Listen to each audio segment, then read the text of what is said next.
Chapter 1. The Legend of the Greenfield System.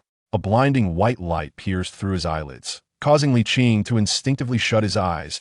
A throbbing pain radiated from his temples, while the cacophony of noise assaulted his senses, the decibels nearly deafening. What in the world is happening?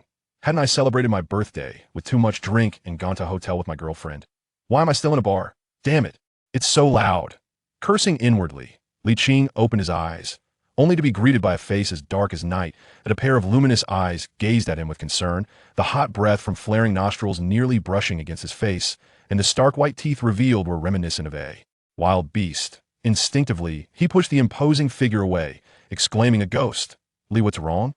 "Andrew Massey, do you have a concussion? Can you see how many fingers I'm holding up?" The anxious man queried in English.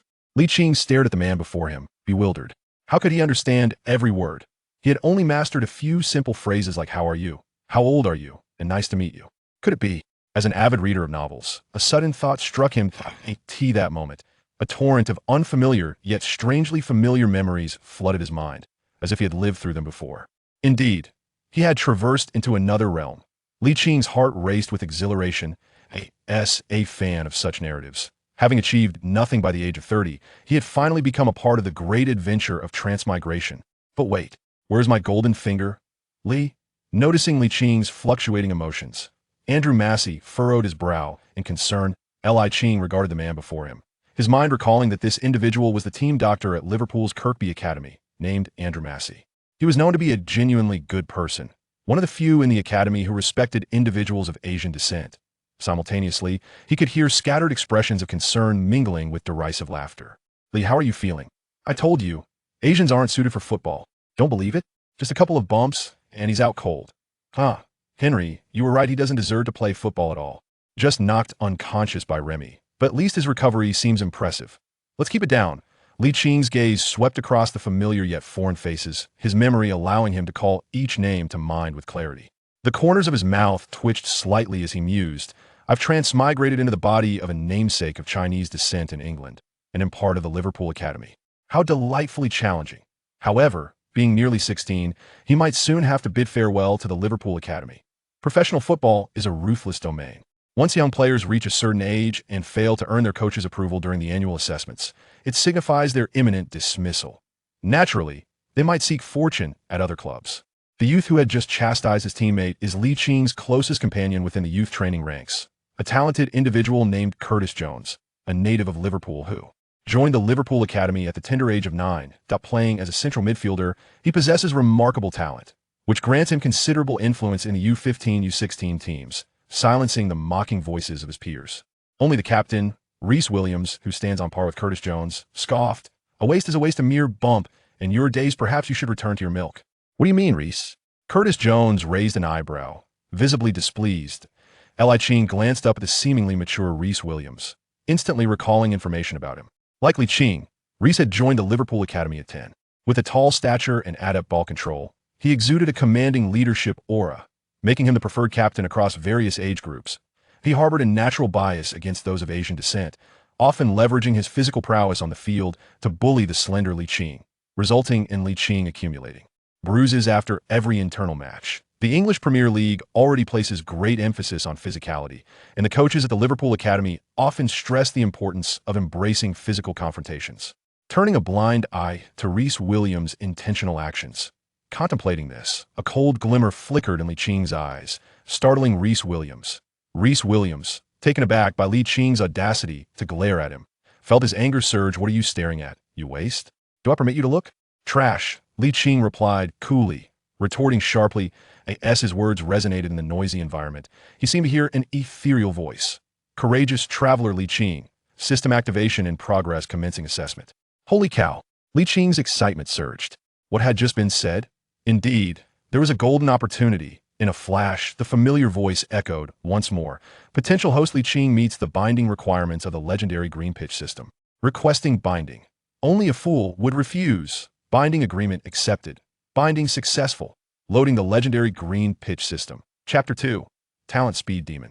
All the players in the U15, U16 team at Liverpool's Kirkby Academy turned their gazes towards Ligt, their expressions filled with incredulity. The Ligt of the past had always been perceived as timid. How dared he confront the towering Captain Rhys Williams today? Had he taken leave of his senses? Even Curtis Jones, who shared the closest bond with him, felt a wave of surprise, his expression a tapestry of complex emotions. Nevertheless, in a bid to ensure his friend's safety, he took 2 steps forward, contemplating how he would intervene should Rhys Williams attempt to strike. "What did you say?" Rhys Williams was taken aback, utterly unprepared for Ligt, who had always been bullied into silence, to dare to retort. In that moment, he felt his authority within the team being brazenly challenged. He raised his fist, poised to teach Ligt a lesson, but Curtis Jones appeared just in time to stand in his way. Rhys Williams raised an eyebrow, seething with anger. Pathetic. Always hiding behind Curtis. "Do you dare to face me in an unknown?" "A unknown?" Ligt replied coldly, unexpectedly rolling up his sleeves. Who is afraid of whom? Having practiced combat sports before his transmigration, he had no fear of the lanky figure before him. Assistant coach Gavin Jess, noticing the parents and fans observing the team's practice match whispering among themselves, quickly recognized the situation was escalating. To prevent further conflict, he called out, "Lee, are you all right? If you're not feeling well, I can substitute you out. If you're fine, continue with the match." He then turned to Rhys Williams, saying, "Rhys, as the captain, you shouldn't stoop to the level of other players, understand?" While it appeared to be a reprimand, it was in fact a protective measure for Rhys Williams. "Understood, coach," Rhys Williams replied obediently, then cast a sidelong glance at Ligt, mockingly stating, "Some people, alas, will soon be advised to leave." Ligt understood that the coaching staff valued Rhys Williams, and the preferential treatment was easy to comprehend. He felt powerless in the face of it. In any domain, the law of the jungle prevailed. From the perspective of football talent, Rhys Williams undoubtedly surpassed him by a considerable margin. At that moment, a system notification chimed in. Ding! The Green Pitch Legend system has been successfully loaded, and the host automatically receives a novice gift pack. Ding! The novice gift pack has been placed in the inventory. Please check, ding. As the new master of the Green Pitch Legend system, how can you tolerate the jibes of a somewhat renowned young player? Use your feet to humiliate him thoroughly. Instill in him a profound fear of you. Host triggered task. Use continuous goals to humiliate as stepping stones on the path to success. Task rewards. 1 random talent lottery. Gain the attention of Liverpool's head coach Jurgen Klopp. Failure penalty. Random deduction of 20 ability points. The barrage of system notifications left Ligt momentarily dazed. Rhys Williams, noticing his bewilderment, grinned broadly and taunted. "A waste is just a waste," unable even to retaliate. "Rhys, that's enough." Curtis Jones interjected, positioning himself protectively in front of Ligt. Glaring at Rhys Williams, Ligt placed his right hand on Curtis Jones' shoulder, filled with gratitude, and said, "Curtis, I appreciate your help in the past. From today onward, I intend to show certain individuals that they remain blissfully unaware of who might be advised to leave." Although he did not mention any names, the players of the U15 U16 team were well aware of who Ligt was targeting. Rhys Williams, known for his small-mindedness, did not express anger, but instead laughed. "Excellent. Very well. You are doomed." Assistant coach Gavin Jess clapped his hands from a distance and declared, "All right, youngsters, take your positions and prepare to enter the match state." Upon hearing the coach's call, the young players swiftly moved to their designated spots, eagerly awaiting the resumption of the internal training match. Rhys Williams also made his way to his central defender position, but not without taking a moment to mock Ligt, whose thumbs-up gesture had been turned upside down. Ligt retaliated with a raised middle finger, a clear challenge. With the system at his side, how could he not be aware of Rhys Williams, a player from Liverpool's youth training, even before his time travel? It was simply inconceivable. As per the conventions of the Golden Finger novels, the newbie gift pack serves as the cornerstone for the system owner's ascension. Without the need for a system prompt, Ligt walked while mentally reciting, "Open the newbie gift pack, opening newbie gift pack." After a brief 2 seconds, the system's voice chimed again. Ding. "Congratulations, host, you have acquired the talent of Speed Demon." Ding. "Congratulations, host, you have gained 1 random attribute enhancement opportunity." Ding. "Congratulations, host, you have received 10 5-star skill experience cards." A whirlwind of emotions crossed Licht's youthful face as he could see the attributes of the talent and experience cards after the system's notification. Excitement surged through him. Speed Demon. A qualitative leap in speed, with sprinting speed and acceleration automatically raised to the maximum attribute values that his current physique can endure. Random attribute enhancement.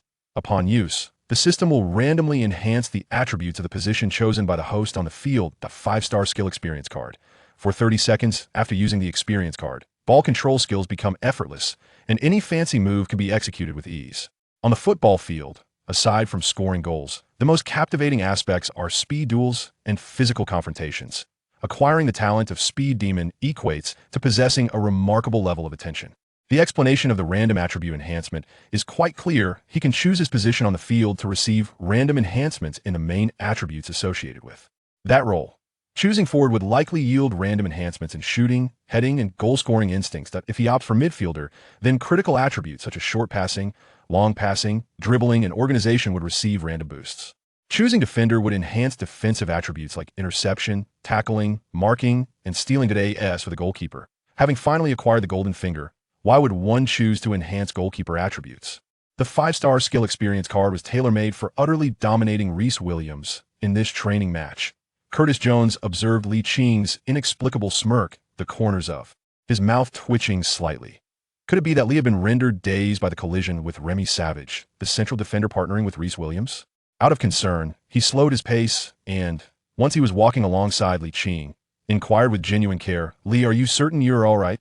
"I'm fine," Liching replied, waving his hand dismissively to indicate his well-being. Recalling that Curtis Jones was the midfield linchpin of their team, adept at timing the final pass, he continued, "Curtis, could you possibly pass the ball to me later?" Without hesitation, Curtis Jones nodded affirmatively. "I will pass to you, but please refrain from actively seeking out Rhys or Remy like you did earlier, understood?" OK.Liching offered Curtis Jones a reassuring gesture that, of course, his actions were merely to placate his friend. Nothing more, but he had no intention of letting Rhys Williams and Remy Savage off easily, as they often exploited physical contact during training to provoke him, given their close camaraderie. In the past, Liching had been timid and averse to confrontation. Yet now things had changed. As the match resumed at the whistle of fitness coach Oliver Herbie, team head coach Tom Cashaw turned to his approaching assistant, Gavin Jess, and asked Gavin, "Is that little guy all right?" Gavin Jess replied, "He seems fine, but I can't fathom what possessed him to provoke Rhys to—" "Oh." Tom Cashaw's interest was piqued, muttering, "Has he regained his fighting spirit?" Before taking charge of the U15 U16 team, he had coached the U10-12 squad, during which Liching had been a star player at Kirkby. However, for reasons unknown, he had seemingly transformed into a different person 4 years ago, with his performance plummeting. Footballers are often characterized by their individuality, while a strong personality does not guarantee a successful career. Accomplished professional players typically possess a unique character. Liching, who had previously been bullied, was unlikely to become a professional player.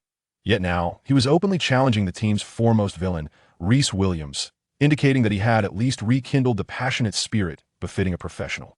Having shown promise in his youth, if he continued to develop, he could undoubtedly become a player capable of serving Liverpool as an adult. As Tom Cashaw pondered these thoughts, the whistle suddenly blew, snapping him back to attention. Curtis Jones charged angrily at Rhys Williams, while Liching, who had been knocked down, scrambled to his feet and grasped his furious friend, saying calmly, "Curtis, don't act rashly. I'm all right." "Are you truly unscathed?" Liching spread his hands. "Do I seem like I'm in trouble?" Rhys Williams stood up nonchalantly, coldly remarking, "Consider yourself fortunate this time." Curtis Jones, seething with rage, pointed at Rhys Williams and shouted, "If anything happens to Lee, you won't be welcome at Kirkby," without waiting for his friend to finish speaking. Liching interjected, "This is merely a common physical contact in the game, fret not, for I shall seize the opportunity to humiliate him thoroughly." As he spoke, his gaze was directed towards Rhys Williams and Remy Savage, his voice elevated enough for them to hear his words clearly. The intent behind his statement was unmistakable. This. Rhys Williams responded not with anger, but with a smile. "I shall eagerly anticipate your next dribble. Am I not right, Remy?" Remy Savage chuckled heartily. "Indeed, though I wonder if certain individuals will dare to take possession of the ball again." The two exchanged knowing smiles before retreating to the penalty area to engage in their team's defense. Liching leaned closer to Curtis Jones and whispered, "My intention was to provoke them. The evaluation for the squad is drawing near, and if I do not deliver an outstanding performance, I may not secure my place at Kirkby." Curtis Jones rolled his eyes, remarking, "Everyone claims I'm the schemer on the field. It appears you are the true mastermind." Immediately, Liching sprinted towards right midfielder Leighton Clarkson, suggesting, "Leighton, let us swap positions. You take the forefront while I familiarize myself with the ball on the right flank." Although Leighton Clarkson and Liching shared a relationship that was neither particularly close nor adversarial, the camaraderie between Curtis Jones and Liching compelled him to acquiesce, nodding gently. "All right, but I cannot remain there for too long." "Okay." Head coach Tom Cashaw, witnessing the exchange and subsequent position switch, could not help but exclaim, "Lee has become more astute." Gavin Jess sneered. "He is merely afraid of physical contact with Rhys." Such a sentiment is rather simplistic. Consider the implications. If they were to engage in sustained physical confrontations with either Reece or Remy, the game would become quite arduous for him. Over time, he would inevitably lose motivation to compete. His temporary shift in position with Leighton is a strategic choice, a decision befitting an intelligent player. Now positioned on the right flank, Ligt found himself liberated from the rigorous marking of opponents, often confronting only the mainstay left back, Jack Wams. Despite possessing extraordinary speed, akin to an unstoppable force, he struggled to showcase his advantages against the tight defense of Reece Williams and Remy Savage. The flank, less congested with defenders, offered him a semblance of opportunity. Moments later, the defensive side donned in red vest transitioned to an offensive stance, particularly on Liching's side. Curtis Jones, spotting his friend Liching drawing wide with ample space to receive the ball, decisively launched a long pass. The football landed perfectly within Liching's control zone, while Jack Wams, the left back who had opted out of the attack, rushed forward in his yellow vest, attempting to intercept the ball before Liching could secure it. Liching silently recited, "Utilize the 5-star technology experience card." In the blink of an eye, he felt as though he had merged with the football, soaring through the air, granting him the freedom to maneuver at will. Consequently, he deliberately withdrew, using his chest to cushion the ball to a halt half a meter in front of him. Jack Walls, momentarily hindered by his position, opted to adapt with unwavering resolve. Liching skillfully flicked the football backward with the instep of his right foot, then pivoted on his left foot, executing a flawless 180-degree turn, transforming from a position facing away from the attacking defense to one oriented toward the attacking direction. Chapter 4. You are so inferior. Jack Walls suddenly found himself encircled by 3 large question marks as he wondered how Liching had managed to complete such a turn in an instant. The ball is above his head? His mind barely had time to process this, and he instinctively bent his knees and leaped, attempting to head the ball back. However, the football that Liching had skillfully flicked soared just above Jack Wall's head, and, to the astonishment of all, he managed to direct the descending football with his forehead into an open, unobstructed area. His feet swiftly alternated, propelling him forward with astonishing speed. The U15, U16 team match allowed parents and ordinary spectators to watch, leading to a gathering of many onlookers around the pitch. After witnessing Liching's dazzling flick over his opponent, they couldn't help but exclaim, "Brilliant!" Of course, Jack Wall's father was not among those expressing excitement. Returning to the matter at hand, head coach Tom Cashaw instinctively took 2 steps forward as he observed Liching's rapidly increasing speed, leaning over the sideline without even realizing it, exclaiming, "What incredible speed!" Clad in a red vest, Liching darted across the midfield like a streak of crimson lightning. Reece Williams remained focused intently on Liching, and as he saw him racing toward the ball, a cold smirk crept across his mind. "You think you can get past me? Impossible." He retreated while simultaneously preparing to confront him. Liching slowed down, deftly maneuvering the football back and forth beneath his feet, now just 2 meters away from Reece Williams. "You think you can outmaneuver me with a simple trick?" Reece Williams scoffed in derision. Despite his dismissive tone, his attention remained fixed on the ball, unaffected by Liching's playful dribbling. Liching had to admit that Reece Williams was indeed somewhat astute, understanding the importance of waiting for his teammates' support in unfavorable circumstances to bolster their defense against a superior force. Liching would certainly not afford Remy Savage the opportunity to assist in defense. With his left shoulder lowered and his weight shifting to the left side of his body, he deftly flicked the ball with the outside of his left foot. Reece Williams, with a sharp focus, suddenly lunged to his right, determined to give Liching a taste of his own medicine. His left foot pushed off the ground with great force, executing a significant sliding tackle. However, at that moment, instead of breaking through on the left side after flicking the ball, Liching utilized the agility of his ankle to maneuver with the inside of his foot, wrapping around to direct the ball back towards his right side, essentially steering it away from the direction of Reece Williams' sliding challenge. This move was akin to the Elastico, a 5-star skill move from the FIFA video game. Reece Williams reacted swiftly, attempting to leverage his explosive power to shift his weight, but the grass was slick, and his own lack of sheer strength rendered his right foot unable to grip effectively, resulting in a slip that sent him sprawling to the ground in front of dozens of spectators. Yet, at that moment, few eyes were on Reece Williams. The crowd's attention was riveted on Liching, who had just executed the dazzling skill move. Head coach Tom Cashaw's emotions surged with excitement. Has that prodigy returned? A chorus of awe erupted from the audience, their astonishment palpable. Liching remained unfazed by the audience's influence, while Remy Savage found himself trailing further behind, helplessly watching as Ligt surged forward with the ball. In the face of the advancing U15, U16 team's primary goalkeeper, Ben Williams, Ligt opted for an aesthetically pleasing step-over maneuver before effortlessly guiding the ball into the empty net. Upon scoring, Ligt exhibited no signs of excitement, treating the moment as casually as if he were merely drinking water. This nonchalance provoked great indignation in Rhys Williams, who glared at Ligt with fierce determination, proclaiming, "That was merely a fluke. You won't get past me again." As Ligt celebrated with a high five to Curtis Jones, he remained silent, merely raising his right hand to shake his index finger at Rhys Williams, a gesture that conveyed, "You are inferior." Enraged, Rhys contemplated using his fist to teach the unruly Ligt a lesson, but he was restrained by his partner, Remy Savage, who cautioned, "Rhys, the evaluation match is approaching. Do not act impulsively. We shall deal with him together." Reluctantly, they shook hands in agreement. As the whistle blew, the match resumed, and the team in yellow, through fluid passing, began to manipulate the defense of their opponents clad in yellowish vests. Approximately half a minute later, the red team transitioned from defense to attack. After several passes, the ball found its way to Curtis Jones, who made no adjustments but directly delivered the ball to Ligt, who had made a run down the right flank. Jack Walls, aware of his responsibility for the conceded goal, wisely chose to maintain a safe distance from the advancing Ligt, with a slight smirk at the corner of his mouth. Ligt did not employ any flashy techniques, but instead relied on his speed to outpace Jack Walls. A streak of red lightning zipped down the sideline, leaving many parents and spectators in sheer astonishment. "How's that kid run so fast?" Jack Walls' attempted tackle met only air, and Rhys Williams, who had shifted his focus to Ligt during the transition from offense to defense, quickly closed the gap, while his partner, Remy Savage, prepared to provide support. Ligt had originally intended to utilize the 5-star skill experience card. However, having played numerous informal football matches and undergone professional training in his youth, he observed that the positioning of the two players was far from optimal. With a deft flick of his left foot, he propelled the ball forward. The 5-star skill experience card allowed for efficiency. Hence, he sought to maximize its potential.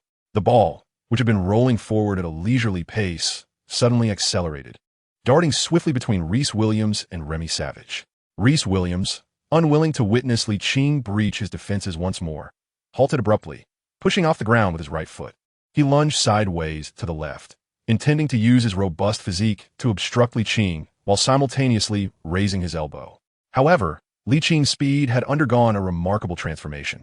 In his desperate attempt, Rhys Williams only collided with the red jersey that Ligt had raised behind him, losing his balance and tumbling uncontrollably to the ground. Ligt remained unfazed, his feet rapidly alternating as he pursued the football he had previously propelled.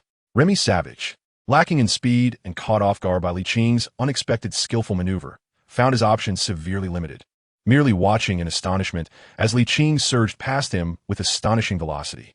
Goalkeeper Ben Williams initially intended to rush out for clearance, but Licht's incredible speed left him momentarily stunned. It is crucial for a goalkeeper to avoid halting midway through an advance, as such hesitation grants the attacker additional opportunities. With insufficient skill to execute a delicate lob or a high-tech shot, Ligt opted to replicate his first goal, skillfully dribbling past the advancing Ben Williams before effortlessly sending the ball into the empty net. A stunning second goal. Chapter 5. Exceeding expectations. If one goal could be deemed a coincidence, two goals unequivocally indicated that Ligt possessed extraordinary talent. The parents and Liverpool fans watching from the sidelines instinctively erupted into thunderous applause, cheering for Licht's remarkable consecutive goals. Most of the parents present, being Liverpool supporters, eagerly captured the moment on their phones, documenting the impressive display.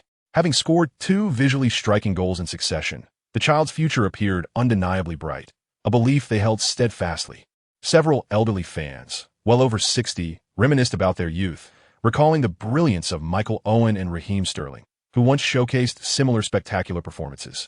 As Ligt celebrated with his teammates, fervent Liverpool supporters shared videos of the impressive moments on social media, allowing a wider audience to witness the exceptional talent emerging from Liverpool's youth academy. Head coach Tom Cuscio's spirit soared. He raised his arms in exultation, giving Ligt an enthusiastic thumbs up. Scott Mawson, the tactical analyst for the U18 youth team present at the training, nodded appreciatively while discreetly jotting down notes. Red number 19, possessing speed reminiscent of a youthful Michael Owen, exceptional ball control, formidable dribbling ability, and an astonishing calmness in front of goal showcased remarkable individual prowess. After documenting Liqing's technical attributes, Scott Mawson was taken aback by his own observations. How could such a player possibly remain overlooked in the U15, U16 ranks? He should have long since advanced to the U18 team to compete in the National Youth Super League and the Youth FA Cup. Aside from a slight deficiency in physicality, every other aspect was overwhelmingly superior. However, being an adult, Scott Mawson quickly regained his composure. With such a remarkable talent in the U15, U16 team, how had Tom Cuscio only reported on Rhys Williams, Curtis Jones, and Ryan Brewster? In other words, Liqing, who has already netted 2 goals, is likely experiencing a moment of explosive performance in this match.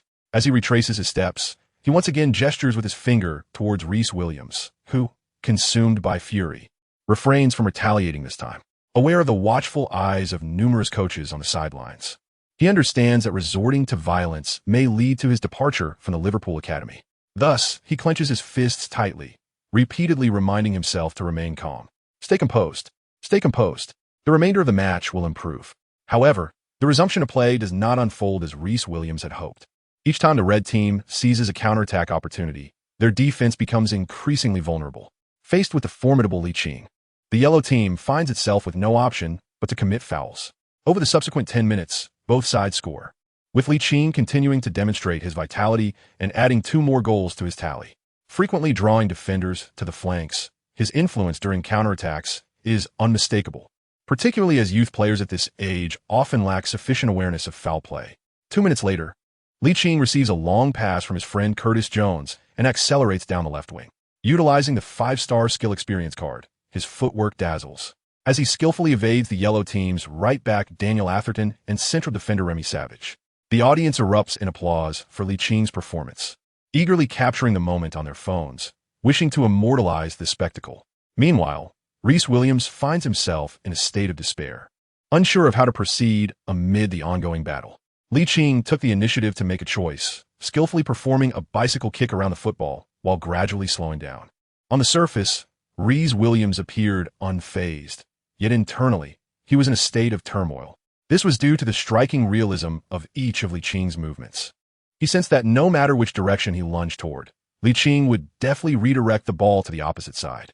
Liqing swiftly flicked the soccer ball outward with the outer instep of his right foot.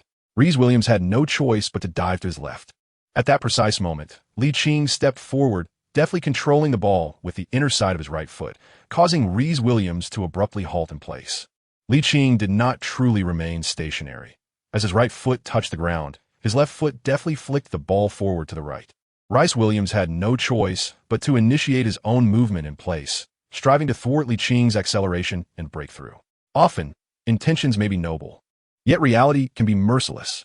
As Rhys Williams began to position himself to intercept Liqing's path, he suddenly felt a chill beneath him. The ball had been deftly maneuvered by Liqing's right foot, slipping between his legs and rolling into an unguarded area behind him. The nutmeg is often regarded as one of the most despised techniques in football, and Rhys Williams harbored a strong disdain for such maneuvers. Fueled by his animosity, he sought to impart a lesson to Liqing through force. However, Liqing's speed was remarkable, and the precision with which he directed the ball was exquisite. Coupled with his explosive acceleration, by the time Rhys Williams attempted to execute a kick, it was far too late. He merely struck at empty air. Liqing deftly flicked the football with the inner side of his left foot towards the right front, precisely targeting the arc's apex, once again confronting the goalkeeper, Ben Williams. Ben, having been deftly bypassed by Liqing twice in succession, displayed a complete lack of confidence, even collapsing to the ground before Liqing had fully executed his dribbling maneuver, which took Liqing by surprise. The technical action had barely been completed before his fall. Could he not exhibit a modicum of professionalism? Nevertheless, surprises aside, Liqing graciously accepted Ben Williams' premature capitulation. After skillfully maneuvering past him, he struck again into the open goal, marking his 5th goal of the match. 5 goals in a single game. Ding! Congratulations to the host for completing the mission of humiliating the opponent, Chris Williams, through goals. Ding! Congratulations to the host for receiving a random talent lottery. Ding! Congratulations to the host for garnering the attention of first-team head coach Jurgen Klopp. Ding! Due to the host's exceptional performance, the reward is the talent of precise shooting. Chapter 6. Talent. Precise shooting elated after scoring. Ligt was not merely exhilarated by his remarkable 5-goal achievement, but rather by the rewards of the task completed. Furthermore, the surplus completion of the task had granted him a talent coveted by all strikers: precise shooting. He briefly glanced at the analysis of this talent. A significant enhancement in shooting accuracy, along with an additional 10-goal scoring rate, current LV1, proficiency, 0-10. Note: applicable to goals scored in any level of official matches. Such a talent seemed tailor-made for a forward, especially with the added goal scoring rate. With his shooting accuracy already significantly improved, an additional boost to his goal scoring rate could elevate his skills to rival those of Messi and Ronaldo. Previously, when facing goalkeeper Ben Williams, he had opted to dribble around for an open shot due to concerns about his shooting accuracy. Now, armed with precise shooting, he could confidently take direct shots against the goalkeeper. As for the subsequent annotation, he chose to momentarily disregard it, recognizing that the current situation was not conducive to in-depth study. Head coach Tom Kuxo led the charge, raising his arms high and clapping fervently. The parents and fans in attendance could not help but join in, creating an electrifying atmosphere. Amidst the thunderous applause, Ligt felt a profound sense of excitement within him. This exhilaration differed notably from that of receiving system rewards, as it stemmed from the public's acknowledgement of his exceptional football skills. Before his transcendent journey, Ligt had never received such recognition throughout his life. Despite believing in his extraordinary football talent in his youth, his parents had not shared this sentiment, compelling him to navigate through the challenges alone. Even after graduating from university, the lack of acknowledgement persisted. Now, receiving validation ignited an indescribable fervor within him. Although the current audience comprised only a handful of individuals, he understood that in the future, he would garner recognition from countless admirers. The present stage may be small, but once he entered the Premier League and showcased his prowess, the attention and acclaim he would receive would number in the millions, perhaps even billions. The stage before him was a vision that Ligt had longed for fervently. The incessant flashes of mobile phone lights illuminated the scene as Curtis Jones exuberantly leaped onto Licht's back, brandishing his fists and exclaiming with unrestrained joy, "Lee, I knew you wouldn't remain in despair forever. You are the hope of KOP." Overwhelmed with emotion, Ligt listened to his friend's words, and a series of vivid memories flashed before his eyes, revealing the past of the original owner of this body. It turned out that 4 years ago, this body's former occupant had been a star pupil at the Liverpool Academy, only to succumb to despair due to familial upheaval. How unfortunate it was. Contemplating this, Ligt clenched his fists tightly and silently vowed, "Since fate has allowed me to inhabit your body, I bear the responsibility to fulfill our shared aspirations, to conquer the green pitch." Perhaps it was a figment of his imagination, but he thought he heard a youthful voice whispering in his ear, "Thank you." Who was it? Ligt pondered silently, yet no response came forth. The football field is a realm where prowess reigns supreme.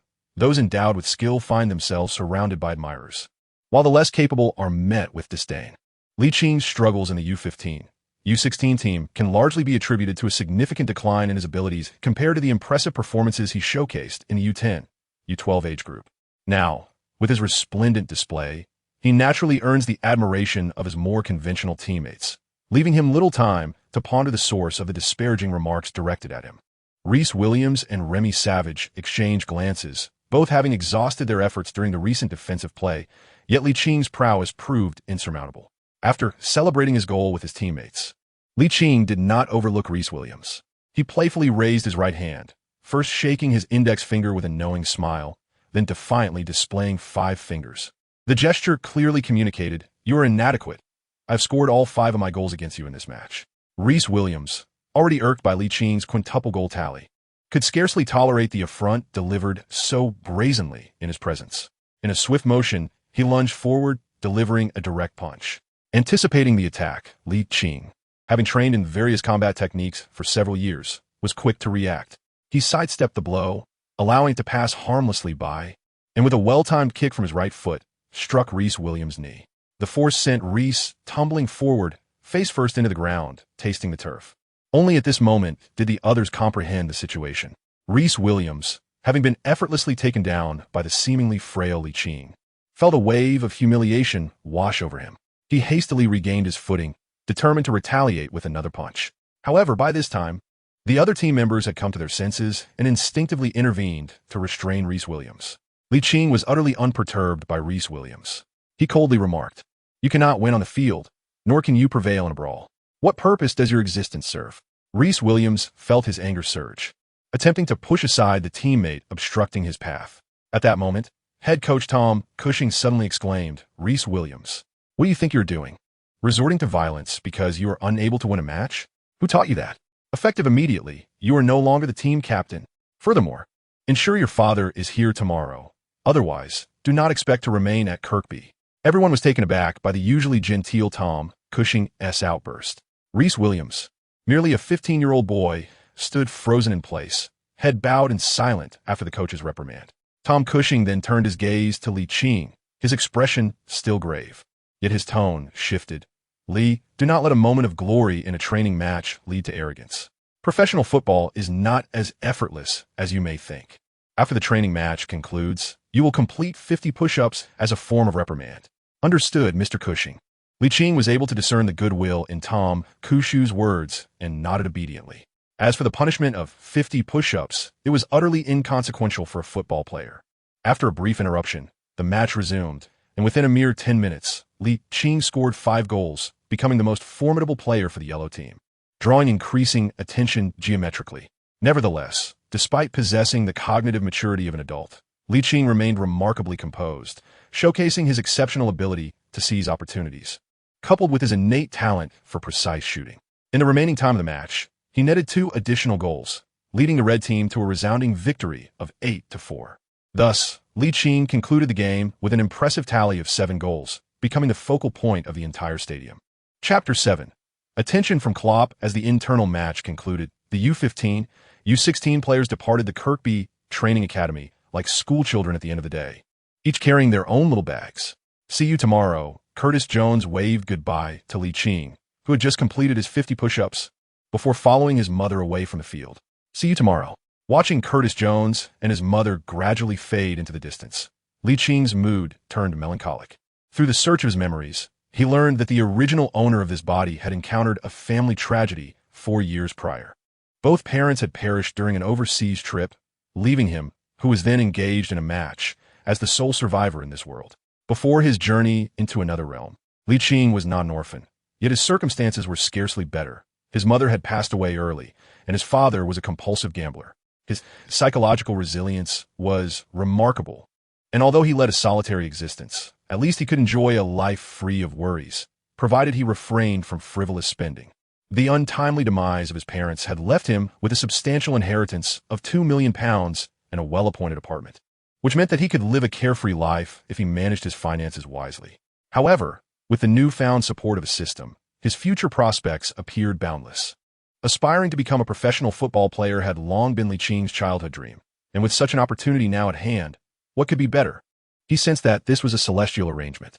As Ligt made his way home, adorned with a Puma shoulder bag, U15, U16 team coach Tom Cushing and U18 youth team tactical analyst Scott Mason were routinely reporting the day's match progress to the youth training director, Inglethorpe. Young players like Curtis Jones, Elijah Bonner, and Daniel Griffiths were naturally the focal points of the Academy's attention, and their impressive performances were to be expected. However, the written report submitted by Tom Cushing and Scott Mason was not about any of these players, but rather a 15-year-old named Ligt. Inglethorpe looked at the report in surprise. He outperformed the duo of Rhys Williams and Remy Savage? How intriguing, given the prowess of those two. Even as substitutes in the U18 squad, it was remarkable that a mere 15-year-old could score 7 goals while partnered with them. His potential for development was undoubtedly on par with Curtis Jones, Rhian Brewster, and Ben Woodburn. Yet, one could not help but wonder why such a talented player had not been previously recognized. Noticing Inglethorpe's curiosity, Tom Cushing adeptly explained the circumstances surrounding Ligt. After a moment of contemplation, Inglethorpe nodded thoughtfully. Becoming a professional player is not as simple as it seems. One must possess an iron will and an indomitable spirit. If this young player, named Lee, can truly rise from obscurity, his future will undoubtedly be bright. Let us keep a close watch on him in the upcoming matches. With that, he turned to Tom Cushing. "Tom, do we have a recording of this match? I wish to observe his performance." Tom Cushing retrieved a USB drive that had been prepared in advance and placed it on the table. "Here is the footage of the entire match."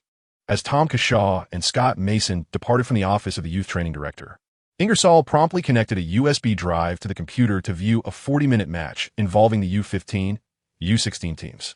The initial segments of the game offered little in terms of entertainment, until a brief interruption occurred, after which the day's number 19 in red appeared to transform, gradually exhibiting more vigor, particularly showcasing his exceptional football intelligence. He adeptly sought opportunities along the flanks despite being tightly marked, leveraging his remarkable speed and technical proficiency to contribute to the team's counterattacks. His superior pace, exquisite ball control, formidable dribbling ability, and poise in front of goal were nothing short of astonishing. While these attributes are commonplace among various professional players, their concentration within a single individual rendered him extraordinary. Just then, a knock echoed at the office door, causing Ingersoll to raise an eyebrow. His expression tinged with annoyance. "Who is it?" "It's me, J. Regen." Ingersoll's demeanor shifted abruptly, and he quickly donned a more congenial expression, personally opening the office door with a smile. "What brings the head coach of our first team to this humble abode?"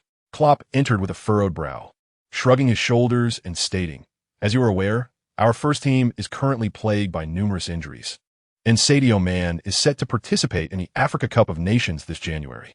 I was wondering if you could recommend any promising young forwards. Ben Woodburn, Harry Wilson, Alexander-Arnold, and Glenn Macaulay could all be considered, though it seems your expectations are quite lofty," Ingersoll replied, raising his hands in a gesture of helplessness. "Is there no young player with more distinctive attributes?" As Klopp spoke, his gaze naturally drifted to the monitor on Ingersoll's desk, which was still displaying the ongoing video. He observed a remarkably swift player in a red jersey utilizing his speed and technical prowess to outmaneuver two defenders, instinctively exclaiming, "Brilliant." The player, fully unleashing his speed, refrained from relying solely on his pace to bypass the recovering center back. Instead, he executed a feint that shifted the defender's balance before confronting the goalkeeper. His subsequent choice was marked by calmness and composure, as he skillfully rounded the keeper to score into an empty net. Klopp had been passionate about nurturing young talent since his tenure at Mainz, and during his time at Dortmund, he ignited a youthful revolution. Watching a young player employ such technically sound movements piqued his interest. Ingersoll, too, felt a surge of enthusiasm. Such an exceptional young talent, given time, would undoubtedly serve the first team well. The video continued to play, with Klopp and Ingersoll fixated on the screen until Ligt struck 5 times. Klopp pressed the spacebar with his left hand, freezing the frame, his eyes brimming with excitement, his finger pointing at the scorer. "Who is this?" Ingersoll shrugged, responding, "This is a player from the U15, U16 team. He is not suitable for your needs." "Oh, he is from the U15, U16 team?" Klopp's initial excitement gradually morphed into disappointment. Indeed, he is not fit for the first team. In the current state of the first team's forward line, beset by injuries, it is evident that a mere 15 or 16-year-old cannot bear the weight of the first team as competitive responsibilities. Klopp sighed inwardly, preparing to take his leave, when he inquired, "By the way, Alex, what is this young lad's name?" Ingersoll glanced at Liching's resume and replied candidly, "Qing Li, a local resident of Chinese descent." "Li, of Chinese descent?" Klopp's lips curled into a slight smile, finding it intriguing. Although the boy in the match footage was merely 15 or 16 years of age, should he develop rapidly enough, there exists the potential for him to ascend to the first team. After all, Mario Götze, who once graced Borussia Dortmund, Ben Woodburn from Liverpool, and Alexander-Arnold are all prodigies of similar caliber. Liching is currently not suited for the first team. However, who could predict the future? Legends such as Pele, Maradona, Cristiano Ronaldo, Messi, and Rooney all rose to prominence at a young age. Did they not? Within Klopp's mind, there exists a burgeoning awareness of a Chinese talent named Liching. Chapter 8. Random increases in injury resistance and position attributes. Liching returned to a home that was both strange and familiar, with no inclination to dwell on the past. Instead, he directed all his focus towards the newly acquired Greenfield Legend system. With a mere thought, a floating light screen materialized approximately 3 meters before him, presenting the system's main interface, adorned with a 3D silhouette of a football player. The main page of the system was divided into 5 sections: personal attributes, tasks, training ground, talents, and shop. As soon as Liching's thoughts reached the system, the luminous screen before him instantaneously transformed into his personal attributes page.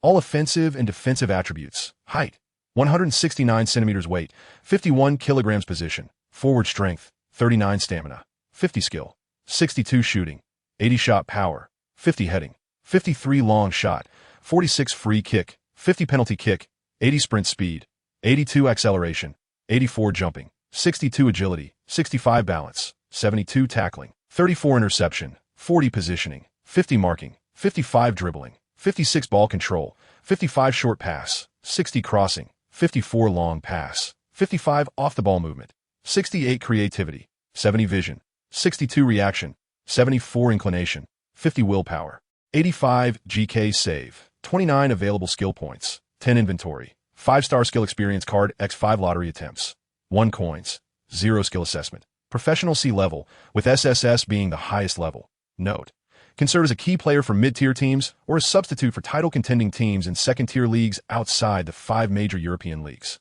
Kean observed his 30 personal attributes, which were categorized into 4 main sections: attack, defense, physicality, and awareness, as indicated at the top of the attributes. The attack section comprised shooting, shot power, heading, long shots, free kicks, penalties, dribbling, ball control, short passing, crossing, and long passing. The defense section included tackling, interceptions, positioning, man marking, and goalkeeper saves. The physicality section encompassed strength, stamina, jumping, sprint speed, acceleration, agility, balance, vision, and reaction. While the awareness section comprised off-the-ball movement, creativity, aggressiveness, and willpower. Among these 4 attributes, aside from shooting, penalties, sprint speed, acceleration, and willpower, which were commendably rated at 80, most attributes languished below 60. Nevertheless, such an overall rating was remarkably impressive for a 15-year-old. After some time, Kean's emotions gradually returned to normal as he shifted his focus to the task section. This section was further divided into active tasks and passive triggers. An example of a passive task was humiliating Rhys Williams, whereas numerous active tasks were available, such as advancing to the U18 team within a week, a month, or half a year. Generally, the shorter the deadline for a task, the more substantial the reward. The task of advancing to the U18 team within a week offered a particularly generous reward, a chance for a random talent draw. Upon seeing the talent draw, Kean suddenly recalled that completing the task of humiliating Rhys Williams also granted a random talent draw opportunity, along with another chance for a position attribute enhancement. However, he hesitated, uncertain of where the random enhancement would apply. The positions for attribute enhancement included center forward, second striker, winger, central midfielder, wide midfielder, attacking midfielder, defensive midfielder, fullback, center back, and goalkeeper. Of course, Kean's indecision was not related to the defensive or midfield positions. More specifically, he found himself wavering between the center forward, second striker, winger, and attacking midfielder roles, as each position emphasized different primary attributes. He had a premonition that the choice he made regarding the position attribute enhancement would significantly influence his future career trajectory. With only one opportunity available, it necessitated careful consideration. After pondering for over half an hour, Kean ultimately chose winger. Currently, the most celebrated players in world football, Cristiano Ronaldo and Lionel Messi, both play as wingers, as does the illustrious Neymar, a prominent figure of the 90s, and the prodigious Kylian Mbappé, who also excelled as a winger in today's competitive matches. In football, the spotlight invariably shines on goal scorers, and if the primary attributes of a winger could be enhanced, it would pave the way for a more prosperous journey. However, it is worth noting that wingers require speed as a foundational element. While Kean's sprint speed and acceleration were already commendably high, the potential benefits of the enhancement might not be maximized. What to do? Just as Kean grappled with uncertainty, the system's voice resonated. It is advisable for the host to first utilize the talent random draw. Of course, Kean suddenly slapped his forehead, and a thought struck him to utilize the opportunity for a random talent lottery. Simultaneously, before the attributes background page, a grand spinning wheel materialized, divided into 16 segments, each marked with a. This indicated that one could only unveil the results once the lottery concluded. Let the spinning commence. The pointer, which had been stationary at the 12 o'clock position, was instantaneously set in motion, accelerating from a slow pace to a rapid whirl, before decelerating and finally halting at the 7 o'clock mark. Ding! Congratulations, host, you have acquired the talent of injury resistance. As the system notification chimed, Kean sensed a subtle transformation within his body, though the specifics eluded him. Yet, this was of little consequence. What mattered was the definition of the talent. injury resistance. The body is fortified, significantly reducing the likelihood of injury. What is the paramount factor influencing the success of professional athletes? It is injury. Not only in the realm of football, but in any sport, athletes' greatest fear is the looming threat of injury. Once afflicted by an injury, the ascent to the pinnacle of one's profession becomes a near impossibility. Countless prodigies have not succumbed to their adversaries, but rather to injuries. Only with a healthy body can one pursue success throughout their athletic career. The talent of injury resistance. While not offering a plethora of choices, led him to ultimately select the enhancement of winger attributes. Speed may be of no concern. The enhancement of other positions suffices. Moreover, his favorite football stars are all wingers. Chapter 9. Insufficient ability. Talent to the rescue, selecting the winger attribute enhancement. Does the host confirm the selection of the random enhancement for winger attributes? Before Ligt appeared two options, confirm and reselect. Without hesitation, he resolutely chose to confirm. The host has selected the random enhancement for winger attributes. Data initialization in progress. After approximately 5 seconds, the system notification sounded once more. Initialization of winger data has been completed. Before Ligt, his personal attributes had been refreshed, with several primary winger attributes undergoing significant alterations. Sprint speed and acceleration, already elevated to impressive levels due to the talent of Speed Demon, saw minor increases of 3 points each, reaching 85 and 87 respectively. Stamina, dribbling, ball control, crossing, off-the-ball movement, and creativity experienced notable growth. Stamina surged from 50 to 65, dribbling from 56 to 68, ball control from 55 to 66, crossing from 54 to 61, off-the-ball movement from 68 to 70, and creativity from 70 to 75, culminating in an overall enhancement of 58 points in attributes. To achieve a formidable score of 58 ability points, one must complete over 10 challenging active tasks. Subsequently, he cast his gaze once more upon his refreshed personal attributes. All offensive, defensive, and physical awareness statistics are as follows. Height, 169 centimeters weight, 51 kilograms position, forward strength, 39 stamina, 65 technique, 62 shooting, 80 shot power, 50 heading, 53 long shot, 46 free kick, 50 penalty kick, 80 sprint speed, 85 acceleration, 87 jumping, 62 agility, 65 balance, 72 tackle, 34 interception, 40 positioning, 50 marking, 55 dribbling, 68 ball control, 66 short pass, 60 crossing, 61 long pass, 55 off-the-ball movement, 70 creativity, 75 vision, 62 reaction, 74 inclination, 50 determination, 85 goalkeeper save, 29 available ability points to add, 10 inventory, 5-star skill experience card, 5 draw attempts, 0 coins, 0 skill assessment. Professional B level, note, eligible to play as a starter for championship teams outside the top 5 European leagues and as a substitute for relegation-threatened teams in the top 5 leagues. Although the majority of Licht's 30 attributes are displayed in gray, he firmly believes that with the passage of time, he will elevate all these values to red, or even purple. Note, attribute values displayed in gray for below 60, black for 60 to 69, blue for 70 to 79, red for 80 to 89, and purple for 90 to 99. The opportunity for a lottery draw has been exhausted, leaving 10 points available for enhancement. Thus, the dilemma of choice once again beset me. After half an hour of contemplation, I ultimately allocated all 10 points to strength, elevating it to 49. While acquiring the talent of resilience significantly reduces the likelihood of injury, it does not augment physical confrontational capabilities. Therefore, in order to secure victories in forthcoming matches, it is imperative that my physique becomes increasingly robust. To gain entry into the first team, physicality is of utmost importance.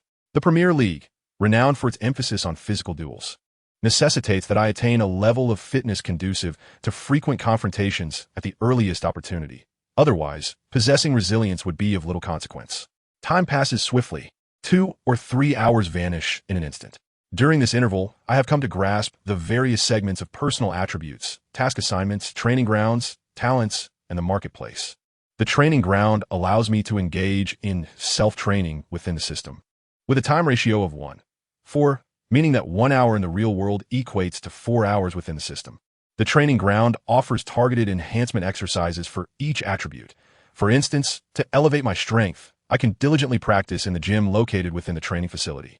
However, The efficiency of training with self-used equipment is notably low. According to the system's guidance, I can hire a simulated coach through the system marketplace, although I currently lack the requisite gold coins for expenditure.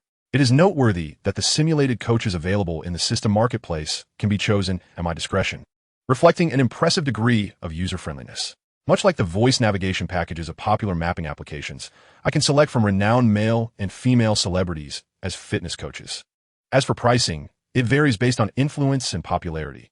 For instance, one of my favorite actresses before my transmigration, Kean, is priced at 10 gold coins. The system's user-centric design extends beyond just fitness coaches, permeating the entirety of the training ground module. Naturally, its benefits are confined to professional training. Any illicit intentions are strictly prohibited. According to the system, any violation will result in severe penalties. Ligt was not particularly desperate. Moreover, given his current circumstances, he would have no shortage of women in the future. Ultimately, he directed his focus toward the talent section. With a mere thought, the scene before him transformed instantaneously. The upper left corner of the light screen displaying the imposing characters for talent. Talent bears a resemblance to personal attributes, with the sole distinction being that the 4 subcategories have been condensed into 2, offense-defense and physical awareness. As of now, Ligt possessed 3 talents: Speed Demon, Precision Shooting, and Resilience. Speed Demon and Precision Shooting fell under the offense-defense category, while Resilience belonged to the physical awareness category. Within the 2 talent slots, numerous square boxes adorned with question marks remained, indicating unactivated talents, as inferred from the question mark displayed in the upper right corner of the talent page. Inquiring about the means to activate these talents, he asked, "System, apart from the lottery, are there any other avenues to acquire talents?" After a few moments of silence, the system's voice reached Light's ears. There are 3 channels to acquire talents. The first is for the host to actively undertake tasks associated with talent lottery rewards. The second is the passive triggering of tasks. The third occurs when the host's attribute value reaches 80, which grants a chance to activate a talent. The higher the value, the greater the likelihood of activation. Ligt nodded slightly, thoroughly digesting the explanation of the system. In essence, it implies that innate talents are intrinsically linked to attribute values. Whether one completes tasks that actively grant talents or those that passively trigger them, the resulting talents are directly reflected in the attribute values. However, once the attribute values reach 80, the activation of talents becomes inconsequential, as the capabilities have already been attained. Much like a student who excels in certain subjects, their proficiency is often the result of a particular talent that enables them to learn more efficiently. As the saying goes, when skills are lacking, talent steps in to fill the gap. Chapter 10. Is my deskmate Zhao Chingu? As Light's thoughts subtly shifted, the scene transformed into his personal attributes page. Gazing at the conspicuous data, his spirits soared, particularly upon discovering that his strength assessment rated him as a professional B level. This revelation ignited a fervor within him. Following the strength evaluation, a note indicated that he was now capable of serving as a key player for championship contending teams in top leagues outside the 5 major European leagues, or as a substitute for relegation-threatened teams within those leagues. Such an assessment of his abilities implied that he could secure a starting position in clubs like Ajax, Porto, or Benfica. The prospect of being a substitute for relegation-threatened teams in the 5 major leagues was not a consideration for him. As the adage goes, it is better to be a head of a chicken than the tail of a phoenix. Nevertheless, Ligt remained exhilarated. Competing in professional leagues was a dream he had cherished in his previous life. Thus, he inquired of the system, with my current capabilities, is it possible for me to earn a chance to play in Liverpool's first team? The system's response was succinct and unequivocal. No. Ligt was rendered speechless. Although he had long been psychologically prepared, hearing the system's direct response still left him feeling somewhat disappointed. The system's subsequent words illuminated the path ahead. The strength assessment was a rough evaluation based on the host's attributes, stating that the reality of professional competitions was merciless. With the current robustness of the host's physique, he was ill-equipped to participate in professional leagues. Should he force himself to compete, he might end up questioning his very existence on the field. While this statement was somewhat disheartening, it also implied that once his physique was sufficiently strong, he could indeed compete in the professional league. Thus, Light's immediate task was to focus on physical training and undertake missions aimed at enhancing his attributes, striving to elevate his robustness score to a passing level. Currently, his robustness stood at 49, just 11 points shy of the required threshold. neither too little nor too much. The task panel presented numerous active missions that rewarded attribute points, and both the training ground and local gyms offered methods to increase strength. Consequently, Ligt found himself at a crossroads. One path was gradual progression, while the other demanded relentless task completion to swiftly meet the standards for professional league participation. Faced with these options, he found himself somewhat indecisive. However, in a flash of clarity, he made the most judicious choice. Having traversed into this new realm, why not strive to become the strongest millennial football star? As he navigated the system's main interface, he found little interest in the fifth marketplace. He had no coins to spend, and merely gazing at it would serve no purpose, as acquiring coins was contingent upon completing tasks. Why bother? By the time his focus returned from the Greenfield legend system to reality, it was already 10 o'clock at night, and his stomach was growling with hunger. Since this body's parents had tragically perished in a car accident 4 years ago, he had to manage his own sustenance. Fortunately, the refrigerator still contained several packets of instant noodles and a few sausages. After a simple repast to appease his hunger, he settled onto a chair on the balcony, overlooking the vibrant nightscape of Liverpool city centre. Before his transmutation, Ligt had dreamt of traveling abroad. But financial constraints had scaled down his ambitions from a global tour to an Asian excursion, and eventually to domestic travel. Alas, even his planned provincial trip had devolved into a mere local outing. Strangely, now that he found himself in Liverpool, he felt no surge of excitement. Perhaps it was the lingering influence of this body's original owner. The following day, Ligt proceeded to Blue Uniform Middle School, as he was still a third-year junior high student. The world of professional football is unforgiving, with a staggering elimination rate of 90%. In order to ensure that potentially discarded young players have promising futures, the Liverpool Kirkby Academy mandates the development of both intellectual and physical capabilities. Each age group in the U18 team trains twice during the week and competes in a match every weekend, with a league match for the U15, U16 age group in Northern England occurring every fortnight. Having graduated from university years prior, Ligt felt somewhat out of place returning to Blue Uniform Middle School with a backpack.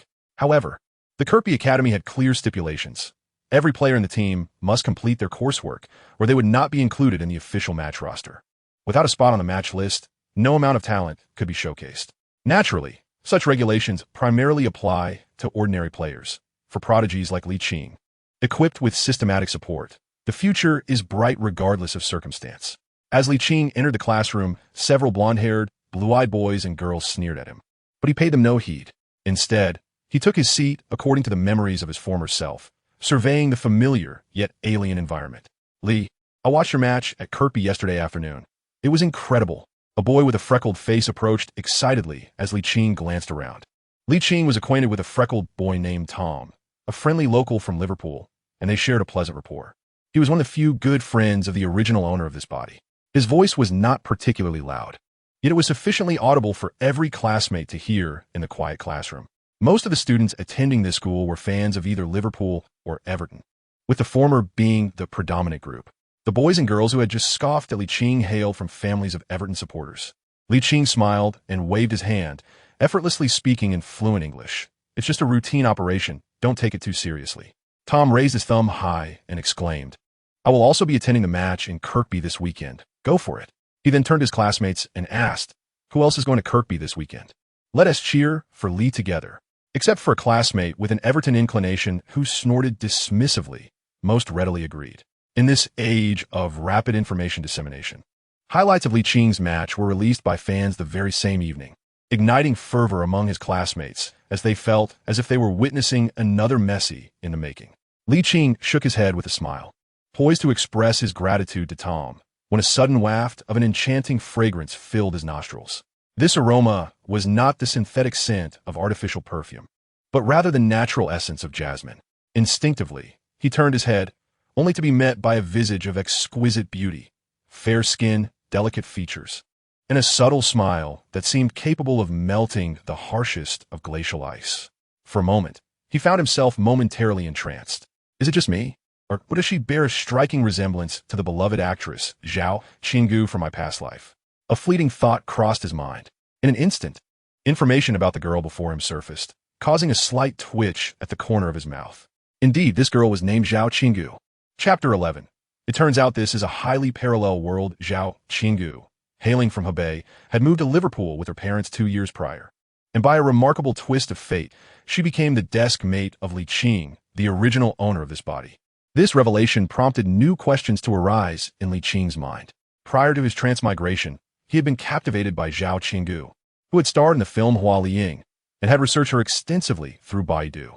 He distinctly recalled that Zhao Qinggu was born in 1987. How then could she be a member of the post-2000 generation here?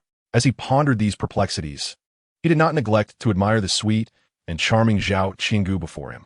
Presently, she was not as breathtaking as he had recalled from before his transmigration. Certain aspects of her development were yet to fully manifest. Nonetheless, her fresh and ethereal aura was undeniably in harmony with her appearance. Zhao Qinggu, noticing Liching's gaze, felt a blush of shyness and could not help but chide. Liching, why are you staring at me?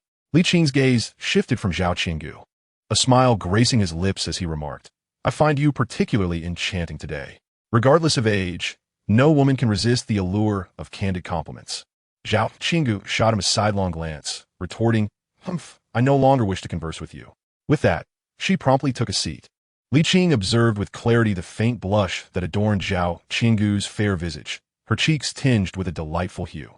With a playful smile, he averted his gaze and engaged in a dialogue with the system regarding the peculiar circumstance of Zhao Qinggu becoming his desk mate. It became evident that this realm diverged significantly from the world he had traversed, belonging instead to a highly parallel universe. Unfortunately, Zhao Qinggu emerged as one of the few anomalies within this framework. Moments later, a spark of realization ignited in Liching's eyes. With Zhao Qinggu as his enchanting desk mate, how reminiscent she was of his beloved celebrities, Dime Lung Ba, Yang Qingchuan, Lu Ruoxi, Tong Shunbing, Gao Fangfang, Zhu Zixia, Lu Tianxian, and Chen Minmin.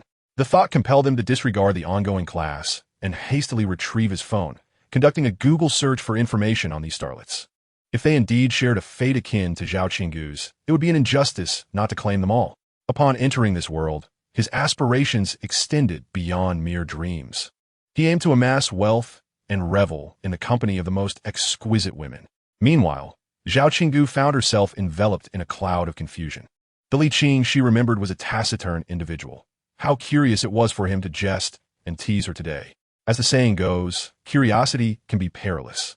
She turned to glance at her desk mate, Liching, who was engrossed in his phone, frowning at times and stifling laughter at others, leaving her utterly perplexed.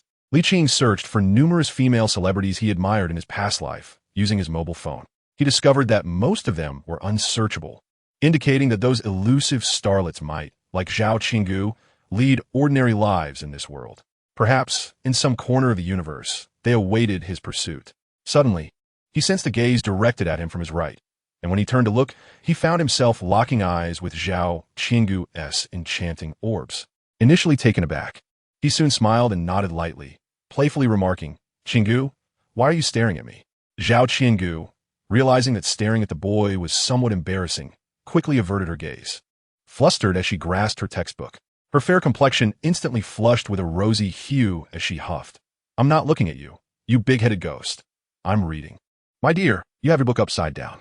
Liching yearned to engage in conversation with Zhao Qinggu, hoping to deepen their bond. However, the arrival of the teacher for class necessitated him to compose himself and prepare for the lesson. As the 40-minute lecture drew to a close, Liching took the initiative to sidle up to Zhao Qinggu, seeking to establish rapport. Qinggu, do you have an affinity for football? He inquired. Not particularly, Zhao Qinggu replied, her gaze steadfastly fixed on her book. What do you enjoy then? He pressed. I won't tell you, she retorted. Let me take a guess, he suggested, eager to engage her further. Liching pretended to ponder, recalling the relevant information he had once searched. You do not enjoy any sports, is that correct? Zhao Qinggu's large, expressive eyes fixed upon Liching. How did you know? It was worth noting that apart from her parents and younger brother, no one else was privy to this. Not even her closest friend. Liching blinked. It seems I was not mistaken. Zhao Qinggu, unaccustomed to making eye contact with the opposite sex, averted her gaze, creating a momentary awkwardness. Suddenly, she recalled that Liching had been behaving rather unusually today, so she shifted the conversation. Liching, you seldom speak to me. Why the sudden change today?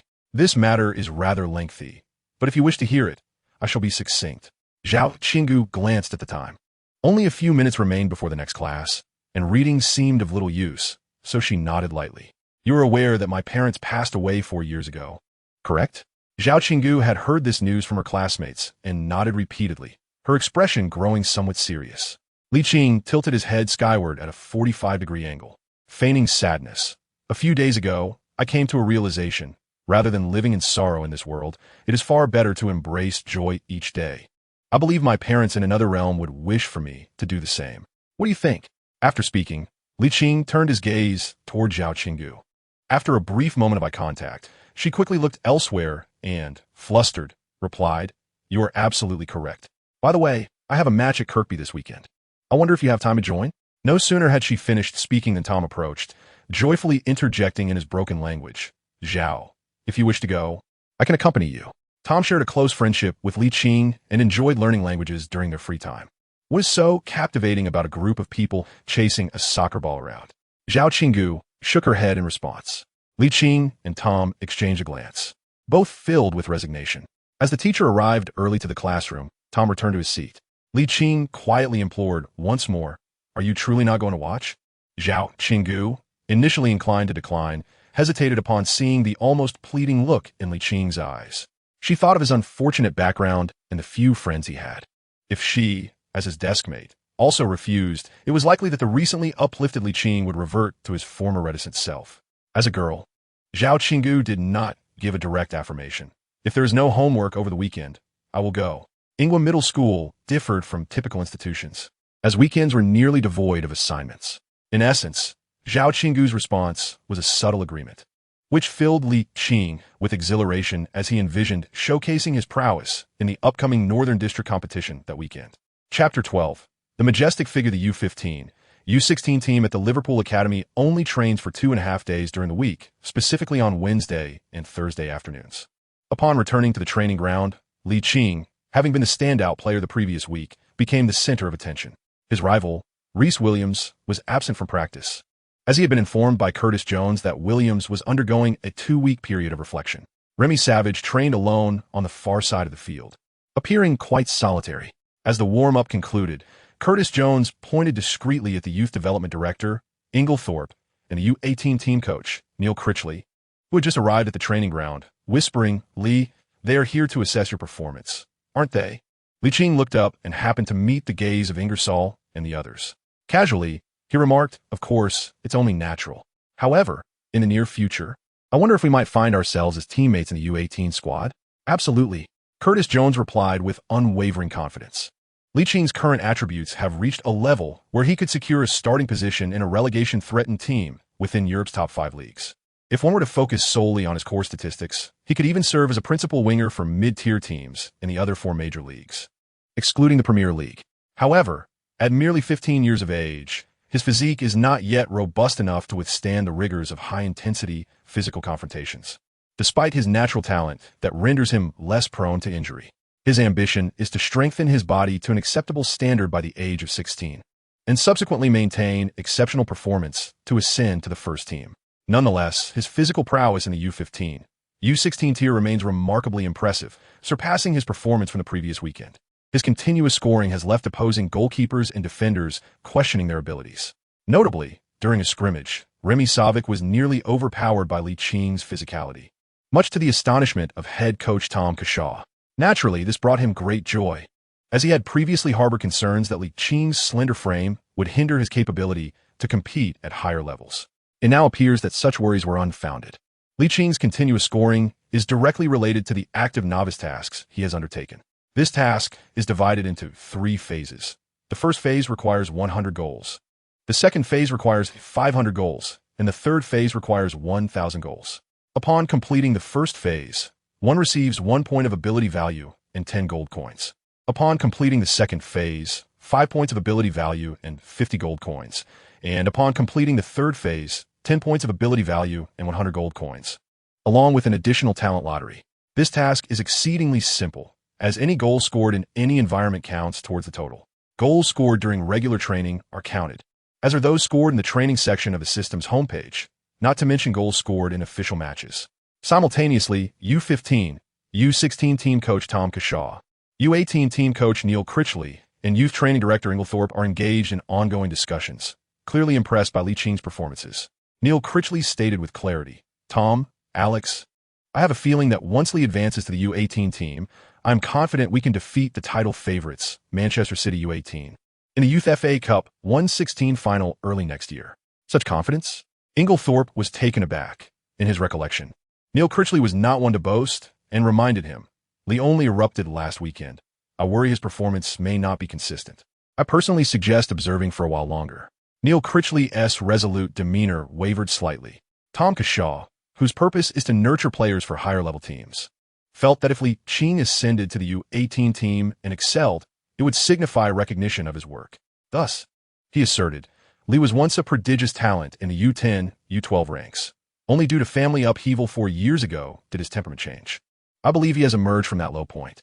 At this juncture, Tom Cashaw turned his gaze towards Neil Critchley and confidently remarked, "Neil, with Lee on board, I believe your tactical strategies will have greater flexibility.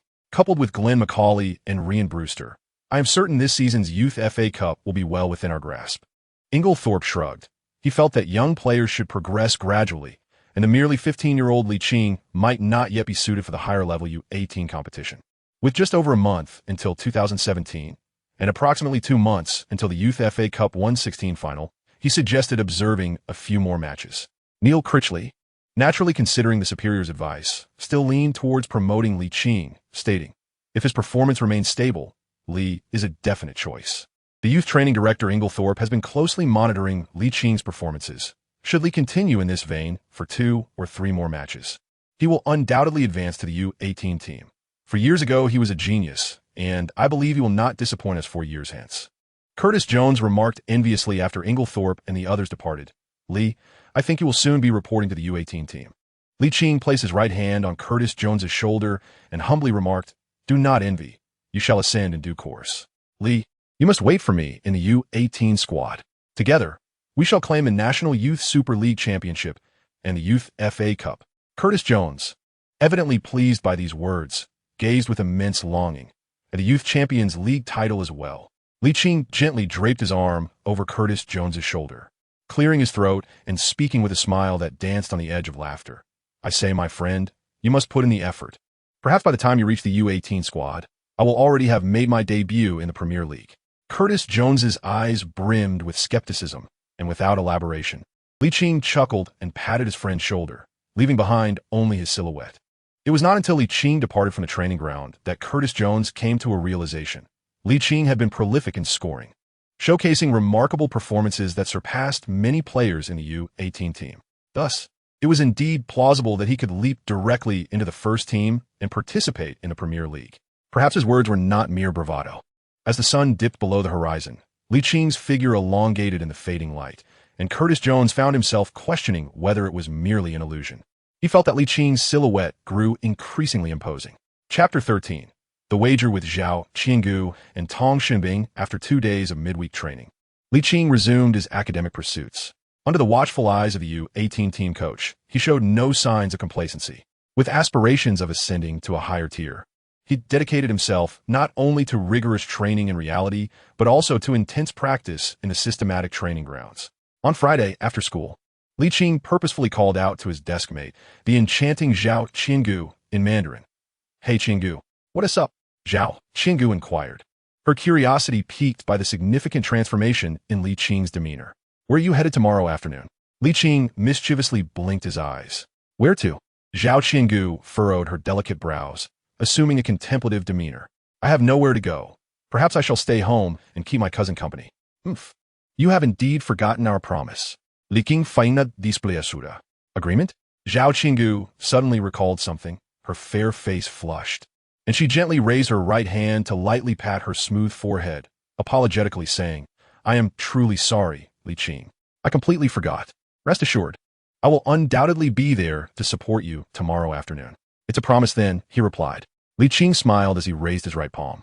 After a brief moment of surprise, Zhao Qiangu also lifted her right hand. Li Qing gently pressed his palm against hers, and they exchanged a silent promise. "See you tomorrow." As Zhao Qiangu watched Li Qing's retreating silhouette, she suddenly felt that her desk mate, since his transformation into a more cheerful person, seemed to grow increasingly handsome. Her delicate face flushed once more as an odd thought crept into her mind. Could it be that I have developed feelings for him? Shaking her head vigorously, Zhao Qinggu dismissed the notion, repeatedly assuring herself that her agreement was merely a desire for him to maintain his optimism in the face of life as challenges. On Saturday afternoon, after indulging in a lavish lunch with Curtis Jones in the city center, Li Qing boarded the subway to the Korkbai Youth Training Academy, preparing for the Northern District League match set for 4 o'clock that afternoon. Due to Li Qing's recent outstanding performances, he had become the focal point of attention for youth coaches, parents, and dedicated fans since his arrival at the training ground. Curtis Jones, gazing at the cheering crowd, pouted and remarked, "I'm also a rising star of the U15, U16 team, you know." Li Qing smiled faintly, remaining silent. His current aspirations were set on more prestigious competitions, and he genuinely looked down upon the U15, U16 tier events. Half an hour before the commencement of the match, he spotted Tom in the crowd, along with some classmates and the somewhat shy Zhao Qinggu. Beside Zhao Qinggu stood a stunningly beautiful woman, whose appearance was even more captivating than that of Zhao Qinggu by half. To his astonishment, it was none other than Tong Shunbing. The thought that this was a highly parallel universe filled him with exhilaration as he clenched his fists tightly, for it signified the possibility of romance. Upon noticing Li Qing approaching, Zhao Qinggu took a couple of steps forward, greeting him with a bright smile. "Hello, Li Qing." "Greetings, Zhao Qinggu," he replied. Li Qing's gaze swiftly shifted from Tong Shanbing back to Zhao Qinggu standing before him, as he warmly waved his hand. As for Tom and the other classmates, he casually overlooked them, merely offering a brief greeting. He then turned his attention to the beautiful Tong Shanbing behind Zhao Qinggu. "This is my cousin, Tong Shanbing, a freshman at the University of Manchester. She came to visit me over the weekend, and since she also enjoys football, I thought I would bring her to watch her match." Zhao Qinggu promptly introduced the two. "Cousin, this is my desk mate, Li Qing, of Chinese descent." Li Qing turned to Tong Shunbing, greeting her with unwavering enthusiasm. "Wow, cousin, you look truly exquisite." Zhao Qinggu couldn't help but cast a displeased glance at Li Qing, pondering to herself, "Am I not beautiful?" In truth, for the time-traveling Li Qing, both Zhao Qinggu and Tong Shunbing held a special place in his heart. However, it was evident that the allure of the freshman Tong Shunbing captivated him more at this moment, leaving him little inclination to attend to the subtle shifts in Zhao Qinggu's expression. Li Qing is handsome and courteous, and most importantly, his words are quite pleasant to hear. Tong Shunbing smiled and said, "You must be Li Qing, right? My cousin mentioned that you are quite skilled at soccer. You seem to be in great spirits today. I wonder if you'll score a goal." He thought to himself, "With two stunning beauties watching my match, I should at least aim to deliver a hat trick." Li Qing playfully brushed aside his bangs with a flourish of his right hand, thumping his chest in assurance. Bragging is not a commendable habit for a young person. Tong Shunbing remarked teasingly, before turning to Zhao Qinggu, saying, "Cousin, don't you agree?" Zhao Qinggu, already somewhat displeased with Li Qing's wandering gaze fixated on her cousin, revealed her inner thoughts with a huff, declaring, "Indeed, classmate Li Qing, you ought to remain grounded." Li Qing shrugged and remarked, "I am not boasting. Why not wager on it?" "Wager? On what?" Zhao Qinggu blurted out. Tong Shunbing remained silent, yet her gaze was fixed upon Li Qing, brimming with curiosity. Li Qing's eyes glimmered mischievously as he slyly proposed to the two women, "If I perform a magic trick, one of you must agree to be my girlfriend. What do you say?" Zhao Qinggu and Tong Shunbing simultaneously flushed with embarrassment, completely unprepared for Li Qing to use such a wager, and thus, their enchanting eyes instinctively narrowed in unison, glaring at him. Li Qing, with a serious demeanor, stated, "Did you not conclude that I am incapable of executing a hat trick?" The older Tong Shanbing gazed at the self-assured Li Qing, lifting his proud head and retorting, "What if you fail to achieve the hat trick?" Li Qing broke into a grin. "Can I interpret this as a wager between you and me, cousin?" "Umph," Tong Shunbing retorted. "What if I agreed to this bet? You speak as though you could perform a hat trick effortlessly." "Cousin?" Zhao Qinggu pulled at Tong Shunbing's sleeve, and the latter whispered, "Qinggu, while I may be unaware of his exact prowess, I am cognizant of our player's potential. Even if he is of Chinese descent, rest assured, victory is ours." However, Zhao Qinggu, entirely ignorant of football, found the wager rather tedious and was somewhat reluctant in her heart. Yet, her cousin Tong Shunbing, with a playful spirit, directly addressed Li Qing. "So, what shall be your forfeit if you lose?" "At your service, "Dear cousin, whatever you command," Li Qing replied. Tong Xinbing, with her delicate and fair hand resting on her chin, spoke earnestly, "But do ensure you do not default on your promise." "Hey," Li Qing chuckled. "Who knows who will lose?" Chapter 14, Playing Dirty. Tong Xinbing watched as Li Qing returned to the team, sensing that something was amiss. The teams participating in the England U16 North League were all from elite youth academies in the Premier League. Thus, the competition was exceptionally fierce. For a player to achieve a hat trick, the degree of difficulty was considerably high. With this thought, Tong Xinbing gradually exhaled. However, when the match reached the second minute, she found herself holding her breath, as Li Qing, showcasing remarkable personal skill, received a pass from Curtis Jones in the penalty area, deftly maneuvered past 3 defenders, and scored with a low shot, marking the first goal for the Liverpool U15, U16 team. His teammates erupted with excitement, while the opponents were devastated. "Cousin, Li Qing is truly impressive." Zhao Qinggu looked anxiously at Tong Xinbing amidst the cacophony of cheers. Tong Xinbing cleared her throat, maintaining her composure. "The match has just begun. I believe the opposing team has yet to find their rhythm. Once the deadlock is broken, it will be difficult for your deskmate to seize further opportunities." In truth, she felt a twinge of anxiety. Judging by the earlier goal, Li Qing's physical prowess and technical skills surpassed those of his peers by a considerable margin. When did our Huaxiao emerge such an extraordinary young talent? Although he is a second-generation Chinese, how could he be so remarkably exceptional? As Tong Xinbing drifted into a realm of imagination, Li Qing received another pass from his teammate. A tremendous cheer erupted from the audience, as if heralding a goal. Li Qing, positioned at the edge of the penalty area, swung his right foot. The 2 defenders instinctively fell to the ground in a desperate attempt to block him. However, Li Qing refrained from shooting. Instead, he swiftly lowered his right foot, flicking the ball upwards with his toes, propelling himself into the air by pushing off the ground with his left foot, soaring over the fallen defenders. A collective gasp escaped the audience, including Tong Xinbing, who instinctively applauded Li Qing's breathtaking maneuver. Simultaneously, the head coach of the Newcastle youth team furiously thrust his fist forward, expressing his dissatisfaction with the defenders. Upon landing, Li Qing glanced at the goalkeeper and, in a fluid motion, raised his right foot. With no teammates in sight, the Newcastle U16 goalkeeper instinctively dove to his right in anticipation of a shot. Yet, he immediately regretted his decision, for Li Qing's strike was merely a feint, designed to provoke the goalkeeper into action first. The ensuing moment was remarkably straightforward for Li Qing. With the outside of his right foot, he adjusted the angle of the ball, gently pushing it with the arch of his foot, guiding it along the poorly maintained grass towards the open net. Within a mere 5 minutes, Li Qing had already scored twice, yet he displayed no excessive excitement, casually high-fiving his teammates in celebration.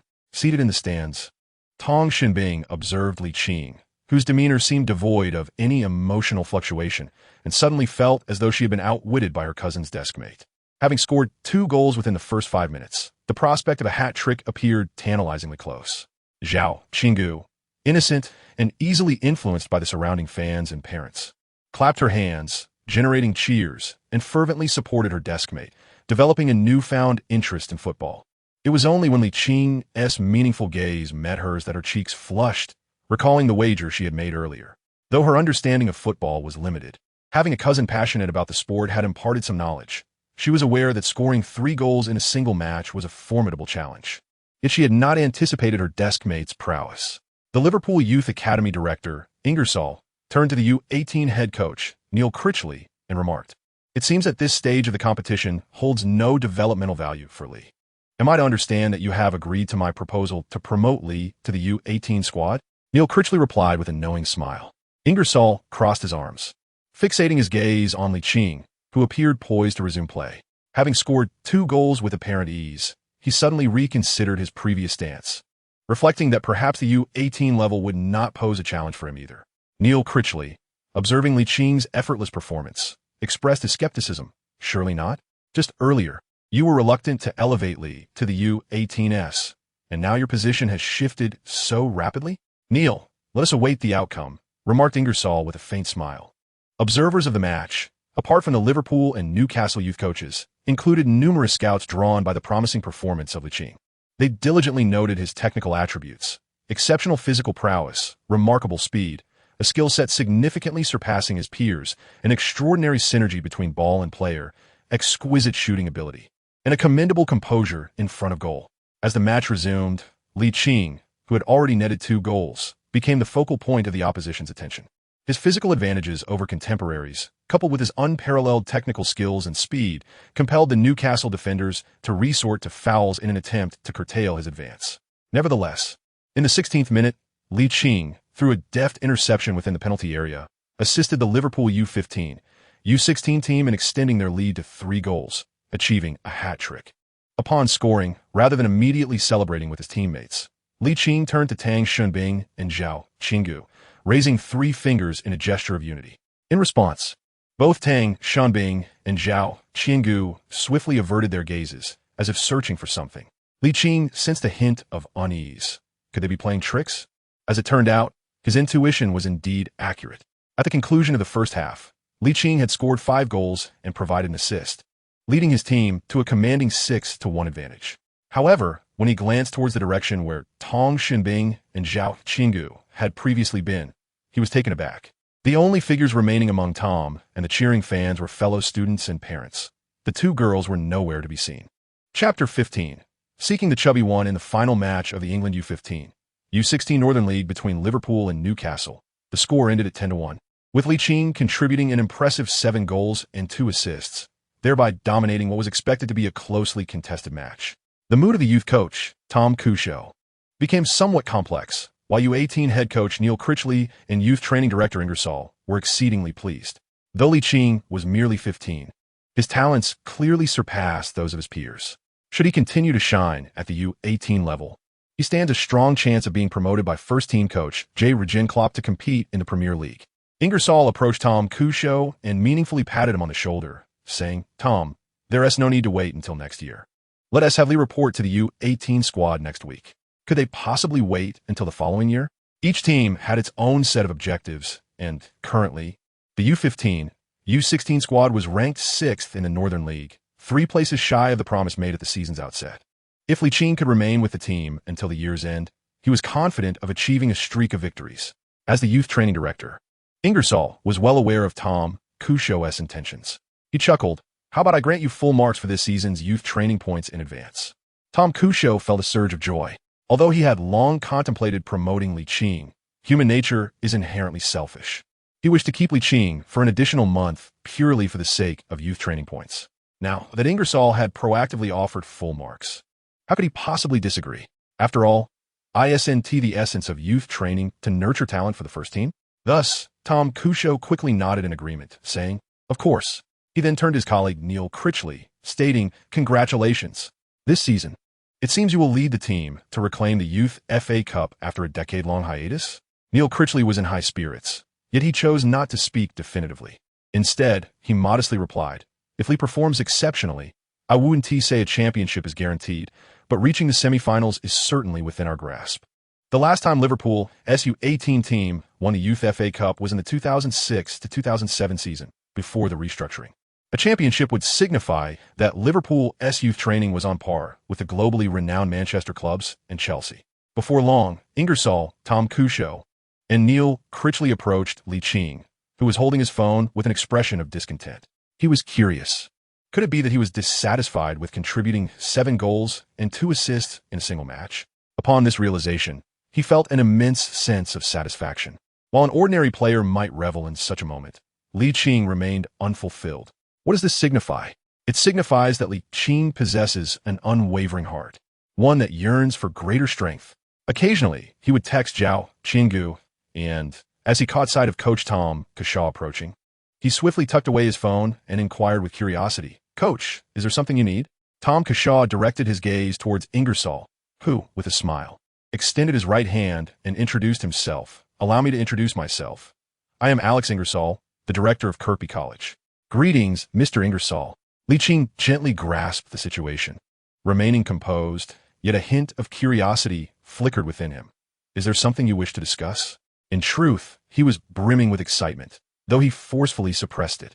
The fact that the youth training director sought him out could only signify matters beyond mere promotion to the U18 team. In that fleeting moment, Ingersoll's assessment of Ligt elevated significantly. An intuitive premonition surged within him, foretelling that Licht's future achievements would undoubtedly be boundless. "Congratulations. Ingersoll exclaimed, firmly patting Ligt on the right shoulder. Next week, report directly to the U18 team. Ligt had yet to respond, but his friend Curtis Jones was already brimming with excitement, ecstatic beyond measure. Lee, you're going to participate in the Youth FA Cup. How incredible! Our dreams are about to come true. Countless future stars have shone brightly through the Youth FA Cup, subsequently ascending to the first team and achieving renown across the globe. From legends like Fowler, Carragher, Gerrard, and Owen, to contemporary talents such as Sterling, Alexander-Arnold, Woodburn, and Harry Wilson. These are the aspirations that Curtis Jones holds dear. Ligt paid no heed to his overly excited friend Curtis Jones. Instead, he offered a composed nod to Ingersoll and his companions, saying, very well, gentlemen. Once Ingersoll, Tom Cusher, and Neil Critchley had departed, Curtis Jones, still brimming with enthusiasm, wrapped his arm around Liching's shoulder and curiously inquired, why do I sense that you're not particularly elated about your promotion to the U18 squad? It was a foregone conclusion. What was there to be joyful about? Ligt shrugged his shoulders. After speaking, he took out his phone and, while walking, said in Mandarin, Qiangu, you and your cousin are being rather ungracious, aren't you? We had an agreement regarding the wager. Before he could finish his sentence, a massive figure suddenly appeared in front of him. He halted, instinctively looking up, only to see a middle-aged man with a jovial expression gazing at him. Driven by curiosity, he asked, who are you? The sight of the rotund man sparked a sense of familiarity, as if he had encountered him before. The man then retrieved a business card from his trousers and introduced himself. Mino Raiola, professional football agent. Liching's pupils constricted. No wonder this individual seemed familiar, for he was none other than the unlikable fatty law of recent years in European football. Chapter 16. The existence of a coveted presence? Ligt gazed at Raiola, raising an eyebrow with a hint of suspicion. What do you want from me? As a professional football agent, he was keenly aware that Raiola had yet to secure authorization contracts with any agents. To be candid, I aspire to be your agent and to chart a successful career for you, Raiola proclaimed with an air of self-satisfaction, oblivious to the growing disdain in Liching's expression. He continued, surely you have heard of Zlatan Ibrahimovic, Paul Pogba, Henrik Mkhitaryan, and Gianluigi Donnarumma? They are all signed under my representation. If you become one of my players, I will dedicate myself fully to orchestrating your professional journey, elevating you to the status of superstars like Paul Pogba and Zlatan Ibrahimovic. As he concluded, Raiola's plump visage radiated a proud smile, his eyes fixed on Ligt, eagerly awaiting a response. He was quite confident in his charismatic personality, believing that the illustrious roster of top-tier stars would entice even the most seasoned players, let alone an inexperienced adolescent. In his previous life as a football fan, Ligt was certainly familiar with Raiola's notorious name. His prowess in the agent business undoubtedly placed him among the top 3 globally. However, his reputation was marred by his unpleasant demeanor and actions that were often met with disdain. His relentless encouragement of player transfers for the sake of exorbitant commissions, employing an array of dubious tactics, had even incited the ire of Manchester City's coach, Guardiola, who once stated in an interview that he would not accept any players represented by Raiola. This illustrated the extent of Raiola's unpopularity. Despite his standing among player clients being relatively favorable, Ligt harbored no affection for him, and thus returned the business card Raiola had previously offered. Raiola's expression shifted slightly, furrowing his brow as he remarked, Kid, you? Ligt shrugged and said, I have no desire to become one of your contracted players. Raiola, taken aback by Liching's response, sought to persuade him further, reminiscent of his efforts to recruit Ligt in the past. With a smile that he deemed to be most amiable, he replied, My boy, perhaps you harbor some misconceptions about me. Yet you must trust in my professional judgment and integrity. In my eyes, you are akin to Lionel Messi. All it takes is for you to sign the authorization agreement with me. Ligt, exasperated, interrupted Raiola's lengthy discourse. Let me put it this way, I am, at best, merely an apprentice, not yet at the stage of pursuing a professional career. Therefore, I currently have no intentions of signing with an agent. Do you understand? Are you truly not reconsidering? Raiola, a prominent figure in the football world, was recognized by numerous Liverpool fans, who harbored deep-seated disdain for the notorious agent. They held high hopes for Liching's future and were determined not to allow him to be seduced into becoming a fleeting star by Raiola. Consequently, a burly fan raised his fist in anger, hurling insults at Raiola. Isn't this the greedy fat man? Hey everyone, come take a look. It's indeed that money-loving pig. Get lost. Kirkby does not welcome your kind. The further away, the better. Beware of the imported banana. They were resolute in protecting their future. You wish to jeopardize our potential? Not a chance. Kid, if you change your mind, feel free to call me. I'm available 24 hours a day. England is notorious for its football hooligans, and Raiola, genuinely fearing the imposing figures, swiftly placed his business card in Liching's bag and departed from the Kirkby Academy. One must commend Raiola's dedication as a football agent, despite the distasteful methods he employed. As Raiola left, Liching expressed his gratitude to the supportive Liverpool fans and happily posed for photographs, basking in a taste of celebrity. Following the conclusion of the North District League, Liching chose to remain on the training ground for additional practice. Curtis Jones, aware that his friend would soon report to the U18 squad, decided to stay back for extra training, knowing it might be a while before they could play together again. Inglethorpe and Neil Critchley, witnessing Liching and Curtis's commitment, nodded with approval. To become a professional player, mere talent is insufficient without diligence. Even those with Messi-like ability may achieve limited success. The remaining devoted Liverpool fans pondered the prospect that a new talent for Liverpool might soon emerge. In the 21st century, information travels swiftly, as the U15, U16 North District League concluded between Liverpool and Newcastle. Highlights of Liching's remarkable performance quickly surfaced on social media platforms such as Twitter and Instagram, garnering significant attention. When did the disparity in strength in the U15, U16 league become so pronounced? Who is Liverpool's number 19? Incredible. Oh my God. An astonishing performance. 7 goals? 2 assists? We're the KOP. Let us celebrate together. The videos posted on Twitter and Instagram rapidly amassed thousands of fan comments. Liching has made a remarkable impact in the U15, U16 Northern District League, garnering considerable attention online. Numerous scouts have been actively engaging on social media, leading to a burgeoning interest. Several scouts from Premier League clubs are diligently reporting back to their superiors. What is most scarce in the 21st century? Talent. Young players displaying extraordinary abilities, like Liching, are indeed rare. Most crucially, these scouts have discovered that Liching possesses British nationality, which is akin to holding a golden ticket.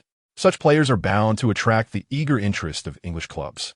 Furthermore, staff from Scout 7 have integrated Liching's impressive highlights into their data system, thus making them available to club members worldwide who utilize this system. The Scout 7 system, developed by Lee Jameson in 2001, provides data on over 500,000 players globally and boasts millions of minutes of football match footage. More than 200 clubs worldwide are clients of Scout 7. Unbeknownst to him, Liching, who continues to train diligently, is gradually becoming a coveted asset. Chapter 17. Hostility from the U18 top scorer at just shy of 16 years old. Liching returned to his studies after match day. Compared to the learning cycle of the U15, U16 team, his transition to the U18 squad resulted in a significant reduction in academic hours. Conversely, his training time saw a steep increase. His training sessions shifted from afternoons during the week to full days on Wednesdays and Thursdays, leaving only Monday, Tuesday, and Friday for academic pursuits, while the remaining 4 days are dedicated to systematic training at the Kirkby Academy. Naturally, ascending to the U18 team at the age of 15 indicates that Liching possesses the requisite skills to become a professional player. Thus, he need not rely on academics for his livelihood.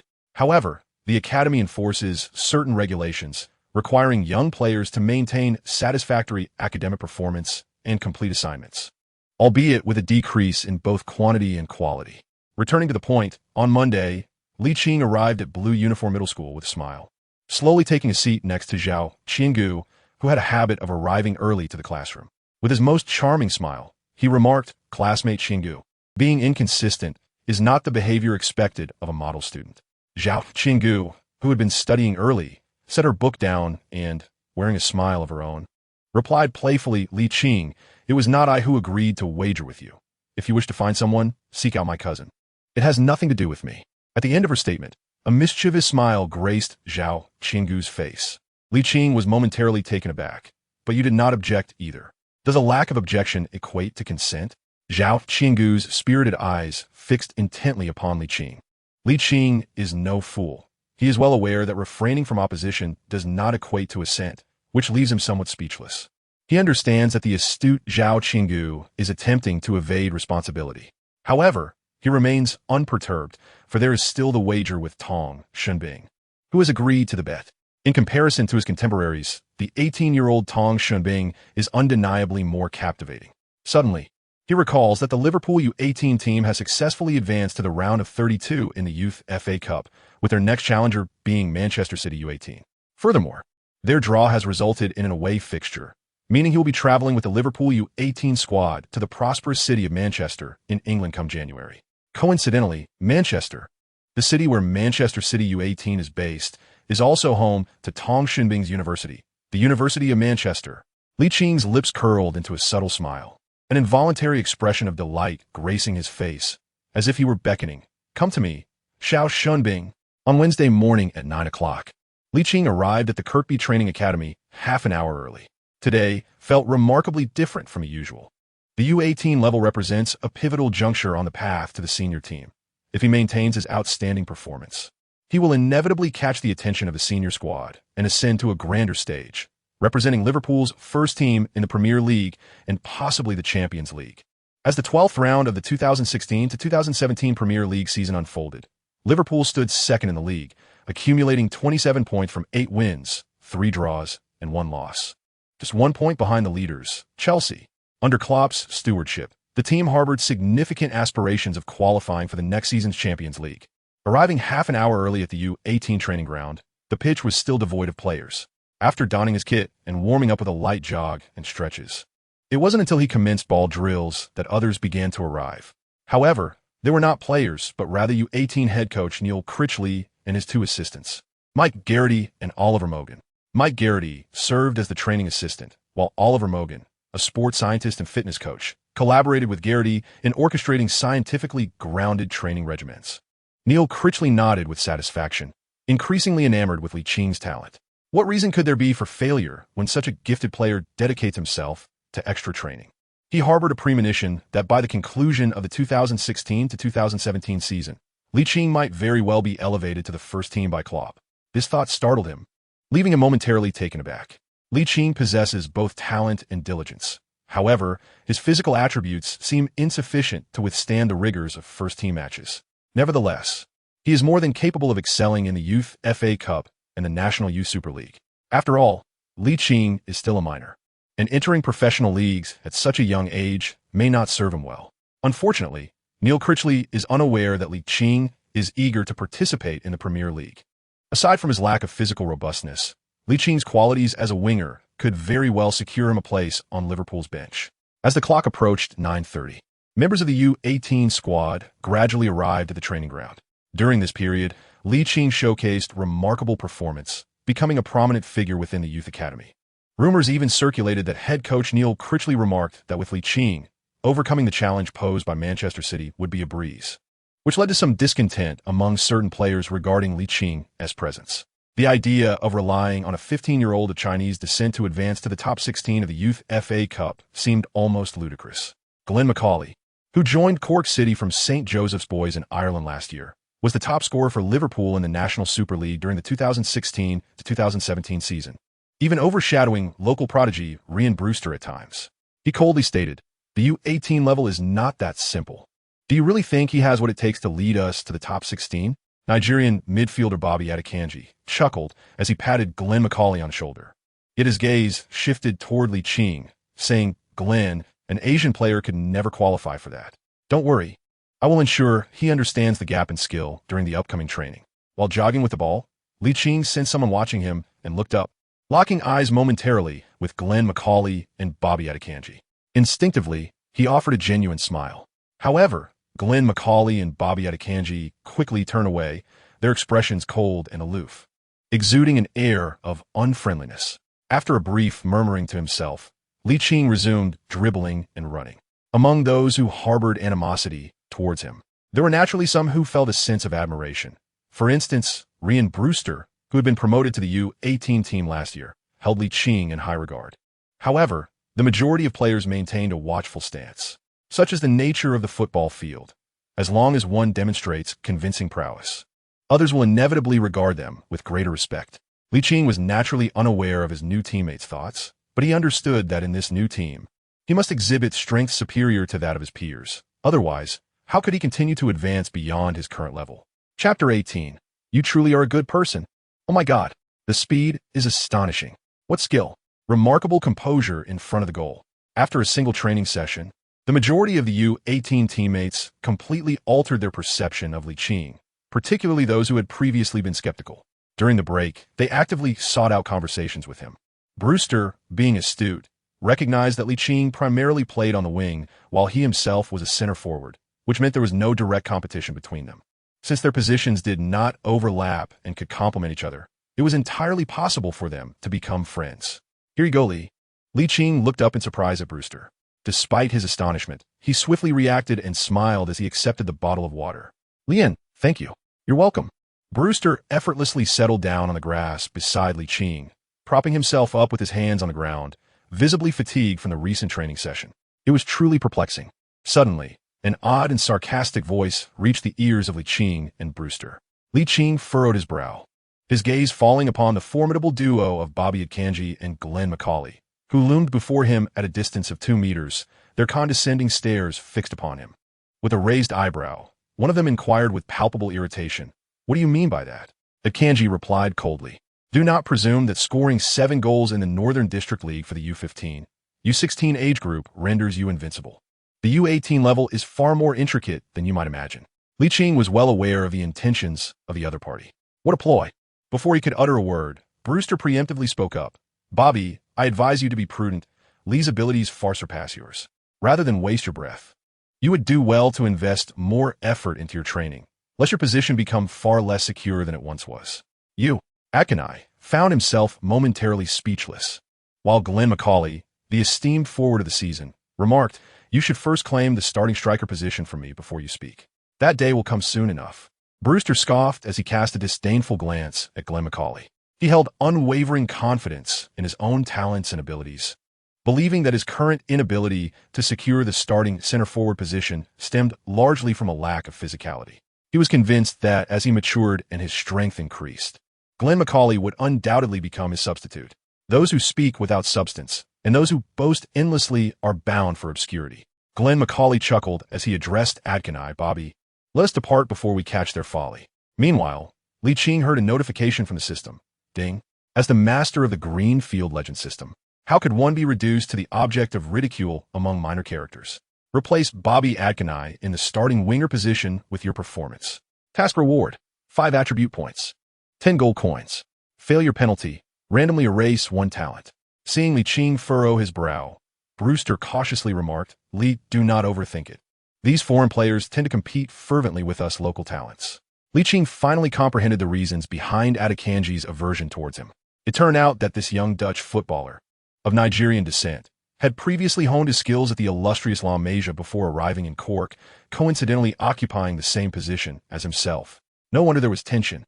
Nevertheless, Adekanji proved to be a remarkably benevolent individual in Liching's eyes. However, a mere jest ignited a passive quest.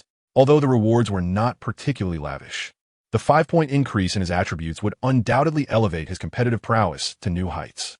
Through both real-world training and systematic exercises, his strength attribute had already reached 50 points. Completing the quest would allow him to allocate those 5 points to enhance his strength further. The Premier League was drawing ever closer to him. With this thought in mind, he murmured towards Adekanji, "What a good person." "What do you mean by good person?" Brewster inquired, perplexed. "Ligt, huh? That is speak?" "I don't believe so." "Brewster, the primary objective of the first training session is to warm up the players' bodies. The second session will involve ball training, while the 40-minute scrimmage will take place in the afternoon." Ligt possesses remarkable speed and a formidable ability to score through incisive movements. Under the discerning guidance of head coach Neil Critchley, he has been designated to wear the fluorescent vest symbolizing the primary team, while Brewster is allocated to the opposing blue vest squad. Additionally, Glenn Macaulay and Adederin have also been placed on the fluorescent vest team. This arrangement has left Ligt somewhat taken aback and disheartened. He had envisioned himself overpowering Adederin to secure a starting position in the U18 squad.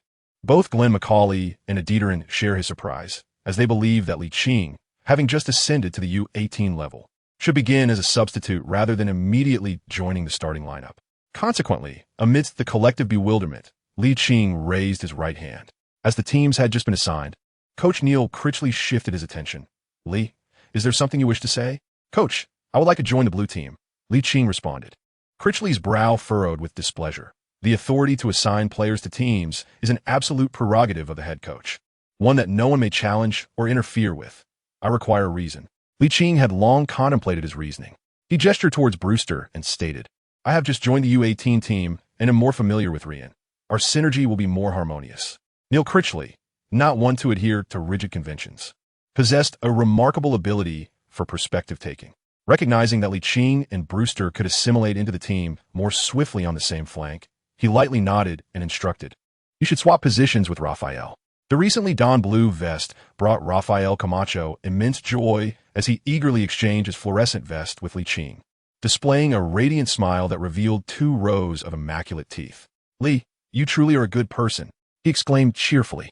The 14th round of the National Youth Super League was about to commence, should he demonstrate exceptional performance as a key player.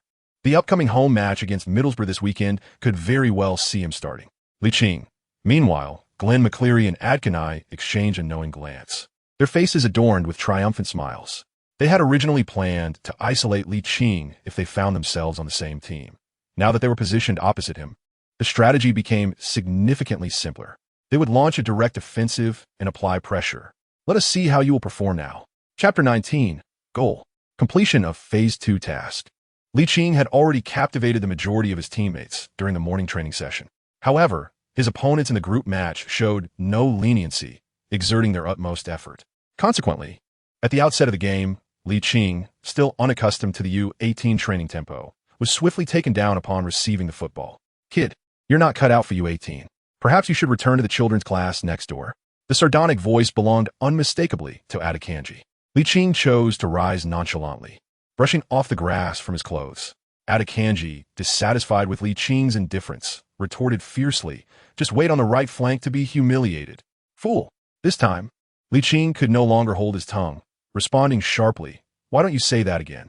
Hailing from La Masia, Adekanji basked in an air of superiority, and he was taken aback by Licht's audacity to retort. His anger flared instantly as he strode toward Ligt, exclaiming furiously, Fool. Ligt cast a disdainful glance at Adekanai and reiterated his previous statement. Nearby teammates sensed the palpable tension. Brewster positioned himself before Ligt, pushing Adekanai aside with both hands. Bobby, what do you mean? If you wish to fight, come at me. This is none of your concern. Step aside. Adekanai attempted to shove Brewster aside in order to confront the 1.7-meter-tall Ligt, but the other teammates were not willing to overlook the situation, interposing their bodies to separate the two. The referee, Coach Ian Barrigan, reacted swiftly, blowing his whistle and bellowing at Adekanai, If you don't want to play, go sit down and spare us the embarrassment. Head coach Neil Critchley and assistant coach Mike Garrity also rushed onto the field to admonish both Adekanai and Ligt. Ligt innocently spread his hands, signifying his innocence, while Adekanai felt free to act without restraint in front of Ligt. He knew that such behavior was utterly unacceptable in the presence of the coach. A minute later, Glenn McCauley patted Adekanai on the shoulder and whispered, Bobby, do not lose your temper. Let us persist with our strategy of attacking down the left flank and see how that scoundrel performs. Adekanai shot a glare at the slender Ligt, then reciprocated McCauley's gesture with a light tap and a nod, acknowledging I understand. Neil Critchley observed the seemingly incompatible Ligt and Adekanai with a sense of exasperation.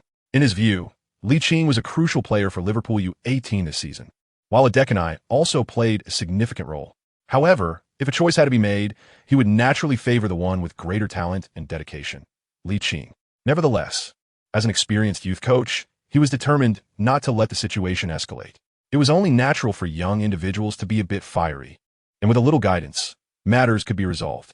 As the match resumed, Harvey White took a free kick from the front, directing the ball towards the right side of the penalty area. Brewster, having anticipated the play, outmaneuvered George Johnstone to execute a header back. The ball soared directly towards Ligt, who was sprinting forward. Adekanai, focused on Ligt, rushed in to defend, particularly resolute upon seeing Ligt prepare to unleash a powerful shot with his right foot. Meanwhile, two defenders clad in yellow vests positioned themselves in front of Ligt, hands clasped behind their backs, attempting to collaborate with Adekanai to block Licht's impending strike. With a slight smile curving at the corners of his mouth, Ligt raised his right foot, yet rather than striking the descending ball, he hesitated. Not only was his right foot not his dominant one, but with the human wall before him, how could he possibly execute the shot? Ching remained remarkably composed, deftly nudging the football to the left with the instep of his right foot. This sudden maneuver sent Adekanji and two defenders into a state of disarray, as they desperately attempted to block him but were rendered helpless by inertia. Helplessly watching as Ching adjusted his positioning and executed a left-footed shot from a mere 15 meters away. The crisp sound of his foot connecting with the ball resonated in Adekanji's ears as the football surged through the narrow gaps in the crowd like a cannonball, hurtling towards the upper left corner of the goal. Goalkeeper Camille Grabera, witnessing the ball emerge from the opening, relinquished any hope of resistance and turned to watch, fixated, until the ball settled within the pristine net. Simultaneously, Ching heard a notification from the system. Ding. Congratulations, host. You have completed the second phase of your scoring mission, earning 5 ability points and 50 gold coins. Unbeknownst to him, he had already scored 499 goals across the reality training ground, the system training arena, and matches. With this latest goal, he had reached the remarkable milestone of 500. How splendid!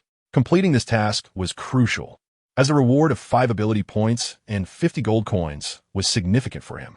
While 50 points in strength were somewhat commendable, the addition of these 5 ability points would undoubtedly elevate his physical confrontations to a whole new tier. Meanwhile, under the sunshade, head coach Neil Critchley was still grappling with the complexities of Ching and Adekanji's relationship when he suddenly witnessed Ching's calm, dribbling, and powerful left-footed strike. Instinctively, he rose to his feet and exclaimed, "Beautiful!" Brewster, who had provided the assist, curiously tapped Ching, who appeared unfazed by the goal, and remarked, "Hey Lee, why the lack of reaction to your goal?" Ching finally regained his composure and chuckled. "Such a goal is quite ordinary for me." Meanwhile, Brewster appeared as though he had been struck by 1,000 blows, his strong frame trembling. The brilliance of Ching's recent goal was nothing short of spectacular, astonishing all who witnessed it. To label such a goal as merely ordinary? Surely, he jested.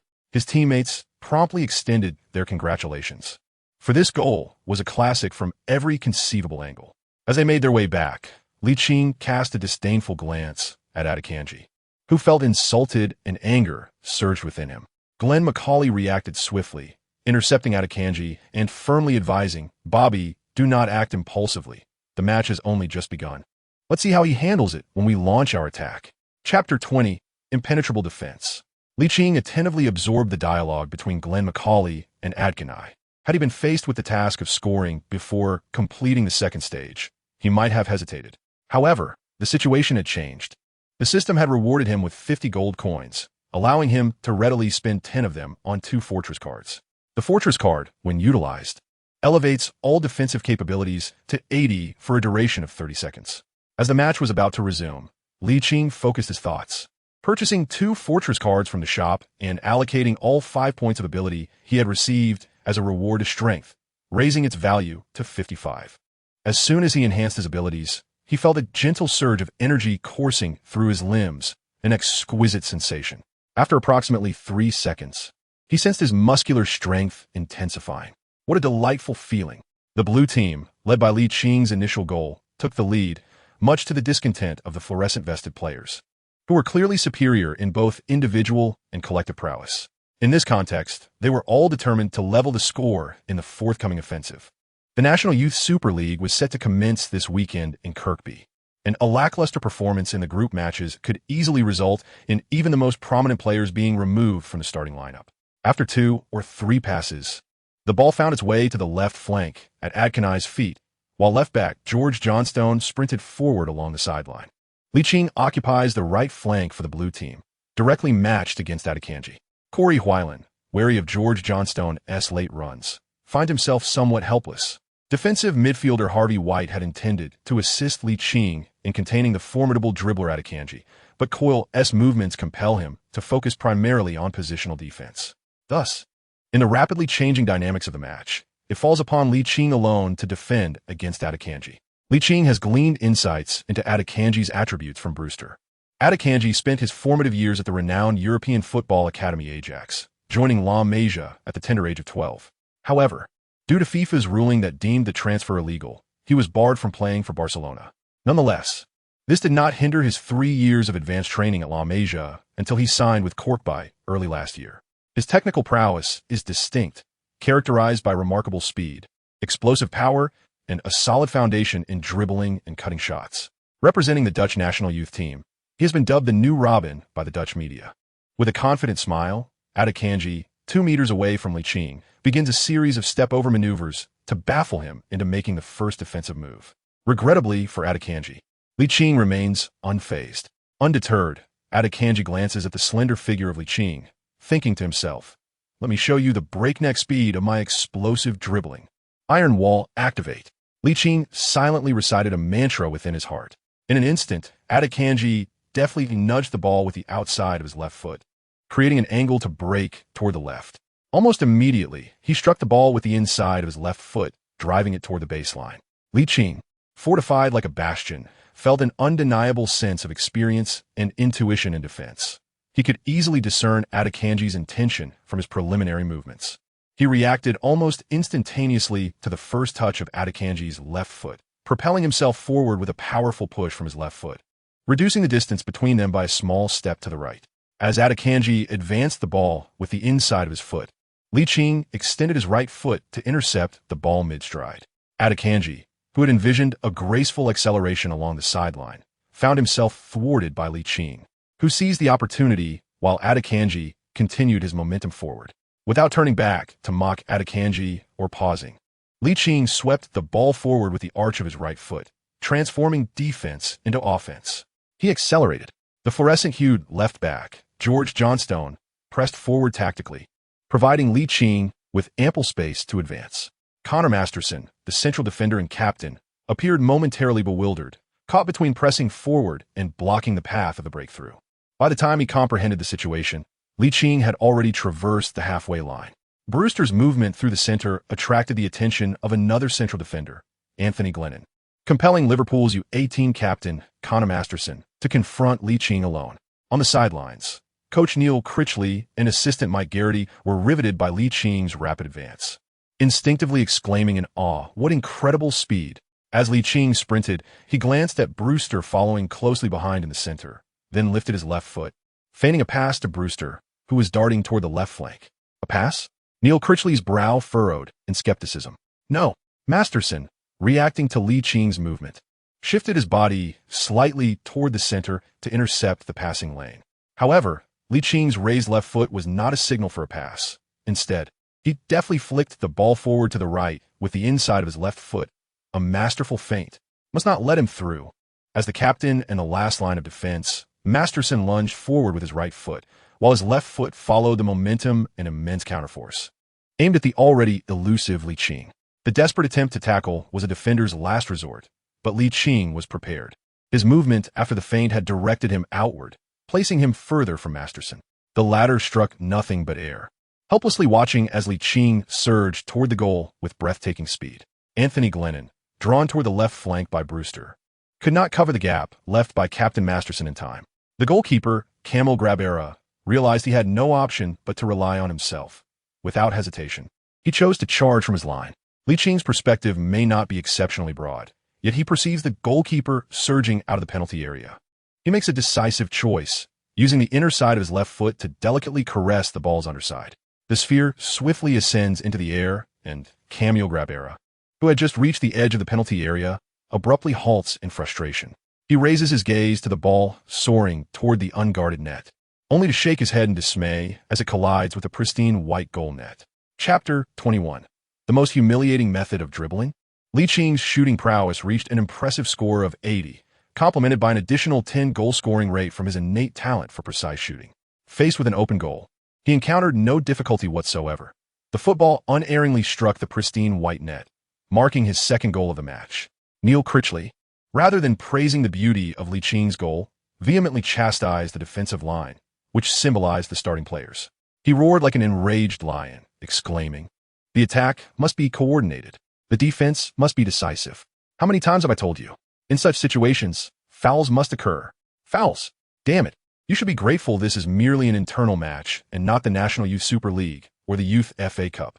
His voice resonated loudly, and since the training session was closed to the public, Neil Critchley's clear roar echoed across the vast training grounds, causing the players in fluorescent vests to lower their heads, unwilling to meet his gaze. Akanji's expression was particularly grim, as the goal conceded was directly linked to his failed attempt to break through Ligt. Had he opted to pass to the onrushing George Johnstone, that goal would not have materialized. However, he did not perceive himself as at fault. After all, as a winger, taking on defenders was a common occurrence. The earlier interception was merely a stroke of bad luck. Glenn McAuley sensed a growing pressure. As the U18's main striker, it was one thing to go a few minutes without scoring, but the substitute striker Brewster had been performing exceptionally well. The first goal conceded stemmed from Brewster's direct assist, while the second, although he did not directly contribute, was facilitated by his agile positioning, granting Ligt a one-on-one opportunity against a defender. It appeared that he and Ligt shared an almost innate synergy. This was an ominous sign. Should Ligt secure a starting position, Brewster, who had developed a rapport on the field, could very well replace him. With this thought lingering, Glenn McAuley was eager to regain his form in the forthcoming matches. Aiming to narrow the score, equalize, or even take the lead, he was astute enough to realize that achieving his objectives solely on individual merit would be challenging. Thus, after enduring the coach's reprimand, he proactively sought out George Johnstone, Joel, Herbie Kean, and Adekanj. Meanwhile, Ligt, who had scored twice within a mere 3 minutes, remained oblivious to the whispered conversations among the players in fluorescent vests. As an attacking player, his role in defense was minimal. Contributing to the team's scoring was paramount. Adekanj, while outwardly agreeing with Glenn McAuley's call for more passing, harbored thoughts of humiliating Ligt at the first opportunity, intent on reclaiming his pride. Before the match resumed, Coach Neil Critchley provided tactical insights to both teams. The team donned in fluorescent vests, trailing by 2 goals, urged for an intensified offensive effort to narrow the gap in the shortest possible time. Additionally, he emphasized the importance of passing and executing half-court offensive drills. The team in blue vests, holding a 2-goal lead, called for all players, except for Ligt, to focus entirely on defense and adopt a counter-attacking strategy. Rather than expressing dissatisfaction with Coach Critchley's decision to exempt Ligt from full defensive duties, the players wholeheartedly endorsed it, raising their hands and feet in agreement. Licht's capability for counterattacking is undeniable. Rather than exhausting his energy on defensive duties, it would be more prudent to await an opportunity to score again, thereby extinguishing any lingering suspense. The fluorescent-clad team harbored aspirations of narrowing the score gap, yet the blue-clad players exhibited unwavering determination, their continuous passes and strategic maneuvers failing to create any threatening opportunities. Even Glenn McAuley, the leading scorer of the U18 team, seemed to vanish from the game, contributing little. In contrast, the blue-clad team's swift counterattacks were executed with flair and precision. Had it not been for several players in fluorescent vests opting to commit fouls, Ligt and Brewster could have easily extended their lead to 3 goals. Licht's ability to initiate counterattacks with the ball is undeniably formidable, and his prowess in physical confrontations is equally impressive. Aside from committing fouls, opponents find themselves at a loss for alternatives. Head coach Neil Critchley is brimming with excitement, for it seems his initial instincts were utterly correct. The prospect of clinching the Youth FA Cup title appears increasingly plausible, and they may even contend for the championship of the National Youth Super League. After 13 rounds of the Northern League, the team boasts a record of 8 victories, 3 draws, and 2 losses, amassing 27 points, placing them third. They trail behind Manchester City U18, with an impressive 11 wins and 2 draws, totaling 35 points. And Manchester United U18, who have 9 wins, 2 draws, and 2 losses, accumulating 29 points. This weekend, the eagerly anticipated U18 derby between the 2 Manchester clubs will unfold. Regardless of the outcome, focusing on their upcoming home match against Middlesbrough U18 is paramount, as narrowing the points gap is inevitable. Amidst Neil Critchley's reverie, the football finds its way to the feet of Adekanj, positioned on the left flank, where he encounters Ligt, who had merely feigned defensive efforts moments earlier. Whether by coincidence or design, Adekanj's teammates create a fleeting opportunity for him to advance. Realizing that relying solely on passing would not suffice to secure a goal, he resolves to take matters into his own hands and dribble forward. Aware of Licht's previous interception leading to a swift counter, he approaches this moment with caution, deftly maneuvering his feet above the ball in rapid succession, executing a series of step-overs. Ligt realized that this was an exceptional opportunity for a counterattack. Without hesitation, he played his last formidable defensive card. As he engaged in a tactical retreat, his center of gravity shifted slightly inward in response to Adekani's bicycle maneuver. Adekani, adept at breakthroughs, noticed the opening, his eyes gleaming with determination. With a swift flick of his left foot's outer instep, he deftly nudged the ball outward and followed through with a rapid leftward movement. However, unlike their previous encounter, he did not accelerate into a breakthrough. Instead, he executed a sudden stop, feigning with his right foot just above the ball. A counterattack leading to a goal? This time, I shall leave you sprawled on the ground. Ligt, having shifted outward, suddenly halted and swiftly retracted towards the center. Now was the moment. Adekani, trailing behind, sharply struck the ball with his left heel, sending it skimming along the grass towards Liching's legs, a most humiliating method of evasion on the football field. Although Ligt did not fall, Adekani felt a thrill, for a nutmeg was still a victory of sorts. Yet, the outcome deviated significantly from his expectations. As Ligt lowered his center of gravity, his legs, which had been spread apart, suddenly closed, intercepting the ball that Adekani had stealthily sent forth. Chapter 22. Who is stronger? Adekani's flamboyant heel flick, perfectly executed to split the ball and the player, was thwarted by Liching's indomitable defensive prowess, which had ascended to an impressive 80. While he might occasionally falter against elite professional attackers, he faced no challenge against Adekani from the U-18 squad. Ligt deftly intercepted the ball at his feet, causing Adekani's proud smile to freeze. The fluorescent-vested left-back John Stone, muttering a curse at Adekani, lunged towards Ligt, attempting to commit a foul to halt the play. With a swift motion, Ligt arched his right foot, sending the ball rolling horizontally towards the center, while he sprinted vertically along the right sideline, evading his defender. To avoid any mishaps in passing, Brewster, under relatively relaxed circumstances, skillfully stopped the ball with the outside of his right foot before delivering a precise diagonal pass. The ball skimmed along the grass, hurtling towards the right flank of his team's attack, specifically targeting the defensive zone of Johnstone and center-back Masterson. The transition from offense to defense for the fluorescent-vested team was hasty and fraught with vulnerabilities, as Liching's astonishing speed shone brilliantly in that fleeting moment. A blue lightning bolt raced across the field. Johnstone, unable to grasp Ligt in time, could only hope that his teammates would compensate for the defensive gap he had left. Captain Masterson inwardly cursed the state of their defense. What a shambles! After receiving a yellow card for consecutive fouls, another infraction would certainly lead to a second yellow, culminating in a red card.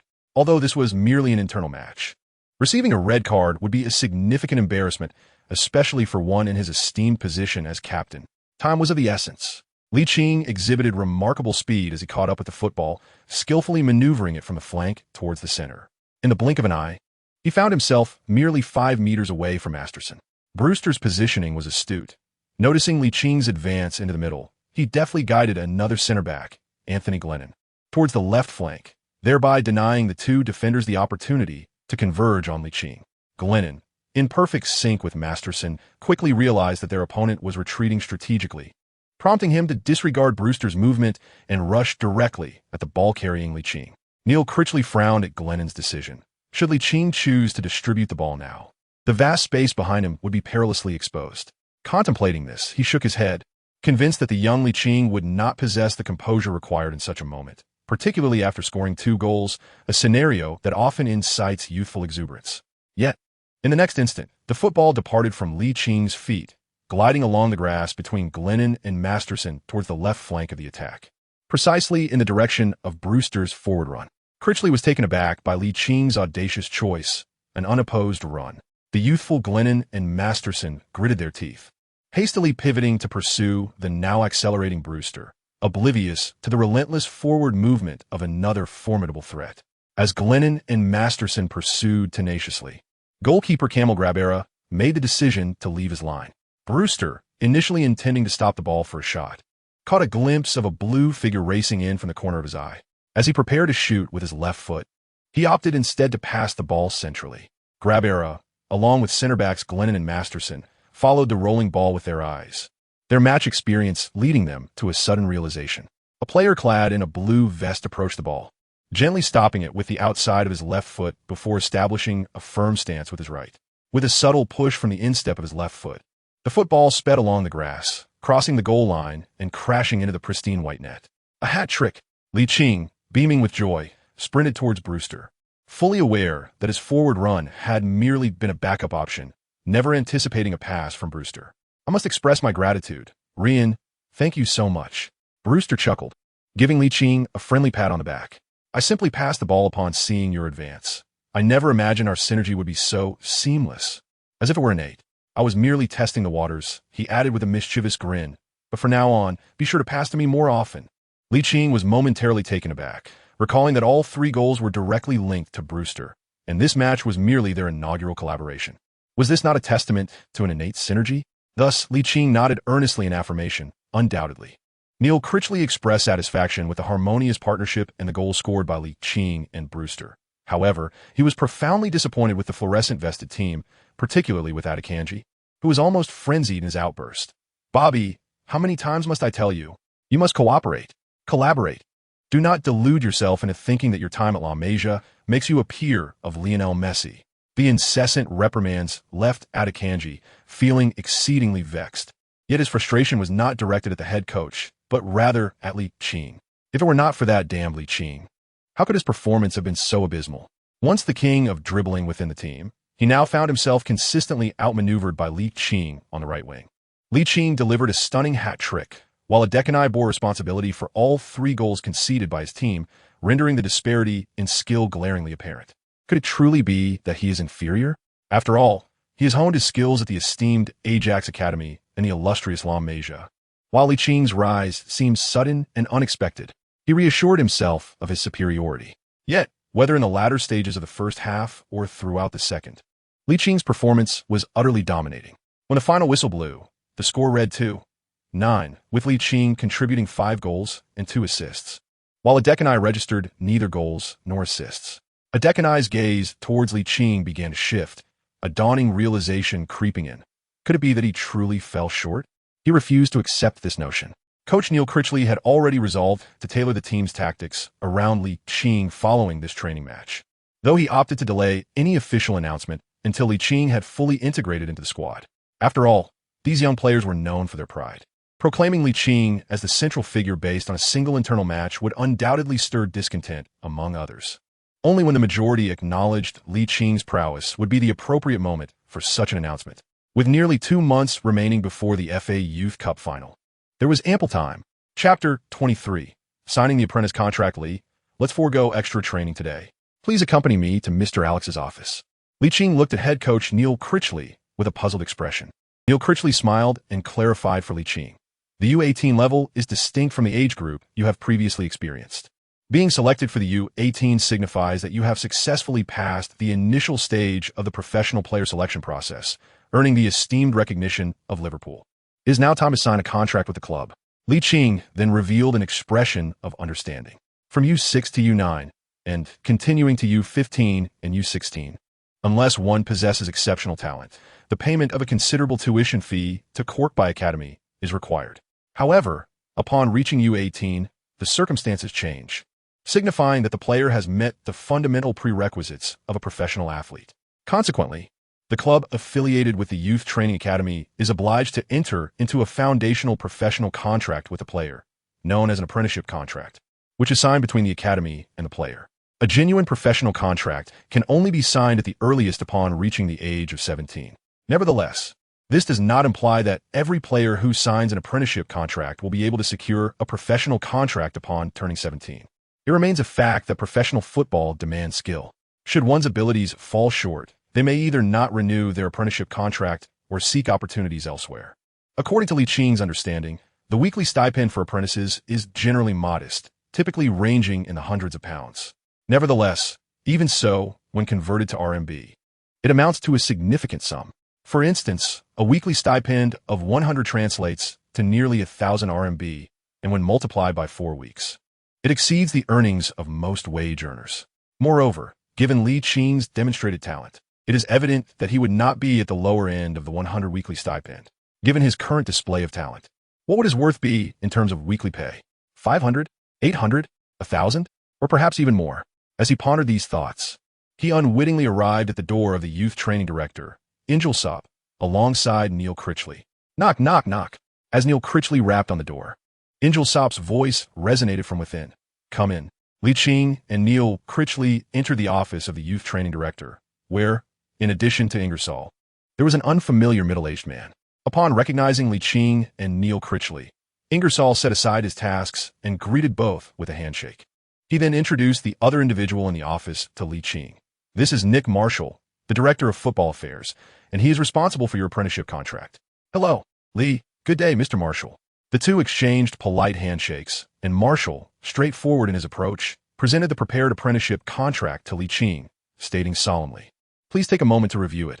If all is in order, you may proceed to sign." Ligt took the contract, contemplating, "System, could you assist me in reviewing this contract for any potential issues?" 10 gold coins. The system's notification sound resonated. Ligt could not help but roll his eyes. Is the system obsessed with wealth?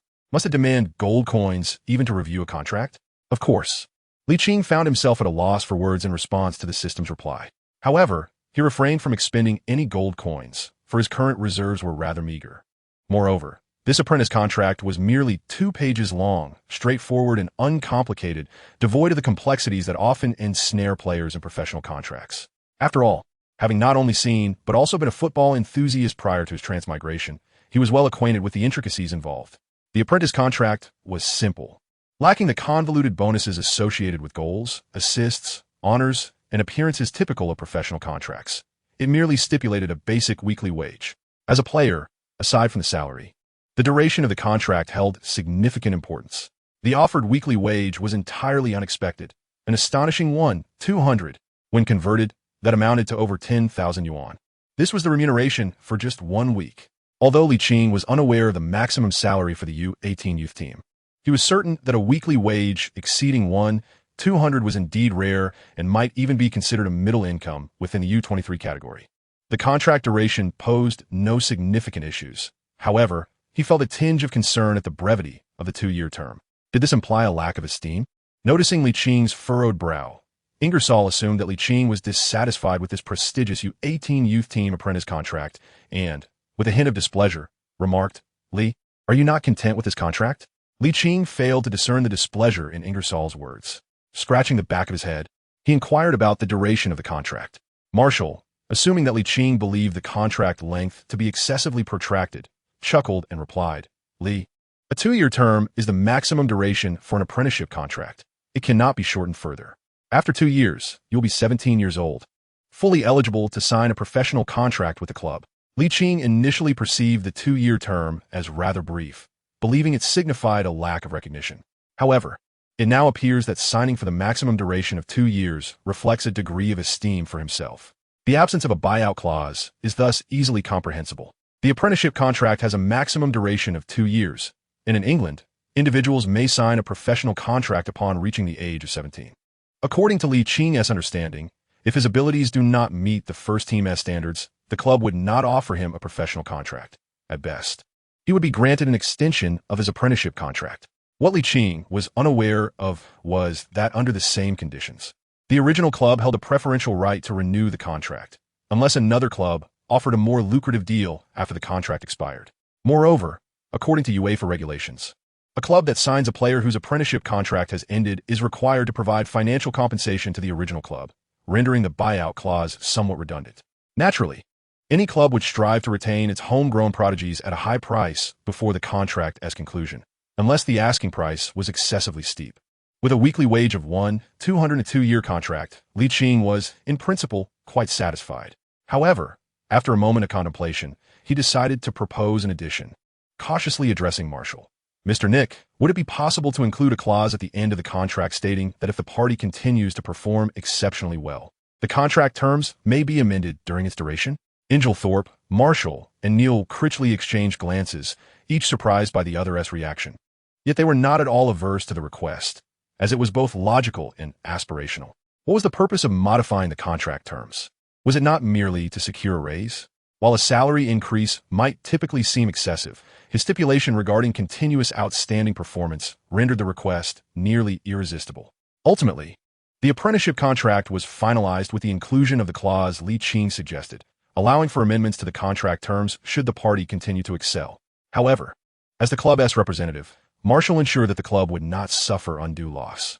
He subsequently added a stipulation that such amendments could occur no more than once every 6 months. Chapter 24. Sweet Dreams. As Ligt inscribed his name on the apprenticeship contract, a familiar system notification resonated in his mind. Ding! Congratulations, host, on completing the first step of your professional football career by signing the apprenticeship contract. The system rewards you with 100 gold coins and 1 draw for a talent from the Physical Awareness series. Oh, there's a reward for signing the apprenticeship contract?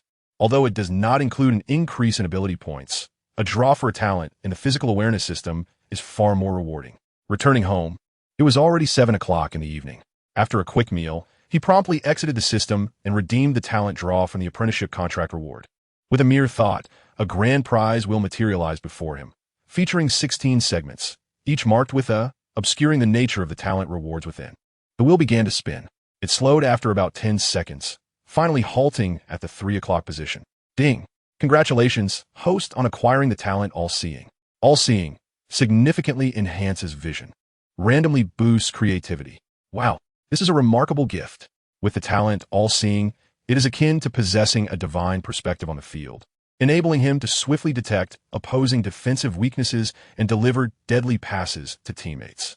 Certainly, the ability to deliver precise passes hinges on the enhancement of relevant data. Nevertheless, such a talent concerning bodily awareness remains remarkably significant. A broad perspective enables one to make the most accurate choices in an offensive context. The scene swiftly shifts to personal attributes. Offensive and defensive bodily awareness. Height, 172 centimeters. Weight, 57 kilograms. Position, forward. Strength, 55. Stamina, 65. Skill, 62. Shooting, 80. Shooting power, 50. Heading, 53. Long-range shooting, 46. Free kicks, 50. Penalties, 80. Sprint speed, 83. Acceleration, 85. Jumping, 62. Agility, 65. Balance, 72. Tackling, 34. Interception, 40. Positioning, 50. Man-to-man marking, 55. Dribbling, 68. Ball control, 66. Short passing, 60. Crossing, 61. Long passing, 55. Off-the-ball movement, 70. Creativity, 85. Vision, 92. Reaction, 74. Tendency, 50. Willpower, 85. Goalkeeping, 29. Available skill points, 0. Inventory, none. Draw attempts, 0 coins, 150. Strength assessment. B. Capable of being a key player in relegation-threatened teams within the top 5 leagues, or a substitute in mid-tier teams. From top to bottom, Ligt observed that he had grown 3 centimeters taller and gained 5 kilograms since his initial transition. His vision and creativity had reached 92 and 85, respectively, increasing by 30 and 10 points. An impressive vision of 92 stands as his sole outstanding attribute, filling his heart with immense joy. Each day brings growth, and he feels ever closer to the Premier League. Initially, he envisioned representing Liverpool in the forthcoming season of the Premier League. However, given his current rate of development, it is conceivable that he could ascend to the first team by the second half of the season, especially upon seeing the strength assessment of B, which indicates his capability to be a key player in relegation-threatened teams or a substitute in mid-tier teams within Europe's top leagues. Since Adekanji was entirely overshadowed by Licht's performance in the internal matches, his form has drastically declined, leading to a gradual fading from the main lineup in the mind of head coach Neil Critchley. As Ligt and Brewster's synergy deepens with increased collaboration, their rapport flourishes, in stark contrast to Glenn McCauley's near absence of synergy. However, considering that Glenn McCauley currently holds the title of the team's top scorer, his position as the starting center remains relatively secure, unaffected by the growing compatibility between Brewster and Ligt. On the eve of the National Youth Super League, head coach Neil Critchley revealed the starting lineup for the match to be held at Kirkby. Much to Licht's astonishment, his name was conspicuously absent from the list, relegating him to the role of a substitute for the upcoming league match. Sensing Licht's disappointment, Brewster placed a reassuring hand on his shoulder. "Lee, you have just ascended to the U18 level. It's perfectly normal to start as a substitute. The atmosphere and pace of the National Youth Super League differ significantly from the U15, U16 North District League. I believe as you gradually adapt to the new league's tempo, the coach will grant you a starting position." Upon hearing Brewster's words, Licht's expression shifted to one of understanding. Similarly, Adekanji was taken aback to find his name also missing from the starting lineup. Why was this so? Had he truly been outperformed by Ligt in recent days? Turning to glance at Ligt, who had regained his usual demeanor, he found it perplexing that this individual had also been excluded from the starting formation. It seemed unjust. Glenn Macaulay patted the dazed Adekanji on the shoulder. Bobby, do not despair. Your recent performance has been lacking, but once you regain your form, starting the entire match will be well within your grasp. With the situation as it stood, self-reassurance was all that remained. Upon returning home that evening, Ligt posed a question to the system. I have pushed Adekanji out of the starting lineup, so why has the task not registered as complete? The system responded, please ensure that you comprehend the requirements of the task. Ligt had no choice but to examine the specific task requirements to replace Adekanji as the starting winger and participate in the National Youth Super League. It became evident that only after securing an opportunity to play could he obtain the task rewards. Once the rewards were in hand, the 5 points of ability would be added to his strength attribute, allowing him to reach the threshold necessary to withstand the confrontations of the Premier League. That night, Ligt dreamt a splendid dream, envisioning himself clad in a Liverpool jersey, battling across the fields, collecting every trophy in sight, with a personal fortune exceeding millions and a plethora of admirers. Sao Kiangu, Tong Shembing, Dililengba, Chenminmin, Sudzixia, Lutiangxian, and Lu Ruashi all became his romantic partners. Chapter 25. Mindless Enhancement. The Liverpool U18 team currently ranks third in the Northern Division, trailing only Manchester City U18 and Manchester United U18. The prior Manchester derby, which concluded in a 2-2 draw, afforded Liverpool U18 the opportunity to surpass the United youth team and ascend the league standings. However, whether they could seize this chance depended on Liverpool U18's performance. Glenn Macaulay, Liverpool U18's top scorer, faced relentless marking from Middlesbrough youth players, resulting in scant opportunities to shoot, thereby rendering Liverpool U18's offense loud, yet ineffective. The first half concluded with a score of 0-0. Sitting beside Brewster, Ligt was eager and awaiting the call from head coach Neil Critchley. But the subsequent 2 substitutions had no bearing on him. Frustration mounted. As the match neared the 70th minute, the score remained 0-0. If the match were to conclude with this score, the top 3 positions would remain unchanged, and there was a possibility of being caught by 4th-placed Blackburn U18. It was not until the 75th minute that Ligt heard the coach's melodious voice. Lee, warm up. You'll return in 10 minutes. 10 minutes later, at the 85th minute, would it be too late? Though such thoughts crossed his mind, his body reacted swiftly as he hurriedly shed his heavy down jacket and sprinted towards the warm-up area. 5 minutes of regulation time might seem brief, but with injury time added, there would be at least 8 minutes remaining. Scoring within 8 minutes was feasible. In fact, 5 minutes of standard play should suffice for him to find the net. His abilities were already suited for the Premier League. Competing in the National Youth Super League should prove to be a mere formality. Meanwhile, Adekanji's envious gaze was fixated on Ligt, who was sprinting off to warm up. Suddenly, he felt as though this winter had grown even colder, so much so that he couldn't help but shiver, wrapping his down jacket tighter around himself. In the 86th minute, Brewster's shot veered away from the goalpost, prompting the referee to blow his whistle, signaling a substitution. Ligt, wearing the number 28 jersey, replaced the number 9, Glenn Macaulay. Although Macaulay was reluctant, he had to comply with the coach's orders. Yet he did not engage in the customary exchange of a handshake with Ligt. It was evident that Adekanji and Macaulay were in cahoots, a conclusion Ligt had anticipated, and thus he felt no emotional upheaval, even growing excited at the system's notification sound. Ding! Congratulations to the host for successfully taking over the starting winger position from Bobby Adekanji, participating in the National Youth Super League task, and earning 5 ability points and 10 gold coins. Coach Neil Critchley raised an eyebrow, considering Macaulay's lack of sportsmanship. However, his attention was soon captured by the newly substituted Ligt, as only 4 minutes remained in regular time. Whether the deadlock could be broken and the opponent vanquished now rested on the shoulders of Ligt, whose abilities clearly outshone those of his teammates. English players are generally robust, and although Ligt now weighed 57 kilograms, he was still somewhat lean compared to most of the Middlesbrough players, causing U18 coach Little's nerves to gradually settle. Liverpool, playing at home, would surely ramp up their offensive efforts in these final moments.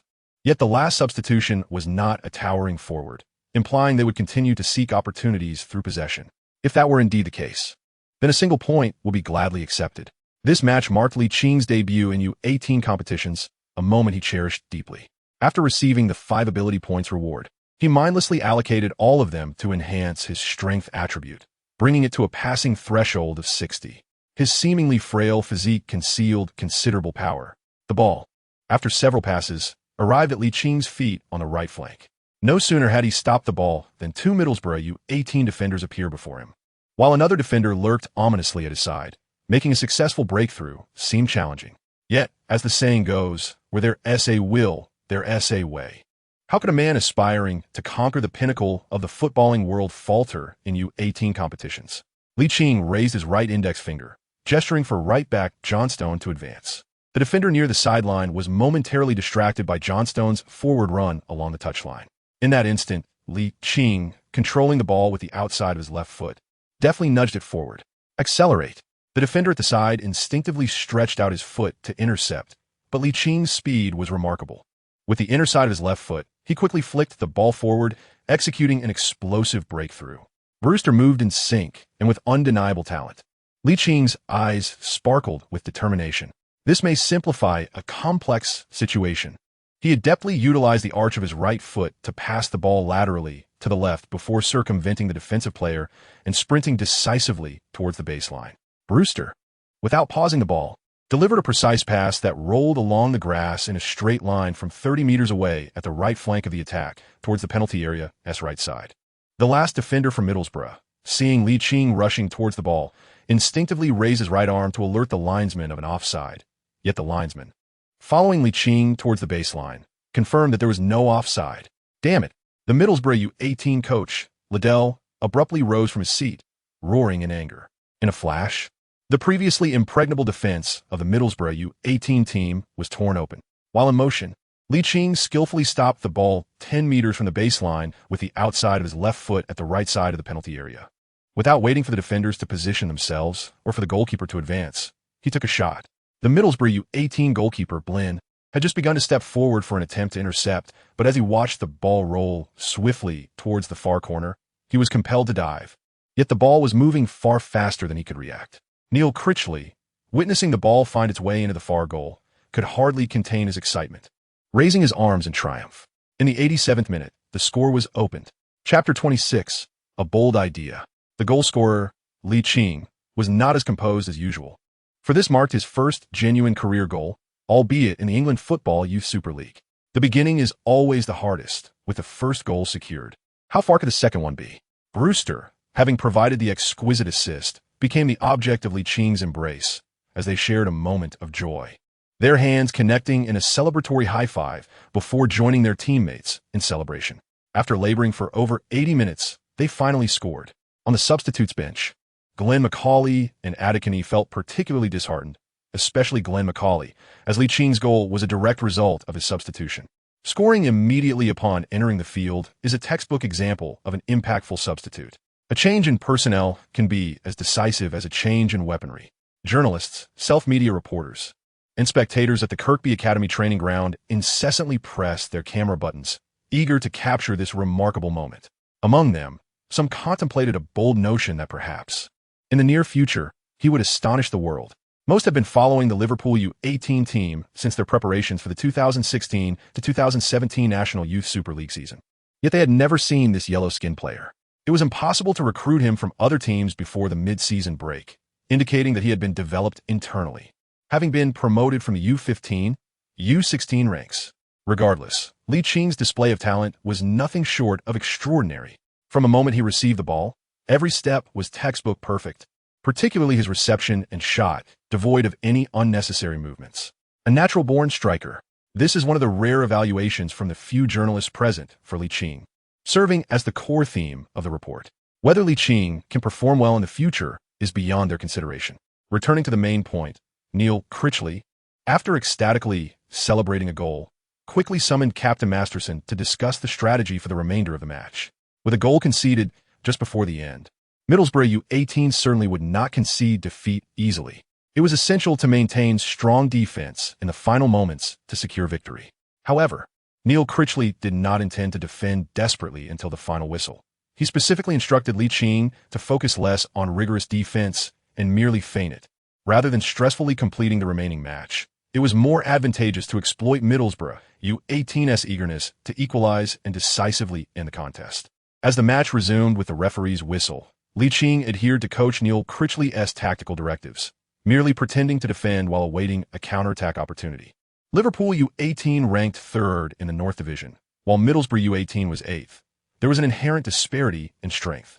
For Middlesbrough U18, having defended for over 80 minutes, orchestrating an effective attack was exceedingly difficult, especially since all 3 substitutions had already been utilized. The two teams appear to have switched jerseys, exchanging roles in attack and defense. Yet Liverpool U18 faced minimal defensive pressure.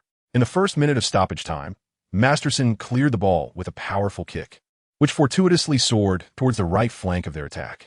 Look, it's number 28. The spectators on the sidelines erupted with excitement. A red flash raced down the right sideline, pursuing the ball's landing spot. All Middlesbrough U18 players had advanced beyond the halfway line. Even their central defender had ventured to the arc of Liverpool U18's defensive half. The physical exhaustion brought about by the stoppage time was lethal, while Ligt, having just come on as a substitute, was brimming with energy. Thus, one could only hope the ball would drift out of play. Unfortunately, contrary to expectations, Ligt extended his right foot while running, controlling the ball into an unoccupied area ahead of him. Middlesbrough U18's coach, Little, sighed in resignation. The nearest defender was over 10 meters away from Ligt. Could the goalkeeper alone manage the defense? The answer was a resounding no. Confronted by the advancing goalkeeper, Ligt remained remarkably composed, deftly maneuvering past the keeper before slotting the ball into the unguarded net. A brace, 2-0, with just over a minute remaining in stoppage time. It effectively sealed the match. Players from the home bench exuberantly rushed past the sidelines, converging on Ligt, who had scored the second goal. Neil Critchley raised his arms in jubilant celebration once more, promptly high-fiving his assistant, Mike Garrity, to commemorate the goal that secured their victory. The expressions on the faces of the two individuals could not conceal their admiration for Ligt. Previously, they had thought it necessary for him to gradually acclimatize to the U18 matches, but that now seemed rather superfluous. Although Ligt appeared somewhat slender, his ability to withstand physical challenges was astonishing. He held his ground remarkably well against imposing defenders exceeding 6 feet tall. Suddenly, a bold thought struck Neil Critchley. Perhaps they should not retain Ligt in the U18 team for too long. U23? No. If Ligt could maintain his current superior performance for several more months, he might very well attract the attention of Klopp and earn a call-up to the Premier League. With the sharp striker Mainz set to participate in the Africa Cup of Nations this coming January, and amidst a significant wave of injuries afflicting midfielders and forwards, promoting young talent had become one of the few viable options, particularly as Klopp favored nurturing potential from within. The match ultimately concluded with Liverpool U18 triumphing over Middlesbrough U18 with a score of 2-0. In the closing moments, Ligt, who was called upon in a moment of crisis, scored both goals, proving to be the pivotal factor in the team's victory, thus becoming the center of attention for reporters and fans alike. This marked the first time Ligt experienced the sensation of being a star, yet he remained grounded, fully aware that the Premier League and the Champions League were the true stages for his talents. Chapter 27. 20 additional goals ratio. Chapter 27. 20 additional goals ratio in a match held at home against Middlesbrough U18. Ligt made a notable contribution by scoring 2 goals. However, this achievement did not elevate him to the status of a star player in the National Youth Super League. His fame has remained confined to Merseyside, where he is recognized by Liverpool fans. This is largely due to the Manchester and North London derbies, capturing the attention of the broader footballing public, who are more inclined to follow the narratives surrounding well-known English prodigies such as Sancho, Foden, Greenwood, and Gomez. That evening, after concluding a day of work, Klopp returned home, only to find a large LCD television in the living room broadcasting a football news segment. The host's fervent voice resonated widely this afternoon. In a match concluding the 14th round of the National Youth Super League at Kirkby Academy, the first half saw no goals, while the second half was characterized by a tedious display of half-hearted attacks. It was not until the 86th minute, when he made his debut appearance on the Liverpool U18 roster, that the tide of the match was decisively altered. In the closing moments, he scored 2 goals, securing a 2-0 victory for his team, as Manchester United U18 and Manchester City U18 ended in a draw. Liverpool U18's triumph allowed them to surpass Manchester United U18 by a single point, positioning them second in the Northern Division of the National Youth Super League, though they still trailed leaders Manchester City U18 by 6 points. Meanwhile, as Klopp prepared for dinner, he glanced at the LCD television, furrowing his brow in contemplation. Lee? Why does that name sound familiar? The highlights on the screen transitioned to the latter stages of the second half, and, As the footage shifted to the substitution area, Klopp suddenly recalled the familiar face of Lee, the young talent he had observed in a reel over a fortnight ago at the Inglethorpe office. He approached the television, fixated on the scene, even ignoring his wife Alessandra calling him for dinner. It was only when the footage shifted to highlights from another match that he snapped back to reality, muttering, "I can't believe how rapidly this young lad has progressed. In just over half a month, he has transformed into such a formidable player. It's quite astonishing." In that moment, a bold idea struck him. Should he consider promoting Ligt to the first team when Maine departs for the African Cup of Nations with Gabon? However, he quickly dismissed the thought, recalling that according to the resume he had seen, Lee would not turn 16 until February of the following year. After a brief contemplation, Klopp resolved to monitor Lee's development for a while longer, as he had yet to demonstrate consistent performance in U18 competitions. Should Lee maintain his form until January, it might indeed present an opportunity for him to acclimate to the Premier League, even if he could not meet the immediate playing requirements. He could still adjust to the fervent atmosphere of Premier League matches.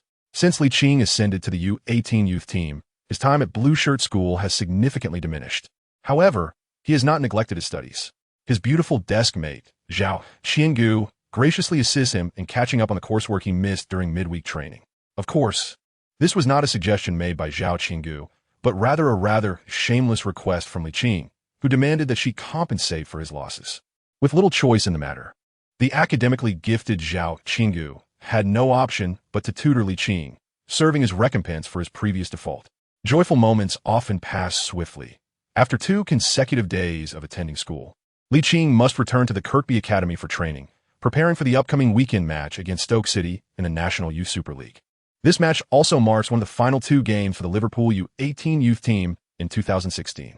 According to the strategy laid out by head coach Neil Critchley, following these 2 matches, the entire team will undergo a tactical overhaul, gearing up for the resumption of the National Youth Super League and the FA Youth Cup next year. Ligt, as the most pivotal contributor to Liverpool U18's victory at home last weekend, has garnered increasing recognition from his teammates. Although Adekani and Glenn McCauley continue to harbor biases against him, nevertheless, Ligt remains unfazed, confident that his consistent and exceptional performances can secure him a stable starting position, potentially even establishing him as a key player in the eyes of head coach Neil Critchley. Contemplating this possibility, Ligt exerted himself during training to such an extent that opposing players in the practice matches voiced their grievances, remarking on his excessive effort. Neil Critchley has taken note of Liching's performance and is eager to include him in the starting lineup for the upcoming away match against Stoke City. Additionally, he has decided to refine and practice a strategy centered around Ligt during the league's break. It is evident that Manchester City's U18 team possesses a markedly superior strength compared to Liverpool's U18.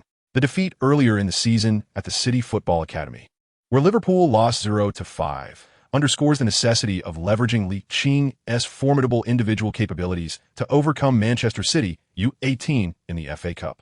However, the immediate priority is to complete the final match of the National Youth Super League for the year. This weekend, as Liverpool U18 faces Stoke City U18, Liching's steady and powerful performance earns him the trust of the coaching staff, leading to his starting appearance. As the key player in Liverpool U18's recent triumph over Middlesbrough U18, he naturally becomes the focal point of Stoke City U18's defensive efforts. Despite this, Ligt impressively contributes 4 goals throughout the match, aiding Liverpool U18 in a decisive 5-2 victory against the home team, Stoke City U18. Notably, upon scoring his first goal, he heard the system notification indicating that his upgradable talent, precise shot, had ascended from level 1 to level 2, previously enhancing his scoring rate by an additional 10, now increased to 20.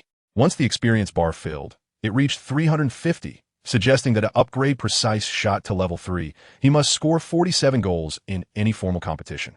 Consequently, Liching's personal attributes and abilities have become ever more refined. He harbors a premonition that, were it not for his age, he might already be participating in the Premier League. Chapter 28. A modest fame Ligt, during his appearance in the U18 League match against Stoke City, remarkably scored 4 goals, which not only elevated his prominence in Merseyside, but also rendered him the focal point of the Youth Super League this week. In an era of rapid technological advancement, the speed at which news disseminates is astonishing. Yet, amidst this, few have heard of a prodigious talent named Ligt. What does this signify? A genius emerging from obscurity. While it is conceivable that Liching's performance may be a fleeting moment of brilliance, the media remains indifferent to such nuances. In this realm, attention equates to wealth, and exaggeration knows no bounds. Who cares about the potential for future success? Certainly, reputable media outlets are not among this group. Within a mere half-day, some media sources managed to uncover detailed information about Ligt, who immigrated to Liverpool with his parents and entered the Kirkby Academy at the tender age of 6, rapidly establishing himself as a prodigious talent in his age group. Strangely, his remarkable performance came to an abrupt halt at the age of 11. The transition from genius to mediocrity is well known. Many at Kirkby Academy and Blue Coat School are familiar with Licht's plight, as the devastating loss of his parents during his youth was sufficient to derail a prodigious talent. As a result, these media outlets are intrigued by how Ligt could rebound from mediocrity to once again shine brilliantly and in such a distinguished manner. An anonymous insider from Kirkby Academy shared on Instagram that Ligt courageously emerged from personal adversity to embrace a new life. Thus, his sudden rise to prominence has become a truly inspirational tale. Unbeknownst to Ligt, his transformation into a figure of renown occurred within just 2 matches, elevating him from a modest reputation in Merseyside to one recognized throughout England.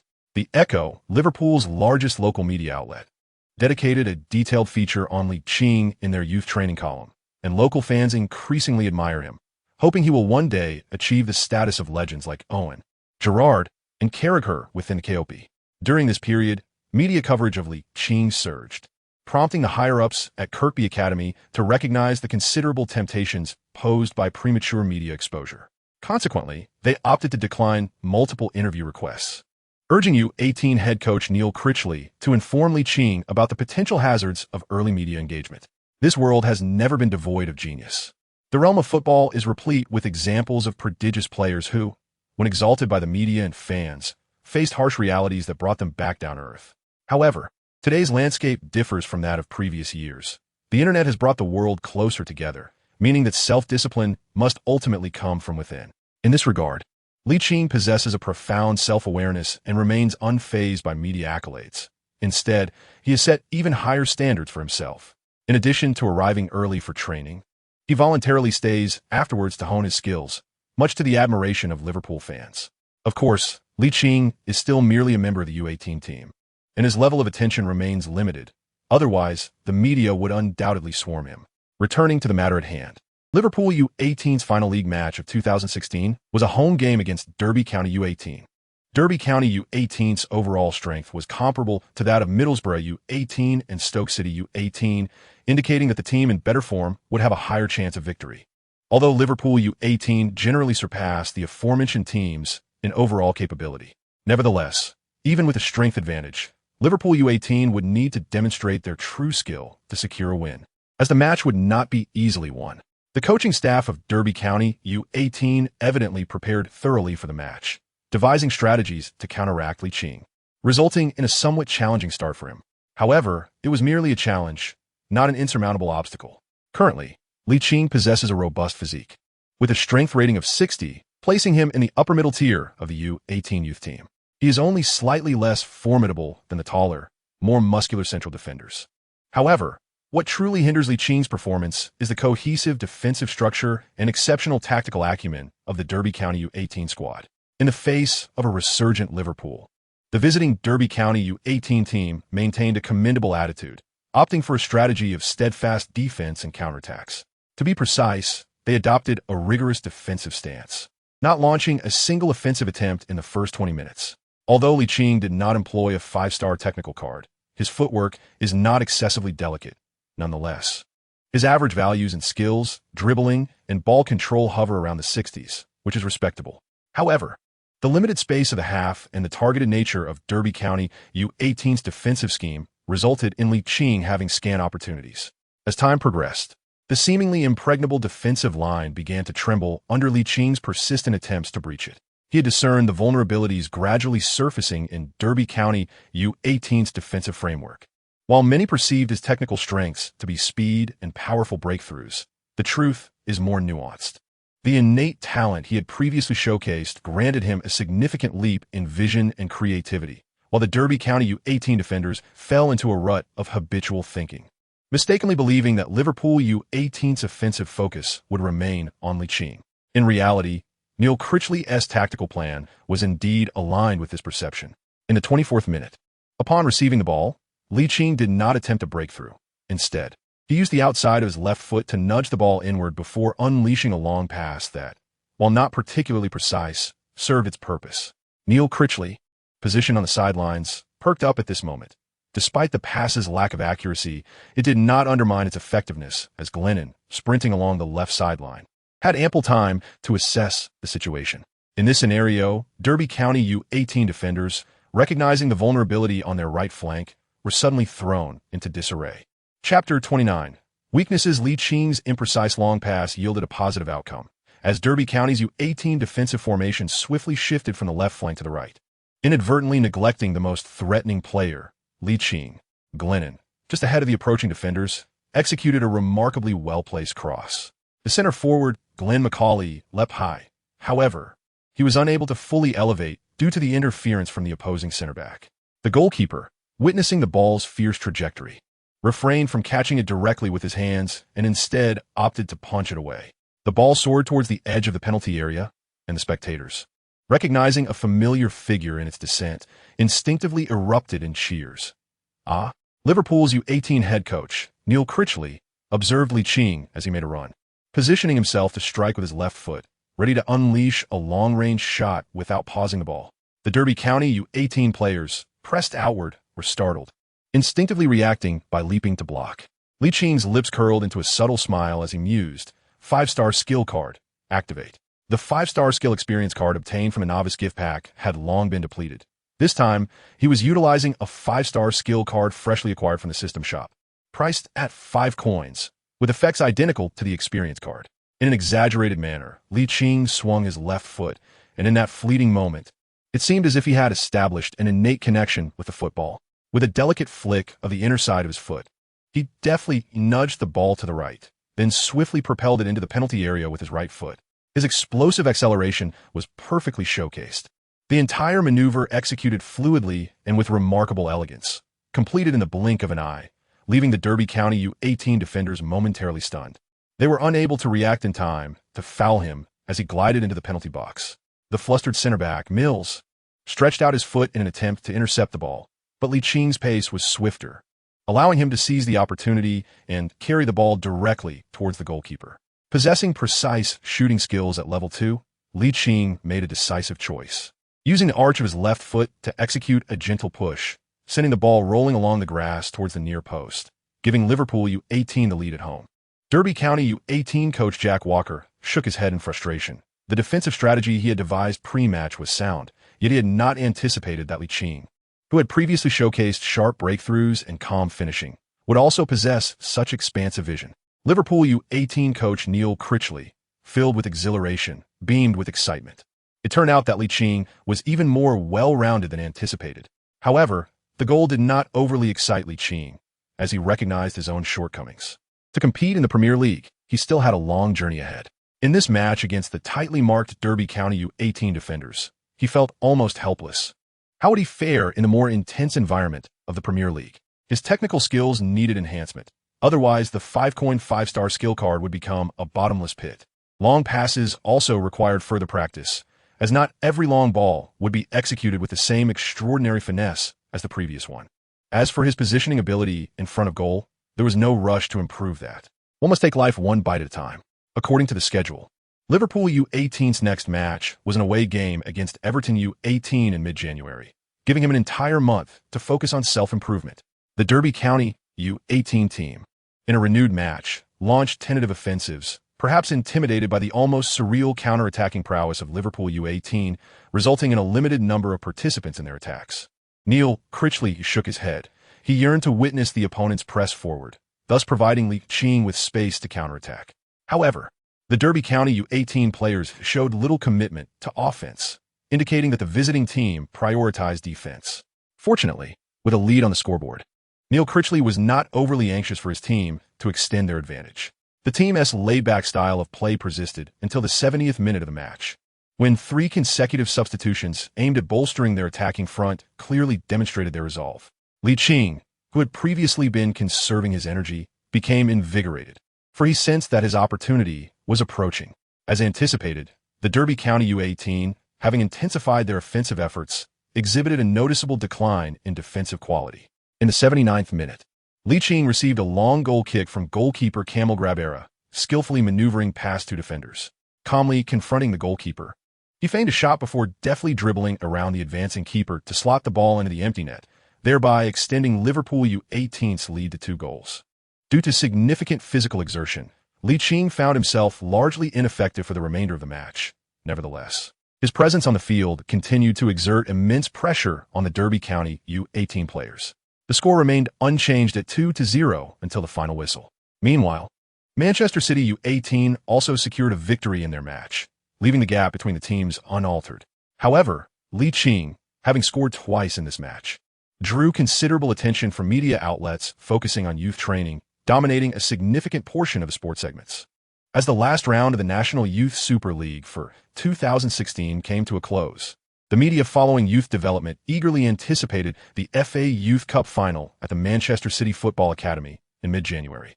Based on the recent performances of both teams, some media outlets have dubbed this forthcoming match as a prelude to a clash of titans, although Manchester City U18 is viewed as the favorite. Boasting exceptionally talented young players like Nick Gonzalez, Jadon Sancho, Phil Foden, and Brahim Diaz, while Liverpool U18 fields only Glenn McCauley, Ligt, and Brewster. Nonetheless, Ligt paid little heed to these media narratives as he needed to continue his studies and personal development. The shortcomings exposed in their previous home match against the well-prepared Derby County U18 necessitated prompt rectification. Chapter 30. Fireflies in the Dark Night, Gold Beetles in the Fields. Licht's targeted training in ball control and long passes is conducted according to the regimen provided by the system. Although the results may not be immediately apparent, he firmly believes that his efforts will not be in vain. With relentless dedication to practice day and night, he is convinced that he will eventually reach the heights he aspires to.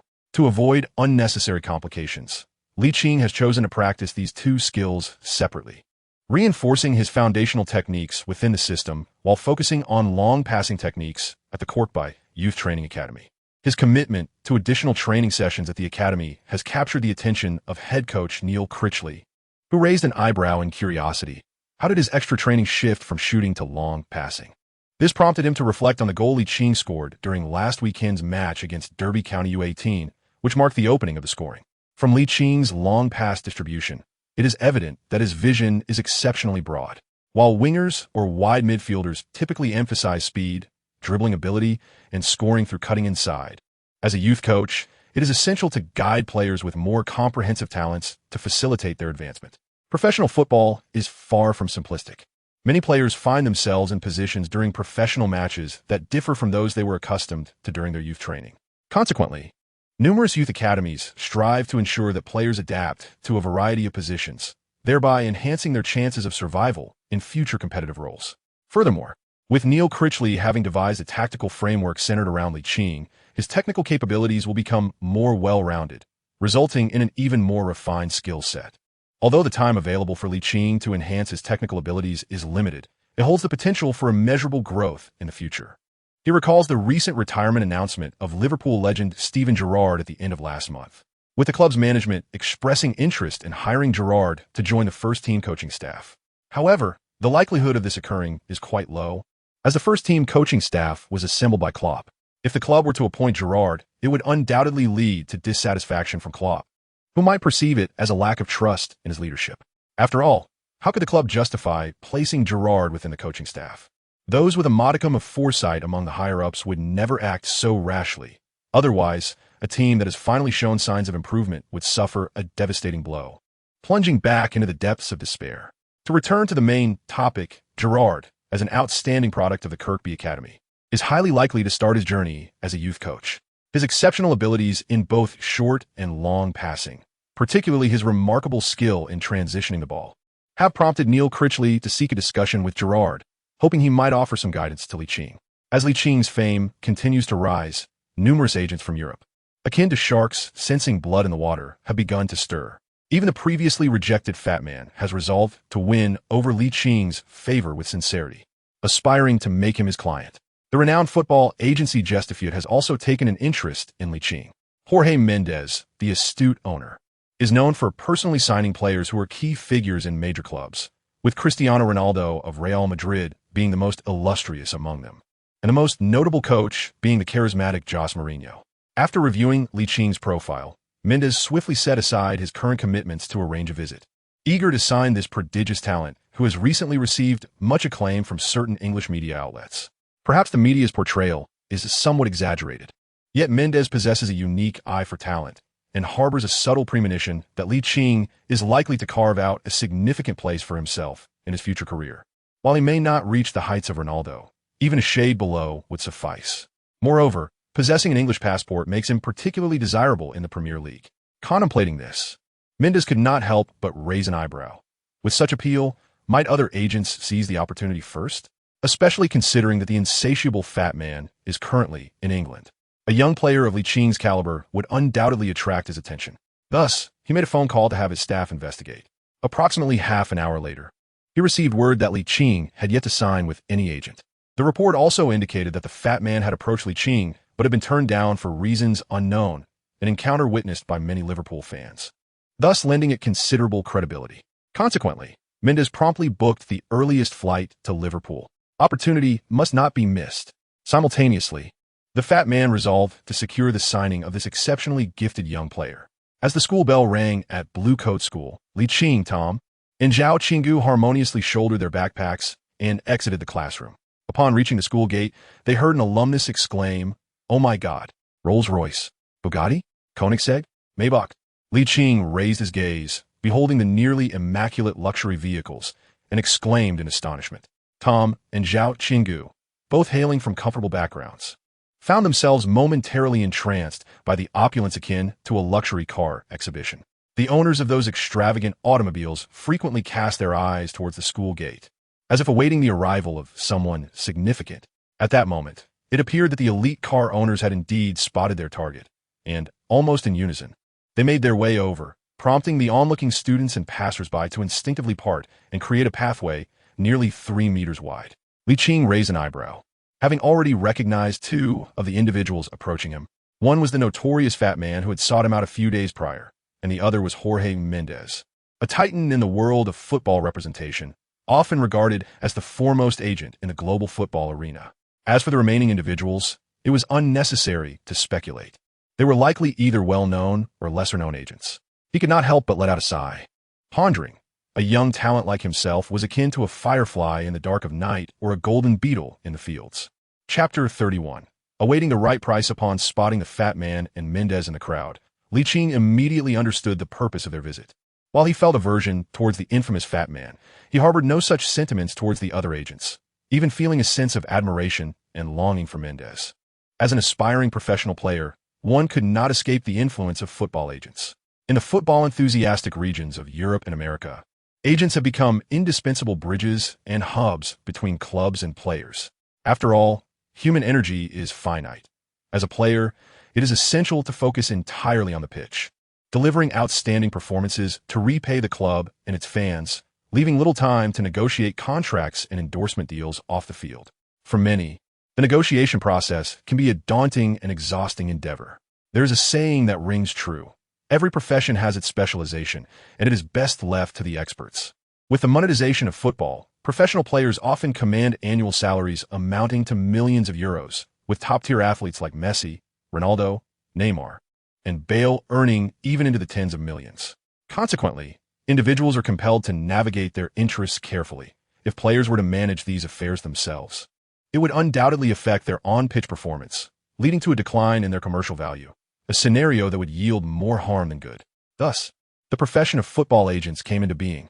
According to international norms, agents are entitled to a commission ranging from 5 to 20 of the player's contract amount, while enjoying 10 to 20 of the player's earnings from endorsements and other ventures.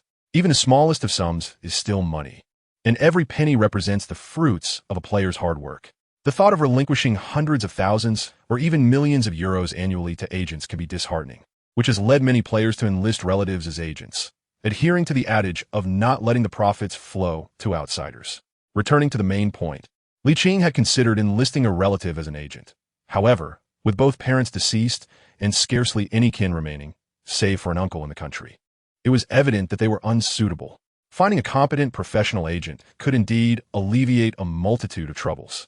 Cristiano Ronaldo and Jose Mourinho have been able to focus entirely on the game, thanks to Mendes managing their other business affairs with remarkable efficiency and garnering universal acclaim.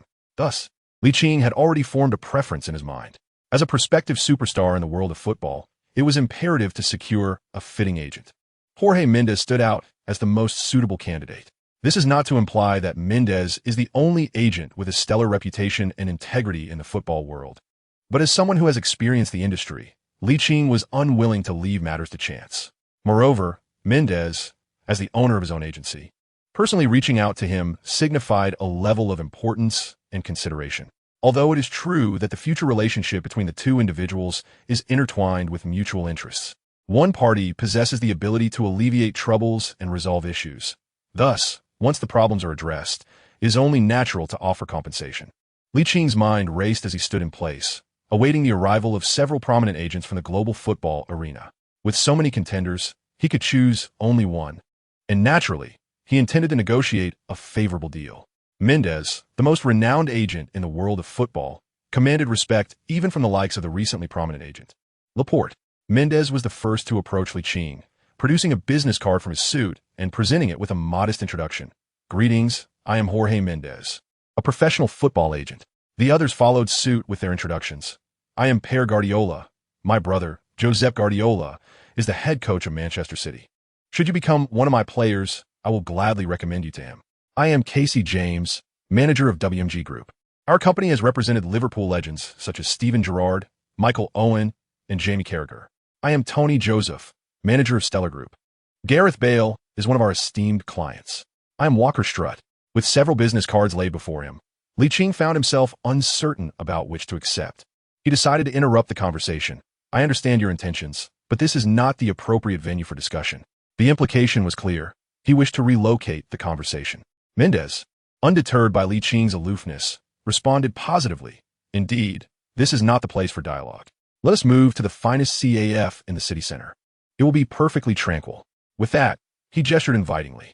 Ligt cast a glance at the other agents and shook his head, remarking, "I have heard that Central Perk CAF is quite delightful, conveniently located beside the largest shopping plaza in the city center." Regardless of whether his companions were inclined to join him, he promptly hailed a taxi. Mendes shrugged, then entered the rear seat of a Rolls-Royce, following closely behind the taxi as they merged onto the main road. The other agents exchanged glances, and one young man could not restrain himself from expressing his disdain. "What is this? Just a youth team player acting all high and mighty. I can easily walk away from this deal." Another agent, not significantly more seasoned, scoffed in agreement. "Indeed, lacking the talent of a star, yet exhibiting the airs of one. How ridiculous." Raiola and 3 other seasoned agents shared a knowing shake of their heads, as if to convey that youth will always be youthful. Of the 7 luxury vehicles previously stationed at Blue Garment High School, 5 were now en route to the city center, while the 2 disgruntled young men departed in the opposite direction. Ligt waited in the CAF for approximately half an hour. Aside from Mendes, the rather rotund gentleman, and 3 other middle-aged agents, no one else arrived. He cut straight to the chase. "Firstly, I wish to express my gratitude to all of you for setting aside your pressing matters to be here today." The 5 individuals couldn't help but nod in unison. Their regard for Ligt significantly enhanced, and they all assured him that it was no trouble at all. It was only when a sly smile crept upon Licht's lips that he remarked, "We are all reasonable individuals here. I kindly ask you to demonstrate your sincerity. If you find it suitable, we can proceed to sign the contract immediately." In that instant, the 5 were taken aback. Just as Ligt had stated, they were indeed reasonable individuals, yet Ligt appeared to possess an even greater understanding. He was biding his time, poised to reap the rewards. Chapter 32. Mendes' Generous Investment. Licht's words bore no resemblance to those of an adolescent. Rather, they mirrored the sagacity of a seasoned individual, one who has endured the vicissitudes of life. Mendes, Lafati, and the others, all possessing rich life experiences, could readily discern the underlying implications of Licht's statements, leading them to regard him with newfound esteem. Clearly, Ligt had, through subtle means, demonstrated that his future held boundless potential, even should he not traverse further along the path of professional football. His pursuits in business or politics would undoubtedly yield remarkable achievements. Mendes and the others exchanged glances, while Ligt remained composed, awaiting their responses. Fatty was the first to speak. Lee, I have personally sought you out once before, and my presence at your esteemed institution today underscores my regard for you. The individuals seated here are all acquaintances, so I shall eschew pleasantries. The offer stands at a contractual income of 10, with advertising revenue at 15. How's that sound? At this juncture, Casey James, the manager of the firm that once signed a legendary Liverpool player, scoffed. Mino, your offer lacks sincerity. Our WMG group has decided on a commission rate of only 8 for the contract and 12 for the advertising revenue. Furthermore, the group will classify you as an S-level client, with President Casey Wasserman personally orchestrating your career trajectory.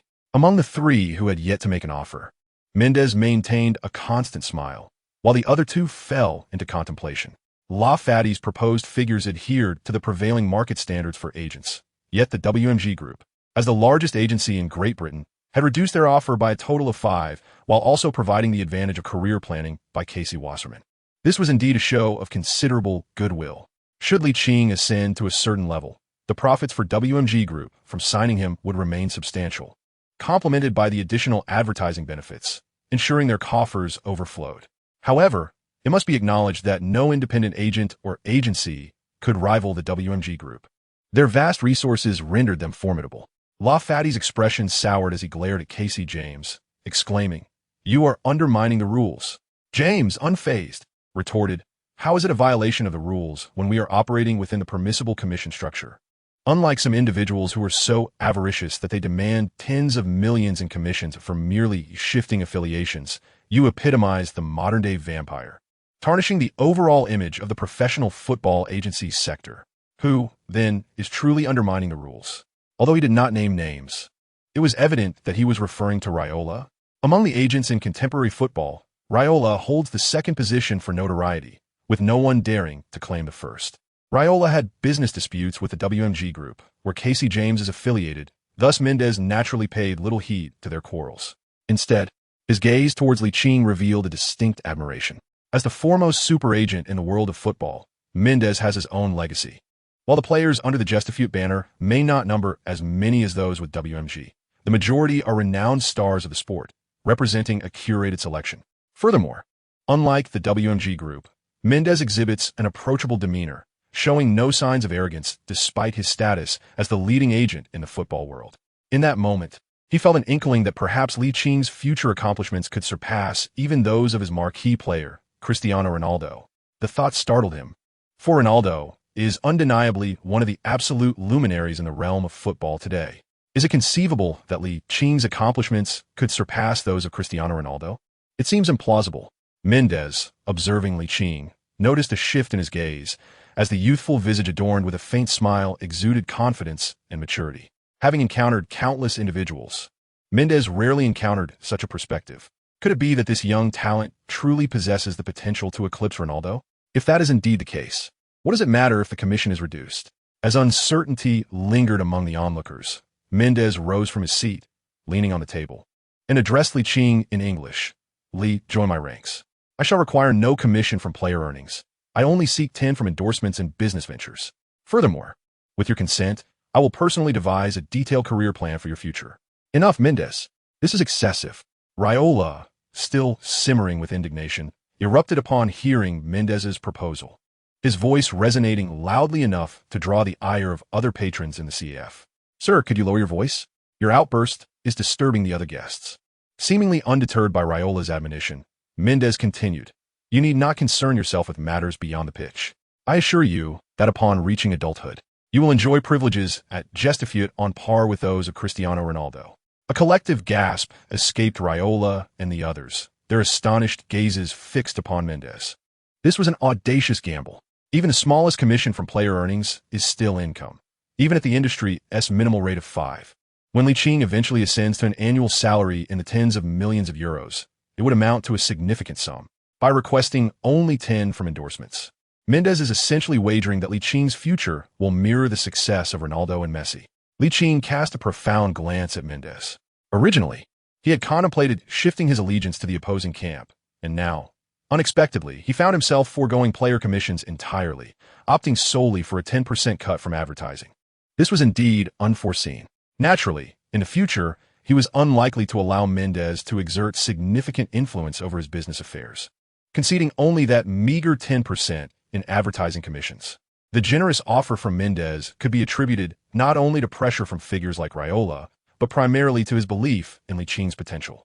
Even if he never ascended to the heights of Cristiano Ronaldo, Lionel Messi, or even Neymar and Bale, Mendes remained confident in his ability to recoup his investment. Why? As a seasoned football agent, widely recognized as the foremost titan in the agency realm, he possessed a far-reaching vision that surpassed that of the vast majority. Kean, in addition to being a British national, also possesses Chinese heritage, a combination that holds significant allure in the distant East. Coupled with the unique tacit understanding prevalent in the transfer market, the commission offered by the buyer will undoubtedly be substantial. However, this is contingent upon Liching's ability to perform in the future. Otherwise, it would merely be deemed a failed investment.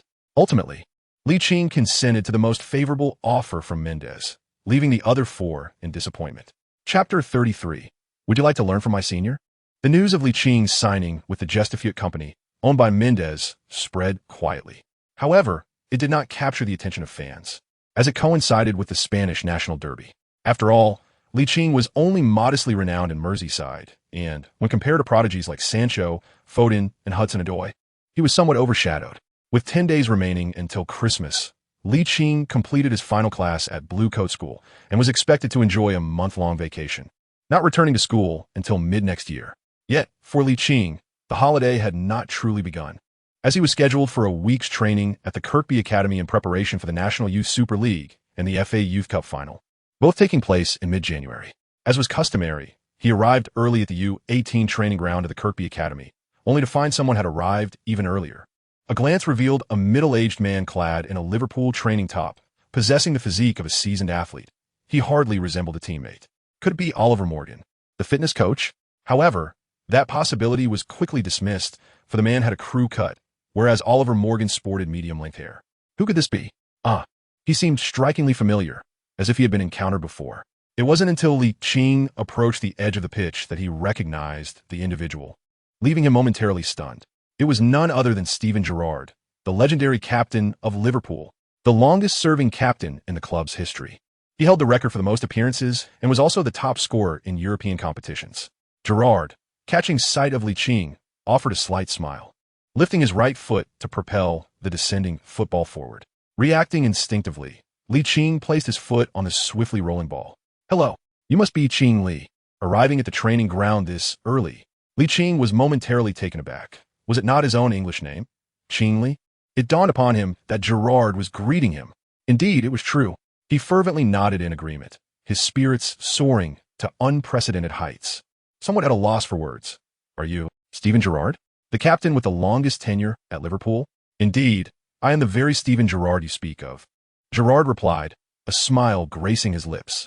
He pointed at the football at Liching's feet, who instantly understood and kicked the ball back.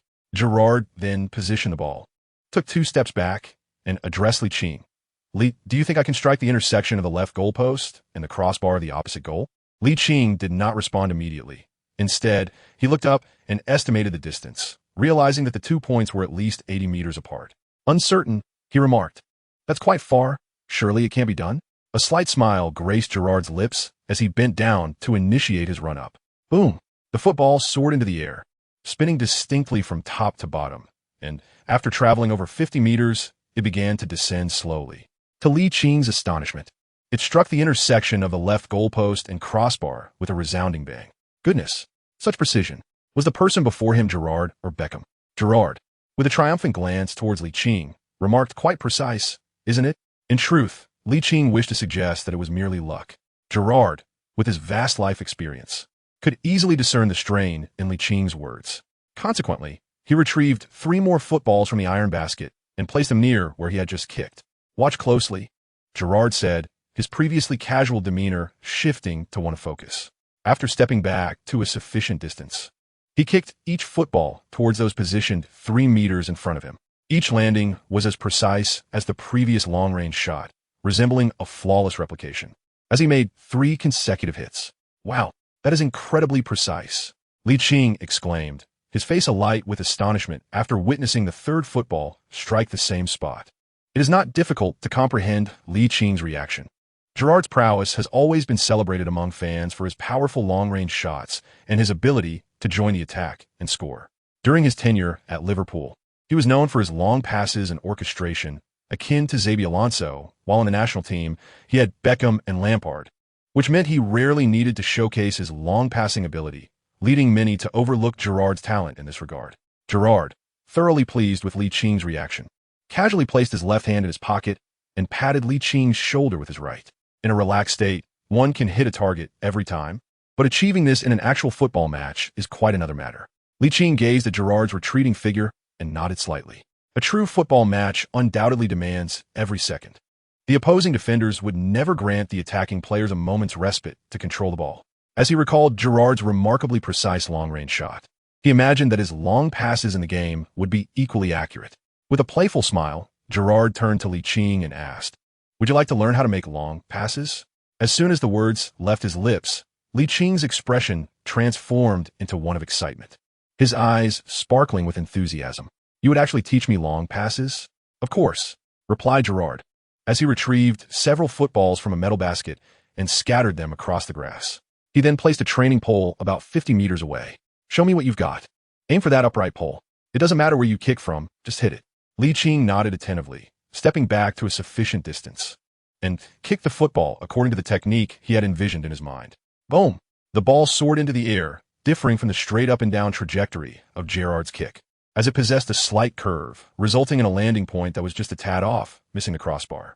"Lee, there are slight issues with both your technique and the point of contact," Gerrard remarked. Upon hearing these words, Liqing resembled a keen student eager for knowledge, gazing intently at Gerrard with a look of confusion. Gerrard, smiling, continued, "For long passes, the point of contact typically lies between the second toe bone and the ankle. Precisely here." As he spoke, he crouched down, placing his hand on the inner side of Liqing's left foot. Liqing wore an expression of realization as Gerrard rose to his feet, his hands clasped behind his back. There are three distinct techniques for executing long passes: the backspin long pass, the topspin long pass, and the sidespin long pass. Your previous long pass slightly misaligned in the area of contact, opting for a sidespin technique more suited for crosses. It was enlightening to discover the myriad intricacies of long passing. Truly, I have gained invaluable insight. Chapter 34. Is this truly a genius? It is nothing short of a prodigy. Observing Liqing's rapt attention, Gerrard felt immensely satisfied and resolved to showcase his expertise. He proceeded to elucidate the three techniques of long passing in detail. The backspin long pass involves swinging the leg forward while keeping it close to the ground, making contact with the lower middle part of the ball. At the moment of contact, the toes need to be angled outward, followed by a gradual relaxation after striking the ball. In simpler terms, it requires a keen touch to induce a rotational effect, making it suitable for shifting play and searching for attacking options from the backfield. The topspin long pass builds upon the principles of the backspin technique, featuring a pronounced forward strike with a kicking foot akin to a shooting motion. The key distinction lies in the necessity for the body to lean backward, and the toes must be held straight. This technique will impart acceleration to the ball upon landing, making it ideal for swift counterattacks. The sidespin long pass commences with the big toe joint making contact, again targeting the lower middle part of the ball. The primary contact area is the inner side of the instep. During the strike, the leg must execute a diagonal upward swing, with the kicking foot finishing in mid-air, and the primary force emanating from the ankle. Throughout his explanation, Gerrard patiently demonstrated each technique, facilitating Liqing's understanding. Upon completing his detailed discourse on the three long passing methods, Liqing's mind resonated with two consecutive system notification sounds. Ding! Congratulations! The host has acquired long passing techniques from the legendary Steve Gerrard, long pass 20. Ding! As the host's long passing value exceeds 70, currently 75, fortune smiles upon you, activating the innate talent for long passing. Goodness gracious! Liqing involuntarily uttered an expletive, his expression shifting to one of disbelief. How could it be that Gerrard merely imparted a few tips on long passing techniques, and yet his long passing attributes surged by a staggering 20 points? Furthermore, he had also activated the talent for exceptional long passing. Such extraordinary luck was beyond words. If he were to learn techniques from Messi, free kicks from Beckham, and defending from Nesta, how monstrous would that be? Noticing Ligt lost in thought with a hint of excitement, Gerrard nodded in satisfaction. Recognizing that the distinction between ordinary players and superstars lies in the latter's ability to reflect and strategize. Clearly, his old acquaintance Neil Critchley, who had persistently requested Gerrard to teach long passing techniques to Ligt, belonged to the latter category. Additionally, Gerrard was aware from Neil Critchley, Inglethorpe, and various online sources that Ligt possessed remarkable talent in speed, dribbling, and finishing, if he were to master long passing as well. His future offensive strategies could very well leave opponents in a state of disarray. In that moment, Gerrard realized that the young man's future achievements might surpass his own. "Stephen, Lee, you are quite early." At that moment, the voice of U18 head coach Neil Critchley echoed through the air, prompting both Gerrard and Ligt to turn and approach him. As Neil Critchley and Mike Garrity arrived, other players began to make their way to the training ground. Clad in thick down jackets and training tops. Leading the charge, U18 Captain Masterson, with keen eyes, spotted the familiar figure and instinctively halted in his tracks. "Steven Gerrard? What's Steven Gerrard?"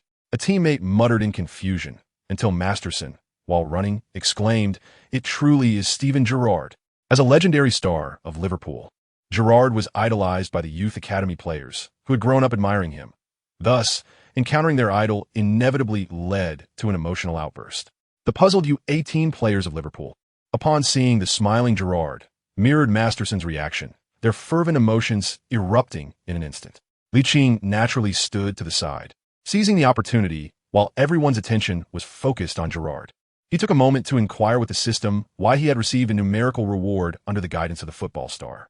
It turned out that players possessing certain characteristics, when imparting unique techniques, had a certain probability of experiencing an increase in their abilities. The specific enhancement depended on individual fortune. According to the system, his luck was extraordinarily fortuitous.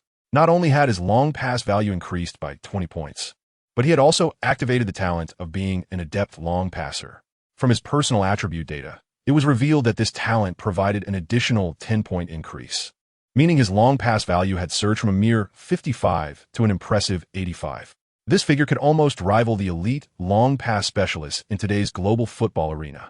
To verify the authenticity of this newfound value, Ligt quietly stepped aside while his teammates surrounded Gerrard with warm inquiries. He placed the football approximately 50 meters from the upright goalpost. Retreating to a comfortable distance, he glanced between the football and the goalpost, suddenly feeling a subtle connection, as if he had become a bridge between the two.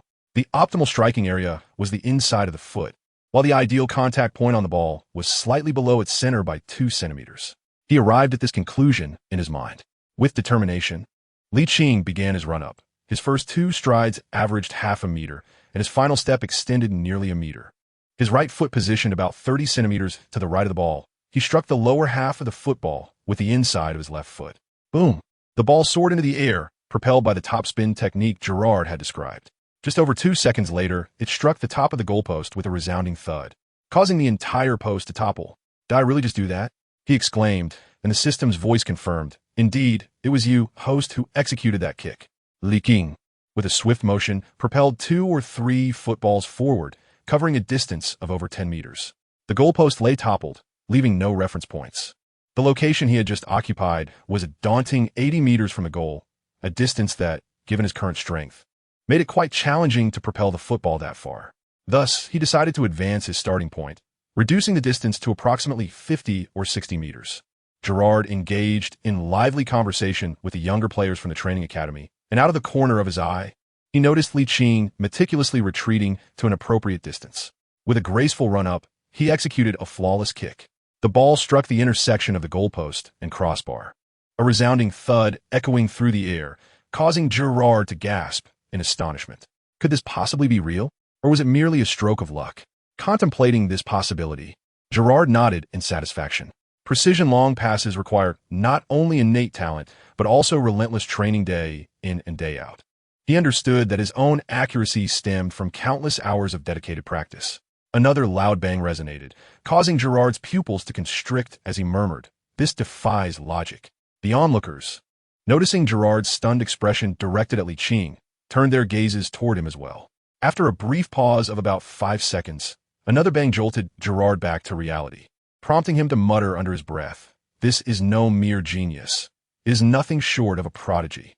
Chapter 35, Strength Assessment. Gerrard remained unconvinced. Jogging up to Ligt. "Li, show me a few more kicks, if you please." "Certainly," Ligt replied. Ligt exhibited an exceptionally amiable demeanor as he retrieved several footballs from a metal cage, placing them at various positions approximately 50 meters from the goal. Gerrard, holding his breath in anticipation, was joined in curiosity by Neil Critchley, Mike Garrity, and the incoming U18 players. With a graceful run-up, Ligt executed his strike flawlessly, resembling a natural talent, evoking a highly captivating spectacle. The ball struck precisely at the junction of the left goalpost and the crossbar with a resounding thud. Merely 5 seconds later, another football met the same fate, hitting the same intersection. The U18 players, taken aback, instinctively gasped in astonishment, while even the head coach, Neil Critchley, and Mike Garrity could not suppress their surprise. As for Gerrard, his expression spoke volumes, being an adept long passer. He keenly observed the stark contrast in Liching's ball contact and technique before and after he imparted his long passing skills. The previous style of kicking had seemed entirely unrefined, suggesting that Liching's transformation stemmed from the techniques he had learned. It is worth noting that precision in long passing demands both innate talent and relentless practice. Yet, how could this young lad exhibit such prodigious skill? Amidst the astonishment of the onlookers, Ligt proceeded to strike the remaining 3 footballs, each landing precisely at the left goalpost and crossbar, leaving the entire audience in awe. Even Glenn Macaulay and Adekanai, who had previously held an unfriendly stance towards Ligt, felt a tinge of admiration. Unable to contain his curiosity, Gerrard inquired, "Li, how do you manage to hit the target every time?" "I followed your instructions," Ligt replied. Ligt scratched the back of his head and shrugged, saying, "I never expected that it could indeed enhance my accuracy." "Thank you, Mr. Stephen." Gerrard rolled his eyes, pondering that if it were truly that simple to improve one's accuracy, then why would so much practice be necessary? Perhaps only prodigies could achieve such feats. He could only console himself with that thought. Before long, the Liverpool U18 training commenced. Coach Neil Critchley, seizing the moment, announced to the entire team his intention to build an offensive system centered around Ligt as the tactical core. After 3 matches, Liching's performance had completely won over his teammates, including Glenn Macaulay and Ad Kanye, who had been reluctant to admit that Ligt was superior to them. The new offensive system was still under refinement, and the U18 team was engaged in group competitions based on past offensive and defensive strategies. Gerrard observed from the coaching bench, understanding why Jorge Mendes was willing to invest such a hefty sum.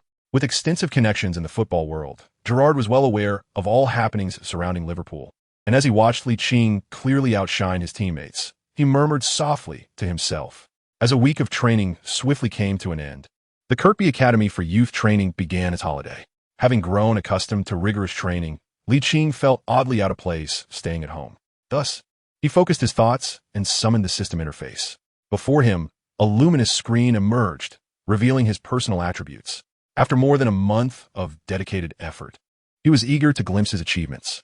All attributes: height, 175 centimeters weight, 66 kilograms position, right winger strength, 60 stamina, 65 skill, 64 shooting, 82 shot power, 58 heading, 53 long shot, 56 free kick, 54 penalty, 80 sprint speed, 85 acceleration, 87 jump, 62 agility, 65 balance, 72 tackle, 34 interception, 40 positioning, 50 marking, 55 dribbling, 69 ball control, 67 short pass, 60 crossing, 61 long pass, 85 off-the-ball movement, 70 creativity, 85 vision, 92 reaction, 74 tendency, 50 willpower, 85 GK save, 29 available. Ability points: 0 inventory, none lottery chances, 0 coins, 150 skill assessment. A level capable of being a starter for lower-tier teams in the 5 major leagues and a substitute for teams qualifying for the UEFA Europa League. Ligt gazed upon his nearly transformed personal attributes, and his previously calm heart began to flutter with excitement. His primary attributes as a winger were already remarkable. His shooting, penalty taking, sprint speed, acceleration, long passes, creativity, and determination all boasted impressive values exceeding 80, with his vision even reaching an astonishing 90. According to the data, with such speed exceeding 80, dribbling and ball control nearing 70, along with vision surpassing 90 and long passing above 80, He was undeniably capable of fulfilling a substitute winger role in a top-flight team. Moreover, with 150 coins at his disposal, he could acquire a 5-star skill card when necessary, enhancing his technical abilities and potentially turning the tide in crucial moments. His exhilaration reached a peak upon seeing his strength evaluation, prompting him to cheer with raised arms. It was entirely plausible for him to secure a starting position in lower-tier teams of the top 5 leagues or serve as a substitute for teams competing in the Europa League. The prospect of being a starter in a lower-tier team was easily comprehensible, while the idea of being a substitute in a Europa League team was equally understandable. Taking into account the 2016 to 2017 season, teams ranking 5th to 7th in the Premier League, La Liga, Bundesliga, and Serie A directly qualified for the Europa League, while the League One teams with the lowest European points needed to rank 4th to 6th. Although these teams might find it challenging to contend for their respective league titles, they could still excel and break into the top 4. Being a substitute for such teams would indicate his potential to occasionally serve as a backup for a first-tier team like Liverpool. Naturally, as a prodigious talent endowed with a system, he could not settle for merely being a substitute. Even with the revitalized Liverpool, he aspired to be a starter. Better to be the head of a chicken than the tail of a phoenix, should opportunities to play be scarce. He would prefer to be loaned out to gain more match experience, even if it meant joining a relegation-threatened team. However, considering he had not yet turned 16, the number of teams willing to take him on loan would undoubtedly be quite limited. Suddenly, Ligt recalled his agent Mendes, whose extensive connections could prove advantageous. Chapter 36. Are you really coming? Ligt has reached an admirable level in terms of core statistics. Yet, as a premier winger, his dribbling and ball control, falling short of 70, can only be deemed inadequate. Thus, he aspires to enhance his technical skills during this period. Observing his dribbling at 69 and ball control at 67, he feels a pang of regret, wishing he had allocated those reward points directly to these attributes. Even if he couldn't achieve the exceptional threshold of 80, at least he could have surpassed 70. It is not merely for the sake of improvement, but for the comfort of aesthetic appeal. Who knows, perhaps a stroke of luck could activate his latent talent. The training hours pass swiftly, and before he realizes it, it is Christmas Eve. As evening approaches, Ligt exits the training facility. Over the past few days, he has focused exclusively on dribbling and ball control. Yet the results have been disappointingly minimal. The ratio of training time to real-world time is 4:1, meaning that 1 hour in the real world equates to 4 hours in the training facility. Given this context, enduring over 10 hours of training each day for a mere slight increase in ball control could be somewhat disheartening. Engaging in tasks seems more rewarding, as they provide ability points with less effort. As Ligt sighs, his newly acquired Mate 9 smartphone, purchased just last month, begins to ring. He raises an eyebrow and walks over to the coffee table, murmuring, "What does Tom want?" Could it be that he wishes to invite him out for a night of revelry? Shaking his head at the thought, Ligt reminds himself that as a future successor to global football icons like Cristiano Ronaldo and Lionel Messi, he must refrain from frequenting adult venues while still underage. Upon answering the call, Tom's purpose aligns perfectly with his suspicions. Today is Christmas Eve, and the nightclub is sure to be filled with beautiful women. Truth be told, Ligt harbors a yearning for such experiences. Having inhabited this body for nearly 2 months without any romantic encounters, he feels a surge of desire both emotionally and physically. However, as a budding professional athlete, he resolves to avoid such adult establishments. Thus, he firmly declines Tom's invitation. The winter nights in England arrive rather early. Before it is even 5 o'clock, the sky is shrouded in a gray hue. Ligt rises and stretches, reflecting on Tom's earlier mention of Christmas Eve. Despite his disdain for these Western celebrations, the solitude can often bring about a profound sense of loneliness. His remaining family members are distant, and their relationship seems strained, leaving him without anyone to converse with. Sigh.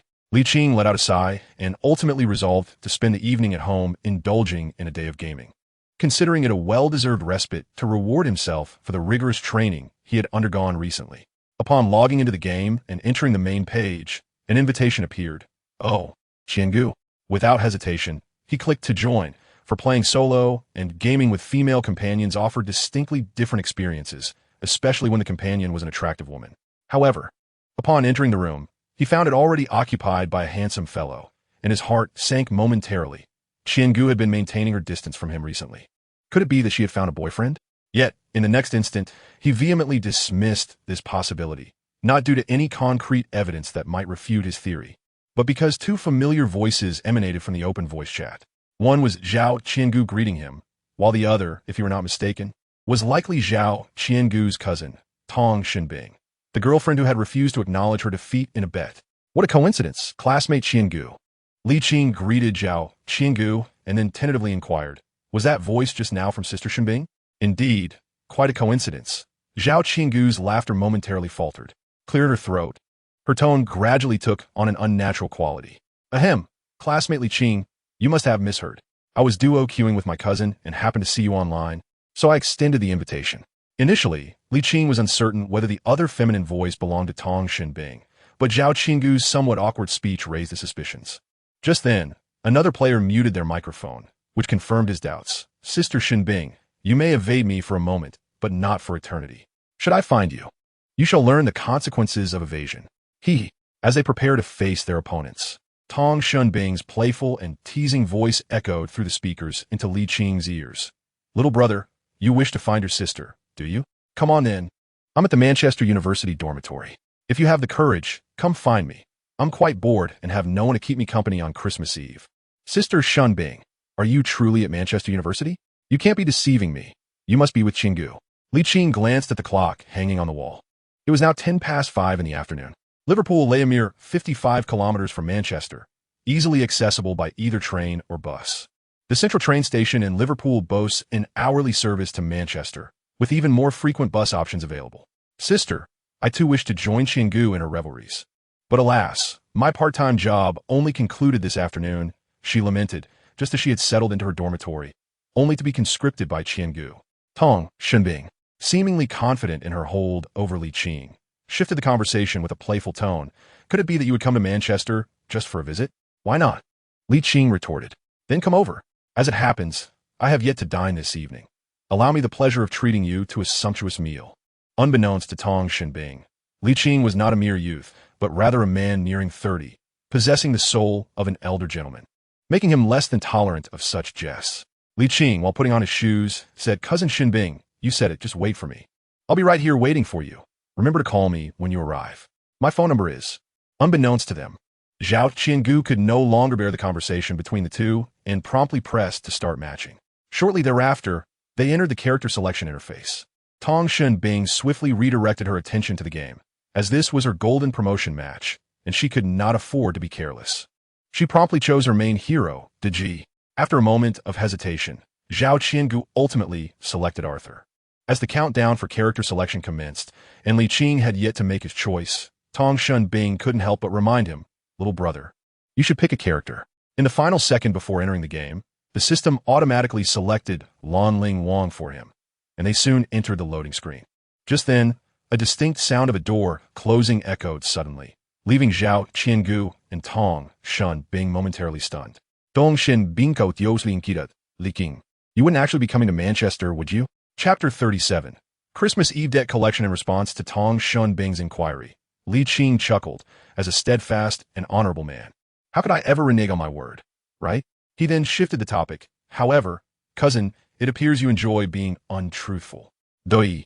Tong Xinbing feigned innocence, saying, I don't think so. You must be mistaken. I pride myself on being true to my word.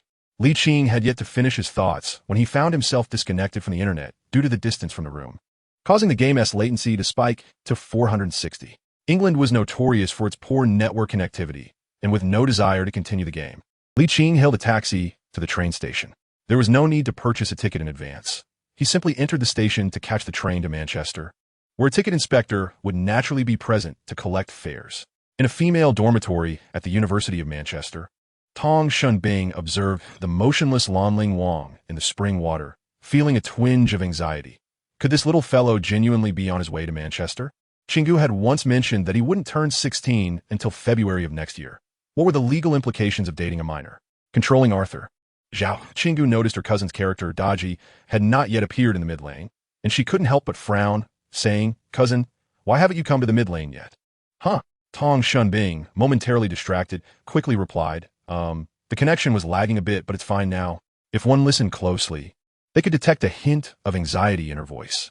However, as an adult, Tong Xinbing possessed good psychological adjustment abilities and quickly regained her composure, saying with frustration, It seems my promotion to the gold rank is doomed again.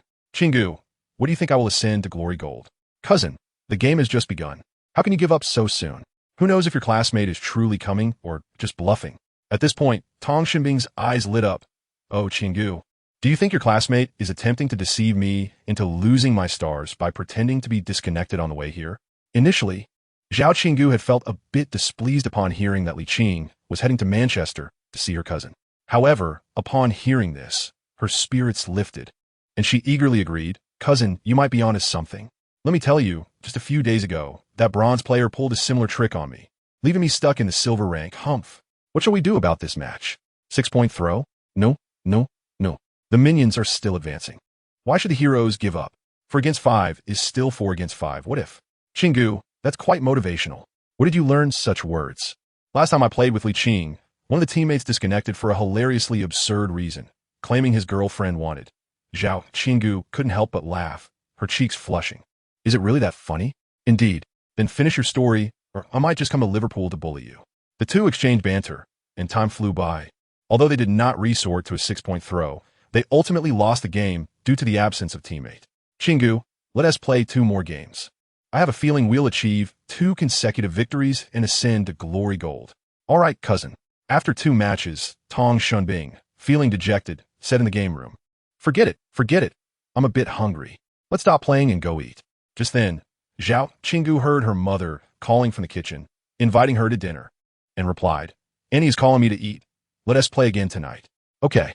Upon arriving at Manchester train station, Li Qing immediately took a taxi to the University of Manchester. In stark contrast to the bustling city center and the train station, the university appeared notably more subdued.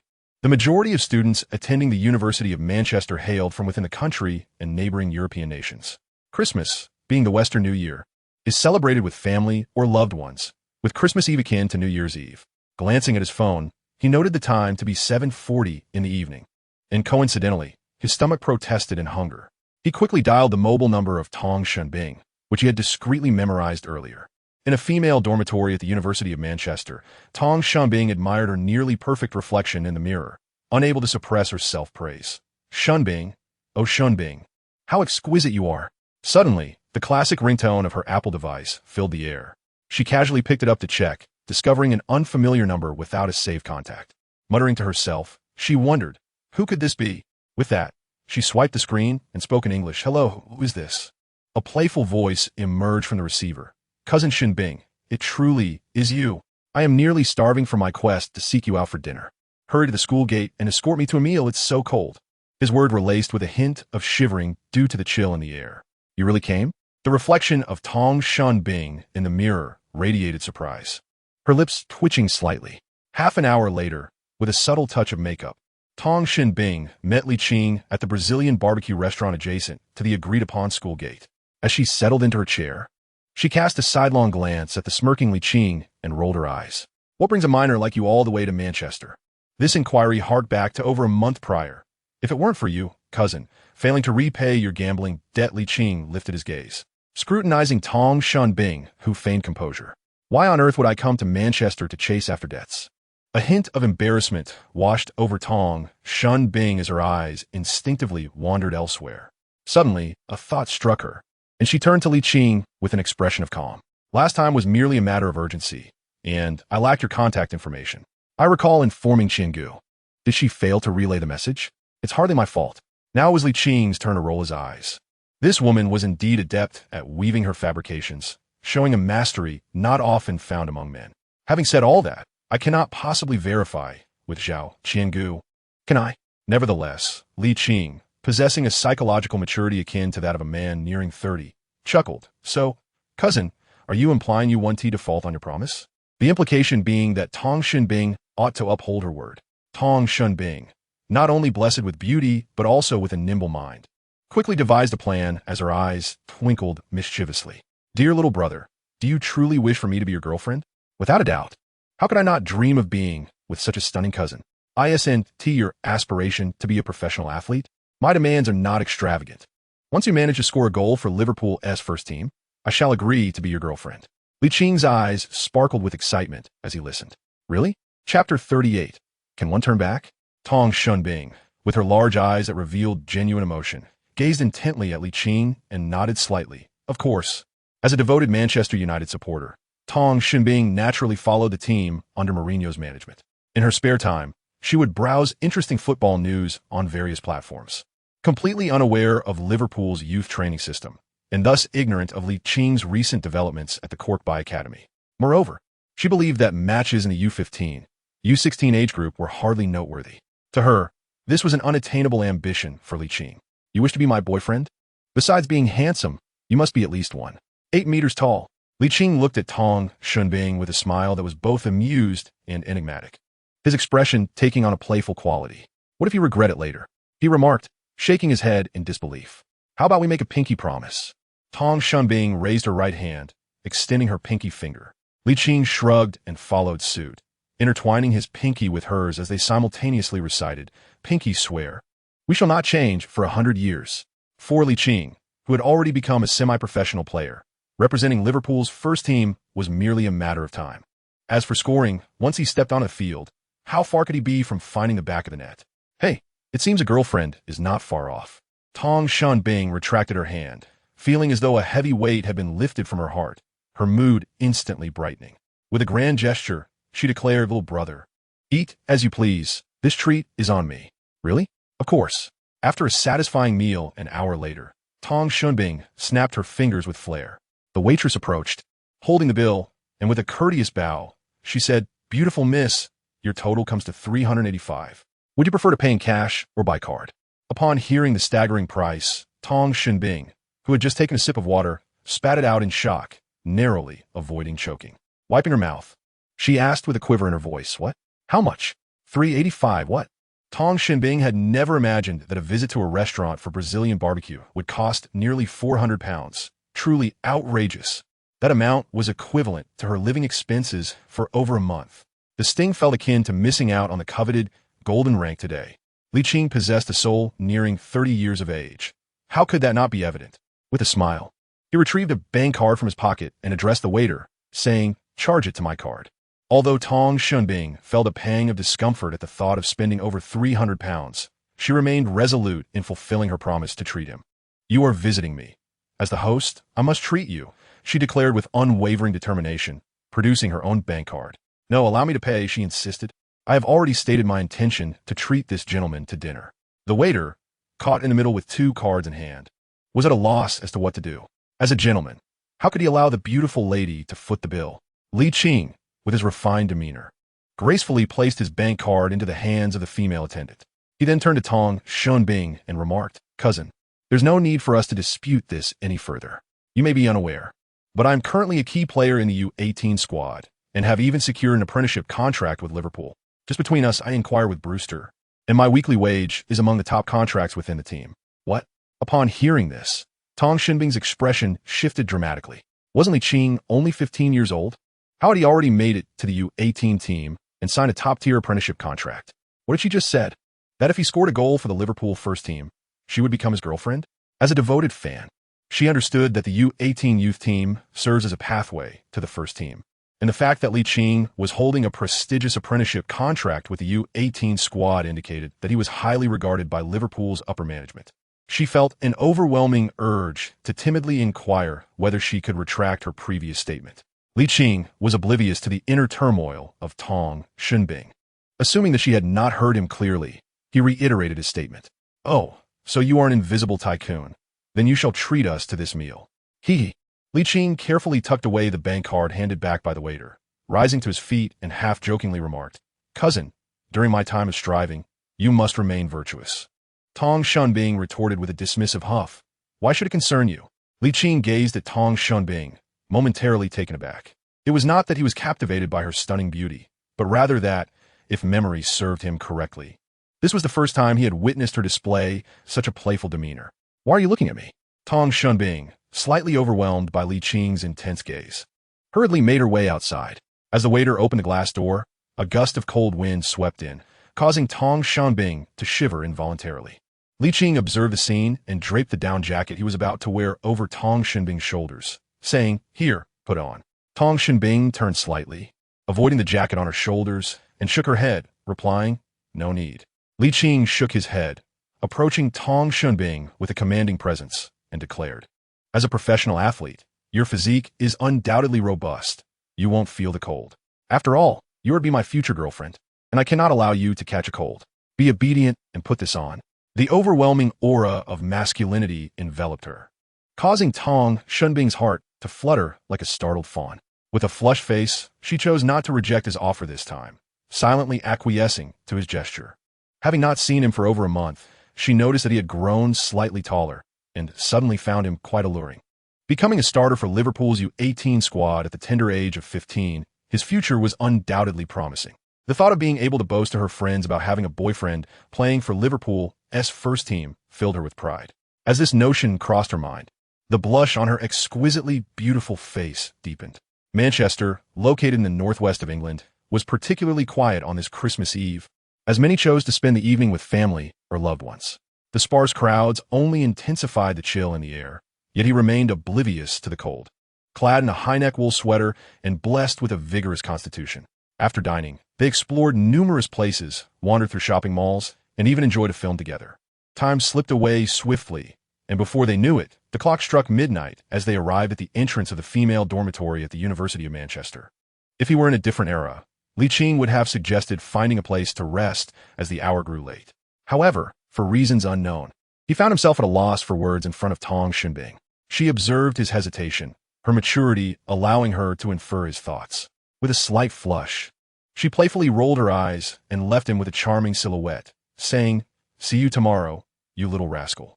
It had been so long since he had pursued a girl that he could hardly muster the words to say. Li Qing shook his head with a bittersweet smile before turning to leave. At the window of the staircase on the first floor, Tong Shunbing watched as Li Qing's silhouette gradually faded into the darkness, her emotions becoming somewhat intricate. Chapter 39. A woman 3 years older embraces gold bricks? On the morning of the following day, Li Qing and Tong Shunbing embarked on a train journey to Liverpool. Upon their arrival at the train station, they parted ways. One headed to Zhao Qinggu's residence to remain until the commencement of the school term, while Li Qing returned home alone. Through the taxi window, Tong Shunbing gazed at Li Qing's forlorn silhouette, a sudden pang of sympathy swelling within her heart. Having lost his parents at a tender age and faced with the solitude of being abroad, how had he endured these years? If it were she in his position, she would surely succumb to despair. What am I thinking? As the taxi merged onto the main road, she could not help but tap her smooth, fair forehead and muttered softly, "He is 3 years my junior, after all." Yet almost immediately, another voice echoed in her mind. A woman 3 years older is akin to a treasure. In the lead-up to the reopening of the Kirkby Academy, Li Qing devoted himself to training for at least 10 hours each day, which translated to 2.5 hours of actual time. What occupied the remainder of his hours? Naturally, it was nurturing his bond with Tong Shunbing and Zhao Qinggu, occasionally utilizing his U18 player status to take them to witness Liverpool's Premier League matches. The camaraderie among the three flourished, though Li Qing sensed a subtle shift. Zhao Qinggu seemed to distance herself from him, her warmth not as palpable as before. Joyful moments often slip away in the blink of an eye. And soon it was January 5th, 2017, the day the Kirkby Academy reopened. Li Qing gradually shifted his focus to the training base, preparing for the U18 Merseyside Derby and the FA Cup 1/16 final. As both matches were away games, the first day back involved physical assessments in accordance with international standards. In comparison to professional players, the assessments for youth team players were relatively simple, encompassing height, weight, body fat percentage, and muscle ratio. Standing at 176 centimeters, weighing 65.5 kilograms, with a body fat percentage of 13.3 and a muscle proportion of 41.6. Quite commendable. Li Qing received the physical assessment form handed over by assistant coach Mike Garrity and muttered, "Isn't this height growth rather slow? It's been nearly 2 months, and I still haven't reached 1.8 meters. Of course, this was merely a moment of self-reflection. Growing 7 centimeters in 2 months is quite commendable. It would indeed be peculiar for someone to suddenly gain over 10 centimeters in such a short span. With just over a month until his 16th birthday, he still has 2 to 3 years of potential growth left, and by then, reaching 1.8 meters is certainly within reach. However, as athletes reach a certain age, they must intensify strength training to build muscle, which can result in a deceleration of height growth. Nonetheless, achieving a height of 1.8 meters poses no issue. Upon concluding the physical assessment, the focus shifted to targeted recovery training. Due to the lack of self-discipline among the majority of players, many struggled to keep pace after enjoying a lavish Christmas. Only Ligt appeared to navigate this with effortless ease. Head coach Neil Critchley nodded gently and remarked quietly, "It seems Lee has maintained his training regimen during this period. Otherwise, how could his condition be so impeccable?" Gerard, Neil Critchley's new assistant, stood nearby, feeling quite gratified. It was indeed a wise decision to personally guide him on handling long passes, he acknowledged. However, he paused, and Neil Critchley, perhaps with a hint of obsession, couldn't help but inquire, "What is it? I wonder how long Lee will remain with the U18 team." Gerard's gaze shifted towards the southwest, where the Melwood training base, the training ground for Liverpool's first team, was located. Sadio is set to participate in the Africa Cup of Nations, and with the first team lacking wingers. Given Lee's current abilities, he could realistically secure a substitute position on the first team. But he won't turn 16 until next month. Neil Critchley was taken aback. Gerard shrugged, offering no further explanation. The record for the youngest debut in the Premier League is held by Fulham's Matthew Briggs, who set the mark in the 2006 to 2007 season at the tender age of 16 years and 68 days.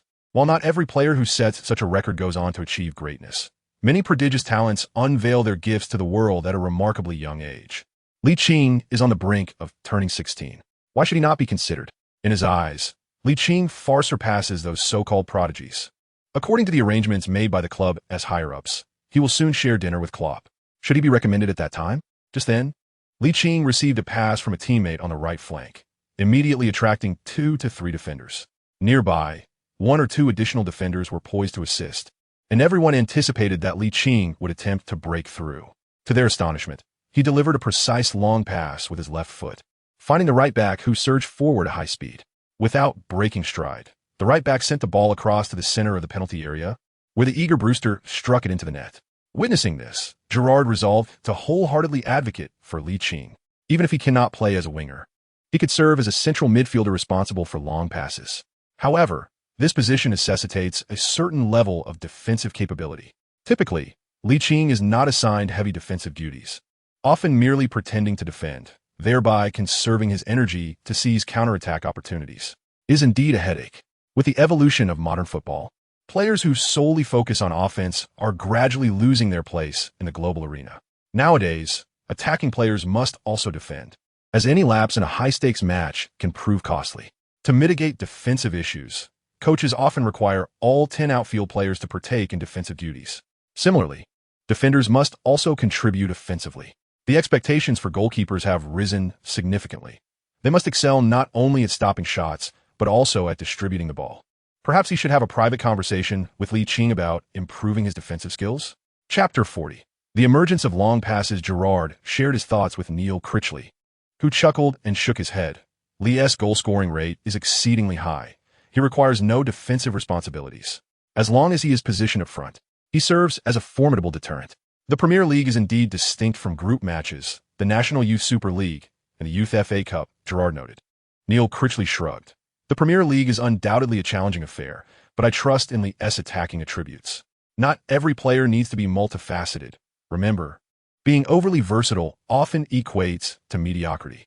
Personally, I have decided to cultivate Lee into a top-tier striker. While I too hold high hopes for Lee becoming a leading striker, it is essential to recognize that Jurgen's tactical philosophy revolves around high pressing. If Lee's eagerness to regain possession is not sufficiently robust, he may struggle to integrate into the first team's tactical framework, potentially failing to earn Jurgen's approval. Neil Critchley fell into contemplation. Gerard's observations were not only accurate but astute. After a moment of reflection, he replied, "Then let us enhance his stamina training." Ligt too is characterized by his swift pace, formidable breaking ability, exceptional scoring talent, precise long passing, and expansive vision. From a professional perspective, these attributes can seamlessly intertwine. However, defense constitutes an entirely different paradigm. Much like the former Tottenham player Gareth Bale, who began his career as a left-back, his offensive prowess was subsequently unleashed, leading him to neglect defensive responsibilities. Beyond the elevation of his personal fame, a significant factor lies in the limitations of stamina and energy, making it arduous to excel in both domains simultaneously. To ensure that Ligt's innate talents are harnessed while integrating into the first team, The foremost priority must be to enhance his physical conditioning. Consequently, in addition to regular training, Ligt has embarked on an additional regimen focused on physical fitness. Nevertheless, he has not expressed any dissatisfaction. On the contrary, he remains exceedingly proactive. Physical conditioning is a valuable asset, as it not only guarantees the ability to perform at high level throughout a match, but also extends one's endurance over time. Time swiftly passes, and by mid-January, at 2 o'clock in the afternoon local time in Great Britain, Liverpool U18 is set to challenge Everton U18. This match, known as the Merseyside Derby in the National Youth Football Super League, has garnered significant attention from local fans. However, due to Everton U18's relatively limited overall strength, it has not attracted much national interest. Nevertheless, as the most prominent rising star of Liverpool U18 in recent weeks, Ligt naturally draws considerable attention, captivating numerous media outlets. Furthermore, reports have surfaced indicating that he is the latest signing of the renowned super agent Jorge Mendes, who is widely recognized as the foremost figure in European sports representation. This association has undoubtedly amplified the attention surrounding him. Although Ligt has yet to reach the age of 16, his displayed talent is undeniably remarkable. Licht's remarkable speed, exceptional breakthrough ability, and outstanding scoring prowess have been noted by various U18 coaches over a month ago. Brian Tate, the U18 coach of Everton, had already devised specific tactical strategies tailored to exploit Licht's attributes. Half an hour into the match, Ligt found himself constrained to the heavily defended areas. Unable to receive the ball, whenever he ventured into the perilous zone, a designated defender would commit a foul, albeit minor, prompting the referee to merely whistle for a common infraction without issuing a warning.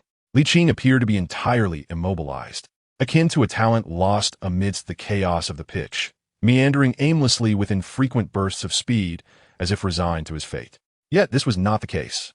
He was biding his time, awaiting the opportune moment. When the ball returned to Ligt, he faced two defenders and chose to advance along the right sideline. It was then that the right back, John Stone, perceptibly accelerated towards the offensive right flank, creating space for a potential pass. Instantly, the Everton U18 defenders entertained the notion that Ligt intended to pass to John Stone, and with the coach's pre-match directive to assign at least two defenders to Ligt, one of his teammates was compelled to cover John Stone. But where would that support come from? The center back was an unlikely option, leaving only the midfield players to fill the gap. With fewer players in the center, the far side players instinctively shifted towards the middle. Perhaps wary of Licht's formidable dribbling skills, the two defenders merely held their ground, refraining from pressing forward. In the midst of this distraction, Liverpool U18's left back, Adam Lewis, made a silent advance. Licht's vision was remarkably sharp, and he had already noticed his teammate making an advance. With a deft flick of his left foot, he redirected the ball without lifting his gaze, executing a long diagonal pass with remarkable precision. The football soared swiftly and smoothly towards the left flank of the attack. From the coach's vantage point, Everton U18's manager, Tate, felt a sudden jolt of alarm. This was disastrous. No one could have anticipated that Ligt, who had been solely responsible for scoring in the past 3 matches, would deliver such an impeccable long pass. Most of the defensive players had congregated in the central and left areas, leaving the right flank entirely unguarded. In this scenario, the defenders instinctively shifted towards the right, with the fullback advancing and the center back following suit. While this might have appeared efficient, Licht's long pass was so precise that Adam Lewis did not need to break stride. He merely had to provide a high-quality cross in motion. This tactical maneuver had been practiced numerous times after the new year, and Adam Lewis executed it flawlessly, unleashing a powerful sweeping pass with his left foot. Glenn McCauley, making an incisive run from the center of the penalty area to the left flank, managed to take a shot just before the opposing center back could clear the ball. Everton U18's goalkeeper, De Freitas, reacted with remarkable speed, or perhaps sheer luck, using his trailing left foot to deflect McCauley's certain goal. A defender, returning to the goal, attempted an acrobatic clearance, prompting gasps of astonishment from the audience. Oh, the player who executed the bicycle kick misjudged the contact point, failing to make a clean connection. At that moment, Brewster, positioned at the penalty spot, seized the opportunity and, before the defenders could recover, deftly prodded the ball into the net. The football inevitably struck the pristine white net, allowing the visiting Liverpool U18 to break the deadlock. Although the goal was credited to Brewster's follow-up, the coaches on both sides knew who the true hero was, the masterful Ligt, the unsung architect behind the scenes. Certainly, in matters of this nature, Qing only occasionally engages, for the spotlight invariably illuminates the goal-scoring forwards. Chapter 41. 4 matches, 11 goals. The Everton U18 team, playing on home ground, was determined not to lag behind. Throughout the subsequent matches, they consciously intensified their offensive efforts. The once formidable defensive line began to reveal cracks as time wore on, and these increasingly evident vulnerabilities undoubtedly provided Qing with the necessary space to exploit. During the more than 10 days of his break, Qing focused on honing his foundational skills. The 3 techniques that had yet to reach a value of 70, dribbling and ball control, showed significant improvement. Notably, his skill rating surged from 65 to 69, dribbling advanced from 69 to 70, and ball control increased from 67 to 68. Such statistics essentially ensured that Qing could execute high-quality breakthroughs and rapid counterattacks without the need for a 5-star skill card. In the midfield, Everton U18's players repeatedly passed the ball, only to have it intercepted by the industrious Coyle, who, adhering to the rapid counterattack strategy devised by head coach Neil Critchley, directed the ball towards the right flank of their offensive line. Amidst the fervent cheers generated by Liverpool U18 fans, Qing, clad in the number 28 jersey, sprinted along the right sideline. Under the azure sky and fluffy clouds, he resembled a crimson lightning bolt darting across the verdant pitch, drawing the attention of the entire audience. Although Coyle's pass was not particularly precise, Qing's remarkable speed allowed him to intercept the ball just before it crossed the sideline. He adeptly halted it with his foot. Then, facing the hastily advancing defender, utilized a straightforward burst of acceleration to continue his advance.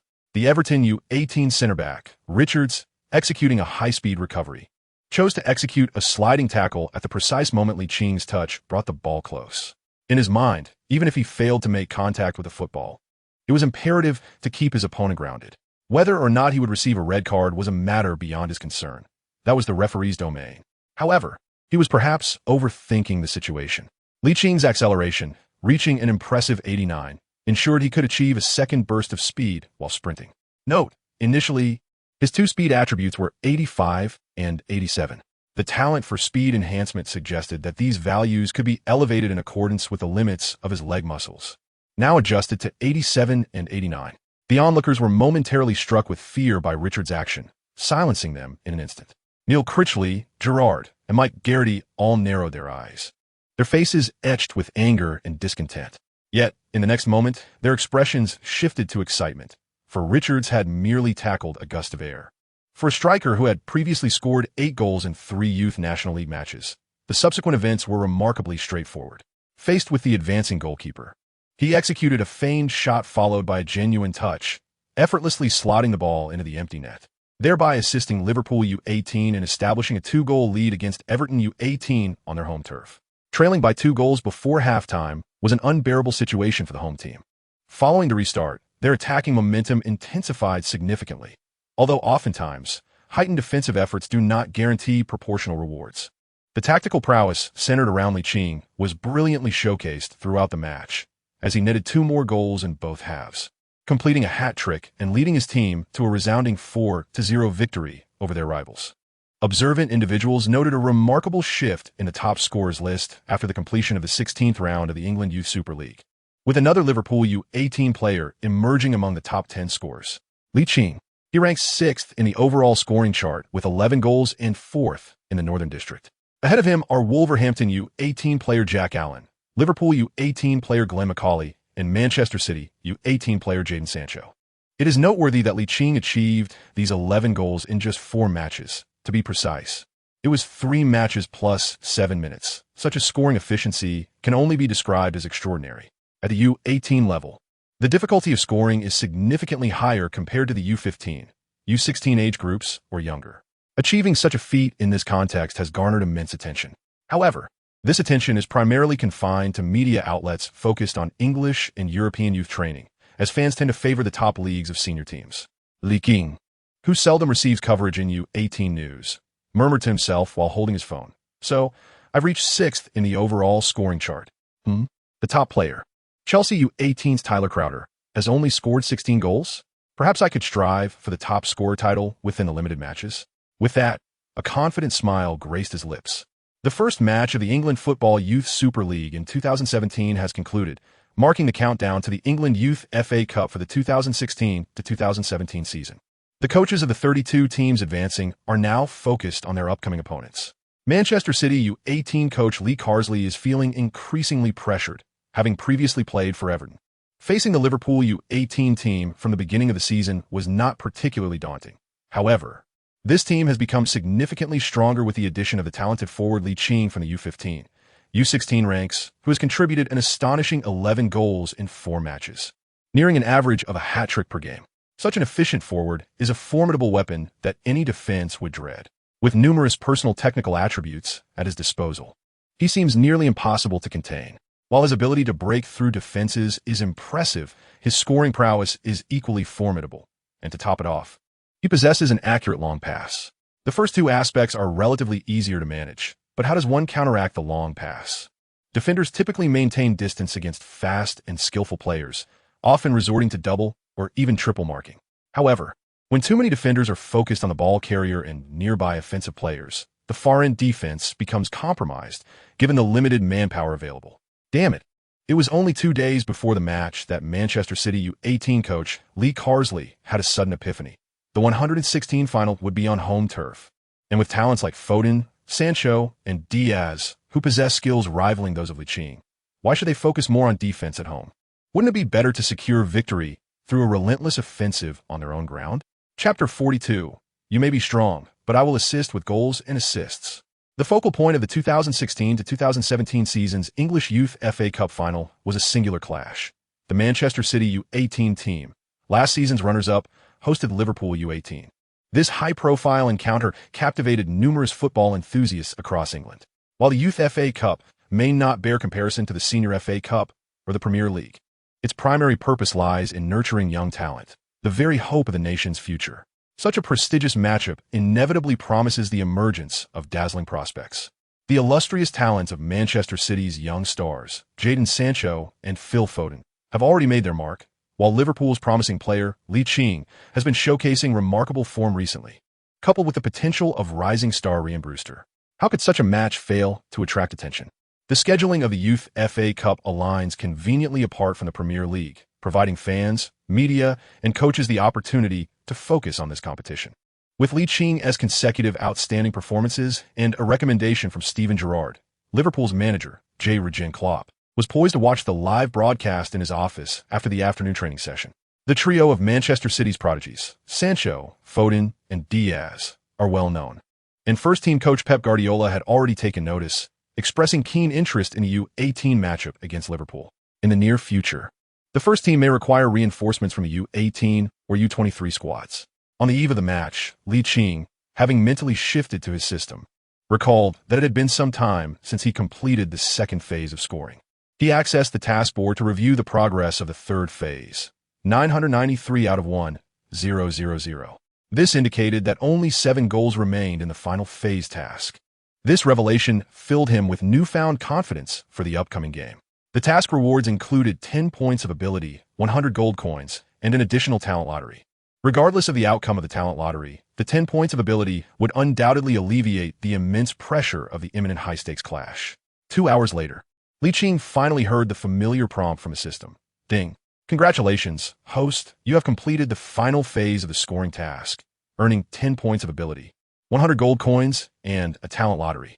As he had done previously, he proceeded with the talent lottery. The grand prize will materialize before him on the hovering light screen, and he eagerly began the process. Moments later, the system chimed again. Ding. Congratulations, host, you have acquired the talent, diving. Ligt contemplated the peculiar talent of diving, wherein the act of deliberately falling to the ground after physical contact augmented the likelihood of the referee calling a defensive foul. This seemingly inconsequential talent left him feeling somewhat disheartened. However, he acknowledged that every attribute possesses duality. This particular skill could indeed enhance the chances of drawing a penalty by taking a tumble within the penalty area. Naturally, as a burgeoning superstar poised to dominate the world of football in the 21st century, he found it beneath him to resort to such tactics unless he was genuinely unable to withstand the physical challenge. Having drawn an underwhelming talent, the allocation of 10 ability points became exceptionally significant. He found himself in a state of indecision regarding the distribution of these points. Attributes such as technique, dribbling, ball control, long shots, and shot power all beckon for enhancement. However, diluting his efforts across multiple areas would undoubtedly yield minimal impact. Technique reflects a solid foundation in fundamental skills. The higher the technique, the more aesthetically pleasing the execution of intricate footwork during matches. Dribbling encapsulates the ability to maneuver the ball with deft footwork, while ball control pertains to maintaining possession amidst opposition interference. Long shots and shot power are perhaps the most straightforward to comprehend, yet given his current subpar statistics, even a slight increase would prove ineffective. Thus, he resolved to invest his points into technique and dribbling, both of which hovered around the 70 mark. After nearly half an hour of contemplation, he ultimately decided to allocate his ability points to technique and dribbling, believing these two attributes would be the most beneficial in the forthcoming match and would complement each other effectively. He distributed 8 points to technique and 2 points to dribbling, elevating their values to 77 and 72, respectively. With this enhancement, he would gain a greater assurance in executing high-speed breakthroughs without the reliance on a 5-star skill card. The match between the two teams was scheduled for 5 o'clock in the afternoon, British time. Given the proximity of Liverpool and Manchester, a mere 50 kilometers apart, travel between the two cities was convenient. The Liverpool U18 squad departed at 10 o'clock that morning, arriving in Manchester just in time for lunch. Ligt arrived in Manchester with the team and promptly sent a message via WeChat to Tong Shunbing. "Hey cousin, I've arrived in Manchester. Have you missed me? If you have, come to the Manchester City Football Academy at 4 this afternoon to witness my prowess." Shortly after, Tong Shunbing replied with 2 messages. "Are you sure you won't be humiliated?" "Absolutely." "Humph. You deceiver. The match is at 5. How could your future boyfriend possibly be humiliated? Watch as I lead the team to the round of 16 away from home. I merely wish for you to admire my gallantry." Tong Shunbing responded with a roll of her eyes and 2 words: virtue. "All right, children, put away your phones and gather in the dining hall," came Coach Mike Garrity's voice. Ligt casually replied, stowed away his phone, and joined the others for lunch. Manchester City's U18 team could be considered the strongest opponent Ligt had encountered since arriving in this world. Previously, in the U15, U16 tournaments, and the National Youth Super League, his adversaries had been relatively weak, with no match leaving him feeling utterly helpless. Would this match be different? The prestigious trio of Manchester City's youth training program was renowned throughout England. In the parallel universe before his arrival, Sancho was the highest valued player born in the 2000s, while Diaz switched to Real Madrid in search of playing opportunities. Only Foden remained steadfast, aiming for his chance under Guardiola, but the future remained uncertain. What was certain, however, was a remarkable skill of Manchester City's youth training trio. Given the current defensive capabilities of Liverpool's U18, it seemed quite challenging to withstand them. This season, Liverpool's U18 suffered a dismal 0-7 defeat as guests, entirely without the ability to retaliate. Consequently, he noted that the majority of the media favored Manchester City's U18. With this thought, Ligt instinctively clenched his fists. "Manchester, you may be strong, but I shall provide assists and score goals." Chapter 43, A Lofty Shot. The January weather in England remained frigid, hovering around a few degrees, with players initially warming up in heavy down jackets until their bodies were fully heated. With an hour remaining until the match commenced, nearly all media reporters focused on youth training were present, their cameras trained uniformly on Manchester City's celebrated trio, followed by Liverpool's top scorer, Glenn McAuley, and second scorer, Ligt. Local journalists concentrated on Sancho, Foden, Ligt, and Brewster, believing that the players who would determine the match's outcome were the English players. Coaches Neil Critchley and Lee Carsley observed the warming-up players, feeling uncertain. They had done everything necessary. The match's direction would depend on the players' performances. Neil Critchley's gaze was fixed on Ligt. In his view, for Liverpool's U18 to advance further, Ligt needed to maintain his previous league performance. Lee Carsley's gaze swept over Sancho, Foden, Diaz, and Mecca. Had it not been for the injury that sidelined Nick Gonzalez, whom Guardiola personally unearthed from La Masia, the attacking lineup for this match would have been even more resplendent. Nevertheless, he remained steadfast in his belief that, even in Gonzalez's absence, this opulent assembly could secure a resounding victory over Liverpool U18 and advance to the round of 16. During the handshake ceremony, Ligt found himself unable to avert his gaze from the trio of Manchester City's youth prodigies, Sancho, Foden, and Diaz. Foden and Diaz possessed a certain youthful charm, while Sancho appeared somewhat precocious. However, all three exhibited commendable manners. The FA Youth Cup, much like the National Youth Super League, enjoys the attention of the English Football Association, with matches broadcast live, in contrast to professional games, which are connected to the signal well in advance. The live coverage of the Youth FA Cup commenced only at the official start of the match, with the referee's long whistle. The 2016 to 2017 FA Youth Cup clash between Manchester City U18 and Liverpool U18 was officially underway. The home team, Manchester City U18, swiftly capitalized on their kickoff advantage to launch an offensive. Fortunately, Neil Critchley had made targeted preparations prior to the match. The attacking quartet of Sancho, Foden, Diaz, and Mecca did not exhibit the expected potency. Before the match, Ligt was not assigned extensive defensive duties. His primary role was to capitalize on counterattacks, with defense serving merely as a facade.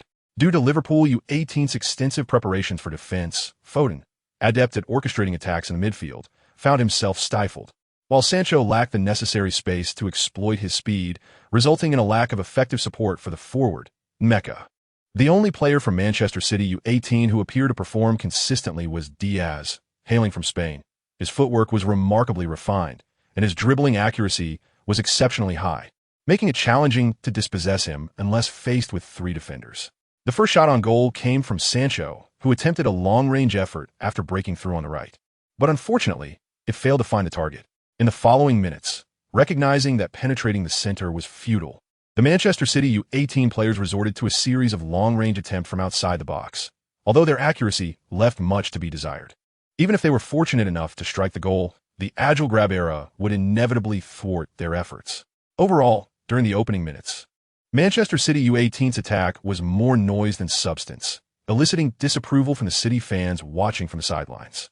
Coach Lee Carsley of Manchester City U18 wore a furrowed brow. The continuous attacks, failing to yield goals, posed a significant threat to their defense. The most menacing presence, Ligt, positioned at the forefront, resembled a dagger poised at the throat, ready to deliver a lethal strike at the slightest provocation. In the 19th minute, Foden, adept at finding space, delivered a diagonal long pass to Mecca. Their synchronized movements allowed the ball to bypass the head of center-back Masterson. However, goalkeeper Grabera, expanding his defensive area, leapt high to securely grasp Foden's diagonal delivery. Unlike in previous minutes, Grabera suddenly took a decisive step, throwing the ball forcefully with his right hand, utilizing the momentum. Observing the ball soaring through the air, Coach Lee Carsley of Manchester City U18 suddenly felt a twinge of unease. Grabera's powerful throw was undoubtedly intentional, aimed at seeking out Ligt. In the 4 matches, Ligt has impressively scored 11 goals, the majority of which were achieved through long-distance runs. Head coach Lee Carsley has meticulously studied this aspect, allowing the players to instinctively rush forward without the need for his vocal commands, with the hope of executing effective defense. However, it is often said that the more one worries about something, the more likely it is to occur. Previously, the team exhibited signs of a vigorous offensive drill, with the center-backs advancing well beyond the halfway line and the full-backs nearly assuming the role of wingers. Licht's undeniable talent is evident, as he can spot the goalkeeper's advance from a distance, anticipating the defensive player's movements several seconds in advance. In the ever-changing landscape of a football match, those few seconds can indeed lead to a goal. Center-back T. Wilson, who is capable of playing both left-back and center-back, was deployed as a center-back in this match, primarily to effectively curtail Licht's speed. Licht's vision was expansive, and as he moved, his eyes sparkled with inspiration. He deftly used the inner side of his left foot to guide the ball diagonally to the right, away from the rapidly approaching Tyreek Wilson. Following this, he accelerated with remarkable swiftness. His powerful legs alternated in a rapid rhythm, and within a mere second, he escalated his speed to an astonishing level. Tyreek Wilson realized that challenging Ligt in a race was a foolish decision, prompting him to recklessly attempt a foul. Unexpectedly, the seemingly frail Ligt remained on his feet, staggering momentarily to regain his balance, while the aggressive Tyreek was met with a significant reactive force, causing him to stumble and fall. The other center-back, Giovanni, who had already slowed down, cursed under his breath and begrudgingly resumed his pursuit. However, it was too late. As Ligt regained his composure, he accelerated once more, swiftly crossing the halfway line and charging diagonally towards the penalty area. The goalkeeper, Muric, observed the increasing distance between himself and Giovanni with a sigh, deciding to abandon his position and rush forward. Just then, Ligt swung his left foot, striking the bottom of the ball with precision. A bald, middle-aged man stationed at the northeast corner of the field watched Ligt's shooting motion and exclaimed, "A chip shot?" As Muric advanced, Ligt felt a surge of inspiration. This time, instead of opting for his usual approach of dribbling past the goalkeeper, he chose an exquisitely stylish and technically demanding chip shot. The distance from the goal was roughly 30 meters, and as Muric suddenly halted and began to retreat. He bent his knees and propelled himself upwards, trying to extend his right arm as high as possible. Unfortunately, the descending ball was just a few centimeters above his outstretched fingertips, and it was precisely that small margin that filled him with despair. If only he were a fraction taller. Having executed a shot, Ligt did not glance back at the ball. Instead, he flamboyantly turned away, raised his right arm, and pointed his index finger, declaring to the world that he had scored his first goal of the match. Ligt, the head coach of Manchester City's U18 team, observed the raised fingertip surpassing Muric's reach, instinctively placing his hands on his hips, pondering, is this truly the same Liverpool U18 team that was mercilessly defeated by Manchester City U18 7-0 earlier this season? A sudden, crisp sound resonated throughout the stadium. Manchester City fans felt as if divine presence was with them at that moment, their previously tense emotions released in an instant. Ligt's expression shifted to one of joy. Conversely, Liverpool U18 coach Nick Crittenden and his assistants, Gerrard and Mike Garrity, were left grimacing, having already begun their celebrations, only to be caught off guard. Each of them felt a wave of frustration, silently questioning why Ligt could not have played it safe and opted for a more mundane shot instead of showcasing such a spectacular chip. Scoring is the ultimate goal. How unfortunate it is to have missed such a rare opportunity to find the net. Ligt's long pass, while slightly inferior in power to Gerrard's, surpasses him in precision. Using the crossbar's lower edge as a reference point, he effortlessly executes a backspin long pass under minimal pressure, sending the ball crashing against the crossbar while maintaining a forward momentum. Suddenly, amidst a flash of realization, someone notices the situation has taken a turn. The descending ball crosses the goal line before rebounding off the ground and striking the pristine white net of the goal. The smile of Ligt, the U18 coach of Manchester City, freezes on his face. Previously, Neil Critchley had expressed discontent over Ligt's flamboyant style, yet Gerrard and Mike Garrity reacted with astonishing speed. Their excitement palpable, with exaggerated gestures continuously displayed at the City Academy pitch. Having scored, Ligt discreetly wiped the sweat from his forehead. Turning to celebrate immediately after the shot seemed overly confident. Fortunately, the ball followed its intended trajectory, or else his handsome visage would have been left flushed from embarrassment. After nearly 20 minutes of relentless defense, the Liverpool U18 players' emotions erupted, with the entire team focused on defense, leaving only Ligt to attack. What was the purpose? To score, of course. Now, having opened the scoring as guests, celebration was in order. Aside from goalkeeper Grabera, who stood before the goal celebrating, all 9 players rushed towards the jubilant Ligt, including Glenn McCauley, who had previously held reservations about him. The crushing 0-7 defeat at the season's onset had burdened them with immense pressure before this match. But now, Ligt's self-assured and morale-boosting lob had set the score, and it felt absolutely exhilarating.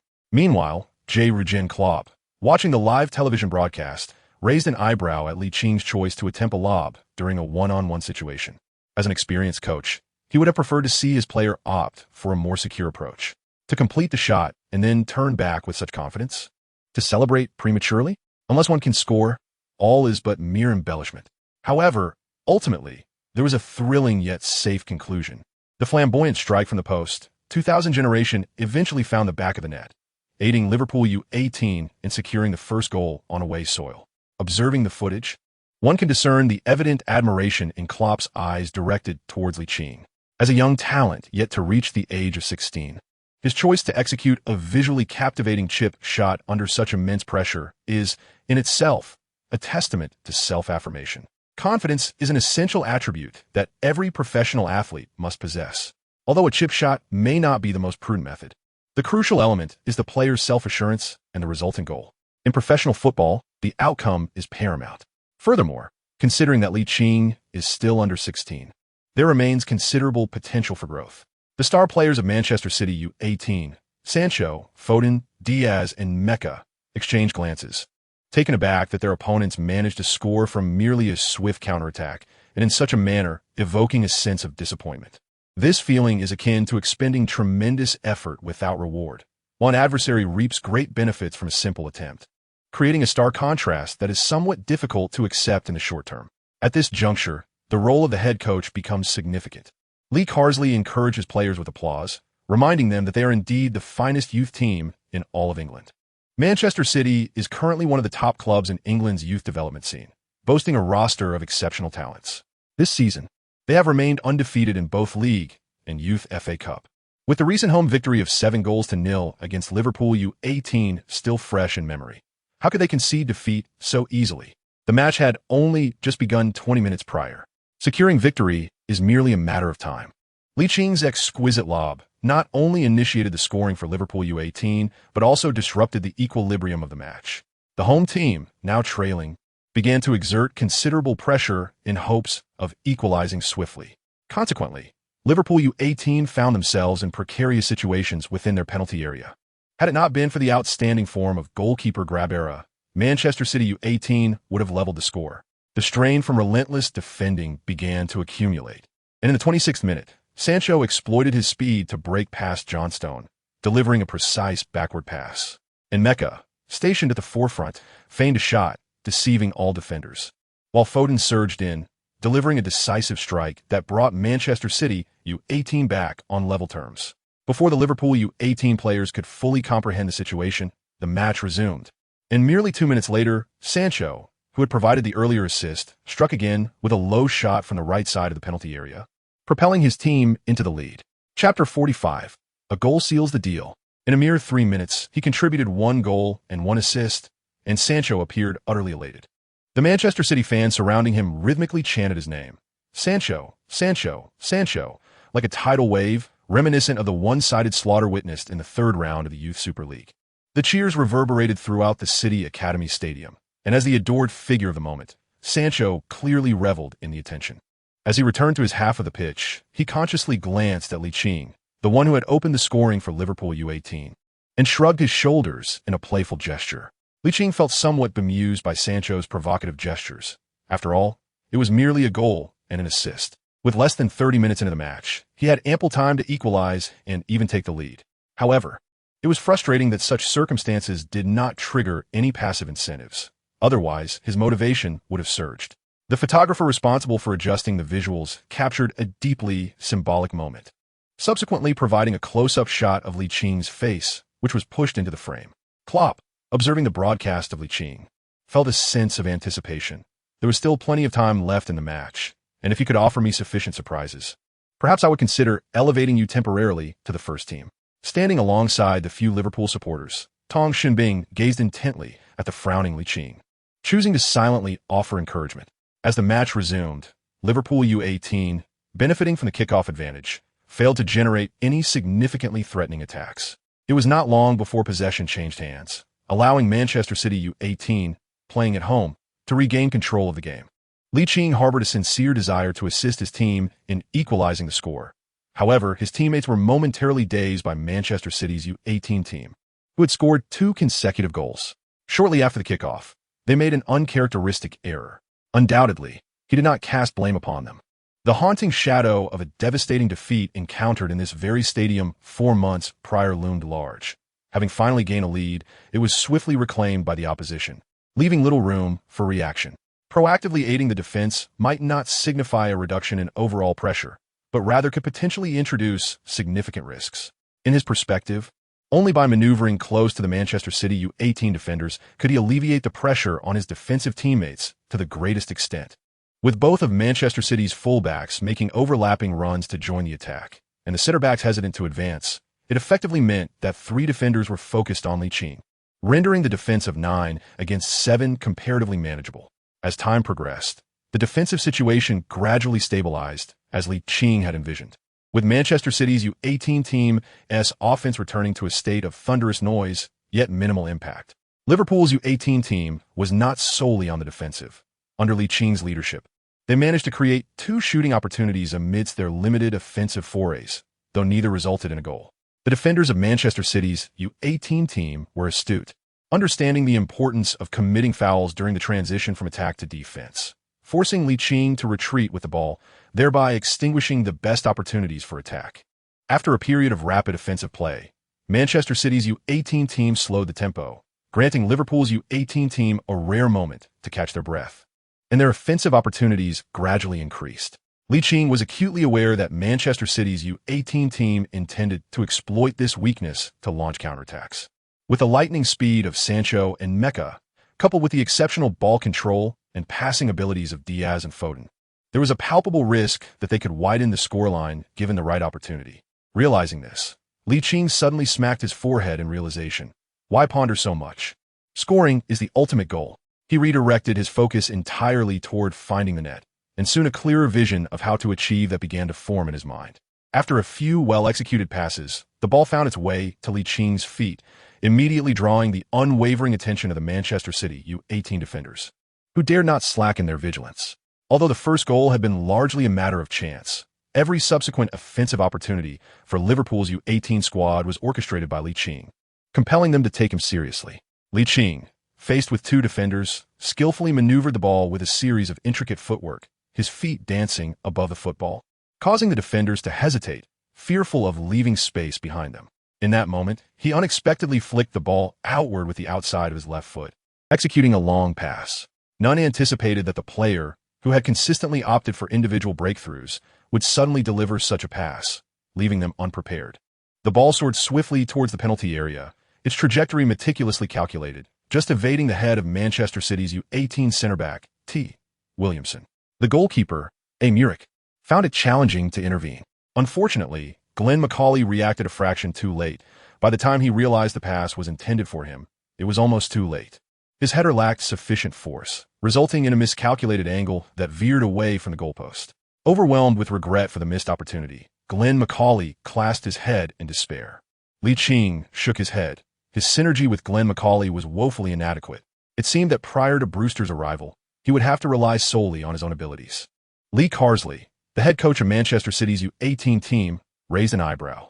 He recalled the highlights of Ligt, which showcased his precise, diagonal long passes, finding teammates at distant positions or within the penalty area. This was no mere coincidence. If the forthcoming matches continued with a strategy of overloading defense, it would inevitably lead to a severe shortage of defenders within the penalty area.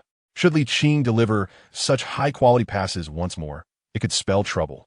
Therefore, he took advantage of the dead ball situation to signal to his players that they need not focus their defensive efforts on Ligt any longer. Ligt was positioned at a considerable distance from a goal, necessitating a formidable challenge through several defenders to penetrate the penalty area.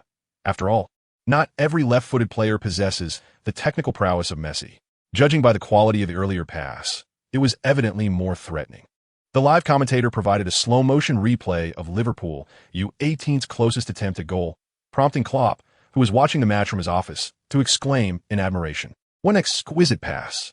If the forward could have anticipated it even half a second earlier, it might have resulted in a goal. What a pity. Chapter 46. Individualistic goals time in the match flew by, and soon the first half approached its conclusion. In addition to a nearly assistive, precise, diagonal long pass to Glenn McCauley, Ligt also delivered a series of exceptionally high-quality long passes, injecting fresh dynamics in a Liverpool U18's offensive play. Consequently, Manchester City U18's head coach, Lee Carsley, became increasingly resolute in his directive for players to restrict Licht's passing and bolster their defensive efforts within the penalty area, aiming to sever the connection between Ligt and his teammates to ensure the safety of goalkeeper Muric. As the regular 45 minutes came to an end, the fourth official raised the electronic board, indicating 1 minute of stoppage time remaining in the first half. Foden's penetrating pass found forward Mecca, whose shot lacked power due to the close interference from Masterson, resulting in the ball being easily gathered by goalkeeper Grabera. Sancho and Diaz exhibited keen instincts for regaining possession, swiftly advancing towards Grabera, who, intending to clear the ball, was compelled to maneuver around them. This evasion led to Liverpool U18 missing an optimal counterattack opportunity, opting instead for a more methodical build-up. Licht's body momentarily froze before he slowly retreated. Glenn McCauley advanced tactically, positioning himself between the two opposing center-backs. Manchester City U18 right-back Ladabody closely trailed Ligt, while Liverpool U18 right-back Harvey White remained close to the touchline, with Diaz stationed to defend the flank. Both teams established their formations as the ball was brought forward by Jordan Hunter, who crossed the halfway line and, faced with limited passing options, delivered the ball back to the waiting Ligt. Ladabody hurriedly marked Ligt, striving to deny him an opportunity for a direct offensive move. Unexpectedly, as Ligt appeared to receive the ball, he suddenly spread his legs, allowing the football to pass through and swiftly executed a 90-degree turn to the right, adhering closely to Ladabody's body. Ladabody, instinctively extending his foot to intercept the rolling ball, found himself unable to make contact, inadvertently allowing Ligt to complete his turn. Harvey White, without pausing, delivered a precise pass, sending the ball skimming along the grass towards the vacant space behind Ladabody. Both Diaz and Dembélé, stationed centrally, rushed to fill the gap left by the left-back Ladabody. Ligt accelerated towards the ball, executing a cross run alongside Harvey White, deftly maneuvering the football as he advanced towards the right flank, thereby creating space between himself and Bashiru and Diaz. With a swift motion, he drove the arch of his right foot into the rolling ball, propelling himself forward. Bashiru and Diaz immediately recognized his intentions. However, their limited speed and the distance between them forced them into a reactive straight run, attempting to obstruct Liching's angle for an inward cut. In this critical moment, they recalled their coach's word about Ligt being a left-footed player who, once he reached the right side, would inevitably switch back to his stronger left foot to drive inside. Thus, Liverpool U18's offensive momentum surged, with midfielders and forwards tirelessly advancing. This attack was likely to conclude just before the halftime break, and the Liverpool U18 players were giving their all, applying immense pressure on Manchester City U18's defenders. Meanwhile, head coach Lee Carsley, positioned on the sidelines, felt a twinge of unease. The central area was under threat, prompting Diaz, in his pursuit, to signal Bashiru to cover the center while he focused solely on defending Ligt. Neil Critchley watched as Ligt surged forward with unparalleled speed, akin to a red Ferrari revving at full throttle, racing towards the byline. Though Diaz was unable to match Liching's pace, he positioned himself astutely along the inevitable path of Liching's inward cut. As they drew closer, Liching's speed waned slightly, confronted by Diaz. He opted for a cunning acceleration from the outside, skillfully overpowering Diaz with his pace as he entered the penalty area from the flank. Bashiru sprinted back with every ounce of effort. Just as Ligt prepared to strike with his right foot, Bashiru anticipated a cross to the center and, in a desperate lunge, slid to intercept. However, Ligt halted the ball with a deft touch, sensing Diaz closing in once more. In a moment of inspiration, he gently prodded the ball with the tip of his left foot, allowing it to roll smoothly along the ground, slipping perfectly through Diaz's legs as he rushed to recover, executing the entire maneuver seamlessly while bypassing the out-of-control Diaz. Ligt extended his left foot with a grave expression, deftly flicking the ball to the left with the outer instep, narrowly evading the attempted clearance by central defender T. Williamson. In the blink of an eye, the Manchester City U18 penalty area transformed into a scene of palpable tension, so much so that the onlooking Manchester City fans fell silent, captivated by the unfolding drama between the players within the box. Ligt advanced with his left foot, positioning his body to obstruct Foden's defensive path. The latter instinctively came to a sudden halt, wary of colliding with his opponent. Possessing the innate talent for diving, Ligt briefly entertained the thought of deliberately tumbling forward in the blink of an eye, but realizing that he was not the designated penalty taker, he swiftly shifted his weight back, bracing himself against the unstoppable momentum of Foden.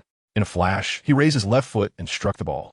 Murik, the Manchester City U18 goalkeeper, observed the ball weaving through the crowd, rolling swiftly along the ground towards the far corner of the goal. With his center of gravity lowered, he propelled himself off the ground with his right foot, the tremendous reaction force generated beneath him launching his body forward like a spring compressed to its limits. In a desperate lunge, he dove after the ball. Damn it! The momentum of Murik came to an abrupt halt as he beheld the ball mere centimeters from his fingertips, despair evident in his eyes. Ligt observed the football gracefully glide past the far post and cross the goal line. In a surge of exhilaration, he stretched his arms wide and sprinted towards the visiting team's coaching bench. Behind him, a throng of teammates, unable to contain their emotions, followed suit. The bald middle-aged man in the northeast corner shook his head in disbelief. The Manchester City U18 players clad in sky blue jerseys had performed admirably, yet Ligt, donned in the red jersey, exhibited an extraordinary prowess. Within the penalty area, he moved with the elegance of a butterfly dancing among flowers. And his final strike was executed with remarkable composure, rendering the conceding of the goal almost inevitable. Jurgen Klopp, seated before the television, was swept away by the sheer artistry of Liching's goal, raising his arms in excitement. Gazing at the youthful visage displayed on the broadcast, a thought blossomed in his mind. Could he truly be under 16? Astonishing. Chapter 47. A daring dive?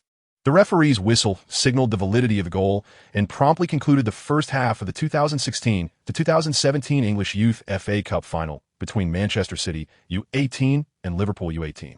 The live commentator directed the camera towards Liching, allowing viewers at home to recognize the player who had, through sheer determination, equalized for Liverpool U18. Neil Critchley, Steven Gerrard, and Mike Garrity embraced the goalscorer fervently, with other teammates joining in, exemplifying an outstanding team spirit. Even Ad Kanye, who had long held reservations about Liching, was compelled to acknowledge his brilliance. Not only did he score twice in this match, but his previous contributions of 11 goals in the preceding 4 matches were achievements that surpassed anything he had accomplished throughout the entire season. Surrounded by his coach and teammates, Liching was overwhelmed with joy. Through his efforts, he had finally helped the team level the score. Yet, he was not content. There were still 45 minutes remaining in the second half, and he aspired to lead his team to victory over Manchester City U18.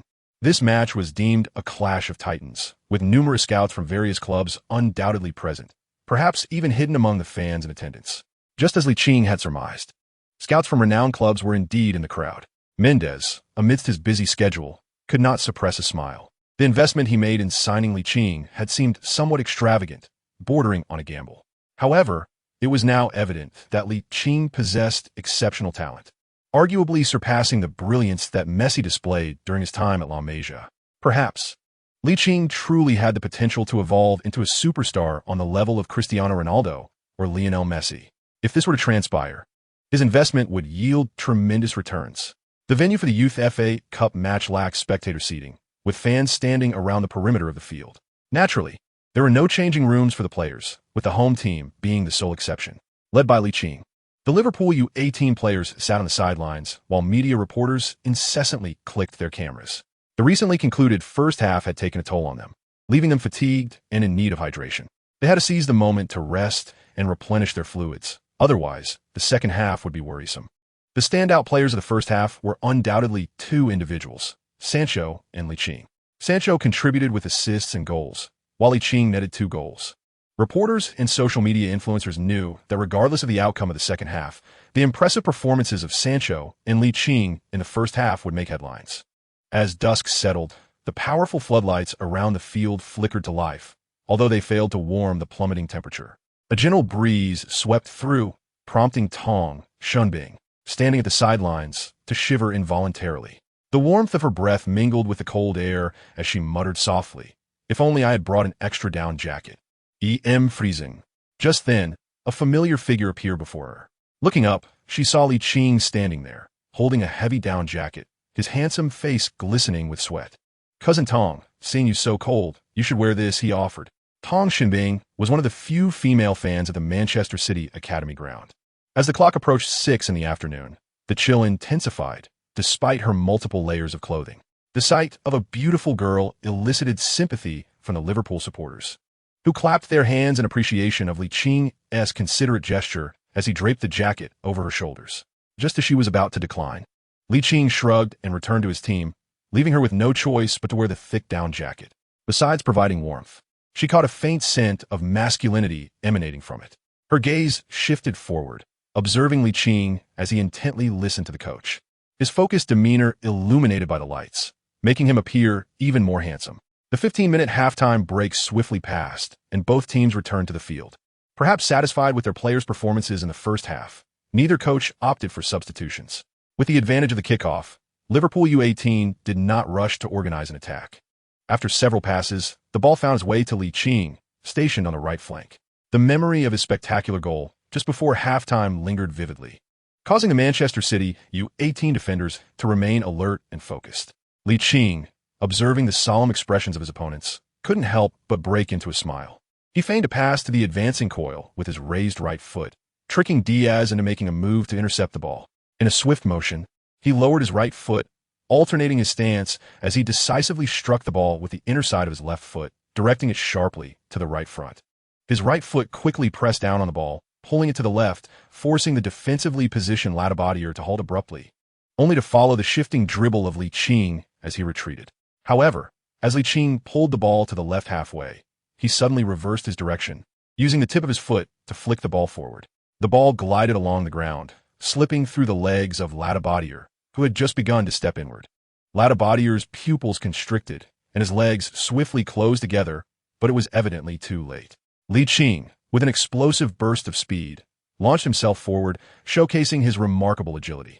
Diaz, who had intended to foul, found himself unable to make contact, left only to watch helplessly as Ligt pursued the ball.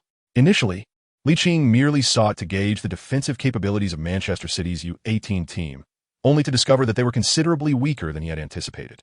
Indeed, the early moments of both halves proved to be the most opportune time for scoring. Ligt surged forward, and there was no time left to pursue him. At that moment, he resembled a wild stallion unleashed, charging at full speed towards the unoccupied expanse ahead. What astonishing velocity! Oh my God! Was this fellow racing in a Ferrari? Such an incredible pace. Amidst the gasps of the spectators, a balding middle-aged man standing in the northeast corner murmured, "A comeback and a score?" Confronted by the resolute defense of T. Wilson, Ligt, while deftly maneuvering the ball at high speed, feigned a movement from right to left at the top of the penalty area, luring T. Wilson towards the center. In an instant, he struck the ball with the inside of his left foot, sending it powerfully into the penalty area. T. Wilson turned, realizing he was too late, while his partner, E. Francis, emerged diagonally, seizing the moment to collide his right shoulder against Licht's left shoulder as he entered the box. Licht's strength was evidently insufficient, and with their weight categories not matching, he was suddenly knocked to the ground, resulting in an abrupt cessation of control over the ball. Just as he thought the offensive play had concluded, he was startled by the sound of a whistle. Beep. His eyes brightened as he noticed the referee pointing towards the penalty spot. A penalty kick. Astonishing. His innate diving skills were on display. Chapter 48, A Big Heart. The Panenka penalty, E. Francis had sought physical contact precisely at the moment Ligt released the ball, and according to the relevant rules. This was a remarkably executed frontal defense, a legitimate body collision. However, the sudden blast of the referee's whistle left him somewhat bewildered. Neil Critchley, the head coach of Liverpool U18, celebrated excitedly with Gerrard and Mike Garrity upon seeing the referee point to the penalty spot. In stark contrast, Lee Carsley, the head coach of Manchester City U18, animatedly opened his arms, repeatedly patting his right shoulder with his left hand, seemingly trying to convey to the referee that this was a fair physical contact.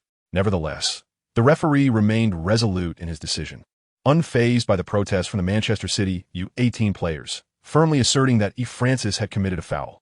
As the party involved, Ligt stood aside, rubbing his still painful left shoulder.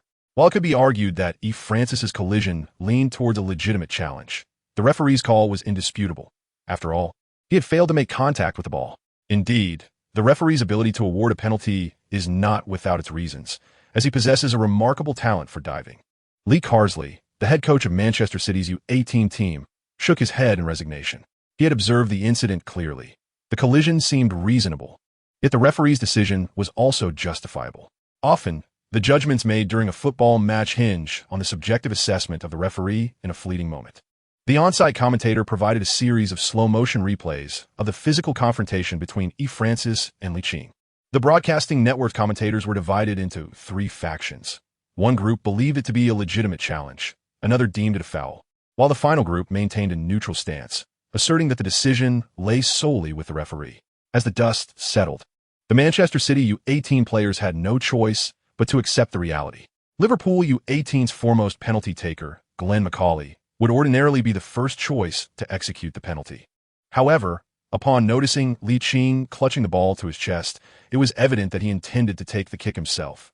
Glenn McAuley, who had been rather ineffective in a match thus far, raised an eyebrow, feeling an acute sense of urgency to score, lest he find himself relegated to the bench.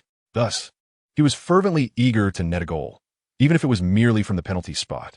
At that moment, head coach Neil Critchley blew a large homemade whistle, turning his gaze to the field and clearly signaling for Ligt to take the penalty with a double-handed gesture mimicking the action of grasping a ball. The message was unmistakable. This penalty was to be taken by Ligt. With a sigh, Glenn Macaulay lamented the situation, as Ligt excelled in the U18 league. His own standing within the team continued to diminish. Nevertheless, considering Licht's impressive record of 11 goals in 4 league matches and 2 goals in the first half of the Youth FA Cup, any coach would naturally place their hopes on a player in such fine form. He stood just outside the penalty area, gazing at Ligt, grappling with a naive thought. Is he truly only 15 years old? Ligt placed the football on the penalty spot and retreated to the edge of the penalty area, dismissing the jeers of the Manchester City supporters behind the net. His youthful visage was etched with determination as he awaited the referee's whistle. His desire to take the penalty was not solely driven by the prospect of completing a hat trick. Rather, it stemmed from his exceptional shooting skills, boasting an impressive 80 rating for penalties, complemented by an additional 20-goal conversion rate attributed to his level 2 precision shooting. This nearly guaranteed that a penalty here equated to a goal. Opportunities to challenge Manchester City's U18 squad would be scarce, and rather than entrust this responsibility to the recently out-of-form Glenn Macaulay, he resolved to shoulder it himself. As the referee's whistle pierced the air, Ligt focused his mind and began his run-up. Meanwhile, goalkeeper Muric swayed his body dramatically, attempting to disrupt Licht's concentration with his exaggerated movements. He vividly recalled the head coach's remarks regarding Licht's profile, a player born in February 2001, mere weeks shy of his 16th birthday. Could such a young talent truly possess the mental fortitude required for this moment? He was skeptical. Ligt took his final step, positioning his right foot approximately 20 centimeters to the right of the football, his body leaning at an angle of about 60 degrees towards the ground, before dramatically swinging his left foot. Muric raised an eyebrow, utterly bewildered as to which direction Ligt intended to strike the ball.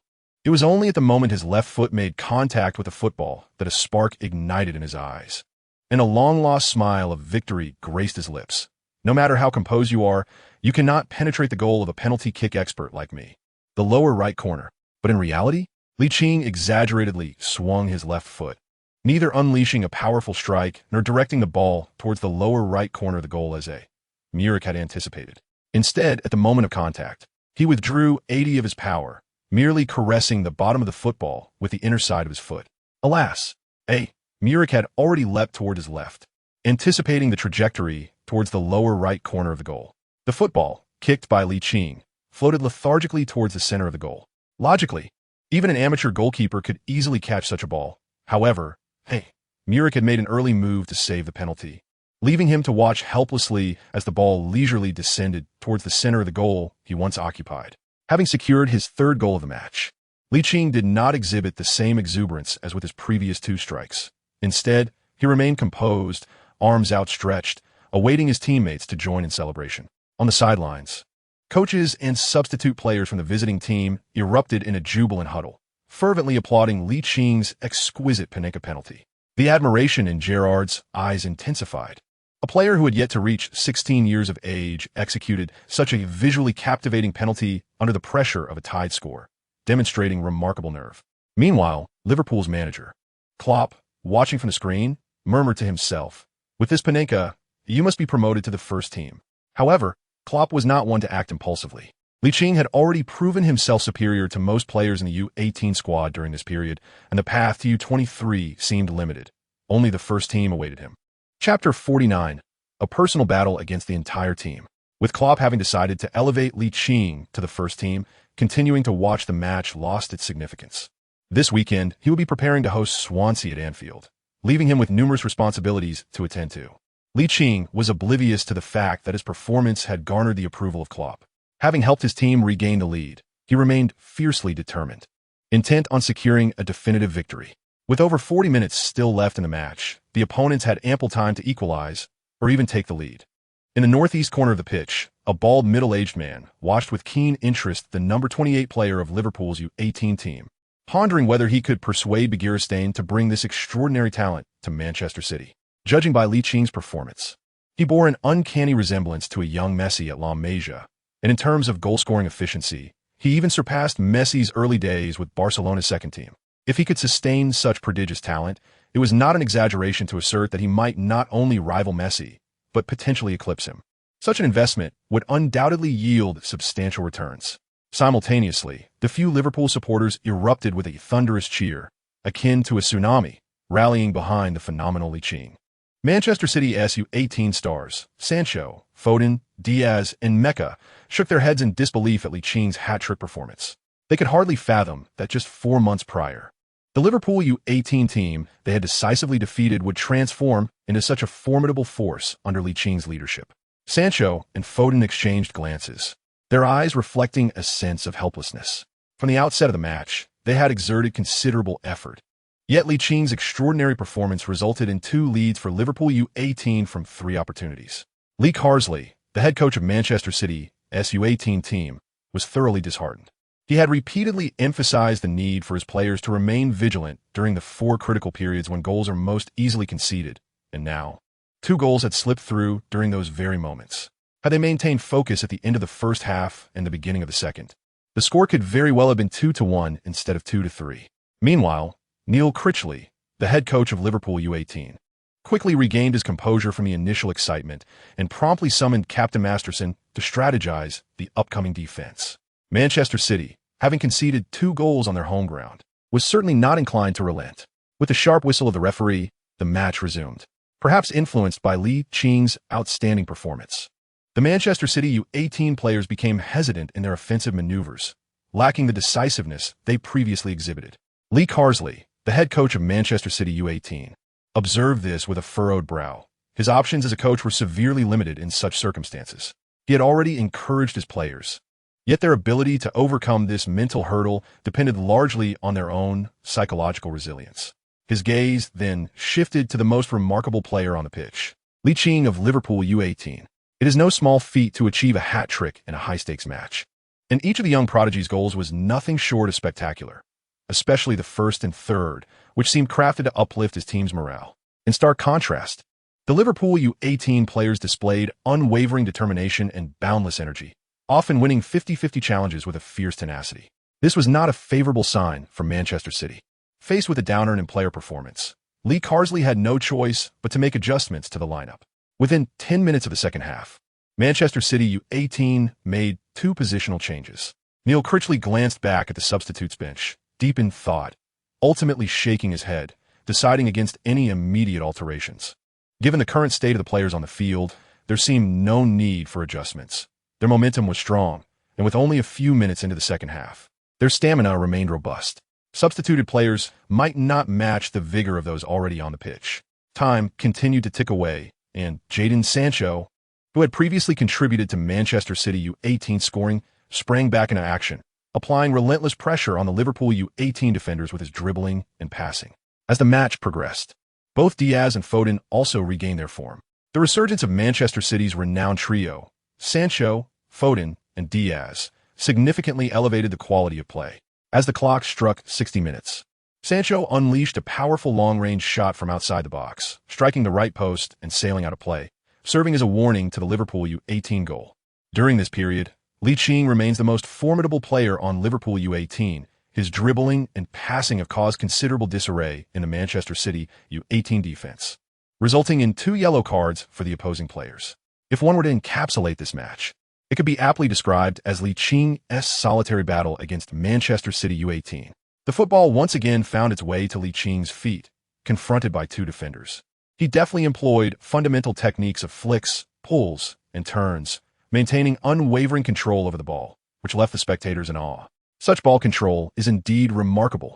However, although Licht's skills, dribbling, and ball control have yet to reach an impressive level, his handling of finer details lacks finesse, leading to moments of disarray when faced with a third defender.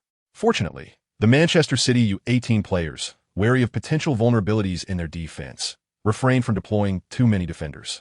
Nonetheless, individual efforts cannot be compared to the collective strength of the team. Manchester City U18, currently the only undefeated team in the entire English Youth Super League, possesses significantly greater capability than Liverpool U18.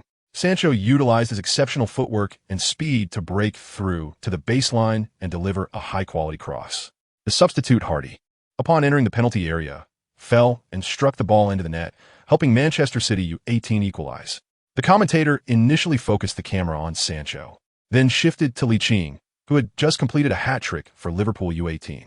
The former raised his arms in exhilaration, while the latter, with hands on hips, wore a youthful face marked by a profound sense of frustration. Chapter 50. Quick free kick. The format of the Youth FA Cup is fundamentally similar to that of the Senior FA Cup, where matches from the outset to the final are single elimination, culminating in the final at the new Wembley Stadium. The Youth FA Cup, from the first round to the quarterfinals, also follows a single elimination format, with venues determined by draw. The semi-finals and finals are contested over 2 legs, home and away, to determine the victor. The 116th final, where Manchester City U18 hosted Liverpool U18, is a decisive match. Should it end in a draw, both teams will engage in a 30-minute extra time, and if still unresolved, the match will proceed to a daunting penalty shootout.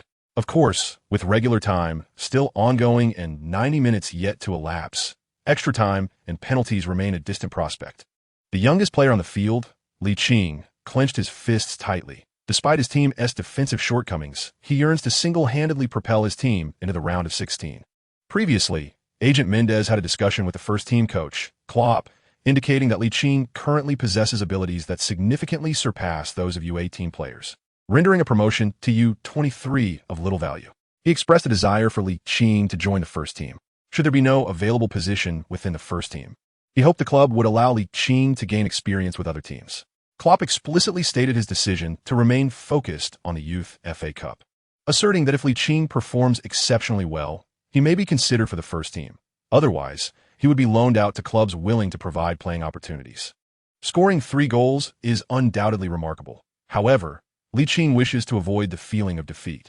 Thus, he resolved to assist his team in scoring again within the limited time frame, aiming to advance to the round of 16 in the Youth FA Cup.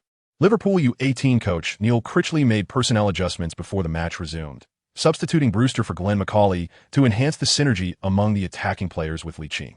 The score was restored to equilibrium, yet time was dwindling, leading both sides to adopt a more cautious approach. The threatening passes that Manchester City's U18 had previously attempted became scarce, likely due to apprehension that high-risk, low-success passes could be intercepted by the opposition, resulting in a swift counterattack. This cautiousness can also be attributed to the players' diminishing stamina. Once possession is lost, it becomes exceedingly challenging to regain energy for a counterpress. And even if one manages to recover in time, what about the next instance? Licht's physical condition had indeed declined. However, the head coach refrained from assigning him defensive duties. Thus, even after more than 10 minutes into the match, he was still capable of sprinting at high speed. Lee Carsley, the U18 coach for Manchester City, noticing Licht's enduring stamina, became aware that the situation could take a turn for the worse. Seizing a dead ball opportunity, he took a moment to confer with Foden. Consequently, the final of the Youth FA Cup 116 entered its slowest phase since the match commenced. As the tempo slowed, the Liverpool U18 players were afforded a rare moment to catch their breath, resulting in a stalemate where neither side could gain the upper hand. 10 minutes swiftly passed in this tense atmosphere, and as the match approached the 85th minute, all 3 available substitutions had been utilized. Unfortunately, the deadlock in the scoreline failed to ignite the players' determination to score, leaving the tally unchanged. With time dwindling, Ligt observed that the Manchester City U18 defense was becoming increasingly structured, particularly on his active attacking right flank. To confront goalkeeper Muric, he realized he must navigate through a series of formidable challenges. Given his current skill set, achieving this through dribbling and ball control would prove difficult. Hence, he discreetly purchased 2 5-star skill cards from the system's marketplace, biding his time for the opportune moment to employ them. Star players Sancho, Diaz, and Foden, affected by physical fatigue, had seen a decline in their offensive zeal. Yet, this did not imply a lack of desire to attack. Rather, they were conserving energy, awaiting the moment to seal the match. A goal during this phase would be akin to a decisive blow. In an instant, 3 minutes elapsed, and Diaz's dribble just outside the penalty area was intercepted by Harvey White, granting Liverpool U18 an opportunity to transition from defense to offense. Following the strategy laid out by coach Neil Critchley, the ball was to be directed towards Ligt at the earliest opportunity. The substitute, Dillman, hurriedly advanced towards Ligt and committed a foul before he could receive the ball. The referee's whistle pierced the air, signaling Dillman's infraction. Ligt possessed a broad vision and noticed that the Manchester City U18 players were executing their plays at a rather languid pace. Suddenly, he realized that this could present an excellent opportunity for a counterattack. He swiftly rose to his feet, bringing the ball he had cradled after his fall to a halt, and promptly passed it to the substitute, Brewster. It seemed as if Brewster and Ligt shared an innate synergy. Without a moment's hesitation, he sent the ball forward. The foul Dearman was still engaged in conversation with the referee when he was startled by a booming shout from behind. Defend. At that moment, Dearman felt a rush of wind at his side and turned to see the most formidable threat from Liverpool U18, Ligt. This was disastrous. Almost all the Manchester City U18 players had assumed that Liverpool U18 would leisurely execute the free kick from the back, their return speed considerably slow, until Brewster passed the ball to Ligt, at which point they abruptly realized the gravity of the situation. Ligt surged forward with remarkable speed, while the noticeably fatigued Ladabadier, burdened with a yellow card, attempted to collide with him from the side. However, he evidently underestimated Licht's pace and overestimated his own, resulting in no physical contact between them. To onlookers, it appeared as though Ladabadier had merely stumbled and fallen during his run. The two central defenders of Manchester City U18, T.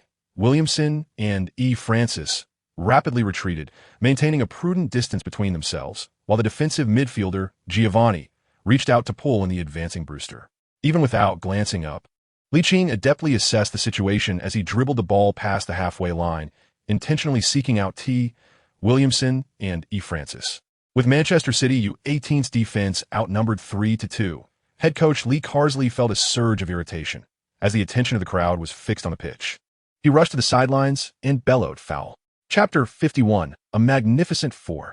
3 times in the lead, Lee Carsley's voice resonated loudly, allowing fans watching from their televisions to hear him clearly through the broadcast.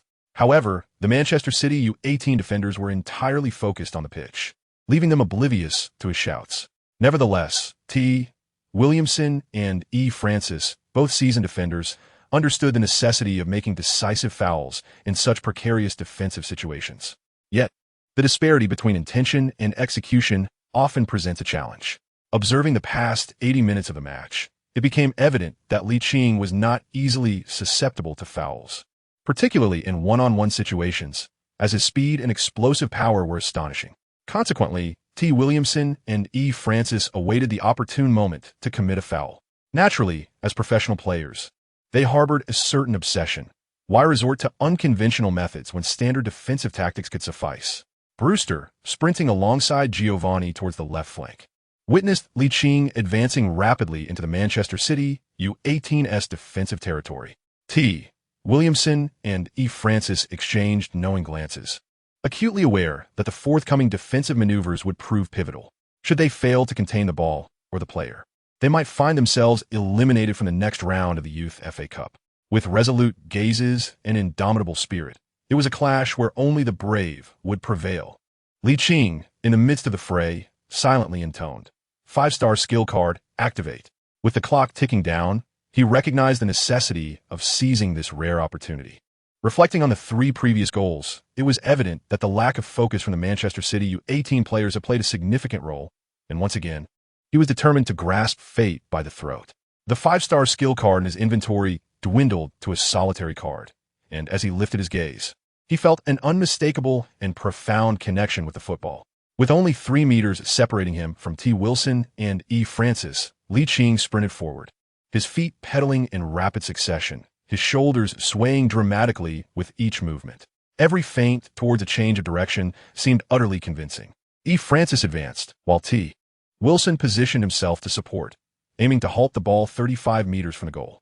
A foul would likely result in merely a yellow card and a direct free kick from that distance, a far more palatable consequence than falling behind. Had he calculated wisely? Confronted by the aggressive approach of E. Francis, Ligt anticipated the opponent's intentions. He let his left shoulder drop, exaggerating the motion to create the illusion of a central breakthrough. E. Francis, in his advance, instinctively narrowed his position towards the center, drawing closer to Ligt, ready to foul. Yet, in a split second, as Ligt pretended to strike the ball with his left foot but missed, he shifted his weight, generating immense force in his right foot, which he used to propel the ball, slipping past E. Francis' trajectory. In the heat of the moment, where every fraction of a second mattered, a miscalculation could lead to dire consequences. T. Wilson raced towards Licht's path. Simultaneously, Ligt, breaking to the right, deftly flicked the ball forward with the inside of his right foot, accelerating once more. Wilson's pupils dilated as he realized Ligt intended to overpower him with sheer speed. Although the shortest distance between 2 points is a straight line, Liching's velocity allowed him to bridge the gap despite being slightly behind Wilson. Determined to seize the opportunity for a foul, Wilson prepared to intervene. However, as Ligt surged forward, he abruptly hesitated, gently nudging the ball to the center with the outside of his left foot, veering left. Instinctively, Wilson reduced his speed. To his astonishment, the moment he decelerated, Ligt accelerated again, deftly redirecting the ball back to the right front with the inside of his left foot. With such a rapid shift in footwork, Wilson found himself unable to respond. As Ligt surged ahead, Wilson suddenly felt a cramp in his left calf. And despite his resolve to push through, seeing Ligt outpace him in the blink of an eye made him feel powerless, and he collapsed to the ground in agony. Ligt naturally paid no heed to Williamson. His sole focus was on Manchester City's U18 goalkeeper, Muric. With a successful strike, the team was poised to claim victory on this very pitch. The U18 head coach, Lee Carsley, buried his face in his hands, tormented by the tension of the moment. Having already completed a hat trick, Ligt now faced a one-on-one situation. Could goalkeeper Muric thwart him? The odds were present, yet undeniably slim. The visiting bench, alongside Neil Critchley, Gerard, McGarity, and the substitute players, erupted with joy, their hearts fervently whispering prayers for a goal. A goal! Muric watched as Ligt approached with increasing speed, his throat constricting as he swallowed hard. Faced with the prospect of conceding a fourth goal to the relentless Ligt, he found himself at a loss. Sancho, Diaz, and Foden gazed from afar at the galloping Ligt, each stricken, hands on hips, their heads bowed as if they had foreseen the outcome. As Ligt reached the edge of the penalty area, he noticed Muric standing at the penalty spot, his gaze vacant and his spirit evidently diminished. A smile crept across Liching's face as he slowed his advance, adjusting his footing. With his right foot poised on the edge of the penalty area and his left foot winding up, he unleashed the ball. It glided along the grass like a serpent, swiftly darting toward the bottom right corner of the goal. Muric reacted with remarkable speed, yet his descent was no match for the ball's forward roll. Just as his body sank halfway, the ball had already passed him by. The Manchester City supporters stationed behind the goal witnessed the moment with acute clarity, their expressions frozen in disbelief as they watched the ball cross the goal line, then rise up into the net's right corner. A quadruple delight. A quadruple delight. Among the crowd, a Liverpool supporter gazed at the smiling Ligt, softly murmuring to himself. Slowly, he raised his arms high, then triumphantly shouted, "My God, what have I just witnessed? An extraordinary performance." Chapter 52, Man of the Match. Liching's fourth goal of the match decisively shattered the confidence of the Manchester City U18 players. Sancho, Foden, and Diaz could be seen gasping for air, their hands resting on their knees. At this juncture of the game, their stamina was nearly depleted, rendering the prospect of leveling the score exceedingly slim. The Liverpool U18 coach, players, and a handful of fervent Liverpool supporters celebrated exuberantly, reveling in Liching's remarkable fourth goal, while the scorer himself remained notably composed. On the field, some Manchester City U18 players sat despondently on the ground. Others stood with their hands on their hips, and many leaned over, panting heavily, with their energy reserves nearly exhausted. The likelihood of equalizing dwindled further. The thought of extra time loomed ominously, followed by the prospect of a penalty shootout. Such considerations weighed heavily on their spirits, especially given the daunting task of finding an equalizer. Once players lose faith in a match, the ensuing minutes often devolve into mere formality. While Manchester City U18 players surrendered hope, Liverpool U18 coach Neil Critchley remained vigilant, understanding that complacency could prove disastrous. He insisted on maintaining unwavering focus, emphasizing that until the final whistle blew, their concentration must be unwavering, 100, even 200%. The celebration among the Liverpool U18 players extended longer than anticipated, prompting the referee to intervene. Ligt, though initially serene, was swept up in the fervor of his teammates, expressing gratitude to the raucous Liverpool supporters. He exchanged a playful glance with Tong Shunbing, eliciting a playful eye roll in return.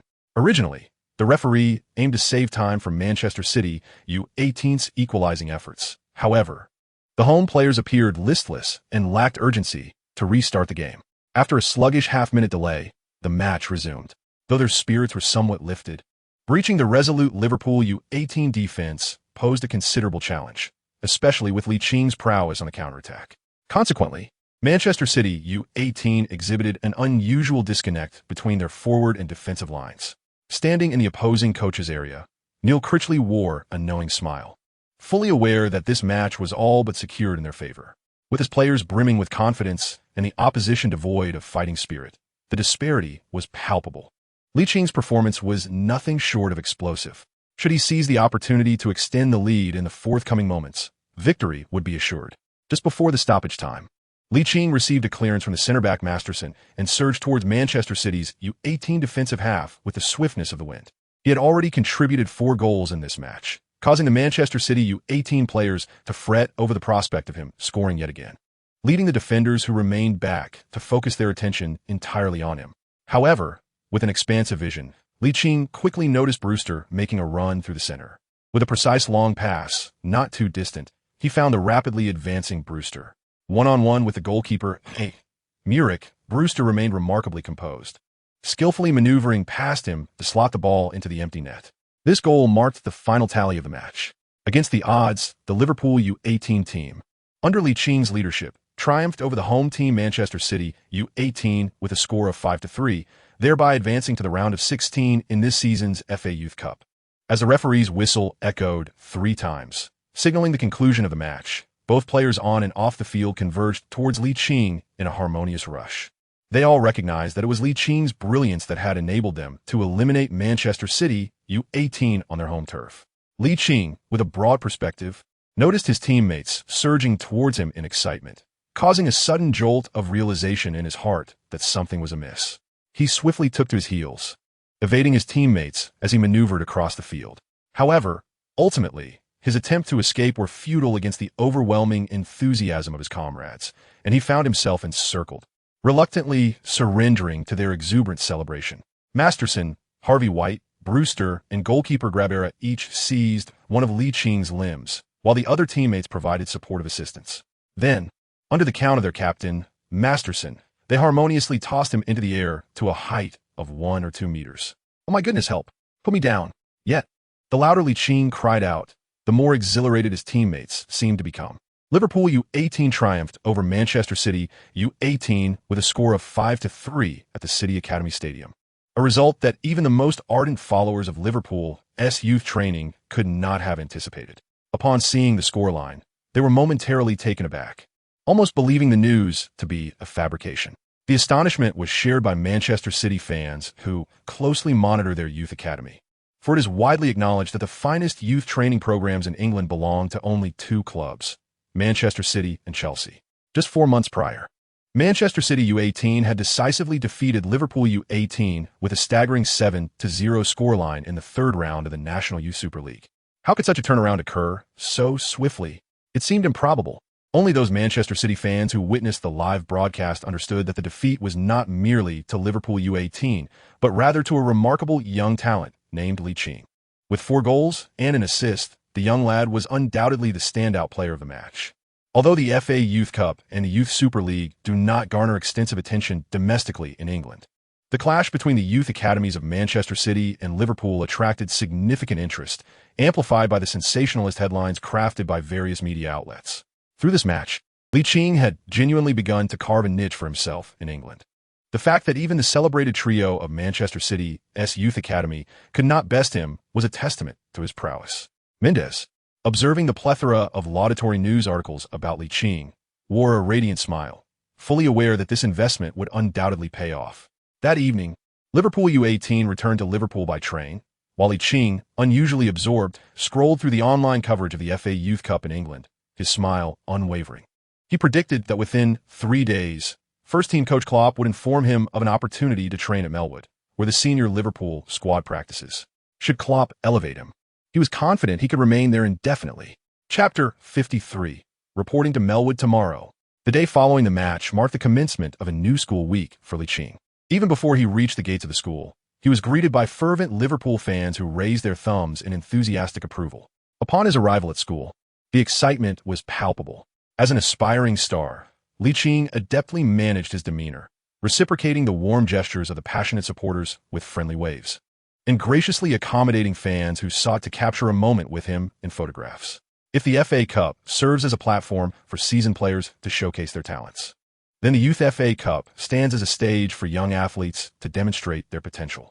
The following day, Klopp, ready to fulfill his promise to Mendes, made his way to the Kirkby Academy, only to discover that it was a day off. Consequently, he was obliged to postpone his visit until Wednesday.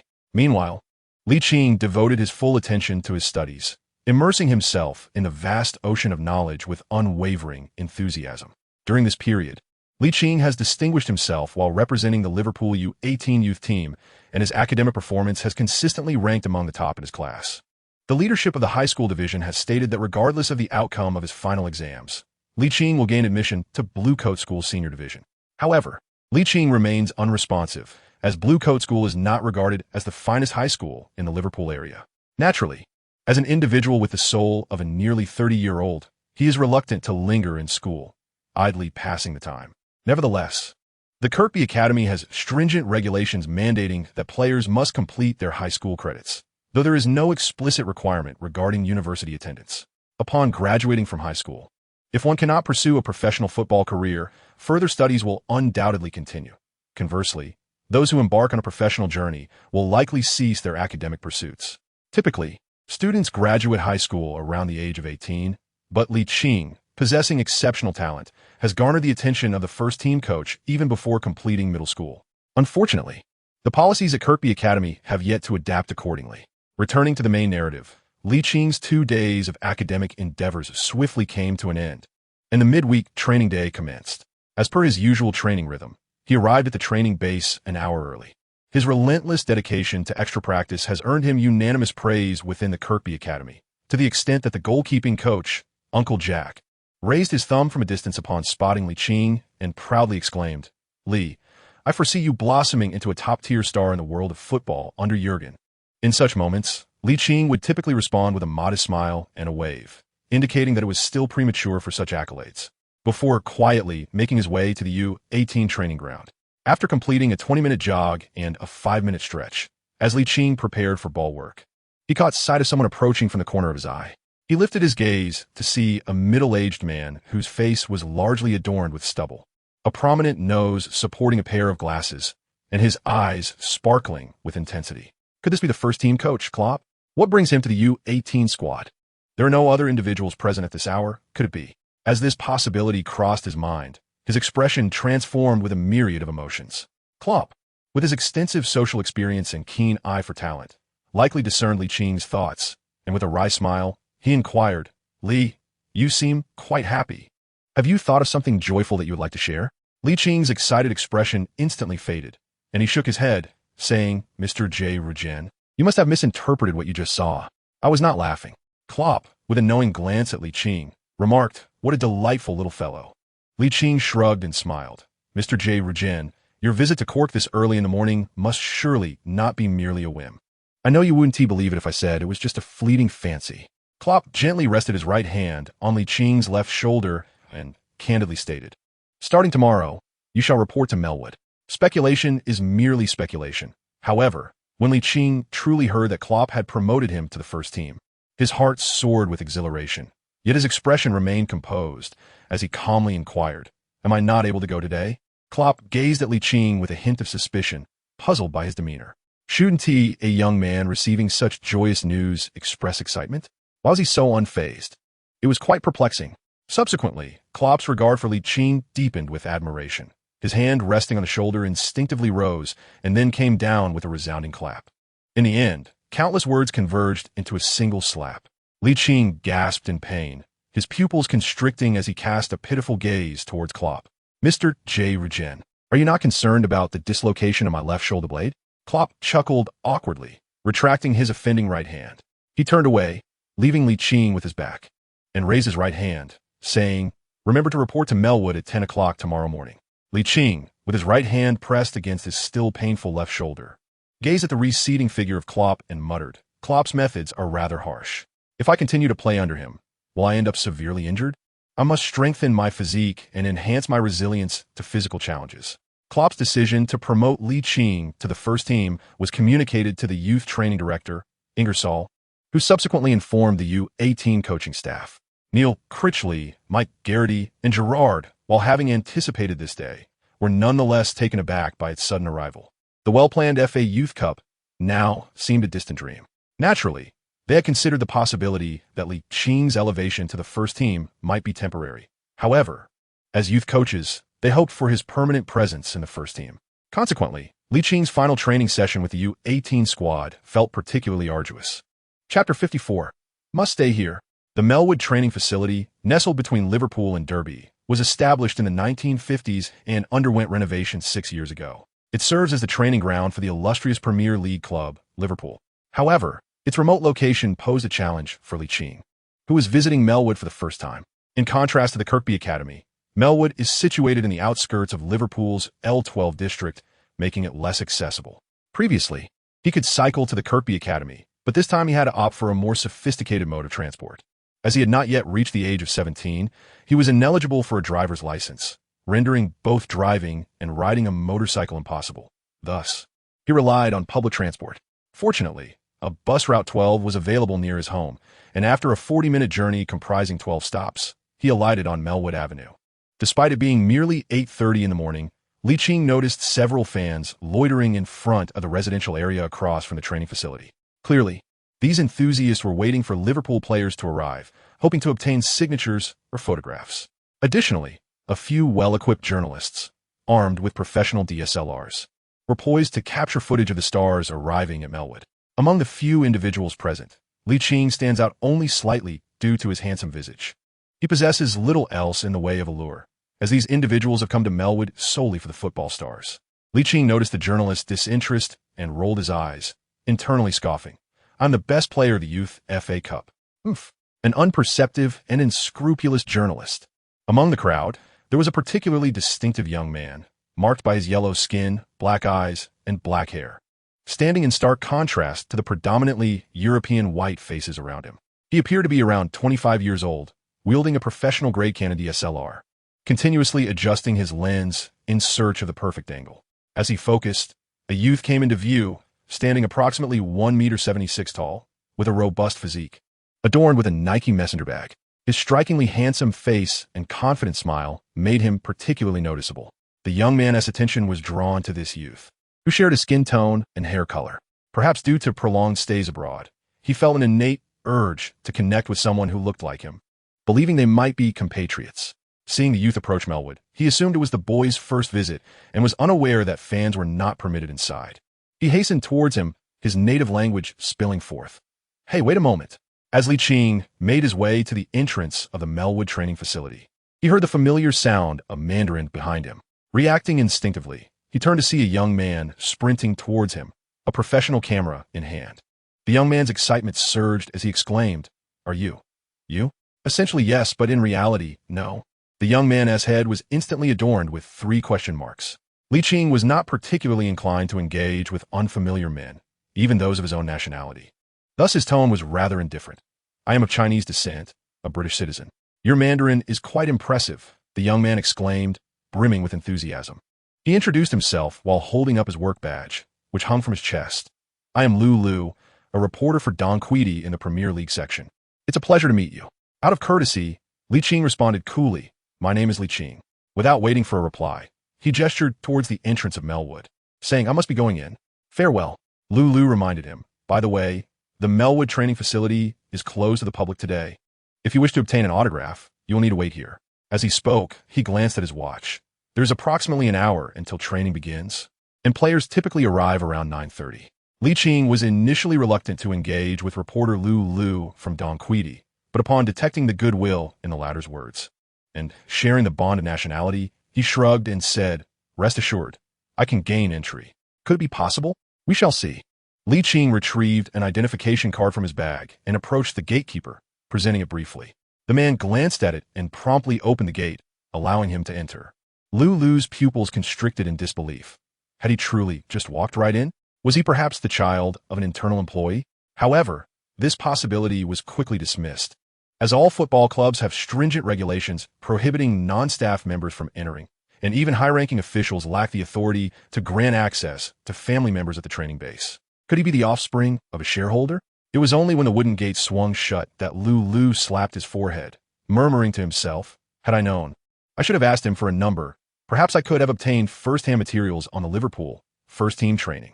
Upon entering the Melwood training facility, Kean was immediately captivated by the structure before him.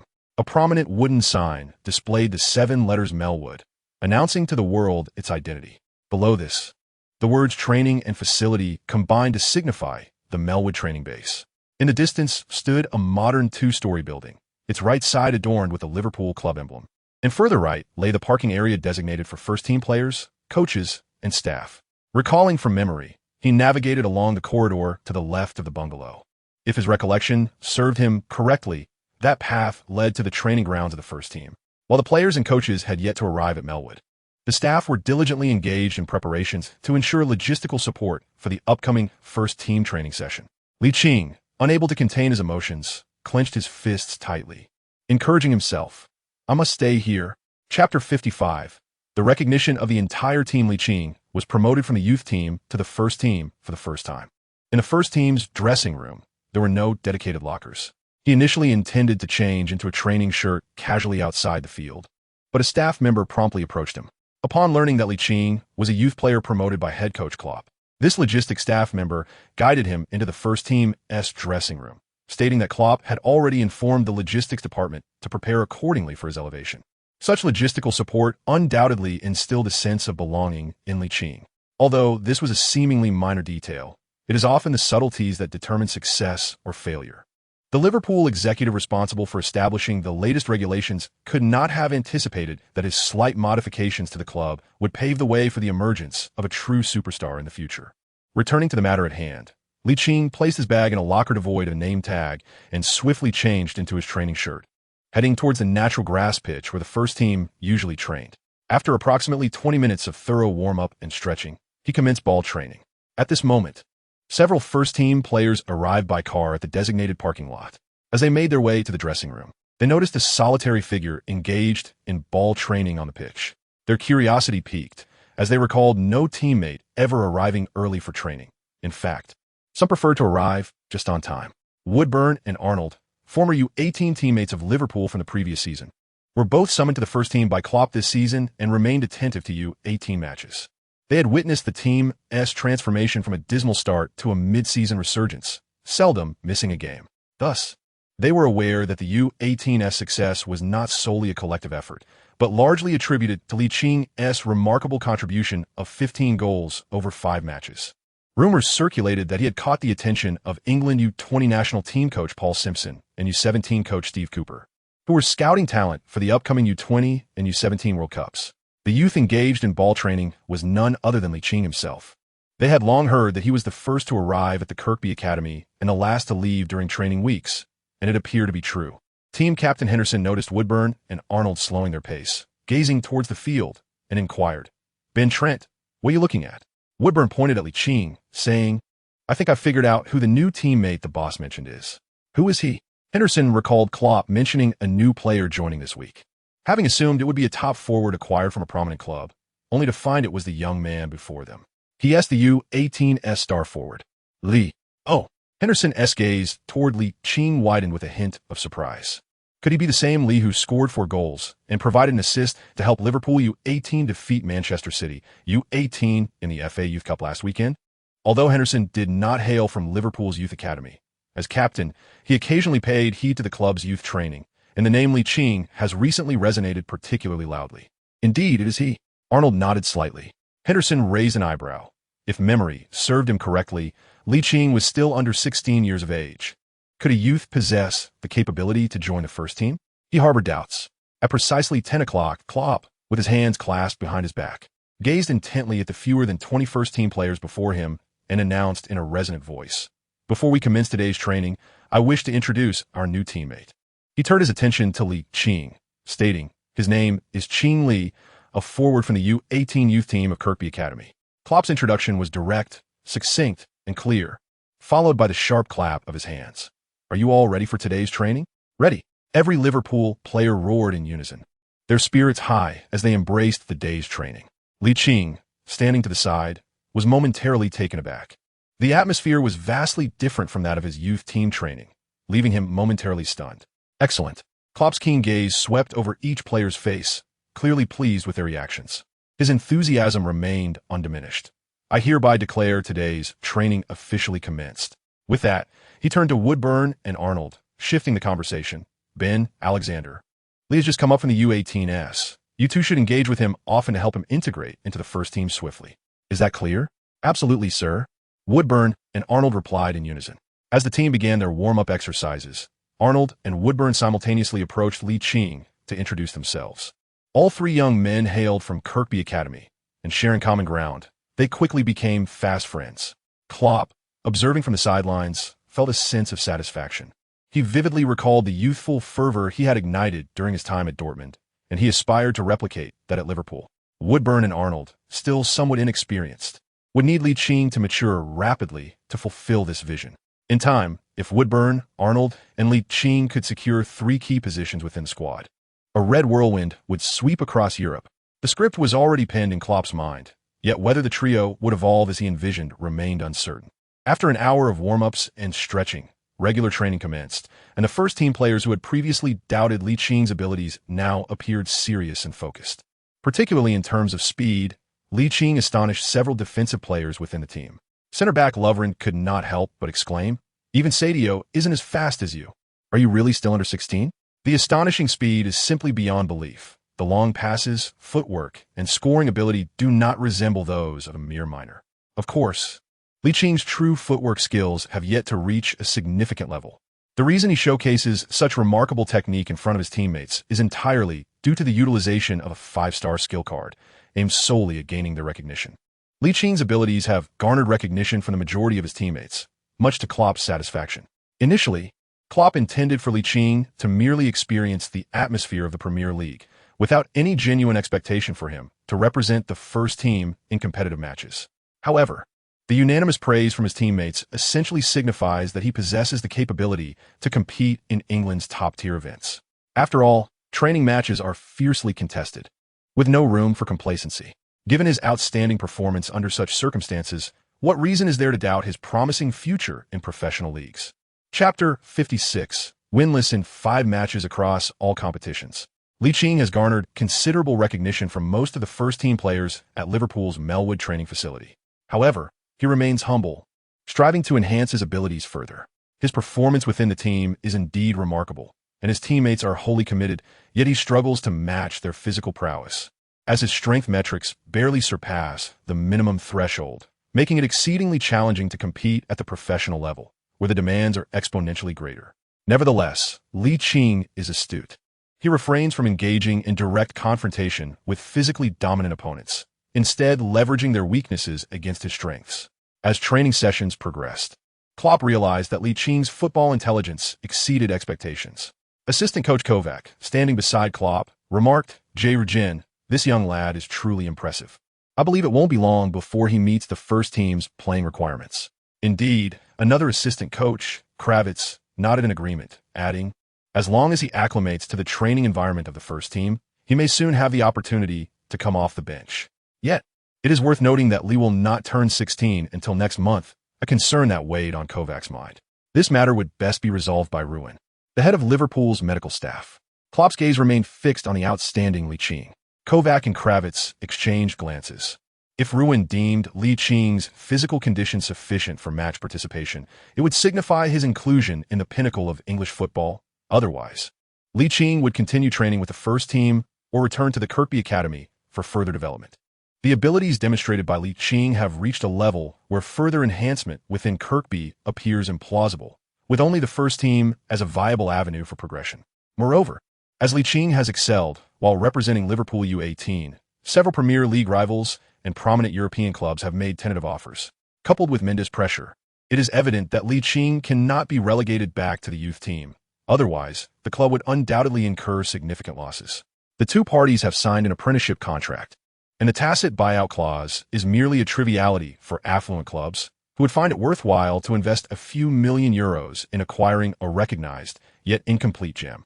On Saturday, Liverpool is set to host Swansea, with both Liverpool and Tottenham accumulating 45 points. However, Liverpool ranks third due to a slightly inferior goal difference.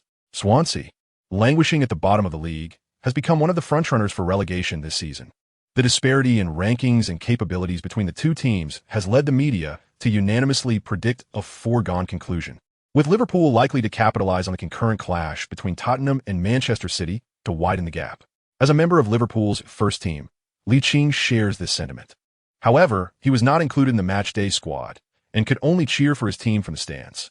Unexpectedly, what was presumed to be a straightforward match turned into an upset, with Swansea defeating the home side 3-2. For Klopp, the loss of 3 points is not particularly disheartening. Rather, the troubling aspect is Sturridge's thigh injury sustained in the closing stages. With Liverpool's attacking lineup already strained due to Maine's participation in the Africa Cup of Nations, the loss of Sturridge raises serious concerns for the forthcoming matches. The forthcoming match is the second leg of the League Cup semi-final. After succumbing to Southampton with a score of 0-1 in the first leg, Liverpool must secure a victory in the return match at home, or they will face elimination from the semi-finals. In the later fixtures of the 2016 to 2017 Premier League season, Chelsea garnered significant attention by defeating Hull City 2 o'clock at home, extending their lead over Liverpool from 7 to 10 points. The intense clash between Manchester City and Tottenham Hotspur concluded in a draw, inadvertently benefiting the leading Chelsea and the victorious Arsenal in this round. Arsenal, having triumphed, ascended to second place, surpassing both Tottenham and Liverpool. The upcoming schedule appears to favor Liverpool, as they will play at home, making victory seem almost assured. However, under these circumstances, a loss would be particularly disheartening, and the negative media coverage has placed immense pressure on Klopp. Since the onset of 2017, Liverpool has recorded only 1 win, 3 draws, and 2 losses across all competitions, with their solitary victory occurring in a replay of the FA Cup third round against Plymouth, a team from the 4th tier of English football. Upon returning to Melwood for training the following day, Lee Ching-ming sensed an unusually oppressive atmosphere within the team. Even Firmino, typically jovial, wore a furrowed brow. During an afternoon training session, Clavin's overly aggressive tackle incited considerable ire from Lalana, leading to a near altercation that was only averted by the intervention of teammates. A well-known adage in the football community states that victory can obscure many issues, while defeat can expose myriad problems. With the team mired in a winless streak, Klopp's intention to provide Lee Ching with playing time has been postponed, as he hopes for a more opportune moment to field him. It would be profoundly unfair to place the burden of expectation on Lee Ching during such challenging times. The day before the League Cup match against Southampton, assistant coach Buvac announced the squad list, which regrettably did not include Lee Ching. He felt a sense of helplessness, wishing to contribute to the team's plight as a member of the first team. On the eve of the match, Coutinho made a timely return. However, he was unable to assist Liverpool, as Shane Long's goal before the final whistle condemned the home side to a 0-2 aggregate defeat, thus eliminating them from the League Cup and sending Southampton to the final. Including the first leg's defeat, Liverpool has now gone 5 matches without a win across all competitions. The media, ever eager to amplify turmoil, highlighted Liverpool's descent from 2nd to 4th place in the league, with a mere 2-point lead over 5th-placed Manchester City and 4 points over 6th-placed Manchester United. The prospect of securing a Champions League spot for the next season appears precarious. Should Liverpool fail to rectify their current unfavorable situation, they risk missing out on the Champions League for 3 consecutive seasons. Chapter 57. Inclusion in the matchday squad with Liverpool's 5-match winless streak. Their next league opponent is the league leaders Chelsea, with a 10-point gap between them. Given their lackluster form, even playing at home does not inspire confidence. However, prior to this, Liverpool has a 4th-round FA Cup match at Anfield, where they will face Wolverhampton from the Championship. Due to the proximity of the matches against Wolverhampton and Chelsea, it is likely that Liverpool will not field their strongest lineup against Wolverhampton, opting instead for a mix of key players, younger talent, and substitutes. Lee Ching has arrived at the most opportune moment to make his debut for Liverpool's first team. Despite the oppressive atmosphere within the squad and the prevailing sense of discontent, he has exhibited remarkable enthusiasm during training, aspiring to captivate the coaching staff with his consistent stellar performances. Meanwhile, assistant coach Buvac addressed Klopp, stating, J. Regen. Most of the first-team players are affected by the ongoing winless streak, yet Lee is among the few maintaining commendable form. Shouldn't we include him in the squad for the upcoming FA Cup match? He suggested that, compared to Harry Wilson and Ben Woodburn, Li's form was superior and proposed starting him. Klopp shook his head, responding, Li's compatibility with the team is still insufficient. Hastily placing him in the starting lineup would be an ill-advised decision. The chasm between professional football and youth training is vast, and he is not fond of defensive duties. For now, let us include him in the matchday squad, allowing for a gradual progression. Buvac nodded lightly, while Klopp solemnly inquired, has a tactical system for Li's rapid counterattack been devised? Liverpool's home fixtures against Wolverhampton and Chelsea are their final two opponents in January. They have won only once in the previous 7 matches, with the remaining encounters resulting in either draws or losses. The FA Cup format necessitates a decisive outcome, meaning that apart from the semi-finals and finals, any drawn match requires a replay, which is not a scenario Liverpool can afford given their current struggles. However, considering the imminent challenge posed by league leaders Chelsea following the encounter with Wolverhampton, this crucial match could strategically be deemed expendable. Naturally, no player wishes to concede, especially not Ligt. On the eve of the match, as per tradition, assistant coach Buvac held the list and announced the 18-man squad for the FA Cup 4th round set to take place at Anfield the following evening. The first-team regulars exhibited little reaction, while the substitutes and promoted youth players listened intently, eager not to miss hearing their names. The 2 goalkeepers selected for the squad were Karius and Minale, with defenders Randall, Gomez, Clavin, Moreno, and Arnold. The midfielders included Lucas, Oviageria, Wijnaldum, Harry Wilson, Emre, Kean, Milner, and Stewart. With 14 spots already filled, only 4 remained. Buvac continued to announce the list with a nonchalant demeanor. Roberto Firmino, Divock Origi, and Philippe Coutinho were included. Only 1 spot remained, and Woodburn and Ligt exchanged glances, acutely aware that only one of them could secure a place in the matchday squad for tomorrow. Although Woodburn had already made appearances for Liverpool's first team and scored his inaugural professional league goal at the end of November, thereby breaking Michael Owen's record as the youngest goalscorer in Liverpool's history at the age of 17 years and 45 days. Licht's outstanding performances since his promotion to the first team left him feeling uncertain. Ligt possesses confidence in his performance. However, his youth renders him perpetually unable to be chosen by head coach Klopp. Just then, assistant coach Buvac cast a glance towards Ligt, accompanied by a faint smile. Could it be that Ligt sensed something vaguely? He only heard Bwatch proclaim loudly. Lee Woodburn's anticipation was swiftly overshadowed by disappointment. However, during this period, he had developed a strong camaraderie with Ligt, and upon learning that his friend had made the first team's 18-man roster, he felt immense joy. Thus, he was the first to extend his congratulations to Ligt. Lee, congratulations. Ligt finally came to his senses, his heart swelling with excitement.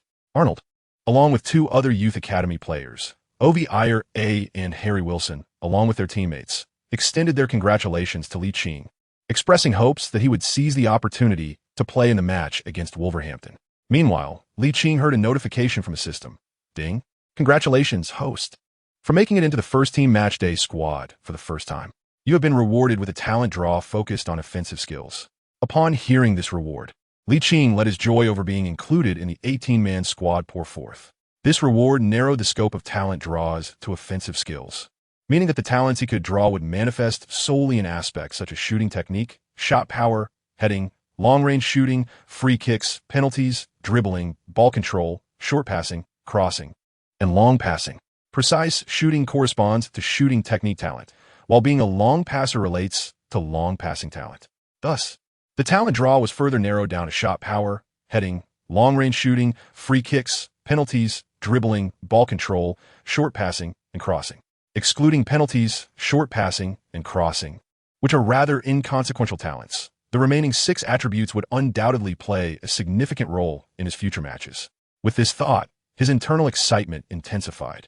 Buvac patted Ligt on the shoulder, speaking gravely. Making onto the squad is merely the first step towards your career in professional football. Next, there's the possibility of coming off the bench. While it is quite possible you may not get to play, I hope you prepare yourself mentally for the chance to step onto the field. Football matches are ever-changing. Who knows what could happen in the next moment? Would you agree? Ligt discerned the underlying implication in the other person's words, his confidence swelling as he clenched his fist. Mr. Zeliko, I am fully prepared to enter the fray at any moment. Keep it up. We have faith in you. He was encouraged by Jurgen and others. Chapter 58. The dribbling maestro Liverpool's performance in the year 2017 has been nothing short of astonishing, particularly for the ardent supporters of the club. The final match of 2016, a victory over Manchester City, had brought them to within a mere 4 points of the league leaders, Chelsea. However, following 2 draws and a defeat in the league, that gap widened to 10 points, leading some media outlets to declare that Liverpool had prematurely exited the race for the championship this season. After all, one team was soaring while the other faltered. The outcome seemed predetermined. Commentator Jan June, a devoted Liverpool fan, harbored doubts about the club's prospects in the league and was equally pessimistic about their chances in the upcoming FA Cup 4th round. Renowned for its propensity for upsets, the FA Cup posed a significant challenge, especially with Liverpool set to face Chelsea at home. Hence, it was anticipated that they would hold back some resources for the cup match just 2 days prior. The Wolves, hailing from the championship, were undoubtedly aware of this and would likely seize the opportunity to strive for at least a replay, thereby augmenting the club's revenue. In Jan June's view, the slumbering tiger might very well be preyed upon by a pack of ravenous wolves. Nevertheless, as a Liverpool supporter, he retained a flicker of hope. What if? Jan June, the premier commentator recruited by Leicester Sports and a fervent Liverpool supporter, certainly would not miss the FA Cup 4th round clash between Liverpool and Wolverhampton at Anfield. Moreover, Wolverhampton was fully acquired by the Renaissance International Consortium for $45 million last June, becoming the first fully capitalized team in England, a fact that is sure to capture the attention of domestic fans. That night, Jan June eagerly awaited the official announcement of the 18-player roster on Liverpool's website. His reputation as a distinguished commentator is well-deserved, not only for his profound understanding of the game, but also for his acknowledged impartiality, even when covering matches involving his beloved Liverpool. To enhance the enjoyment of his commentary, he often meticulously records the career highlights of each player on the roster in his personal notes prior to the match, ensuring his insights remain engaging. From the 18-player list on the Liverpool website, Jan June had already documented the backgrounds of 17 players, detailing their journeys from their early encounters with football, their entrance into youth academies, their performances, and even the latest intriguing anecdotes surrounding them, rendering him an encyclopedia of Premier League players. However, he felt a twinge of confusion upon encountering the last name on the list. While the nationality was listed as British, the peculiar spelling of the first name, Ching Li, piqued his curiosity. The surname spelling was unproblematic, but the given name bore a distinctly Chinese influence. Consequently, he turned to the Liverpool website for further information.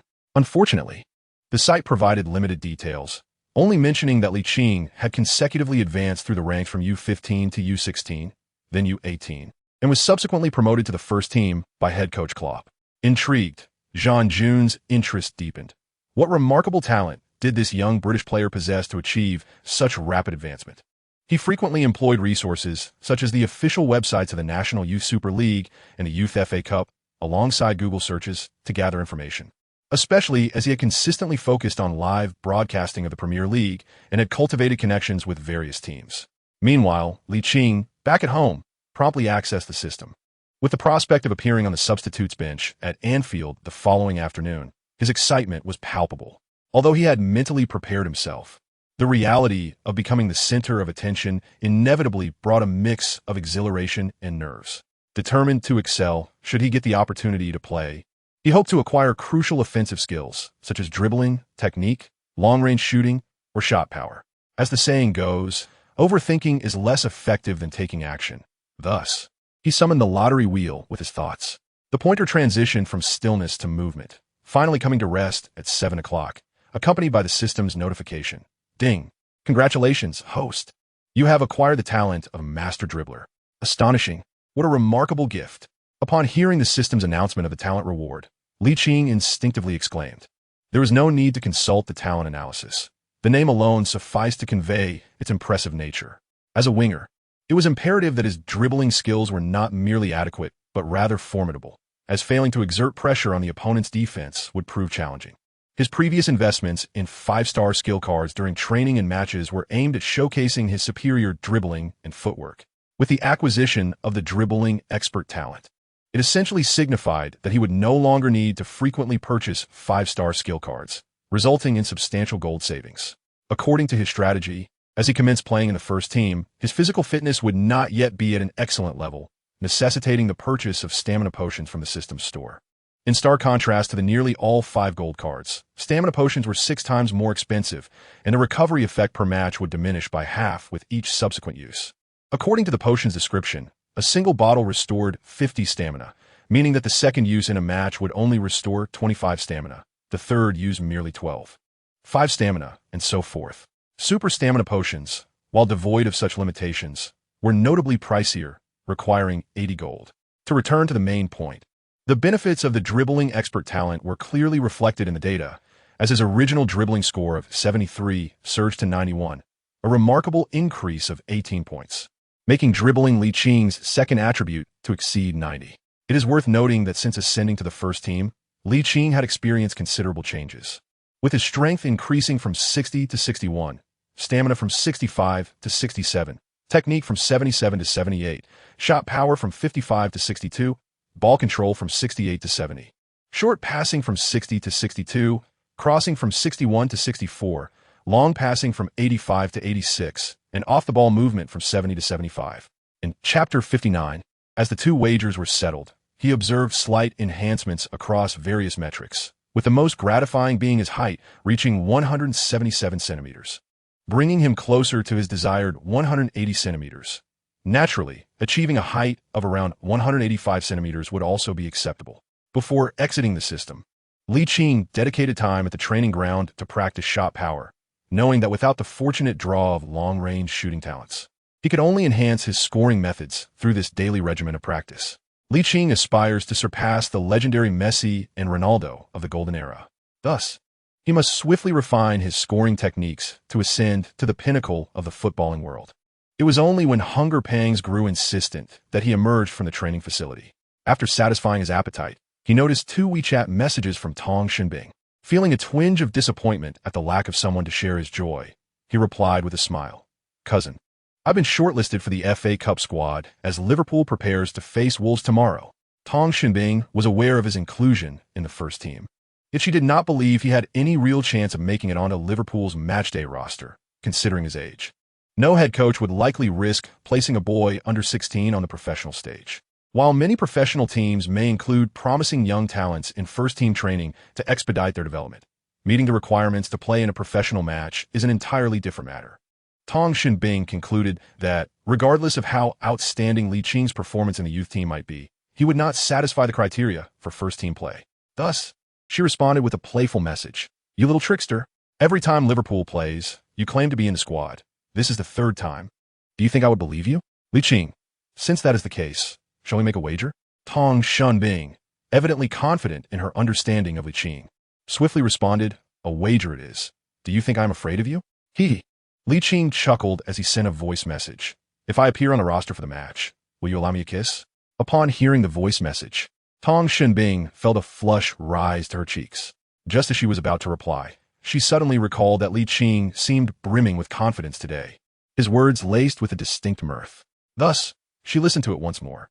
In addition to the evident amusement, she could faintly sense a hint of excitement. Could it be that he truly made it onto the match roster?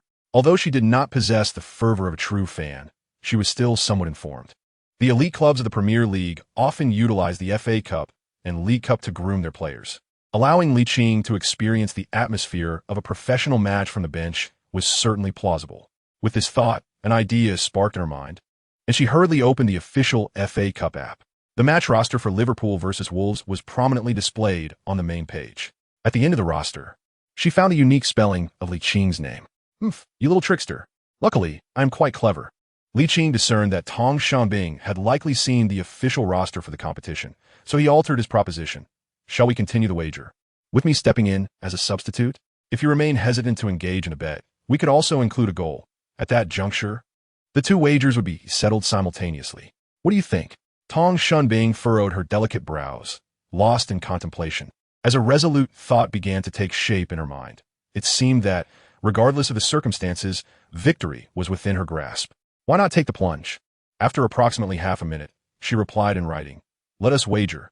It is abundantly clear that we must establish the terms. Even if you enter as a substitute, that will not suffice for a win. You must score. Since you mentioned that the 2 bets will be settled together, you need to score 2 goals. Otherwise, you shall be the one to lose. Should you lose, that will be that. I have yet to finalize my thoughts on this. but I will inform you once I do.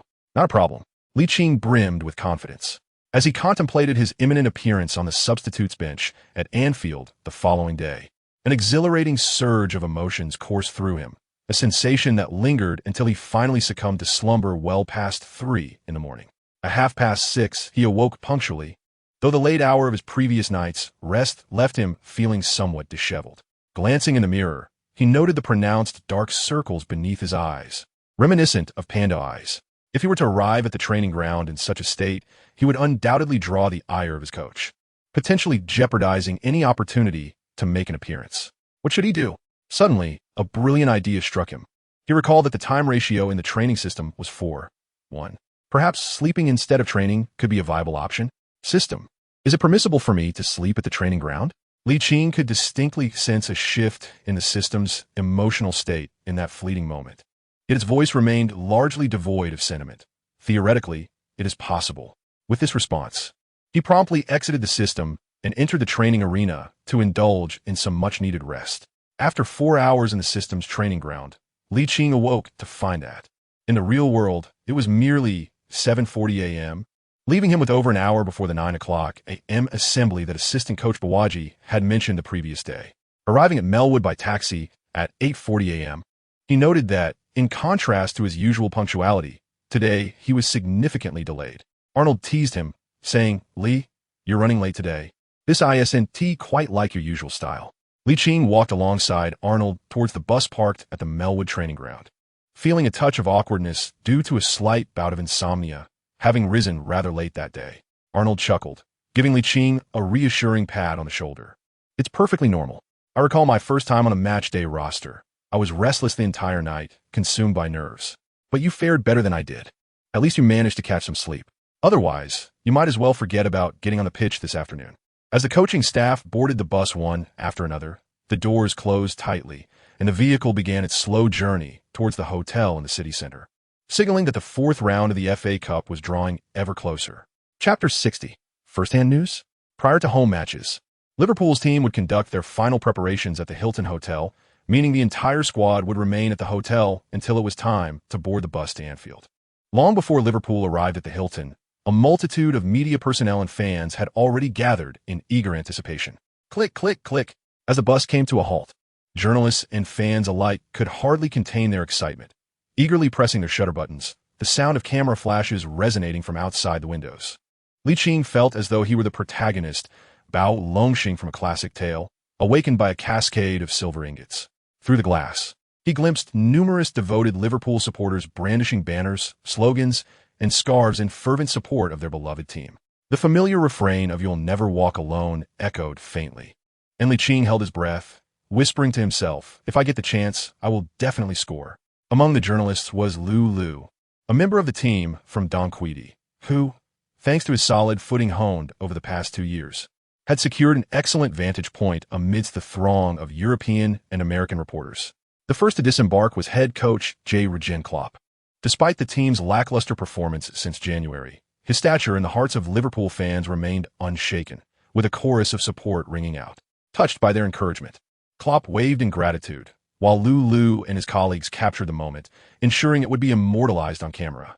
Players like Firmino, the returning Coutinho, Lucas, and Wijnaldum were all vying for the attention of the photographers, but the pace of shutter click slowed when a relatively unfamiliar, youthful face stepped off the bus. Although Licht's global recognition was minimal, instinct compelled the journalist to snap his photo, preserving a record. Lu gazed at the fresh, youthful visage in the lens, feeling an uncanny sense of familiarity. Local media journalists, who followed England's youth training and Liverpool closely, began to increase their shooting frequency.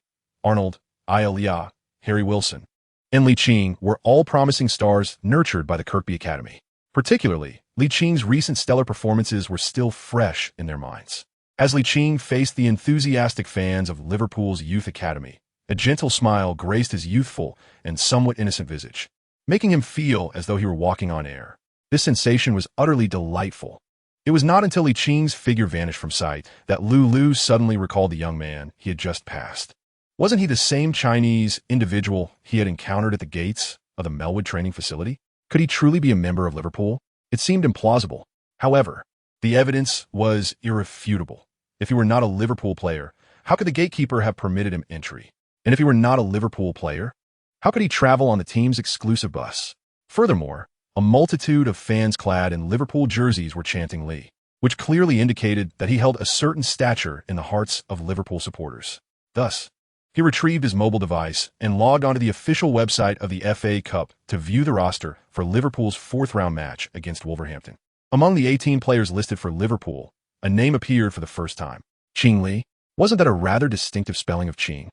This meant that the Liverpool youth player named Li Qing was undoubtedly of Chinese descent. Immediately, he pulled out a pound note from his pocket and inquired of the nearby reporter wearing an Echo badge. "Hey mate, may I ask you something?" Initially, the Echo reporter was reluctant to engage with Lulu, but the sight of the pound note prompted him to divulge a morsel of information. No wonder Li Qing was held in such high regard among Liverpool fans. He was a prodigious talent nurtured by the Kirkby Academy, merely 16 years old, a true genius. Lulu's eyes sparkled with excitement.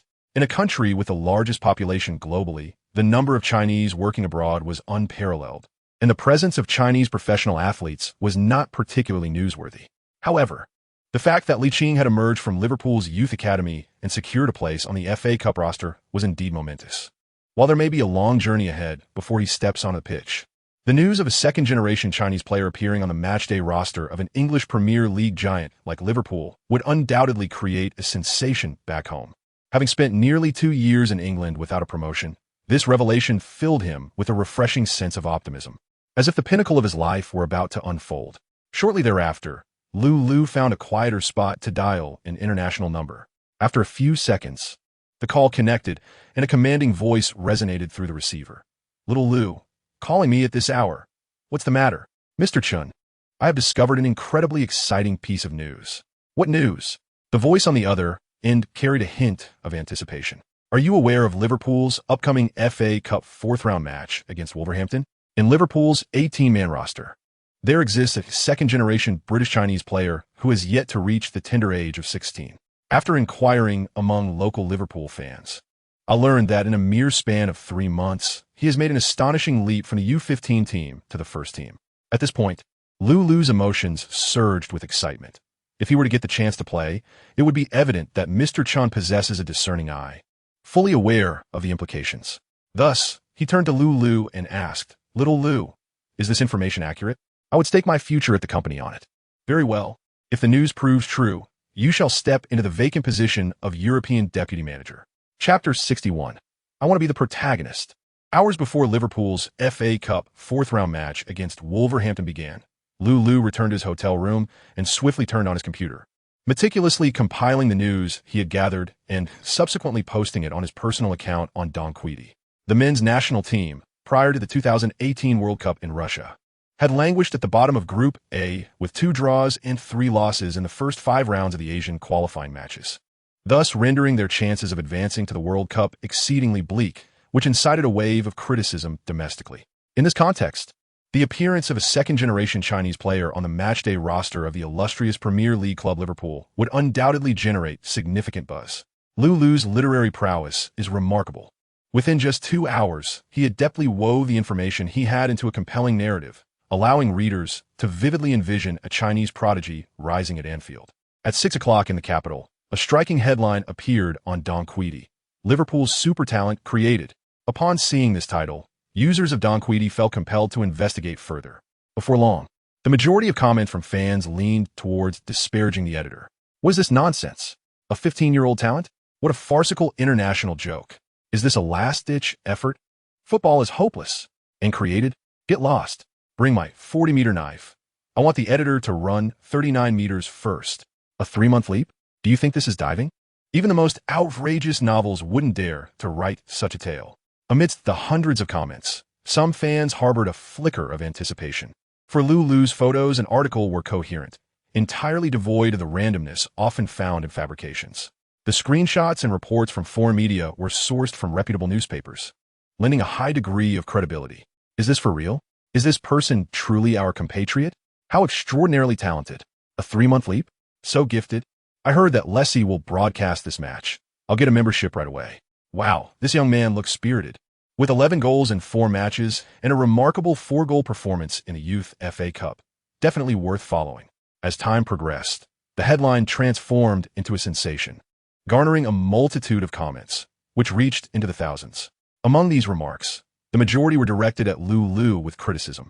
However, as the editor, Lulu exhibited no emotional response, as he was well aware that he was merely riding the wave of popularity. He had mentally prepared himself for the backlash. In today's restless society, it seems that football cannot be praised without inciting dissent. In truth, even if Ligt did not get the opportunity to represent Liverpool in a match, it would not matter. Yet, if Ligt were to seize the chance to play in the FA Cup and excel, he would undoubtedly rise to prominence. At that point, those who had established rapport with him would surely reap the rewards. The mere thought is exhilarating. With 2 hours remaining before the match commenced, Lulu's headline article accumulated 3,000 comments. Meanwhile, the focal point of the discussion, Ligt, remained oblivious to his status as the center of attention among football enthusiasts. As he was preparing to board the bus en route to Anfield, Ligt and Arnold sat in the back row of the bus. As he took out his phone, he noticed that Tong Xianbing had forwarded a popular news article from Don Quidi on WeChat. With a casual curiosity, he opened Don Quidi, only to be greeted by an eye-catching headline reeking of sensationalism. Liverpool's super genius, the making of a star. Goodness, must the language be so fierce? It was merely his first time being included in Liverpool's matchday squad. Upon witnessing a horde of vitriolic commenters on a popular post, Ligt felt a subtle twitch at the corners of his mouth. Must they be so ruthless? He pondered, as he perused several of the most upvoted disparaging remarks. A flicker of indignation igniting within him. He murmured coldly, "Do not grant me the opportunity to make an appearance. Otherwise, I shall compel you to take back the refuse you have so carelessly cast forth. No, this simply cannot stand." With the absence of pressing matters, he resolved to retaliate. Thus, he spent 20 yuan to alter his name to the esteemed Liverpool legend, Ligt, and engage in a verbal sparring match with his detractors. 20 minutes later, the bus gradually approached Anfield Stadium. Surrounding the square outside the stadium, throngs of ardent Liverpool supporters congregated, clad in their crimson jerseys, serenading the timeless anthem. "You'll never walk alone." Ligt gazed through the glass window, utterly astonished by the throngs of home supporters outside. The sensation eclipsed the awe he felt when entering alongside the fans. "I want to be the protagonist," he murmured to himself, absorbing the fervor radiating from the crowd. As he disembarked from the bus and traversed the internal passageway of the stadium, the cheers emanating from the periphery of Anfield gradually diminished, revealing to him the reason why Liverpool consistently conjured miracles within this hallowed ground. Such an electrifying atmosphere made it nearly impossible to restrain one's emotions. While he drifted into a reverie, he found himself quietly entering the room inscribed with Home Team Red Singing Room, which translates to the home team's locker room in Chinese. In the center of the locker room stood a white cabinet, flanked by open wardrobes displaying the jerseys of Liverpool's first-team players as his teammates approached their respective lockers. Awestruck by his inaugural visit to Anfield's home locker room, Ligt instinctively exclaimed in wonder. Arnold chuckled and patted Ligt on the shoulder, as if to convey a sense of calm. Ligt surveyed his surroundings, noticing that his temporary locker was situated in the far corner to the right, adorned with the jersey number he had chosen, 55. Chapter 62. This is Anfield. The head coach, Klopp, along with his assistant, was the last to arrive in the locker room. Clavitt stood at the door, clapping his hands, and solemnly declared, "It's quite chilly today, so everyone must ensure they warm up thoroughly during the upcoming exercises. Understood?" With the team currently plagued by injuries, it was imperative that no further players sustain harm, thus making the pre-match warm-up exceedingly critical. Understood. The players, in the midst of changing, responded in unison. Ligt tightened his shoelaces, following Harry Wilson and Arnold as they made their way from the locker room down the tunnel to the pitch. Above the narrow entrance hung the plaque inscribed with "This is Anfield," a tribute established by the legendary Liverpool coach Bill Shankly, who once proclaimed, "Football is not a matter of life and death. It is more important than that." Gazing at the plaque, a surge of fervor began to stir within him. This emblem, steeped in half a century of tradition, indeed possessed the power to uplift spirits. How wonderful it would be to represent Liverpool on this hallowed ground. Lost in such thoughts, he instinctively closed his eyes, envisioning the moment of his long-awaited debut, ready to seize the day. "Hey Lee, what are you daydreaming about? Everyone is waiting for you to step out." Ligt turned to glance behind him, only to find Arnold and his teammates gazing at him with bemused smiles. His youthful face flushed with embarrassment. prompting him to hastily step forward into the tunnel leading to Anfield Stadium. What a mortifying moment. Upon his arrival at Anfield, the stands erupted with the resounding cheers of home supporters, their voices crashing like a tempest within this historic venue. Although the crowd was sparse at this hour, the fervor cultivated by the fans was palpable. This atmosphere was a far cry from his previous experiences as a spectator at this very stadium. Come on, no need to get sentimental. After all, you won TB playing in the match, Arnold teased. Not necessarily, came the reply. As Ligt walked, he spoke with great familiarity about Anfield Stadium, which comprises 4 distinct stands: the main stand, the KOP stand, the Centenary stand, and the Anfield Road stand. The main stand, easily understood, is situated above the entrance to the stadium, serving as the location for television broadcasts. The KOP stand, formerly known as the Spienkop stand, is dedicated to the memory of Liverpool soldiers who perished in the Second Boer War, and only the most devoted fans holding season tickets can occupy this revered position. Opposite the main stand lies the Centenary stand, while the Anfield Road stand serves as the away team section. The resounding cheer that had just erupted came from the KOP supporters. The players' warm-up lasted approximately 40 minutes before they gradually returned to the dressing room for their final preparations before the match. This, of course, was of little concern to Ligt, as the primary reason for the players' return was for head coach Jurgen Klopp to assign tactics for the forthcoming match to the starting players.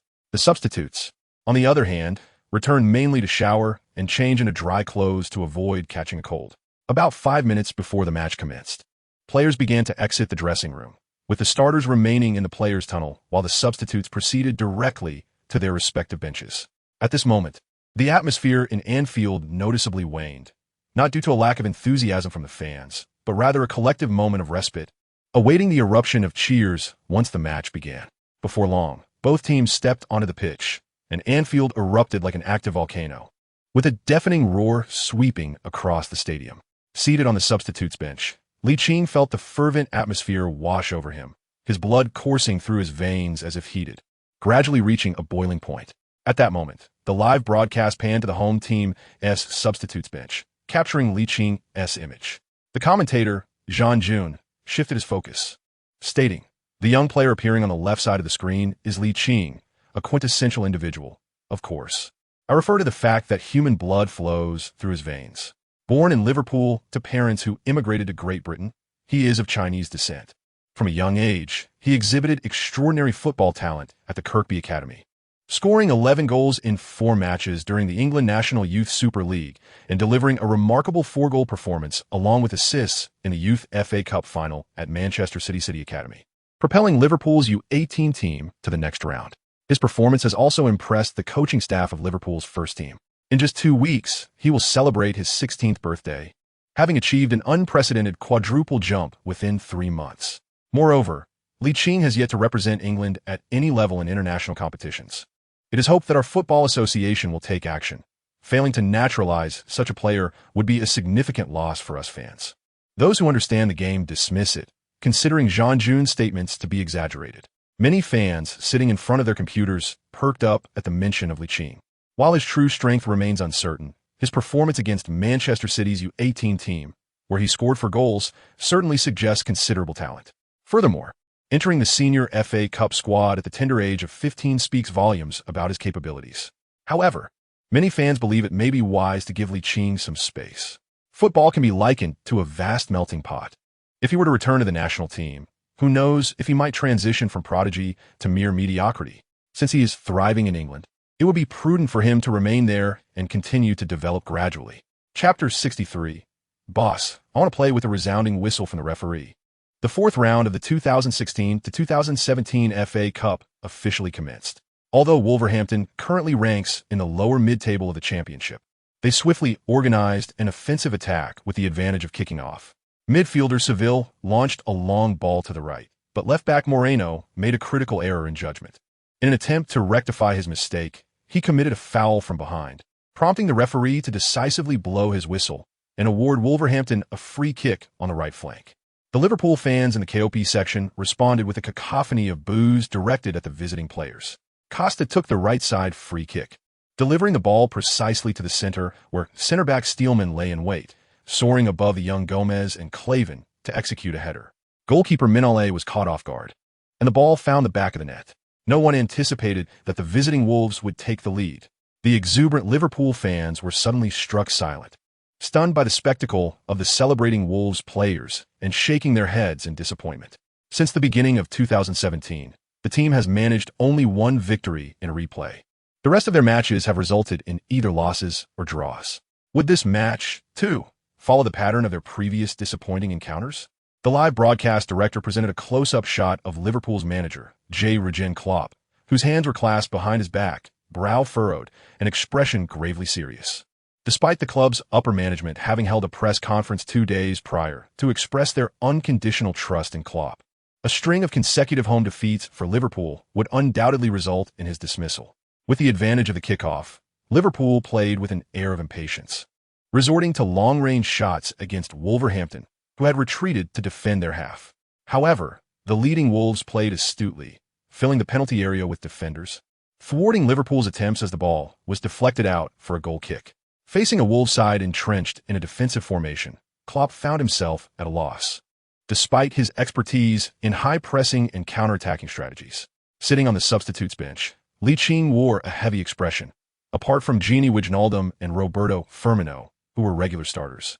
The rest of the Liverpool squad comprised substitutes and promoted youth players, rendering their overall strength barely comparable to that of the fully equipped Wolves. Consequently, the challenge of forcing a goal was exceedingly daunting. While Liverpool enjoyed a significant possession advantage, it bore no tangible threat, and the match gradually reached a stalemate. Half an hour into the game, Liverpool had still not equalized, whereas Wolves executed their counterattacks with finesse. The broadcast indicated that Liverpool's possession peaked at an impressive 80. It bore no fruit. In the 41st minute, Captain Lucas's mis-clearance allowed Costa to seize the opportunity, delivering a brilliant pass that rolled along the ground toward the left flank of the attack. The advancing forward, Wyman, skillfully maneuvered past the onrushing goalkeeper, Minale, and slotted the ball into an empty net, extending the score from 1-0 to 2-0. The pallor of despair clouded Klopp's face as he appeared on screen. In the slow-motion replay, he exhibited a physical outburst of frustration at the moment the team conceded, visibly expressing his dissatisfaction. The atmosphere at Anfield plummeted to its nadir. Even the staunchest supporters in the KOP stand fell silent, allowing the visiting Wolves fans to revel in their celebration. The camera captured the new Wolves owner, Guoxing, overjoyed, presenting a stark contrast to Liverpool's owner, John Henry. Despite Liverpool ramping up their efforts in the closing stages of the first half, with even center-back Klavan venturing into the penalty area to assume a forward role, time was running out, and they failed to reduce the deficit before halftime. As the players made their way toward the tunnel, each Liverpool player appeared dispirited, seemingly devoid of spirit. Ligt sighed, acknowledging the team's predicament that rendered his participation in the match impossible. He could only rise and enter the field to warm up, preparing for the second half. Whether he could play was contingent upon the desires of the head coach, Klopp. In the stands, the majority of Liverpool supporters appeared listless, with some even choosing to leave early to express their dissatisfaction with the team's performance. As halftime dwindled, the fervent supporters in the KOP stand began to revive, their spirits ignited by the iconic anthem, "You'll Never Walk Alone." When you walk through the storm, hold your head up high, and don't be afraid of the dark. Walk on, with hope in your heart. As the chorus resonated through the stadium, the Liverpool fans erupted into an exuberant sing-along, and "You'll Never Walk Alone." Amidst his warm-up, Ligt felt the exhilarating surge of adrenaline coursing through him, a potent sensation of impending action. He harbored a profound conviction that should he be called upon in the second half, he would undoubtedly find the back of the net. Liverpool, trailing by 2 goals, made a substitution before the second half commenced, but it was not Ligt who was brought on. Rather, Coutinho replaced defender Randall. Klopp's intent was clear, to bolster the attacking creativity. However, during halftime, Wolves had devised a targeted strategy, and Liverpool struggled to penetrate the core areas of the opposition's defense, failing to convert possession into goals. 15 minutes into the second half, Liverpool had yet to close the gap. Klopp opted for another change, substituting experienced veteran Milner for young Stewart. Yet, the impact remained negligible. With both substitutions exhausted and the home side's offense still stagnant, Ligt sensed the likelihood of not seeing the field diminish. Reluctantly, he stood up and approached the furrowed brow of Klopp in the coaching area, whispering, "Boss, I want to play." Chapter 64. The record for the youngest player in the FA Cup. In a moment of contemplation, Klopp raised an eyebrow upon hearing the words, turning to gaze at Ligt with a hint of displeasure. Initially inclined to unleash his frustration, he noticed the intense anticipation and fervent desire for victory reflected in Liching's eyes. As the head coach of a competitive football club, his aspiration to triumph was unparalleled, unwavering through the past, present, and future. Perhaps influenced by Liching's fervor, Klopp's grim expression gradually returned to a semblance of normalcy. However, his tone remained tinged with dissatisfaction. Return in 10 minutes. Yes, sir. Liching was ecstatic. Every professional football stadium features cameras focused on the head coaches of both the home and away teams. And the live director at Anfield quickly noticed an intriguing scene unfolding in the home coach's technical area. He promptly switched to that view. There was Ligt, shedding his thick-down jacket and donning long sleeves and trousers as he made his way to the warm-up area.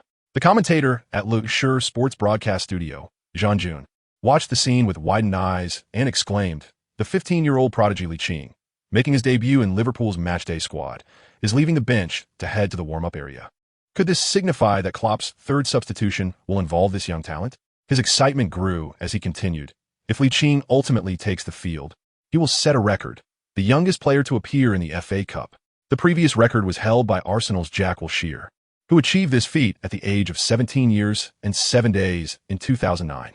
Moreover, Ligt would also establish a new record for the youngest player in English professional football, previously held by Liverpool's Jerome Sinclair, who, while on loan from Watford to Birmingham, set the record at 16 years and 6 days during the third round of the League Cup in the 2011 to 2012 season. Simultaneously, renowned Sky Sports commentator Andy Gray also took note of the unfolding scene, his incredulous voice reaching the ears of fans watching on television. "Oh my God, has Jurgen Klopp lost his mind? This young lad, namely, is merely 15 years and 348 days old." Some fans in the main stand recognized Ligt as the standout player from the Kirkby Academy, cheering him on in unison, while a greater number of Liverpool supporters found the situation utterly absurd. How old is Ligt? Can he truly alter the unfavorable circumstances currently besieging Liverpool? Is it possible that Klopp has chosen to forego the FA Cup in order to fully prepare for the upcoming league match against Chelsea? At this thought, the fans fell silent. Evidently, the league holds greater significance than the FA Cup. The team has already slipped to 4th place in the league, with the Manchester rivals lurking closely behind, ready to capitalize on any misstep, potentially leading to a third consecutive season devoid of Champions League football. However, there's a lingering sense of unease regarding Klopp's decision to field Ligt. Under such circumstances, it seems inappropriate to experiment, as it could leave a lasting shadow over the young player's confidence. Klopp, too, appears to have contemplated this issue. His earlier impulse now feels like a lapse in responsibility. As the game remains tightly contested, he confers with his 2 assistants about the possibility of bringing Lee onto the field. Is it truly fitting to allocate the final substitution to Lee? Klavitz and Buvac exchange glances. Klavitz, known as Klopp's eyes, and Buvac, his brain, ponder the situation. After a brief pause, Buvac remarks, "From a conventional perspective, it indeed seems detrimental to Lee's development. However," he adds, glancing at the warming-up Ligt with a slight smile, "despite being under 16, his heart is remarkably bold. Let's not forget, this match was deemed expendable in our plans, and with less than 30 minutes remaining, granting Lee a chance to experience the professional atmosphere is vital. Otherwise, he may not encounter such an opportunity again this season." Klopp falls into deep contemplation. As Buvac pointed out, this match might very well be Liching's sole chance to step onto the pitch this season. The team currently sits precariously in 4th place, with a slender lead, while Manchester United and Manchester City lurk menacingly behind. Following disappointments in the League Cup and FA Cup, securing a top 4 finish is essential to qualify for next season's Champions League, or else Klopp's position could be in jeopardy. As the league enters its second half, the competition intensifies, leaving little room to grant Ligt playing time. Clearing his thoughts, Klopp nods thoughtfully. After all, he has a verbal agreement with Mendes that if Lee's performance is not up to par, it would be reasonable to assert that he is unprepared for professional football, leaving Mendes with little to contest. Either Lee would return to the youth academy in Kirkby, or he would be sent out on loan. However, given Lee's age of under 16, it is unlikely that many clubs would be willing to offer him playing opportunities. 10 minutes swiftly pass, and as the match reaches the 72nd minute, Ligt concludes his warm-up and returns to the coaching bench. Due to the tense nature of the game, the broadcast cuts to the home team's coaching staff, capturing Liverpool's assistant coach Buvac, discussing strategy with Ligt. The sports commentator, Jean June, shifts his tone dramatically, exclaiming, "Is Ligt truly set to make his substitute appearance? An astonishing milestone. He is merely 15 years and 348 days old." In truth, Wachi had little to convey. His sole directive to Ligt was to exploit the right flank, leaving the choice between passing and shooting entirely to him. Half a minute later, Ligt, adorned in the Liverpool kit, approached the sidelines, standing beside the fourth official who was poised to raise the substitution electronic board in anticipation of a dead ball situation. The voice of Andy Gray, the commentator from Sky Sports, resonated with fervor. "Mark this day, for the young man named Lee is about to establish a new record for appearances in the FA Cup." Chapter 65. Fried balls. The match had devolved into a stalemate, and the fervent atmosphere cultivated by Liverpool fans in the stands began to noticeably wane as time progressed. By the 70th minute, only the most devoted supporters in the KOP stand continued to make their voices heard. Fans in the main stand and the century-old stand even opted to depart early, expressing their dissatisfaction with the team's performance. With Coutinho's long-range effort soaring high after cutting in from the left flank, the referee, Atkinson, blew his whistle and turned a point towards the sidelines, while the first assistant referee raised his flag high above his head. Those familiar with the rules of football understood that a substitution was imminent. It was then that the spectators noticed Ligt, donned in the number 28 jersey, standing beside the fourth official who held aloft the substitution board, displaying the green number 55 and the red number 53. Upon seeing his own number on the board, Ayala shook his head and sprinted towards the sidelines. Although most fans in the stand were unaware of the identity of the incoming player wearing 55, the oversized number suggested that this substitute was likely a youth team player. Andy Gray's voice rose an octave. At just 15 years and 348 days, Lee has set the record for the youngest player to appear in the FA Cup. He has now surpassed former Liverpool player Jerome Sinclair to become the second youngest player to feature in England's top competitions, trailing only behind former Leicester City player Ashley Chambers, who set the record for the youngest appearance in the League Cup at 15 years and 203 days in 2005. "Let's go." Ayala exchanged a high five. Meanwhile, Ligt heard the familiar system notification sound. "Ding. Congratulations, host, on your first participation in England's top tier. You are rewarded with immunity against severe injuries." Within the stands, a number of fans expressed their dissatisfaction with Klopp's adjustments. However, upon witnessing the emergence of young players from the Kirkby Academy, their anticipated jeers transformed into fervent cheers. The Liverpool supporters at Anfield were not sparing in their applause, including those who, despite their disappointment, chose to remain, clapping their hands together. The resounding ovation swiftly enveloping the entire stadium, creating a long-awaited atmosphere of home fervor. As Ligt stepped onto the pitch, he was taken aback by the system's rewards. Adrenaline surged through his veins as he absorbed the exhilarating atmosphere. His fists clenched instinctively as he gazed towards the opponent's goal, whispering to himself, "I will not let the fans in the stands down." He also recalled Coach Klopp's pre-match instructions, eagerly approaching Coutinho to discuss tactical adjustments and positional responsibilities. Coutinho transitioned from his previous role as a left winger back to midfield, orchestrating and linking the attacking plays, while Firmino took up the central position. Origi lined up on the left, and Ligt occupied the right wing. Wolverhampton's goalkeeper, Bergen, appeared to dawdle over a goal kick, seemingly signaling to his teammates to advance while he pretended to play a short pass. The Liverpool supporters instinctively erupted into a cacophony of boos directed at the time-wasting goalkeeper. Unfazed, Bergen retreated to the edge of the goal line, raising his right hand to signal his teammates to prepare. Yet after a couple of steps in his run-up, he abruptly halted, creating an impression of missteps. Accompanied by the thunderous jeers from the Liverpool fans, the referee, Atkinson, could no longer contain himself. He withdrew a yellow card from his pocket and brandished it towards Bergen, deeming the time-wasting too blatant. "Clearly, the delay in the match is evident," remarked sports commentator Jan June as Ligt approached the right flank, casting a disdainful glance at the opposing goalkeeper. If such trivial antics could safeguard the score for their team, what purpose did the excess time serve? Berg, having received a yellow card, dared not delay the game any longer and promptly took a goal kick.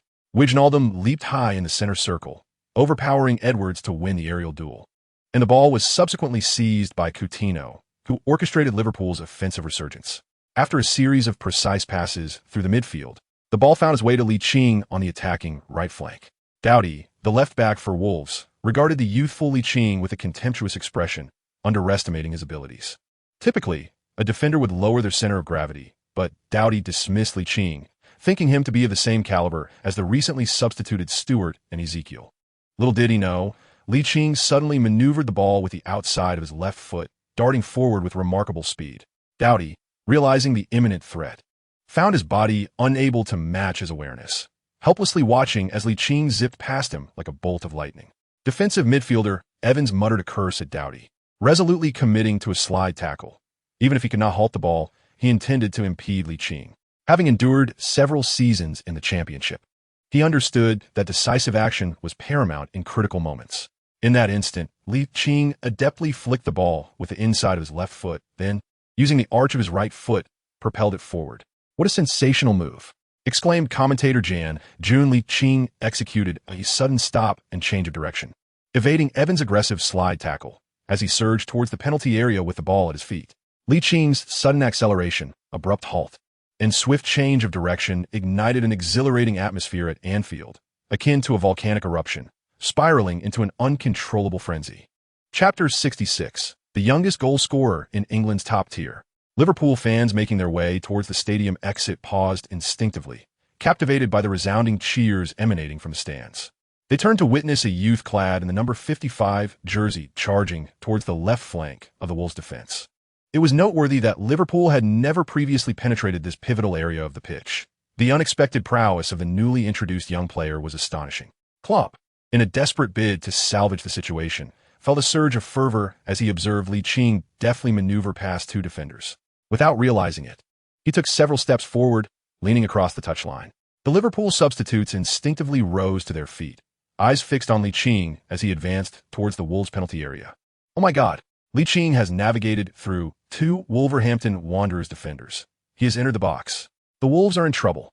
The once impenetrable defensive structure of Wolverhampton crumbled under Li Qing's sudden burst of speed, prompting Firmino, Origi, and playmaker Coutinho to hasten towards the Wolves' penalty area, poised to support. With a clear line of sight, Li Qing, even without glancing at his teammates, grasped the dynamics on the field. Noticing only one center-back, Stearman, approaching to defend, he abandoned any intention of passing and chose to engage in a one-on-one duel. Upon entering the penalty area, the opposing player would undoubtedly hesitate to make a rash move. Indeed, Stearman placed his hands behind him, evidently wary of a handball, merely lowering his center of gravity and refraining from advancing aggressively. Li Qing reduced his forward speed, his feet swiftly dancing in rapid succession above the rolling football. A feint. 1, 2, 3. Stearman remained unfazed. As Li Qing executed a fourth feint, his right shoulder dipped, his left foot pressed against the ground, and his body tilted to the right at an angle of approximately 60 degrees to the ground. The experienced defender Stearman's eyes gleamed with insight, realizing that Li Qing intended to break through along the baseline. With all his strength, he pushed off with his right foot, generating immense counterforce that propelled his body forward to the left.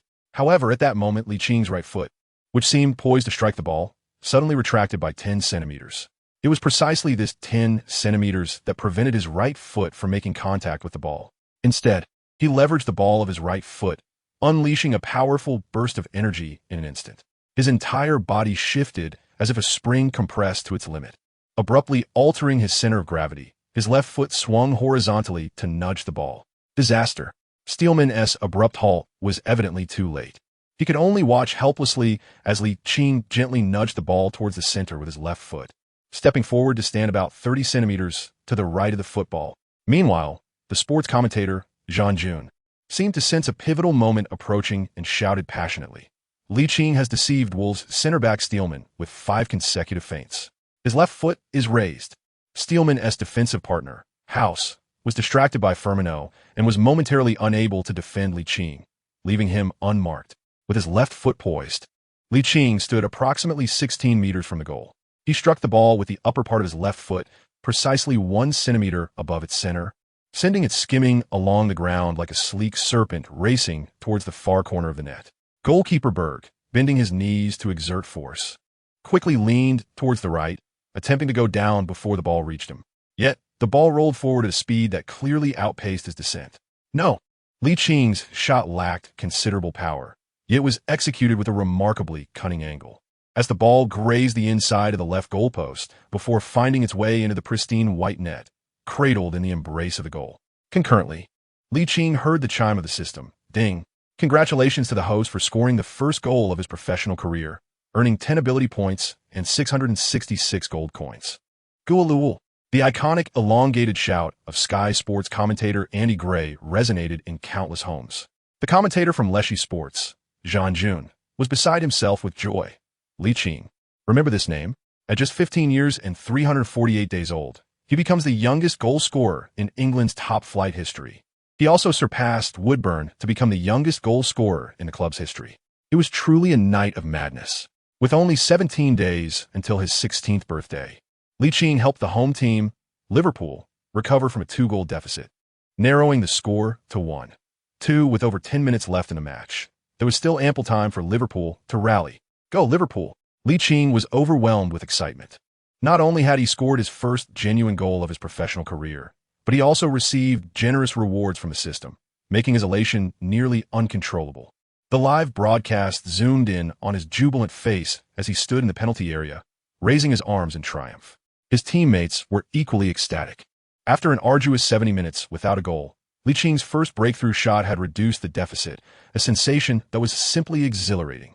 Jürgen Klopp's signature célébration.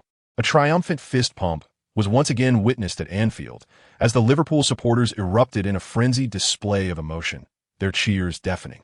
Those fans who were on the verge of leaving the stadium felt incredibly fortunate, having been mere steps away from exiting when they were graced with the birth of a record.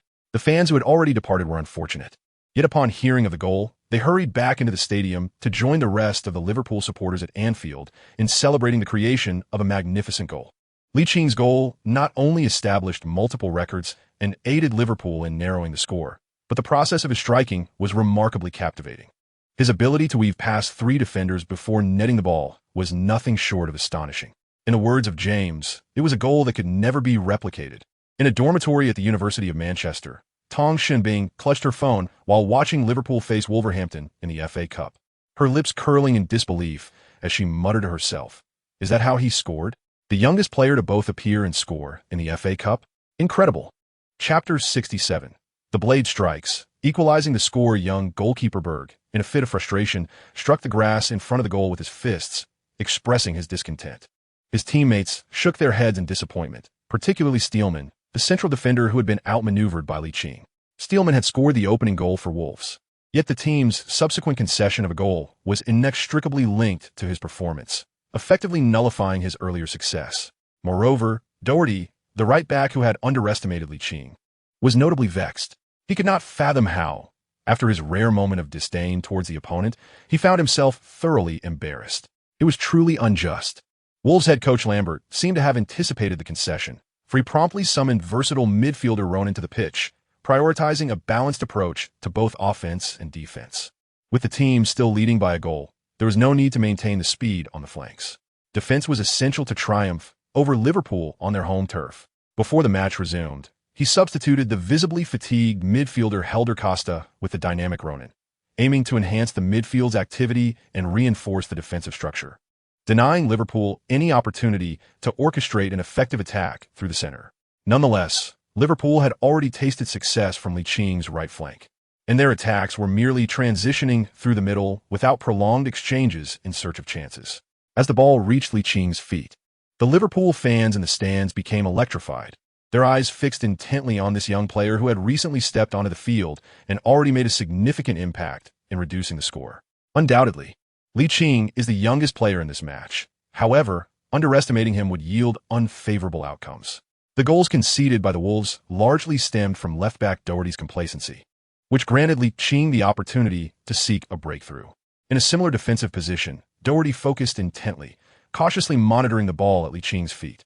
Liverpool's right-back Moreno adhered closely to the sidelines, while midfielder Wyman dared not approach Ligt too closely. Substitute Ronan Ka positioned himself defensively on the left flank, obstructing Licht's path for an inward cut, maintaining a judicious distance to counter Licht's previously demonstrated sudden acceleration. Observing the tightly marked duo, Ligt had no intention of breaking through. Instead, he deftly passed the ball laterally to the approaching Coutinho. Standing in the technical area, Klopp fell into contemplation. How had Ligt, who had seemingly not glanced at the positioning of his teammates when receiving the ball, perceived Coutinho's movement to receive the pass? If it were a matter of frequently training with the first team, that would be one thing, yet Ligt had only been with the squad for a few days. Could his vision truly be so expansive? To validate the breadth of Liching's vision, Klopp seized the opportunity during a stoppage in play to summon Klavan, instructing him to communicate to Milner that he should make a daring forward run as the ball reached Liching's feet. Shortly thereafter, Milner, having received the tactical instruction, nodded in acknowledgement towards Klopp. Though a hint of doubt lingered in his mind, his strong commitment to tactical execution compelled him to acquiesce unconditionally. The ball, after being orchestrated by Coutinho and Wijnaldum, once again found its way to the right flank, but it was not Ligt who received it. Rather, it was Moreno, stationed closely along the right sideline. Ligt exhibited no intention of advancing, leaving Moreno with no choice but to pass the ball laterally to the stationary Ligt. Despite Liching's apparent reluctance to make a breakthrough during these few minutes, the Wolves' defenders remained vigilant, clearly haunted by past experiences, wary that Ligt might once again devastate their defensive line with his lightning-quick speed. As the match approached the 80-minute mark, the Wolves players, having exerted significant energy in their ongoing defense, shifted their focus to a more strategic approach, concentrating on guarding their teammates as the end of the match drew near. Ligt supported himself on his right foot, while his left foot danced back and forth above the ball, facing the vigilant defense of Doherty. At that moment, Moreno, sprinting along the right sideline, accelerated suddenly. Wyman, anxious about a potential pass from Ligt, hurried to keep pace, while Ronan remained acutely aware of Liching's movements. Coutinho, recalling Liching's formidable dribbling prowess, felt a spark of inspiration and dashed towards the right flank, creating space for Ligt to maneuver. The home fans and stands, witnessing Moreno and Coutinho working to facilitate Liching's breakthrough, surged with renewed excitement. Initially, Ligt intended to break through, but from the corner of his eye, he noticed Milner, playing as a left back, accelerating towards the left flank. Compared to the densely guarded center and right side, the left flank presented a conspicuous opportunity. Seizing the moment, Ligt gauged Milner's forward run. With a deft flick of his left foot, he nudged the ball to the left, quickly following with his right foot for balance, and then struck the bottom of the ball with the inside of his left foot. Boom! The ball soared into the air, diagonally transitioning from the right flank to the left. Simultaneously, Klopp clenched his fists in excitement, while Wolves coach Lambert's heart skipped a beat as realization dawned upon him. Liverpool fans erupted in a fervent cheer as the ball soared towards Milner, who was sprinting at full speed. Acknowledging Liching's vision with a thumbs up, Milner had approached the situation with a sense of hope, and to his delight, Ligt indeed spotted him. The ball's trajectory was not only precise, but also remarkably comfortable, allowing him to opt for a cross without breaking stride. Meanwhile, Steelman, lagging behind, raised his right hand in panic, signaling that Milner was offside. However, the assistant referee remained unfazed, indicating that there was no offside. Milner anticipated the trajectory of the football and, with his less proficient left foot, swiftly directed it towards the center. Origi, making a run at the near post, met the ball 10 meters from the goal, striking it with precision and altering its course to roll along the ground towards the near goal post. The goalkeeper, Berg, was left utterly unresponsive to such a close-range shot, helplessly watching as the ball collided with the pristine white net. Chapter 68. The heroic, decisive goal. Anfield transformed into a jubilant sea of celebration as Origi, having scored, opened his arms and sprinted, toppling Milner, the provider of the assist, in a release of the immense pressure brought by the goal. The regular starting forwards for the league were Firmino and Maine, and while Maine's participation in the Africa Cup of Nations provided an opportunity for others to shine, the lack of noteworthy performances left Liverpool struggling throughout January. With this goal, however, which equalized the score, the heavy burden on their shoulders finally lifted. Jurgen Klopp, the head coach on the home bench, once again exhibited his signature celebratory gesture, igniting the fervent emotions of the Liverpool supporters in the stands. Origi and Milner acknowledged the true architect of this moment, Ligt, understanding full well that without Lee's sudden and precise long pass, the equalizing goal would never have materialized.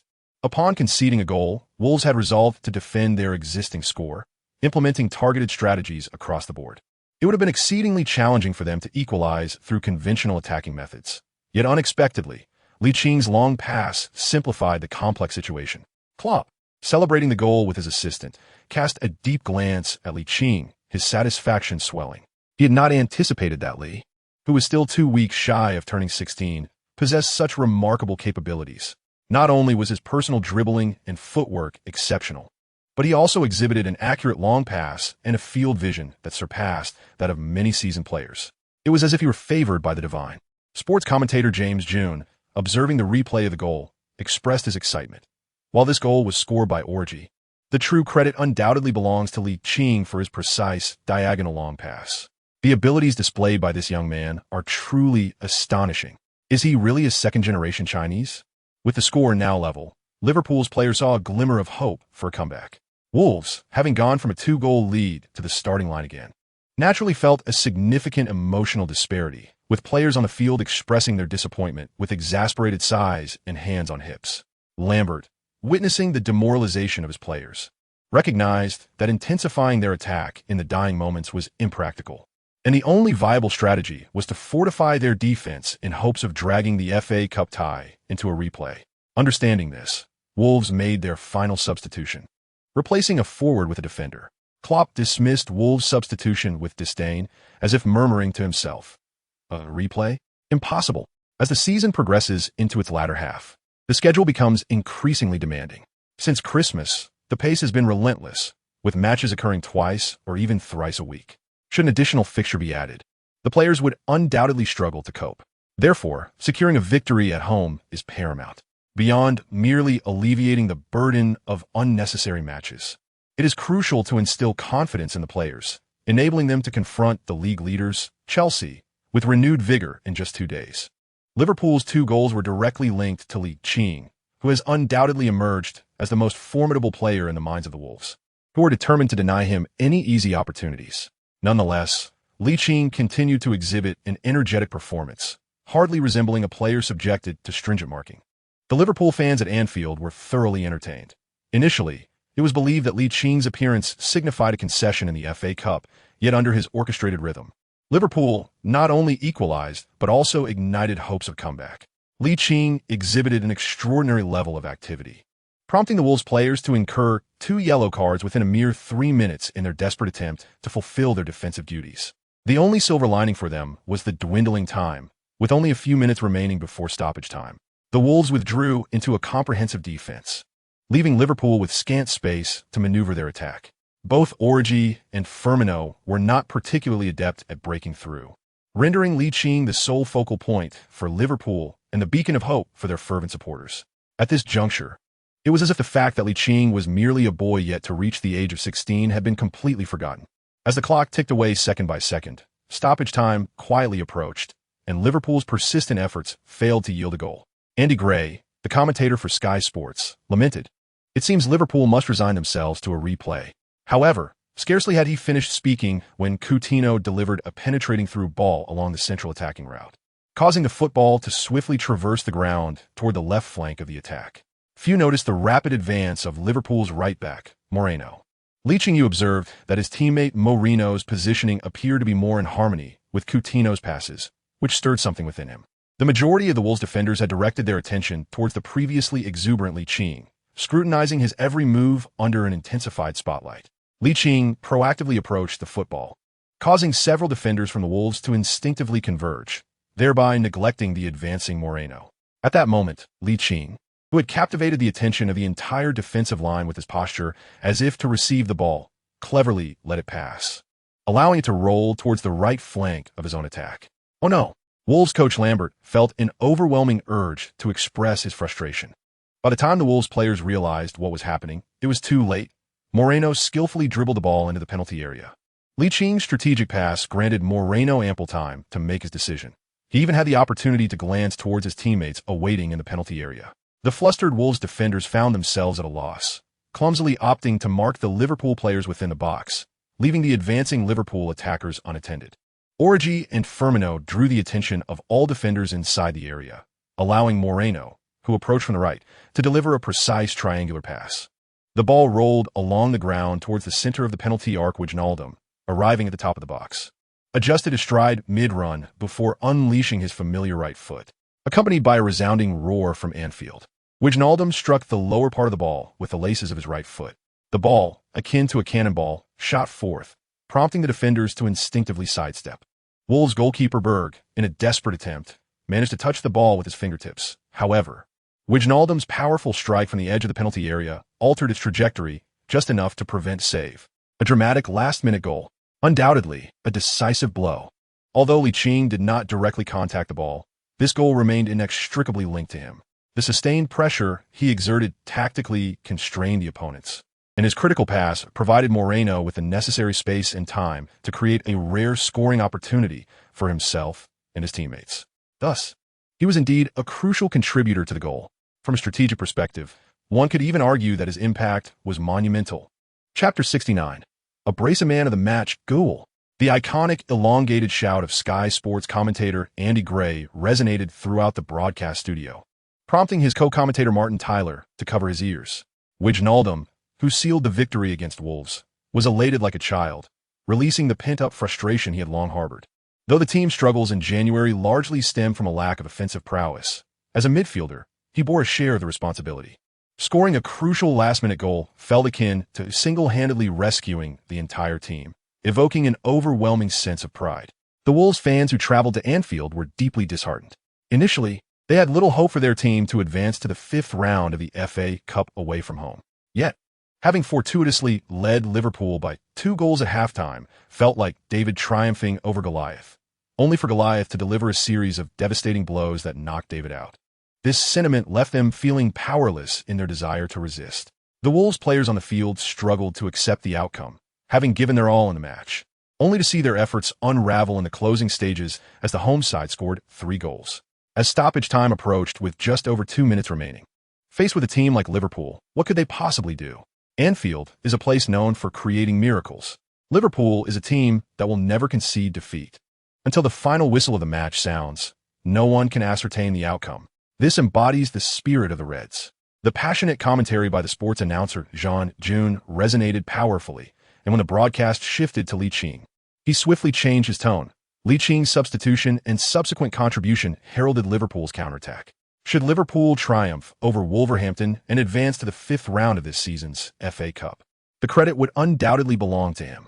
Countless fans of the Reds, seated before their computers to witness Liverpool's 4th-round FA Cup clash, silently observed the young talent before them. While the future trajectory of Ligt remains uncertain, his performance in this match surely promises a bright horizon. Detractors who had come from the sports forum were left speechless. Could this Ligt truly be of Chinese descent? Are we certain he is not of Korean or Japanese heritage?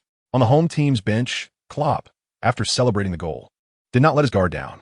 He immediately pulled aside the on-field captain, Lucas, to convey the new tactical approach. The match was far from over, and the team needed reminders to counter the relaxation that often accompanies a lead. In professional sports, there are countless instances of teams relinquishing a lead only to be equalized. Klopp's latest strategy was rather straightforward. Everyone was to retreat to their own 30-meter zone, leaving only Ligt at the forefront of the defensive setup as a counterattacking point. With the Wolves possessing the advantage of the kickoff, they swiftly resumed play, eager to equalize in the shortest possible time. However, their limited overall strength and noticeable fatigue, compounded by the negative effects of prolonged defense, became glaringly apparent. Milner cleared the ball with a powerful kick, sending it directly into Licht's path as he sprinted forward.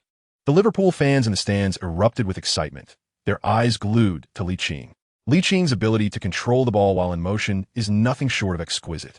The defender, Steelman, aware of Licht's remarkable speed and his status as a fresh substitute, who is brimming with energy after having played a full 90 minutes, resorted to a tactical foul from behind. However, at that moment, Ligt suddenly surged forward, leaving Steelman grasping at nothing but air. Another center-back, House, was sluggish and had expended considerable stamina, struggling to keep pace, and instead he found himself falling further behind. Goalkeeper Buck, anticipating Licht's approach as he advanced within approximately 25 meters of the goal, decided to abandon his post in a bid to salvage some pride. Yet, he was left bewildered by Licht's dazzling series of step-overs, ultimately finding himself on the ground. A gentle push with his left foot sent the ball gliding over the goal line. Thus commenced a dreamlike career as he netted a brace. Ligt, with his extraordinary talent, undeniably proved his worth. The scoreboard's display of 4-2 remained unchanged until the final whistle. with Liverpool having dramatically overturned the score through 4 goals in the last 10 minutes, triumphing over the visiting Wolves. The Liverpool fans at Anfield erupted into a frenzy, their exuberant voices echoing the significance of this hard-won victory. On the pitch, the Liverpool players raised their fists, exulting in their achievement. Of course, they did not forget the one who led them to this remarkable comeback. Under the guidance of their captain, Lucas, the Liverpool players embraced the outstanding Ligt. Head coach Klopp, not one to overlook Licht's contributions, approached the opposing coach, Lambert, to exchange pleasantries before stepping onto the field to envelop Ligt in a hearty embrace, exclaiming, "Lee, you are simply marvelous. All credit goes to you for seizing the opportunity." Licht's eyes sparkled with vitality as he leaned forward, fervently asking Klopp, "Given my outstanding performance, could I be included in the squad for the weekend's match?" Klopp, stroking his stubbled chin, fell into contemplation. The Africa Cup of Nations quarterfinals had concluded, with Senegal succumbing to Cameroon in a penalty shootout, prompting Maine to return to the club earlier than expected. This would provide a degree of assurance on the front line. Although Ligt had showcased remarkable talent in the recently concluded 4th round of the FA Cup, his youth made it somewhat inappropriate to occupy a precious spot in the 18-man roster. However, Maine would undoubtedly need rest after the Africa Cup, rendering him unavailable as a starter, and his status as a substitute would depend on his condition. Thus, without Maine, Liverpool required another dynamic force capable of breaking through, and Ligt seemed to embody that very need. What to do? Klopp was reluctant to dampen Licht's enthusiasm, as young players can easily gain confidence, but just as easily lose it.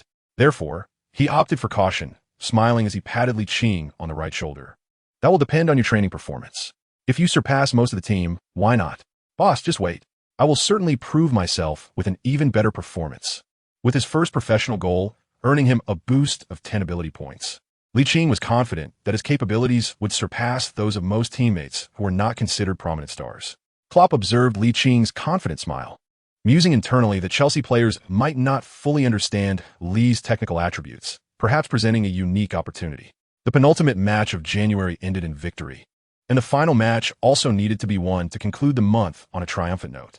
After a while, the live broadcast directed a close-up shot of Licht's face, a significant gesture since it indicated he was the best player of the match. Chapter 70, capable of serving as a key player for title contenders in the top 5 leagues. Sky Sports commentator Andy Gray, watching the broadcast, exclaimed as his co-commentator Martin Tyler shouted, "Oh my God, is Ligt the man of the match?" "Why not?" Andy Gray replied with a playful tone. He scored Liverpool's breakthrough goal and indirectly assisted Origi in equalizing.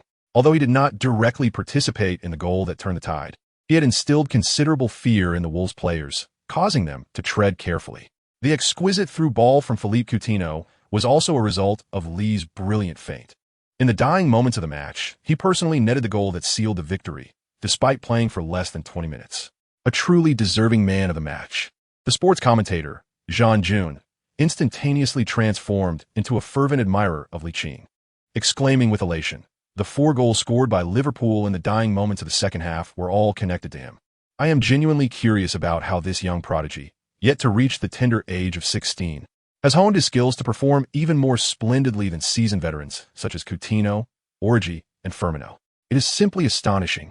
In 2 days, Liverpool will face the challenge of the Blues, Chelsea, in a match of monumental significance.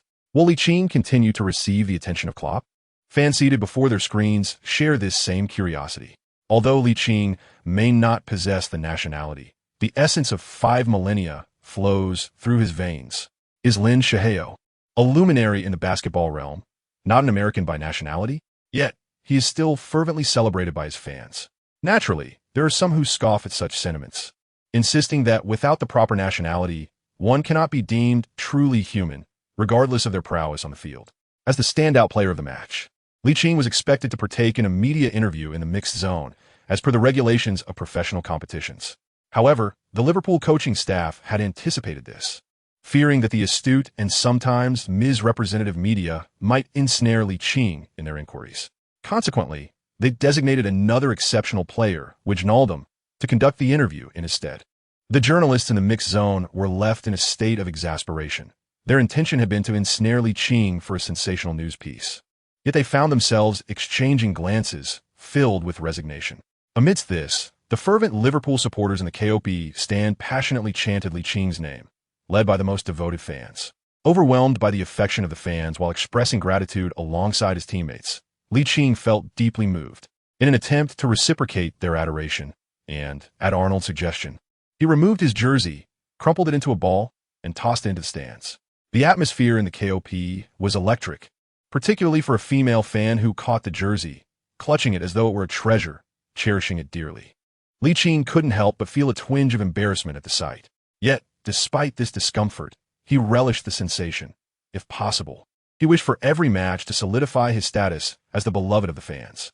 Upon returning home at 10 o'clock in the evening, he did not immediately attend to his hygiene, but instead, he mentally accessed the system to deliberate on where to allocate the rewards from the 10 o'clock bonus. He felt somewhat disheartened pondering why he received rewards for making the matchday squad, his first appearance in the FA Cup, and scoring his inaugural goal. Yet there were no rewards for setting the record as the youngest debutant or for being named the best player of the match for the first time. The system clarified that the unique instances of making the matchday squad, debuting, and scoring were indeed singular and distinctive. However, possessing uniqueness did not guarantee the receipt of rewards. Whether one would be rewarded depended largely on fortune. Good luck could activate the hidden reward system, while bad fortune would not trigger any hidden benefits. What a capricious system it is. In addition to considering where to allocate the 10 ability points, Ligt Ching also possesses a valuable item that grants immunity to severe injuries and a reward of 666 gold coins.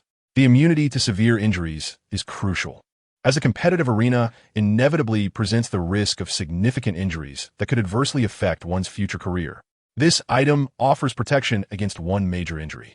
Through a thorough analysis of this item, one can appreciate the formidable nature of injury immunity. The impact on a professional career often transcends mere technical skills, and instead stems from physical vulnerabilities.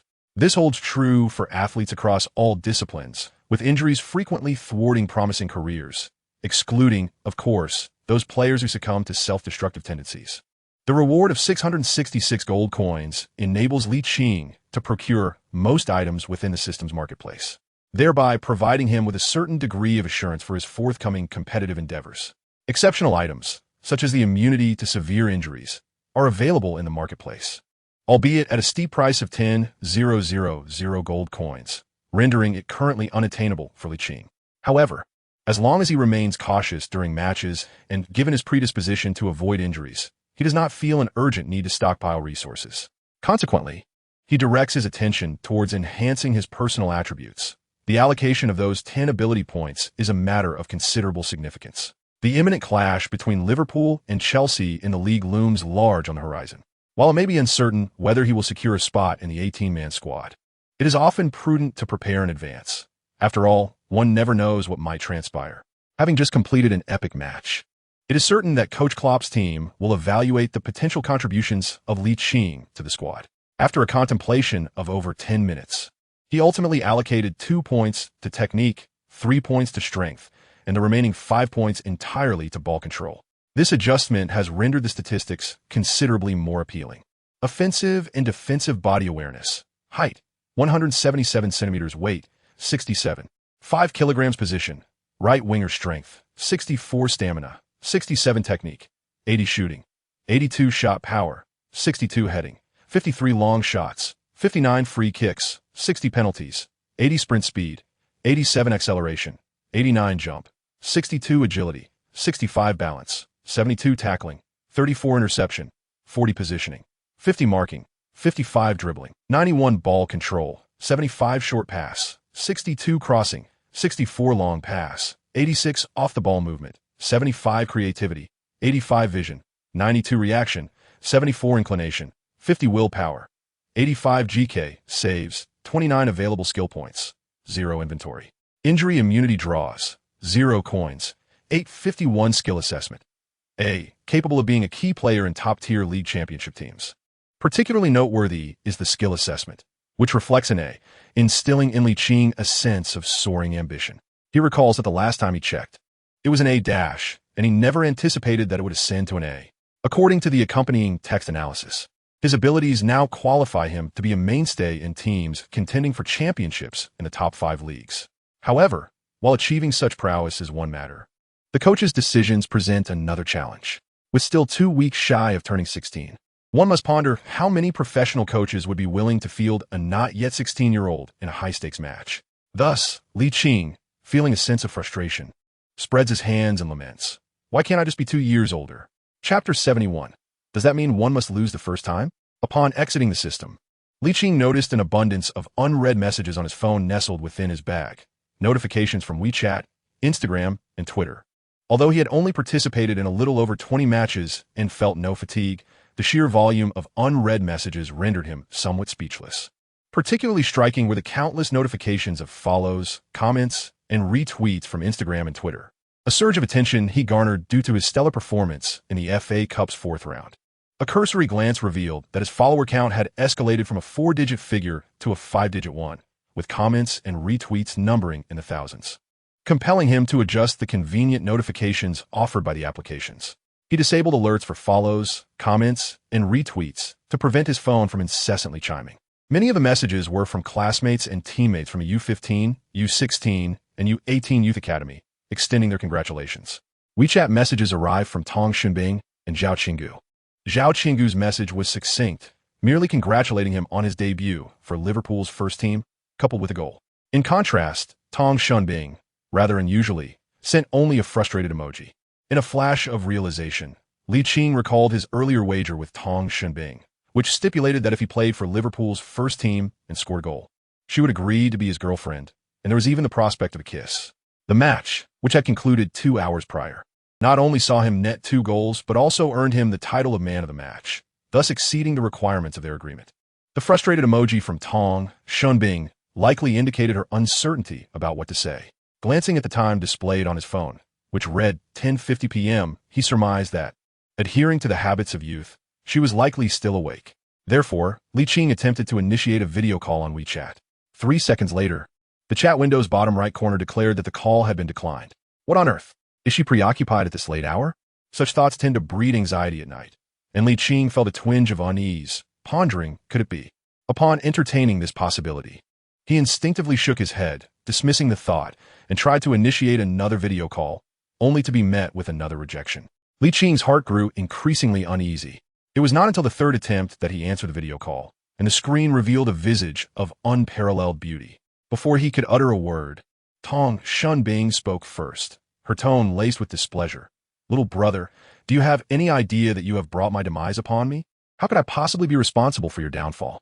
Ligt felt somewhat disheartened, pondering the audacity of not answering a video call from her future boyfriend, or rather, her legitimate boyfriend. A huffy, indignant sound from Tong Xunbing broke through. Do you have any idea that I was just about to engage in a team battle?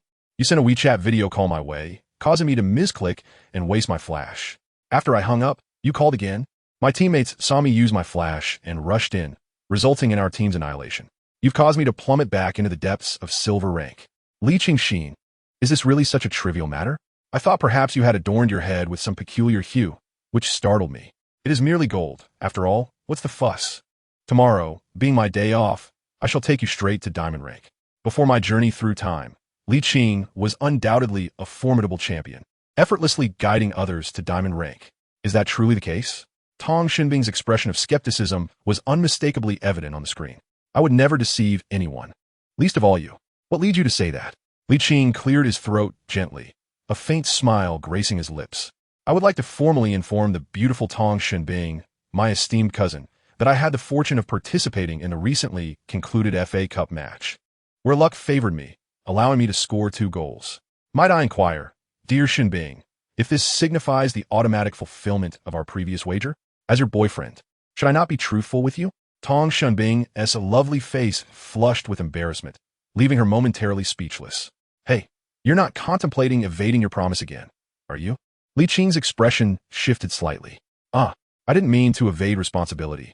I just haven't prepared myself mentally.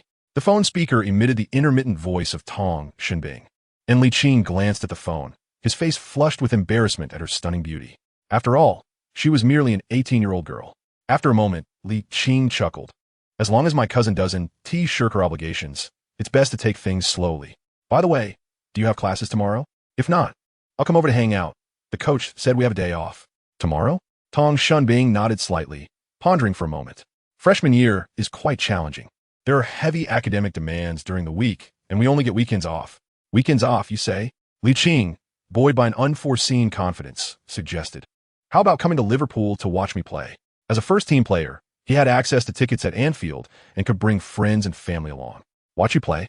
Tong Xinbing's pupils constricted, and a look of skepticism crossed her face. You made it onto the match-day squad against Chelsea at Anfield? That can't be true. Although she wasn't a hardcore fan, her exposure to knowledgeable football enthusiasts had given her a deeper understanding than most casual fans, leading her to believe that Ligt had once again been included in the 18-man squad for the match. However, the FA Cup and the league were entirely different. The fourth round of the FA Cup was merely the second round for Premier League teams, which often fielded substitutes and youth players. For instance, in Liverpool's home match against Wolverhampton, apart from Mignolet, Wijnaldum, and Firmino, who were regular starters, the only other players who were usual substitutes were Klavan and Origi. The rest were either ordinary substitutes or young talents promoted from the youth team. Liverpool's clash with Chelsea was a high-stakes encounter, a match worth 6 points. Would Klopp really bring along a boy who hadn't even turned 16 yet? The likelihood was not just low, it was exceedingly slim. Don't believe me? Ligt could not help but discern the skepticism in Tong Xinbing's words. With a smirk that danced on the edge of laughter, he suggested, "Shall we wager once more? I would rather not bet on such nonsense." Tong Xinbing rolled her eyes dramatically. Having lost 2 consecutive rounds, the prospect of another defeat loomed ominously. What if she lost the very first bet? The thought sent her heart racing. If Ligt were to lean in for a kiss, would she refuse? Or would she acquiesce? Daring not to engage in another wager, she decided to let it go.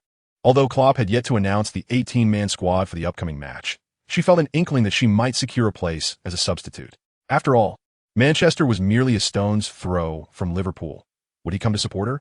As she finished her thought, Ligt pouted in a most endearing manner. Tong Xinbing was not quite prepared to entertain the idea of a romantic relationship with Ligt. Watching a match together would undoubtedly be awkward, but if he were to make it onto the matchday squad, the situation would be significantly more comfortable. If you find yourself on the squad, I shall attend the match. Of course, you'll have to procure the tickets for me, as I cannot manage to get one myself. Thus, their agreement was sealed. In Chapter 72, Speed Comparisons with Maine, Liverpool was set to host Chelsea in the 23rd round of the 2016-2017 Premier League, just 2 days after the conclusion of the FA Cup's 4th round. Yet, Coach Klopp granted the players a day off, allowing Ligt to indulge in a well-deserved lie-in the following day. Nevertheless, determined to impress Klopp during the next training session, Ligt remained utterly focused, leaving no room for complacency. There is a saying that rings true: when one is indifferent to the affections of women, what endeavor cannot be conquered? On this day, news of Ligt permeated the entirety of the British Isles, with numerous media outlets heralding him as a young prodigy who single-handedly took on adversity, leading Liverpool to a stunning comeback. His 2 goals showcased not only his extraordinary individual prowess, but also his remarkable vision and long-range passing abilities. Some outlets even proclaimed Ligt to be the most talented youth ever to emerge from Liverpool's academy, the youngest player to participate in the FA Cup, the youngest player to score in the FA Cup, the youngest player to net a brace in the FA Cup, the youngest goal scorer in England's top-tier competition, and the youngest to achieve a brace in the same league. Each of these titles underscores the extraordinary talent of Ligt. While numerous articles extolling his virtues abound, dissenting voices inevitably emerge. The Manchester Evening News, on its official Instagram account, asserted that Ligt's impressive debut performance was solely attributable to the Wolverhampton defender's unfamiliarity with his attributes, suggesting that the overall limited capabilities of a mid-table championship team facilitated his success. In response to Liverpool Echo's recognition of the fans' comments, Ligt defended himself, reclaiming his dignity. Across vast distances, the majority of football news revolves around the remarkable display by the Chinese player in the FA Cup, with Donquidi becoming a battleground for both critics and supporters. Yet, Ligt, the protagonist, remains impervious to external chatter, wholly devoted to his training, even neglecting social interactions. At 8 o'clock the following morning, with 2 hours remaining before regular training commenced, Ligt was the first to arrive at Melwood, even outpacing several journalists who were taken aback by his punctuality. Training began promptly at 10, with the starting players from the previous night's match and the returning main focusing primarily on recovery, while other players, including the substituted Ligt, engaged in ball drills. The competitive match commenced at 2 o'clock in the afternoon, divided into 2 30-minute segments. In a bid to secure a place on the roster for the upcoming Premier League match at Anfield, Ligt exerted himself to the fullest, leaving his teammates astonished. Was it really necessary to exert such effort for a mere practice match? Head coach Klopp, along with his assistants Buvac and Krawietz, found themselves pleasantly surprised by Licht's performance, which exceeded even his previous display at Anfield. Remarkably, he managed to take on the entire defensive line single-handedly, earning him comparisons to Liverpool's very own Messi. If one were to select the most outstanding player in terms of form and performance during the practice match, it would undoubtedly be Ligt. As the match concluded, Arnold placed his right hand on Licht's left shoulder and exclaimed, "Lee, have you taken performance enhancers today? That was incredible." Ligt chuckled, expressing his desire to be included in the squad for the Premier League match scheduled for tomorrow night at Anfield.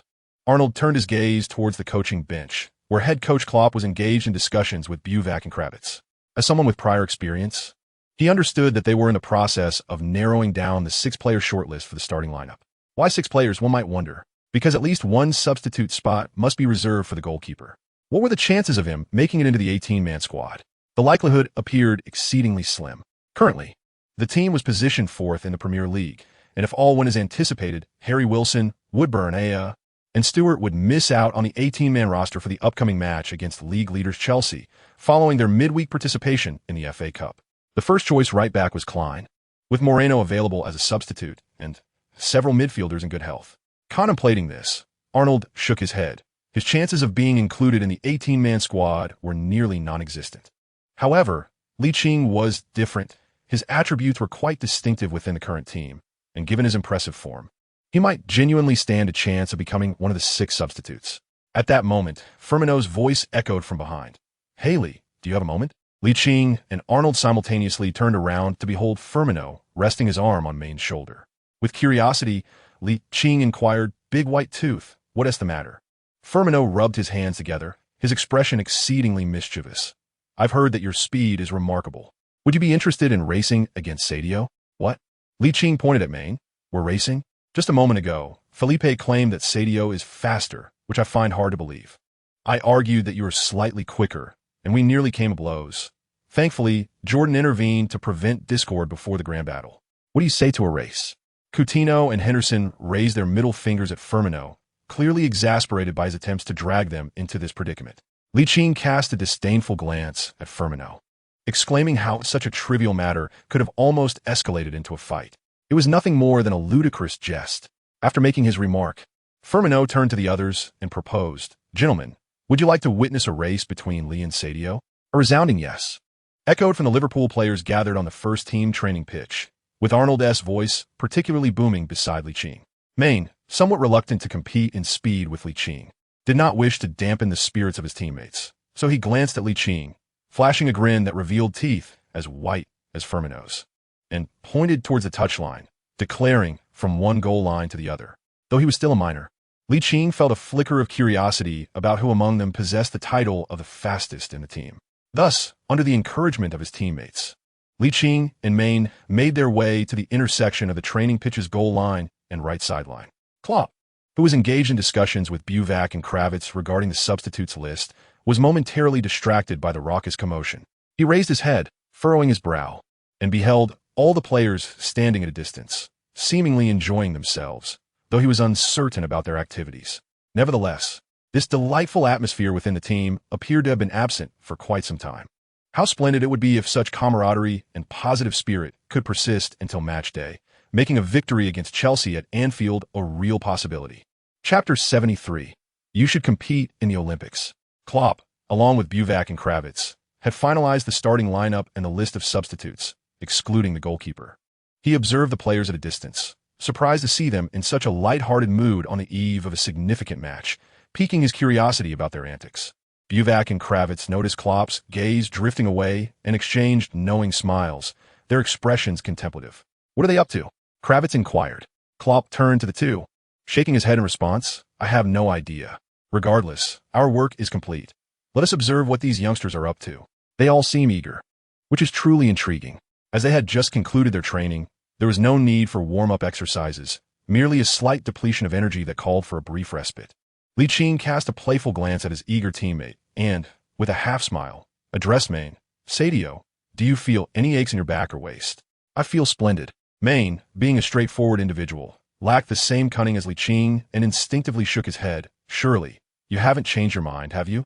Ligt harbored a deep-seated frustration, yet he maintained his composure as he draped an arm around Main's shoulder. Whispering in his ear, "They're watching us for speed without charge. Perhaps we should indulge in their massage services."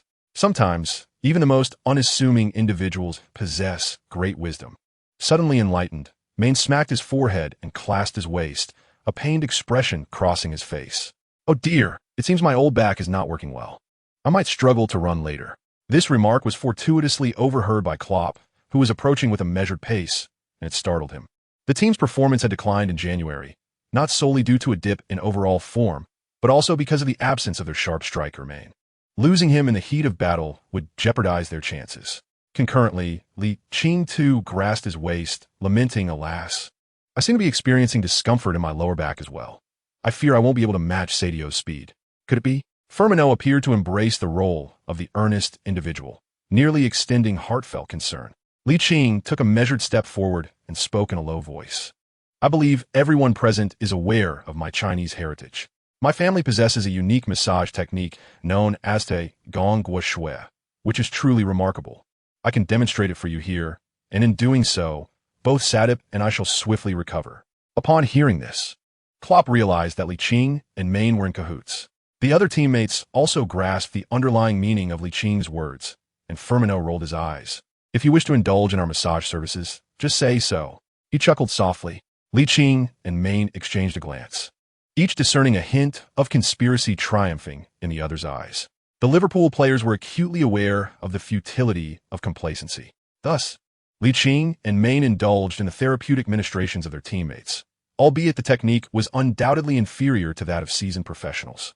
After approximately 10 minutes, with their joints adequately stretched, Ligt and Main positioned themselves along the right sideline of the training field, starting from the baseline, eagerly awaiting the whistle of their makeshift referee, Firmino. "Are you ready?" Ligt and Main exclaimed in unison. "Okay." Almost at the very moment the whistle crafted by Firmino pierced the air, the two, bent slightly forward, surged forth like untamed stallions, darting away from the starting point with a swift whoosh. Ligt and Main executed their reaction and launch with astonishing swiftness, almost in the blink of an eye. In an instant, both men dashed 5 meters forward, yet discerning who was marginally faster with the naked eye proved nearly impossible. Even after 10 meters, no discernible difference in speed emerged. The same held true at 20 meters. Main, who had always possessed unwavering confidence in his speed, found himself utterly astounded. At the age of 24, his physique had fully matured, whereas the 15-year-old Ligt was still in his growth phase, inherently granting him a certain advantage. The fact that they reached a deadlock under such circumstances felt akin to defeat for Main. No, the thought of being outpaced by a minor ignited a fervent fire within him, transforming into boundless strength. His powerful legs surged forward, alternating rapidly, as the tremendous reaction force generated by the impact of his forefoot against the ground propelled him forward with newfound speed. For the first time, Ligt reveled in the sheer exhilaration of rapid running, his spirits soaring with delight. Yet, he sensed that his feet had not yet exerted their utmost potential. He could push himself even faster. At that moment, he caught a glimpse of Main on his right, who had increased his speed, transforming their once parallel stride into a slight lead. In the realm of competitive sports, where skill reigns supreme, only one can emerge as champion in a race. Thus, without fully tapping into his strength, Ligt quickened the rhythm of his legs. The formidable force of his explosive power generated an ever-increasing ground reaction with each stride, allowing him to close the gap that had momentarily widened. The onlooking Liverpool players and coaching staff gazed in astonishment at the duel between Ligt and Main, instinctively gasping in awe. Main, sprinting at full throttle, caught a glimpse of Ligt accelerating on his left, his heart brimming with surprise. How could this young lad run so swiftly? Main, having reached his personal limit, yearned to push harder, yet found himself at the pinnacle of his speed, able to maintain it only for a few more meters. With this realization, his strategy shifted, since their short-distance explosiveness was closely matched. The victor would be determined over 100 meters. However, as they reached the 30-meter mark, Main was astounded to see Ligt further increasing his speed. From their initial parallel positions, Ligt gradually surged ahead, first by a small margin, then half a stride, until he held a commanding lead. By the time they reached the midfield, Ligt was a full stride ahead of Main. Incredible. There was indeed someone faster than Sadio. Goodness, is this young prodigy truly underage? Ligt possesses the potential to excel in sprinting and even compete in the Olympics. As they crossed the midfield, the gap between them became increasingly pronounced, eliciting a chorus of gasps from their teammates. Even Coach Klopp couldn't help but exclaim, "I wonder how fast Lee will be when he reaches adulthood." Indeed, echoed Buvac and Kravitz in unison. Ultimately, at the opposing baseline, Ligt finished ahead by 2.5 strides. Main, leaning on his knee and panting, raised his thumb towards Ligt, complimenting Lee. Not participating in the Olympic sprint events is truly a waste of talent. Ligt adjusted his breath and smiled calmly, stating, "Running alone lacks excitement. Playing football is far more enjoyable. I relish the exhilarating sensation of successfully dribbling past the entire defense to score."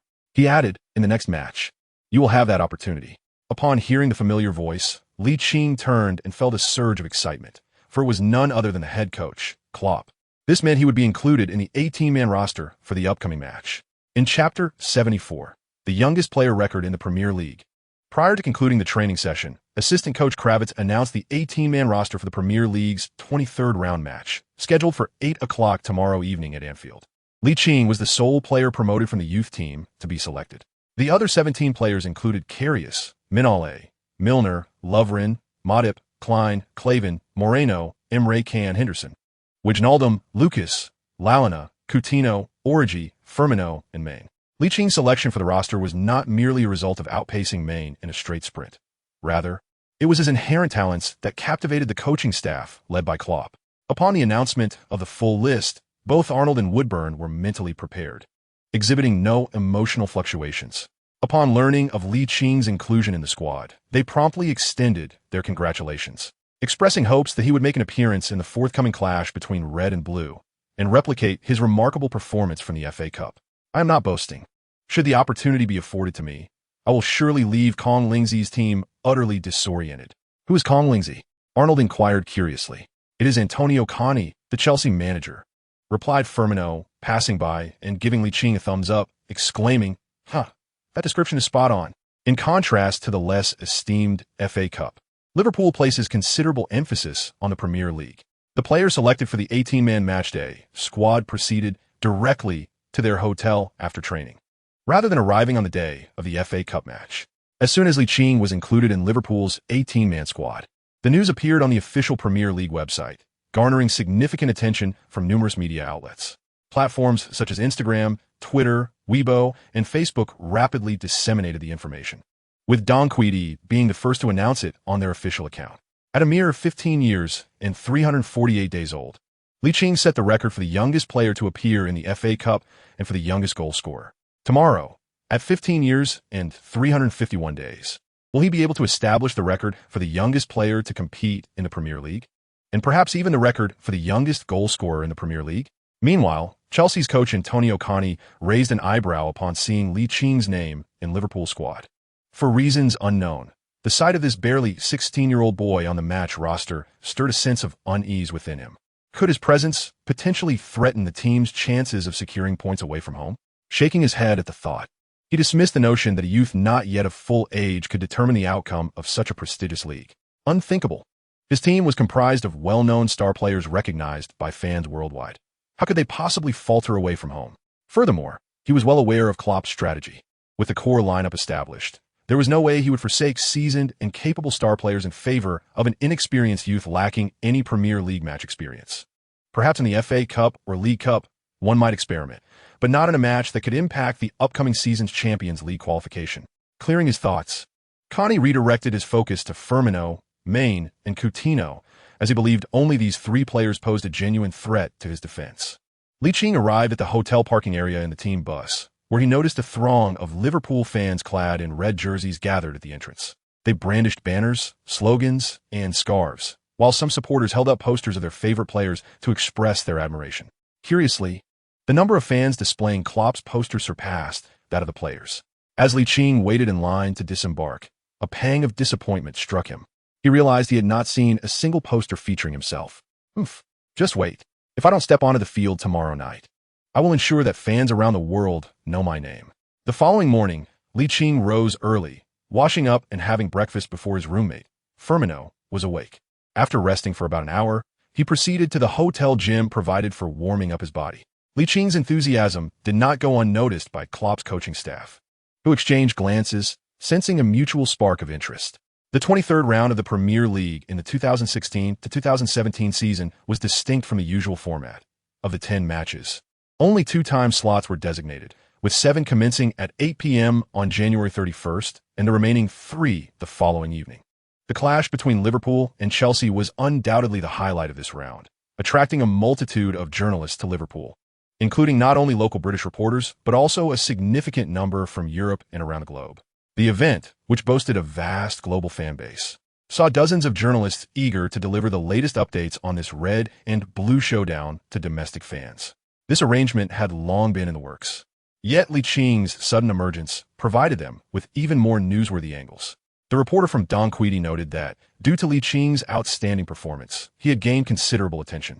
But some astute domestic media outlets had already dispatched reporters to Liverpool, vying for their share of the spotlight, which left him feeling quite frustrated.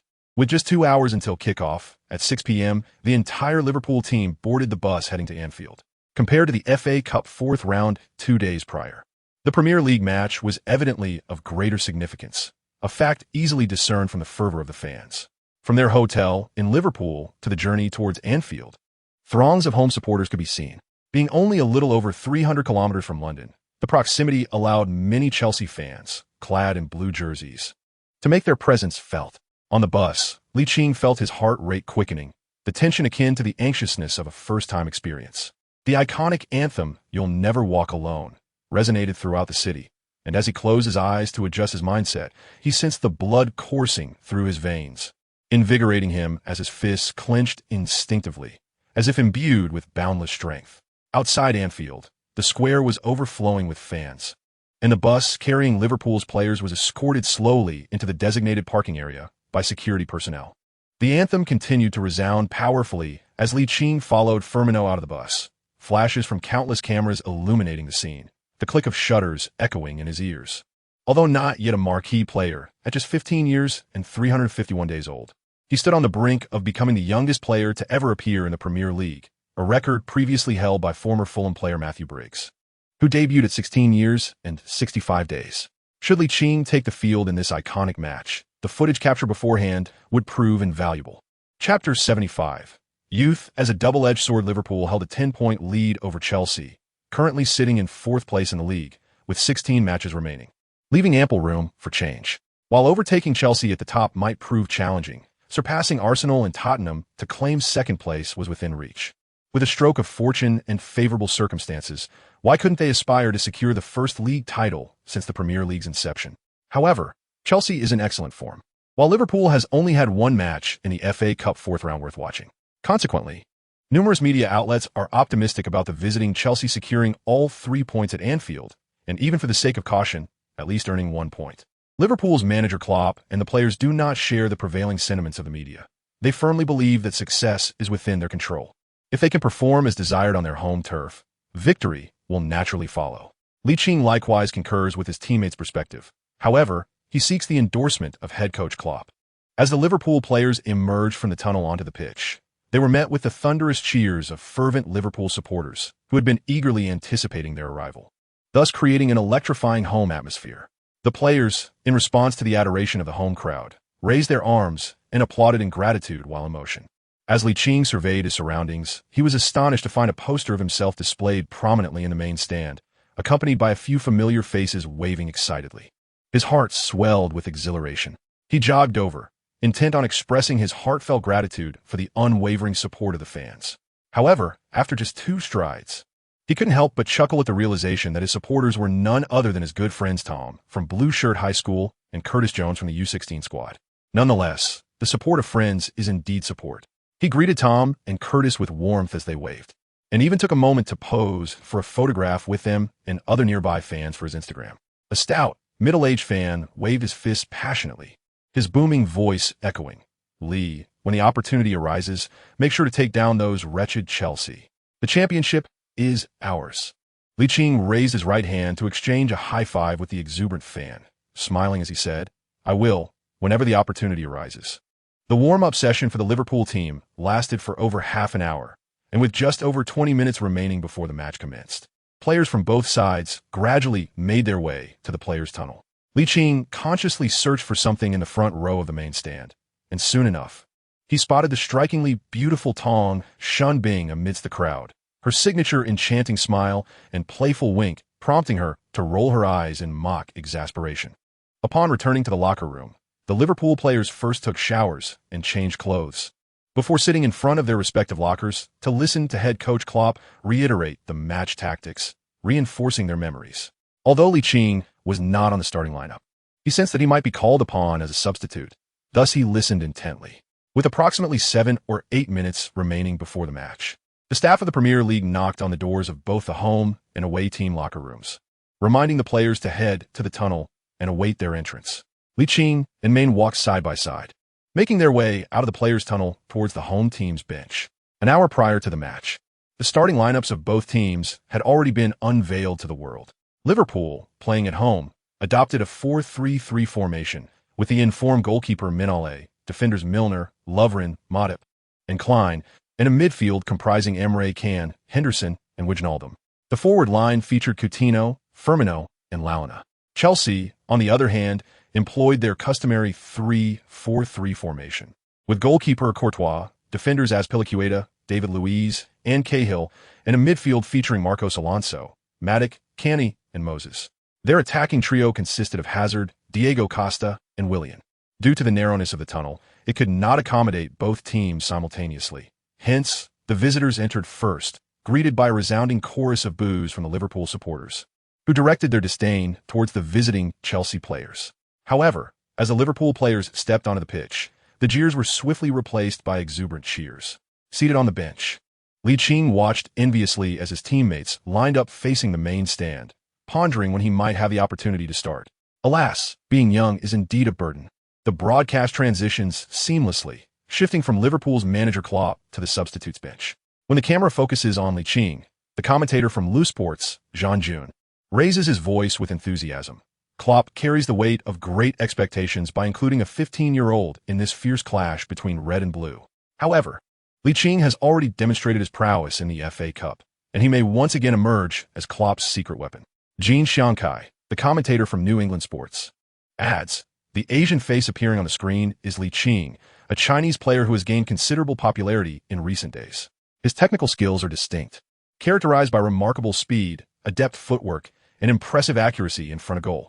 He can truly be described as a natural striker, though it remains uncertain whether Klopp will grant this young talent an opportunity to shine." Andy Gray from Sky Sports UK, with his unique cadence, expresses, "I can't quite explain it, but I feel an urge to see Lee come off the bench.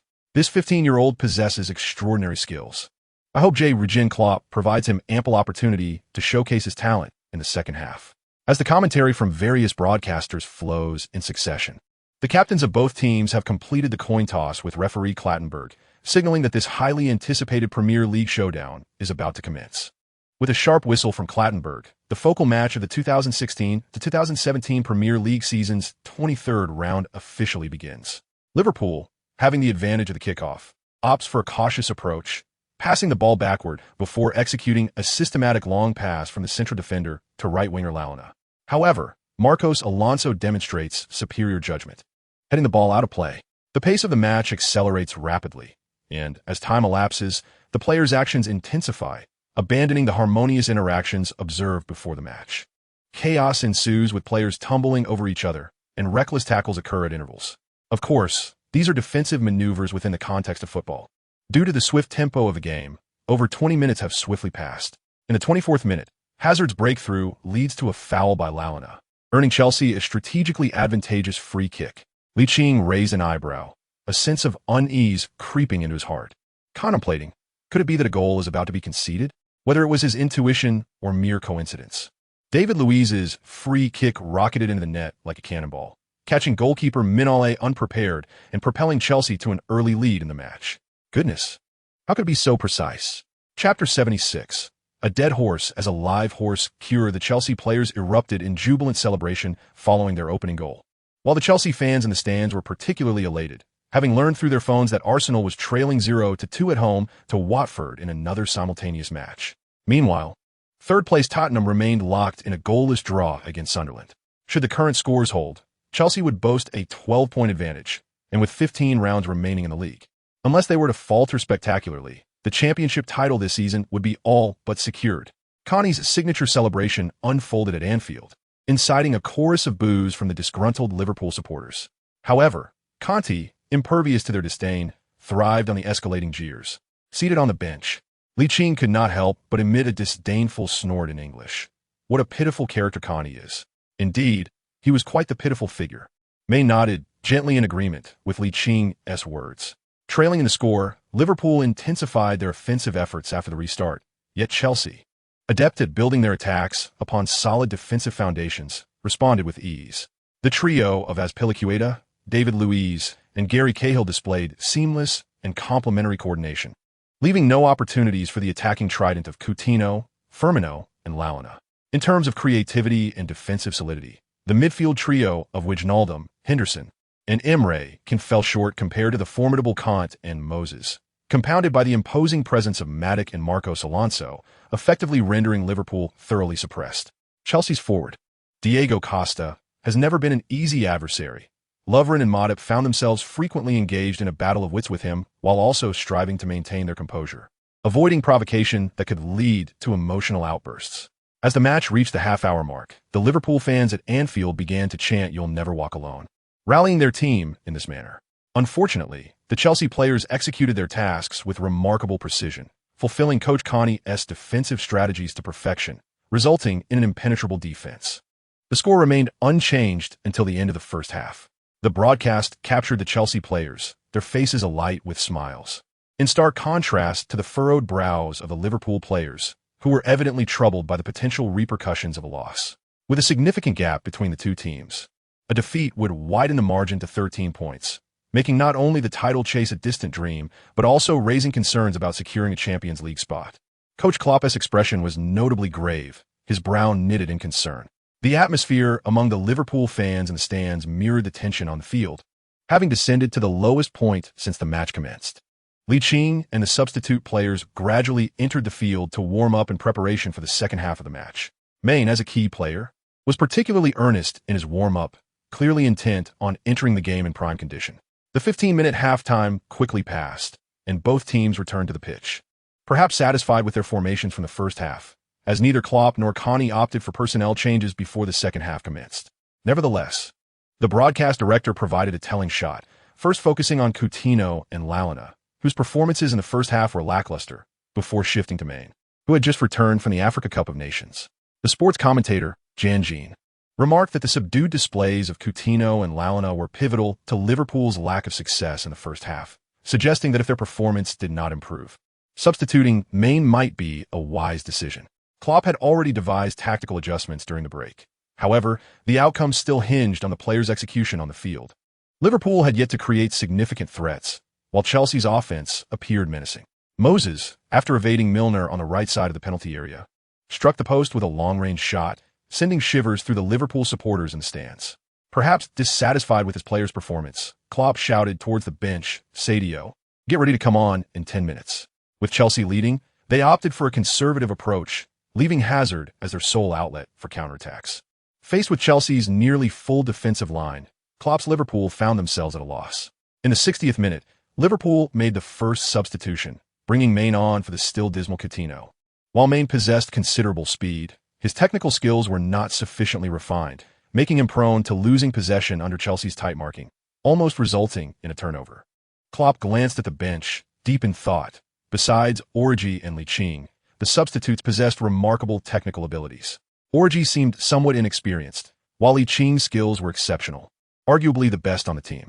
However, at just shy of 16 years old, entrusting such a young player with the responsibility of equalizing for Liverpool seemed rather unfair. What could be done?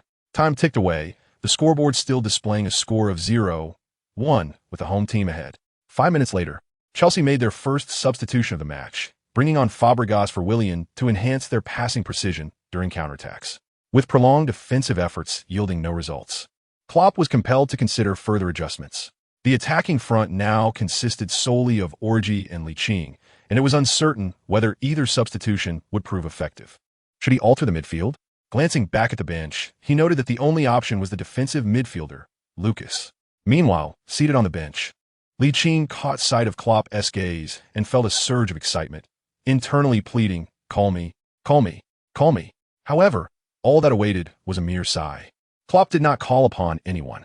Thus, the match clock ticked to 75 minutes, leaving only a quarter of an hour until the final whistle. Should the game conclude with the current score, Liverpool would likely find themselves overtaken by the Manchester duo, who were set to compete the following evening, thereby plummeting into the Europa League qualification zone. This scenario was certainly unacceptable to Klopp. After a brief 2-minute discussion with his assistants, Buvac and Kravitz, he ultimately resolved to take a gamble. Miracles do not occur every time, yet without endeavor, how could one ever expect a miracle to unfold? Assistant coach Buvac called out to Ligt, who was observing the match. "Lee, warm up. Time is of the essence. Return in 5 minutes." What? Ligt was momentarily taken aback, failing to comprehend the situation. "Do you not wish to take the field?" Buvac rolled his eyes. In the next instant, Licht's explosive energy was magnificently displayed. By the time Buvac glanced over, Ligt had already made his way to the warm-up area. Chapter 77. The Super Secret Weapon. A brilliant nutmeg. Every movement from the home team's substitute bench was under the watchful gaze of dedicated cameras, meaning that Ligt, rising from the bench, was immediately captured by the live broadcast.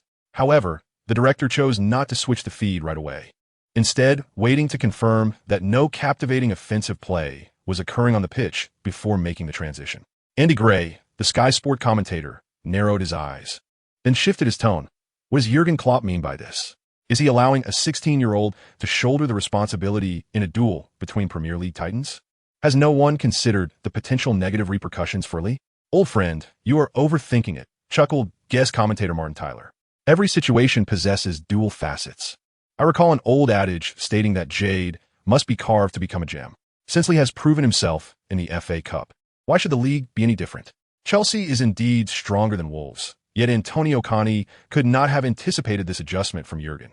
Lee quite possibly may emerge as Klopp's secret weapon. At the tender age of 15 years and 351 days, it was utterly audacious. Meanwhile, the Liverpool supporters in the main stand at Anfield were the first to spot Ligt sprinting from the substitutes bench, instinctively elongating his name. Lee, just 2 days prior, his stellar performance at this very stadium was still fresh in their minds, and many Liverpool fans couldn't help but muse that the not-yet-16 Ligt might be the messenger sent by the divine to rescue his faithful followers. Jean Xiangkai, a commentator for New England Sports, thought he was seeing things. Upon closer inspection, there indeed was Ligt, adorned in the number 55 jersey, racing towards the warm-up area. He exclaimed, "Between Divock Orji and Ligt, Klopp has ultimately chosen the debutant who scored twice. What a bold gamble." One can only imagine the criticism Klopp would face should Liverpool falter at home. Jean June, a commentator for Leicester Sports and a Liverpool fan, chose to trust Klopp upon witnessing this scene. The depth of Liverpool's bench has been exposed since the frantic pace during Christmas, and now, with injuries rampant, opting for Ligt over Orji is entirely expected. Compared to Orji's well-known technical attributes, Lee embodies the essence of a secret weapon forward. With only 5 minutes allocated for warm-up and facing the enthusiastic home crowd, Ligt could merely wave a brief acknowledgement before earnestly preparing himself, striving to invigorate his muscles and prime his body to mitigate the risk of injury in the frigid conditions. While it is said that he possesses a natural resilience against injuries, one can never be too cautious. After all, prudence is the mother of safety. Many supporters at Anfield expressed dissatisfaction with Klopp's substitution, as numerous expert fans believe that a 15-year-old could hardly contribute to the current Liverpool squad, especially considering that Wolverhampton could not be compared to Chelsea. Even if Orji faced heightened defensive pressure, what if the outcome proved favorable? Nevertheless, in a show of solidarity for Klopp, the home crowd refrained from voicing their discontent. Instead, they began to cultivate an electrifying atmosphere, especially given Licht's status as a prodigy nurtured by the Kirkby Academy. Who else would they support, if not their own? In the 81st minute, amidst the resounding cheers of the home supporters, Ligt approached the team's coaching staff. Kravitz, holding a tactical board, earnestly instructed him, "Lee, your sole mission upon entering the pitch is to disrupt Chelsea's defensive line with your dribbling prowess. Seize any opportunity to shoot, and, as for defense, simply maintain your position. After succinctly conveying Li Qing's objective for the match, Klopp placed his arm around Li Qing's shoulder as they approached the fourth official, passionately thumping Li Qing's chest with his left hand. "Let us go. Show your best performance. Play just as he did here 2 days ago, all right?" "All right." Li Qing stood with exuberance, tucking his shirt into his shorts, his gaze fixed intently on the pitch as he nodded solemnly. On the field, Firmino received a low pass from Wijnaldum and struck towards a goal. Courtois, well-positioned, confidently caught the ball with both hands. Without allowing the rhythm to falter, he launched a powerful clearance, sending the ball soaring towards the left flank where Hazard was sprinting. A sense of dread gripped Klopp's heart. However, it soon became evident that his concerns were unfounded, as Matip had positioned himself impeccably, holding his ground. Hazard's leap failed to connect with the ball, which gracefully crossed the goal line. The assistant referee raised his flag high, and referee Clattenburg's whistle signaled a substitution at the sidelines. This was a moment to be etched in memory. At just 15 years and 351 days old, Li Qing was set to replace Lalana in his Premier League debut, surpassing the record for the youngest player to feature in the league, previously held by former Fulham player Matthew Briggs at the age of 16 years and 68 days during the 2006 to 2007 season. The excitement swelled within Zhang Jun, with the young prodigy who had set the record for the youngest goal in the FA Cup just 2 days prior. Also claimed the record for the youngest Premier League goal today. Sky Sports commentator Andy Gray shared this anticipation, though most commentators remained skeptical about Li Qing breaking the record for the youngest Premier League goal. After all, even world-class forwards do not score at will, let alone Li Qing, making his inaugural appearance in the Premier League. While Li Qing was unaware of the media's perception of him, his resolve was unwavering to score. Fans watching from their televisions could see the youthful Li Qing engage in a celebratory high-five with Lalana, bending to touch the hallowed Anfield grass, silently praying, "I must score." The Liverpool supporters at Anfield erupted in a thunderous roar, rallying behind their homegrown talent. Prior to Klein's throw-in, Li Qing communicated the tactical adjustments from the coach to his teammates before sprinting into open space up front, awaiting a pass.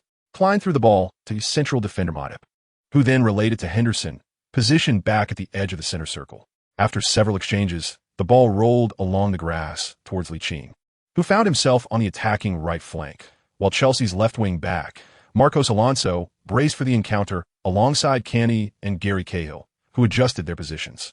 Li Qing, possessing a broad vision, had long been aware of the movements of Chelsea's defenders and thus chose to remain stationary, awaiting the ball. Marcos Alonso, his eyes gleaming with amusement, thought to himself, "The youth is rather naive, merely standing there to receive the ball."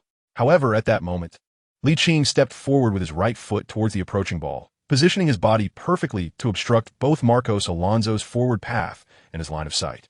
Spectators in the main stand could clearly observe Li Qing deftly flicking the ball with his left heel, sending it gliding along the grass and through Alonso's legs, before accelerating to break through the flank. Marcos Alonso suddenly realized the gravity of the situation and reached out with his left hand to grasp the jersey. To his astonishment, Li Qing exhibited remarkable explosive power, his acceleration so swift that he grasped only a handful of air. Amidst the jubilant cheers of Liverpool supporters, the sports commentator, Zhang Jun, raised his voice dramatically by an octave. A dazzling nutmeg. Chapter 78. A sublime lob after bypassing 5 defenders. With a deft maneuver, Li Qing turned with the heel of his foot, skillfully evading Marcos Alonso, igniting a fervent atmosphere at Anfield. Kean had long been fixated on Li Qing, his rapid approach a testament to his prowess. This exceptional talent of his, marked by impeccable anticipation and timely interceptions, often left attacking players bewildered before they even registered his presence. As a commentator once quipped, there are no insurmountable obstacles, only insurmountable contests. Li Qing, possessing a broad field of vision, swiftly noticed Kean's accelerating advance. With a sudden acceleration, he quickened his footwork, gently flicking the ball forward with the tip of his left foot just before Kean could intervene, deftly evading what would have been a foul. Kean was taken aback. He had not anticipated that this young player, making his Premier League debut, could elude his sudden challenge. In a flash, Li Qing had surged past Kean. This was Liverpool's opportunity. The exuberant commentator, James, exclaimed, "Do you remember the FA Cup match just 2 days ago? It was Li Qing's first touch as a substitute that led to a goal." Could this Premier League match unfold in a similar fashion? Chelsea players were well aware of Kean's capabilities, so witnessing him charge towards Li Qing, who was breaking past Alonso, brought them a sense of ease. They never considered the need to provide cover. By the time Chelsea's defenders recognized Liching's advance past Kean, it was too late. Matic held his position in the center, a distance away from Liching, forcing Gary Cahill to step up. As Liching approached the goal from approximately 28 meters out, he suddenly swung his right foot in response to Cahill's challenge. Prior to the match, Connie had never imagined that Klopp would deploy the mere 15-year-old Liching, thus lacking any preemptive instructions on his technical attributes. Consequently, Cahill, acting on instinct, assumed a defensive posture upon seeing Liching poised to strike. Given the circumstances, a long-range shot seemed plausible, especially since their defense had been solid thus far, suggesting Klopp might have encouraged attempts from distance. With this thought, Cahill braced himself, hands positioned behind his back, ready to thwart Liching's potential shot. A long-range attempt? Klopp raised an eyebrow, but in the next moment, his furrowed brow relaxed. To his astonishment, Liching's right foot did not strike the ball. Instead, he deftly pulled it sharply to the left, accelerating between Cahill and David Luiz, breaking through the defensive line. What the predicament?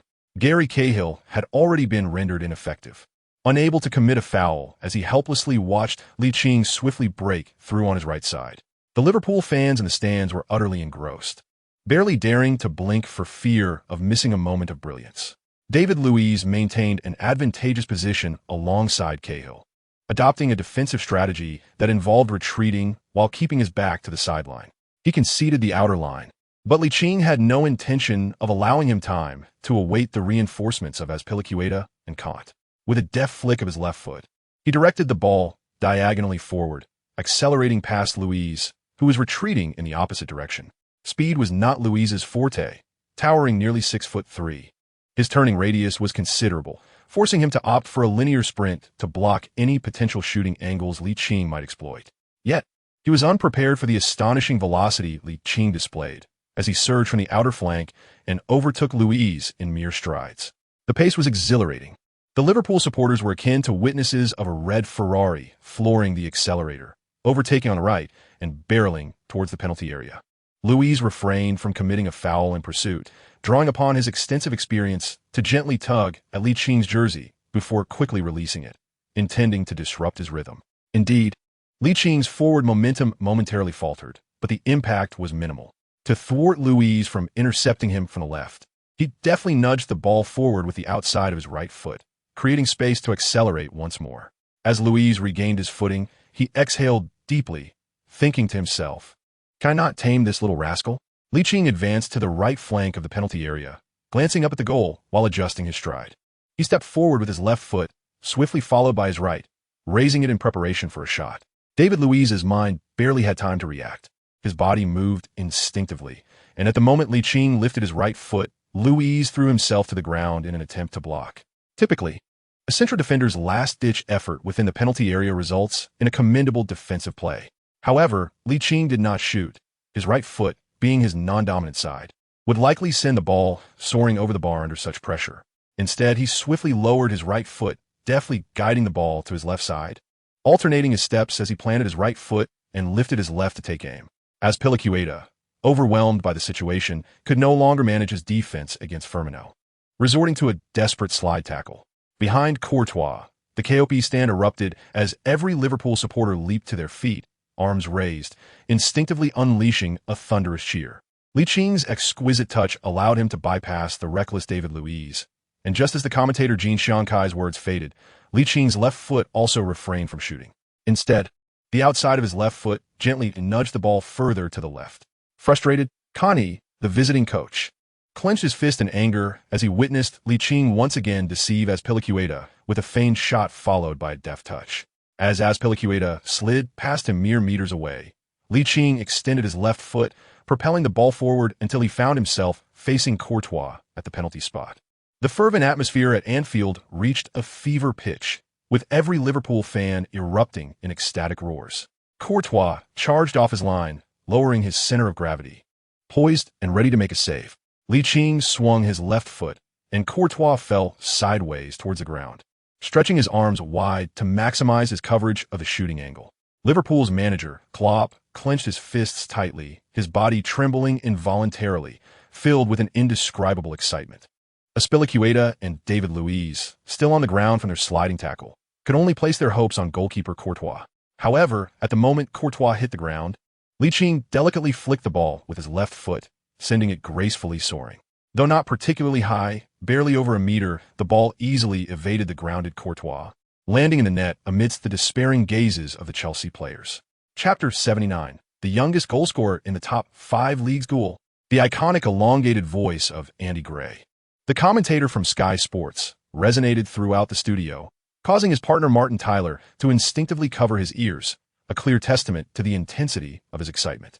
Initially, the Liverpool fans at Anfield did not celebrate the goal. Instead, they were transfixed, watching Ligt sprinting with outstretched arms. From the moment he skillfully nudged the ball past Marcos Alonso with his heel to elude the rapid Azpilicueta, he had dribbled past 5 players with remarkable precision and artistry, a flawless amalgamation of speed and technique. So captivated were the exhilarated Liverpool fans that they momentarily forgot to cheer, only reacting when Klopp, in his signature style, unleashed a flurry of punches into the air, prompting a tsunami of jubilant roars that echoed throughout Anfield, even reaching the roads several kilometers away. Ligt, having scored, was overwhelmed with joy. His excitement surpassed that of 2 days prior when he netted his first professional goal in this very stadium. Unlike Wolves, whose overall strength paled in comparison to the likes of Chelsea, scoring against such a prestigious club was a feat worthy of lifelong bragging rights. This made him all the more appreciative of the opportunity provided by his coach as he dashed towards the home team's bench, exuberantly embracing Klopp, Buvac, and Kravitz, who were ready to welcome him. Behind Ligt stood a jubilant group of teammates. Attention Liverpool fans! Mark this day, February 1st, 2017, Beijing time. At just 15 years and 351 days, the British-Chinese Ligt has scored his first goal in the Premier League. He is the youngest goalscorer in the history of the Premier League, indeed in the annals of English top-flight football, and the youngest scorer in the top 5 leagues in Europe. The commentator from Leicester Sports, Jean Jun, passionately exclaimed, in just 3 days, 2 substitute appearances yielding 3 goals. Who wouldn't adore such a prodigy? Anfield erupted in fervor, celebrating the remarkable talent nurtured by the Kirkby Academy. The live broadcast director switches the transmission scene, returning to Ligt as he initiates his breakthrough from receiving the ball. Marcos Alonso, N'Golo Kant, Gary Cahill, David Silva, and Cesar Azpilicueta. Any one of these defenders would be regarded as exceptionally skilled players in the current Premier League. It is precisely in this context that Licht's remarkable feat of dribbling past 5 opponents to score becomes an exquisite spectacle. The seamless integration of speed and technique, coupled with an astonishing calmness in front of goal, is truly impressive. Notably, his ability to deftly maneuver past the experienced defenders Gary Cahill, David Luiz, and Azpilicueta in the penalty area can be described as the crowning touch. Finally, as he faced Thibaut Courtois, his choice to execute a delicate chip reveals a remarkably clear mind, unaffected by the fervent atmosphere surrounding him. Such a player undoubtedly possesses an immeasurable future. Klopp, brimming with excitement, enthusiastically pats Ligt on the back and exclaims, "Well done, young lad." Simply brilliant. Licht's mind remains sharp as he sees the golden opportunity. Casting a half smile at Klopp, "Boss, will I still have the chance to play in the next match?" he inquired playfully.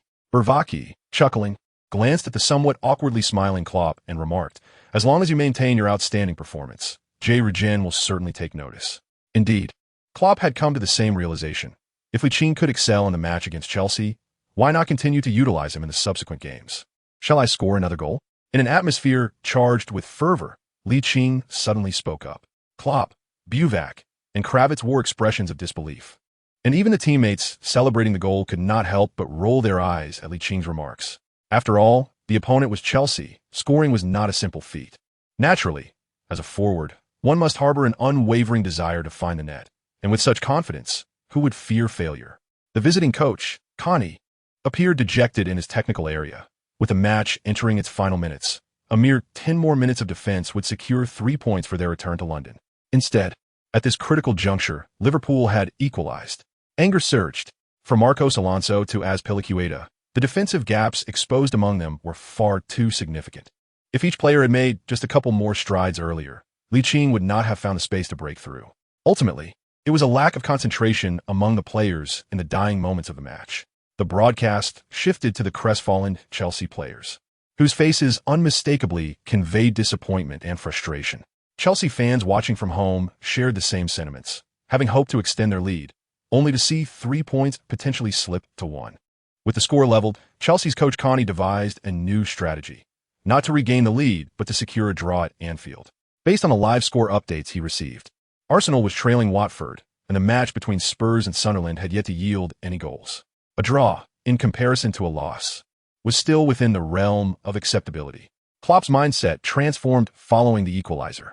His team was now bursting with momentum and could exploit the final moments of the match to seize victory. Should they triumph, the gap would narrow to just 7 points. And with 15 matches remaining in the league, catching up was entirely feasible. The celebration of Liverpool's goal was brief, as the seconds of the match slipped away. Ironically, the more time that passed, the more pleased the Chelsea players would be. As Ligt returned to the pitch, he raised his fists towards the main stand, his youthful face radiating a newfound masculinity, eliciting ecstatic screams from a multitude of female fans in the audience. In the front row, Tong Shinbing's cheeks flushed crimson, overwhelmed by excitement. She could scarcely believe that Ligt had proven himself so formidable, scoring against Chelsea just days before turning 16. It was utterly astonishing. At last, Ligt lowered his head to kiss the emblem on his chest, and a thunderous applause erupted above Anfield, honoring his remarkable goal. The match had resumed, yet many commentators remained entranced by Licht's dazzling display of skill as he eluded 5 defenders. Perhaps in his future career, he would score many more goals.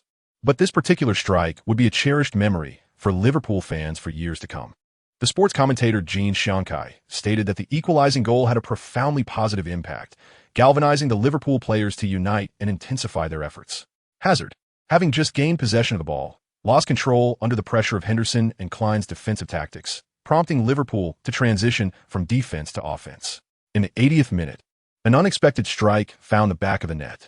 Liverpool's morale soared, while the Chelsea players, having relinquished possession, retreated to their half, bracing for the impending Liverpool attack. However, the home team executed their counterattack with remarkable directness, as Henderson launched a long pass targeting the right flank. The ball soared towards the goalscorer, Ligt, who was met with an aggressive challenge from Marcos Alonso, perhaps provoked by the preceding loss of possession. Alonso collided forcefully with Ligt, pushing him out of bounds. The referee, Clattenburg, promptly blew his whistle and intervened to prevent the incensed Firmino from retaliating, issuing a yellow card to the offending Alonso. Klopp, situated close to the foul's location, witnessed the intentional collision and recognized it as a clear act of retribution for Licht's earlier nutmeg. His anger flared, and he vociferously reprimanded Alonso, exclaiming, "You are worthless. You can't even outplay a child. What purpose do you serve on the pitch? Go home." Feeling guilty, Alonso chose to ignore Klopp's outburst. The live broadcast quickly replayed the incident in slow motion, prompting sports commentator Jean June to remark gravely, Marcos Alonso's action was utterly unacceptable, bordering on malicious. A red card would not be unwarranted. In a fit of anger, Sky Sports commentator Andy Gray echoed similar sentiments. As Klopp noted that Ligt was unharmed, his fury began to dissipate, yet he still sought further vindication. He turned to the opposing coach's technical area, directing a heated tirade towards Kean. It was evident that Kean was no pushover as he shot back defiantly, as tensions escalated between the 2 head coaches on the sidelines. The 4th official and the respective assistant coaches played a crucial role in diffusing the situation, pulling their managers back from the brink of confrontation. Ligt first sought to calm the emotions of head coach Klopp, then cast a cold glance at Marcos Alonso, thinking to himself, "Are you attempting to intimidate me with fouls? Just wait and see how I make you question your existence." A minute later, the football arrived at Liverpool's right flank, where Klein, having received the ball, swiftly passed it to Ligt before dashing towards the center. Initially intending to collaborate, Ligt soon realized that Klein had inadvertently provided him with a one-on-one opportunity. Marcos Alonso instantly felt a pang of insecurity, judging by Licht's recent goal. His technical skills were remarkably refined, and Klein's movement had momentarily left him without the support of his teammates. Ligt gently nudged the football forward with the outer instep of his left foot, his feet dancing swiftly as his center of gravity shifted with the rhythm of his dribbling, creating an impression that he could break through at any moment. Marcos Alonso, caught in a defensive quandary, was left uncertain of how to respond. Just then, Ligt made a decisive move. He suddenly thrust the tip of his left foot towards the center of the ball, which, upon impact, rolled rapidly along the grass towards the goal line. Aware of Liqing's remarkable speed and stamina, Marcos Alonso realized that turning to defend would likely be futile, compelling him to consider a foul. Yet, halfway through his motion, he recalled having already received a yellow card. Should he commit another foul, even though Mark Clattenburg was known as one of the more lenient referees in the Premier League? There was no guarantee he would escape the pressure of home fans without incurring a second yellow. With this thought in mind, he withdrew his outstretched left foot, helplessly watching as Liqing darted towards the goal line. N'Golo Kant, having been vigilant since Liqing first received the ball, anticipated the moment he would weave past his teammate Marcos Alonso, positioning himself strategically to intercept Liqing's path into the penalty area. Liqing regained control of the football, poised to penetrate the penalty area.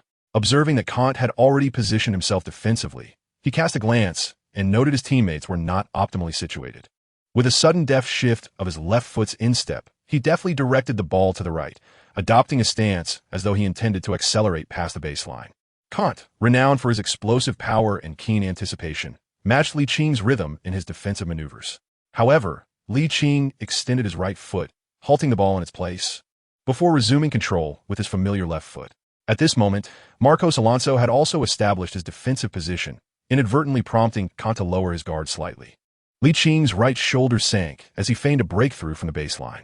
Kanté, quick to react, anticipated his move and shifted towards the baseline. However, Liqing did not proceed with the breakthrough. Instead, he executed a deceptive maneuver, planting the ball of his right foot on the ground, forcibly shifting his center of gravity, and flicking the ball with the outer instep of his left foot. Now was the moment. Kanté, possessing a wealth of defensive experience and exceptional predictive capability, discerned that Liqing intended to force his way between him and Marcos Alonso. In response, he harnessed his remarkable explosive power to swiftly redirect his weight and move to the right. Liqing's lips curled slightly, and with the agility of his ankles, his left foot swiftly maneuvered in front of the football, which was advancing to the left. With a decisive flick of the inner side of his foot, the ball, seemingly destined to roll left, suddenly veered to the right, resembling a flicked cow's tail. "What a remarkable move!" exclaimed sports commentator Jean Jun. The Liverpool fans at Anfield erupted in a frenzy at the spectacle of Liqing's dazzling dribble, unleashing an astonishing wave of energy that swept over the entire stadium. Realizing that Liqing was poised to break through along the baseline, Kanté made a desperate attempt to intervene. He pushed off the ground with his right foot, the immense force propelling him half a meter towards the baseline in hopes of intercepting the ball. However, Liqing's feet moved with the finesse of a magician's hands, transforming the ordinary into the extraordinary as he lifted his right foot to alter the ball's trajectory once more. The Liverpool supporters in the KOP stand watched in disbelief as the ball slipped between Kanté's outstretched legs. What an extraordinary breakthrough! He has just surpassed Kanté. Kanté's pupils constricted as he helplessly observed Liqing glide along the baseline into the penalty area, with Marcos Alonso and Gary Cahill lunging desperately towards him. Controlling the ball within the box, Liqing glanced at his teammates Firmino and Main entering the area, while David Luiz and Azpilicueta sensed a jolt of alarm, attempting to block Liqing's passing angle. Meanwhile, Matic, returning to the penalty area, seized Wijnaldum to prevent Liqing from executing a cutback pass. With all his shooting options effectively marked, Liqing faced the dilemma of whether to pass or continue his advance. In an instant of clarity, his eyes lit up. The conventional choice near the right side of the small box was to pass, but perhaps there was an opportunity to exploit from this very position. Liqing suddenly swung his left foot, striking the lower part of the football with great force. No one anticipated that he would choose to shoot in a position meant solely for passing. David Luiz, believing Liqing intended to cross the ball into the box, stood with his hands behind his back, attempting to maximize his blocking surface. Boom! The ball rocketed into the air like a cannonball, speeding towards the near corner of the goal, brushing against David Luiz's chest. Goalkeeper Thibaut Courtois was utterly unprepared for Liqing's audacious strike from such an angle. By the time he perceived the rapidly approaching ball, it was far too late to react. The football thunderously collided with the pristine white net, striking the right post with ferocity before finally coming to rest. Chapter 81. Mastering the Match. No one expected Liqing to unleash a powerful shot from such an acute angle.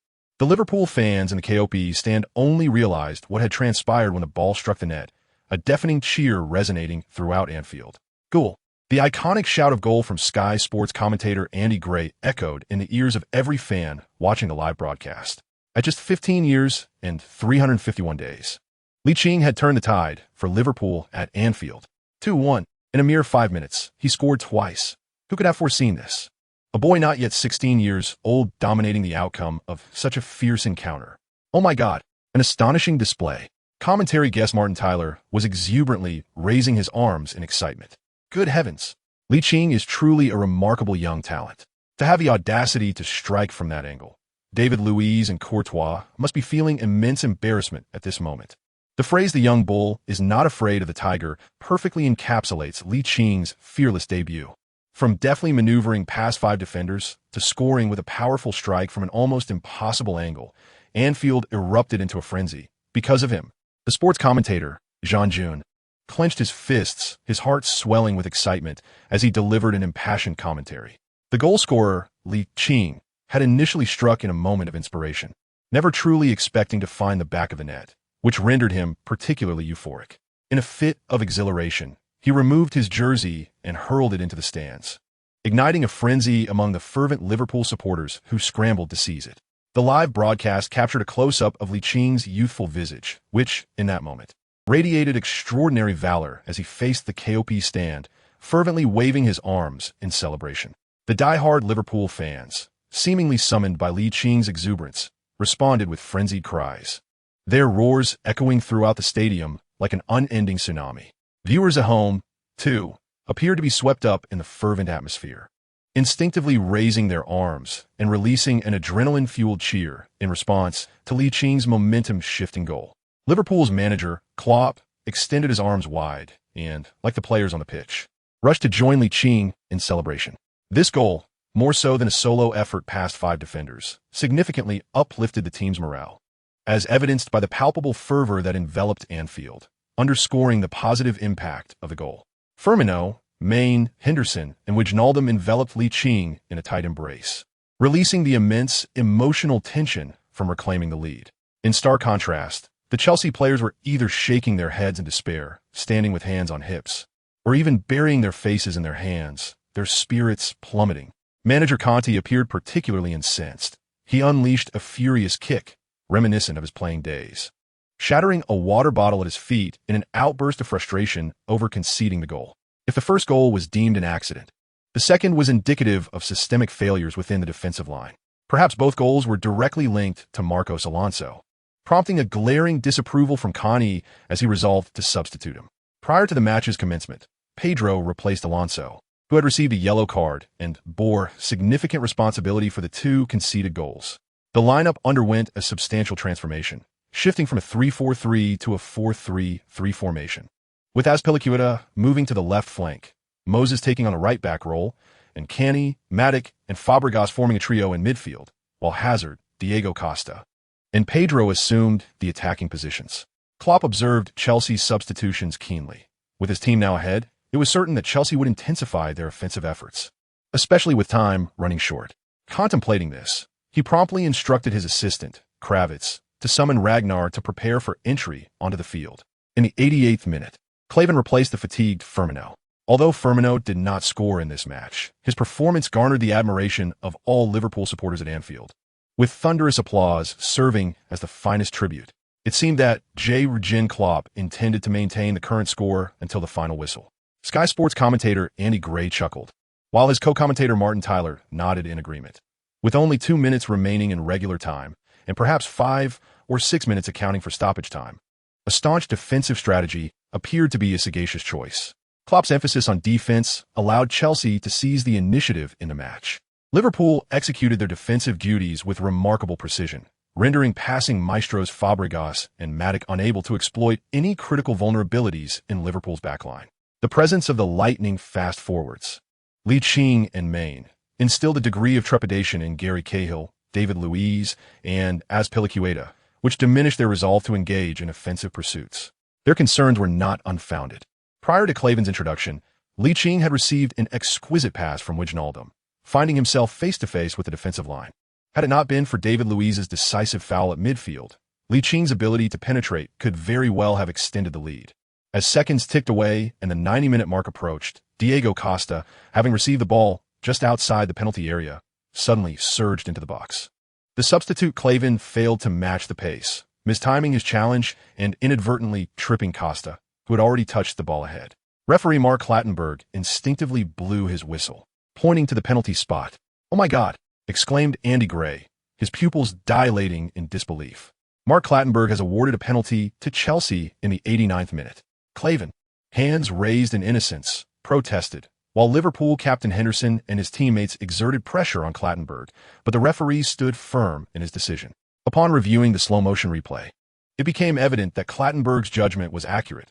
Klavan had indeed made contact with Diego Costa, validating the penalty call without dispute. Chelsea's primary penalty taker, Hazard, converted with ease, leveling the score at 2-2. The transformation from 2-1 to 2-2 was difficult for anyone to accept, and the visibly distraught Klopp contrasted sharply with Chelsea's coach, Kean, who stood with his hands clasped behind his back, exuding satisfaction. A draw was certainly acceptable, yet the equalizer dampened the spirits of Liverpool's players. Only Ligt, with clenched fists and eyes ablaze with determination, harbored an intense desire to regain the lead as the match was poised to resume. Chapter 82. Interception and direct shot. The fervent atmosphere at Anfield dissipated rapidly. Liverpool fans once believed that Licht's sharp-angle strike could secure a victory against Chelsea on home turf. However, fate had other plans. What was meant to be a triumph turned into an opportunity for Chelsea to equalize. With the score leveled, many commentators noted that the match had unfolded without much surprise, suggesting that a draw of 2-2 might be an acceptable outcome for both teams. Reappearing on the broadcast, Klopp clearly refused to accept a stalemate. He was intent on victory. For reasons unknown, his gaze fell upon Ligt, who had already scored twice in the match. A moment later, he shook his head. It seemed unjust to place the hopes of winning solely on Licht's shoulders, particularly since he had already netted 2 goals. In fact, without Licht's contributions, Liverpool might have faced the grim prospect of trailing by 2 goals at home. As man passed the ball to Ligt, the match entered the first minute of stoppage time. According to the fourth official's electronic board, there were still over 3 minutes remaining. That was ample time, Ligt thought confidently. Liverpool launched their offensive, while Chelsea's players retreated entirely, reminiscent of Liverpool's earlier attempts to maintain their lead until the final whistle. Chelsea's centre-back Zuma stood beside the fourth official, and the live director seized the moment to switch the camera angle, as Liverpool's attack had yet to reach a critical juncture.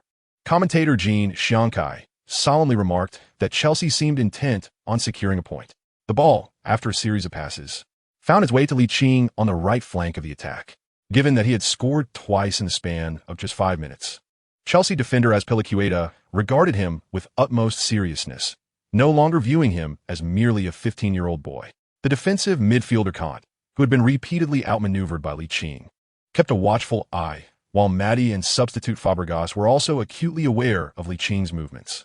From Licht's performance in the preceding minutes, it was evident that he possessed remarkable speed and exceptional footwork. Such an attacking player, if not contained by standard defensive measures, would inevitably prompt fouls. Otherwise, the consequences could be dire. Ligt, observing the Chelsea players poised in a defensive formation, initially intended to penetrate their defenses, but ultimately opted to pass the ball back to Henderson, who awaited in the center, seeking an opportunity through clever positioning.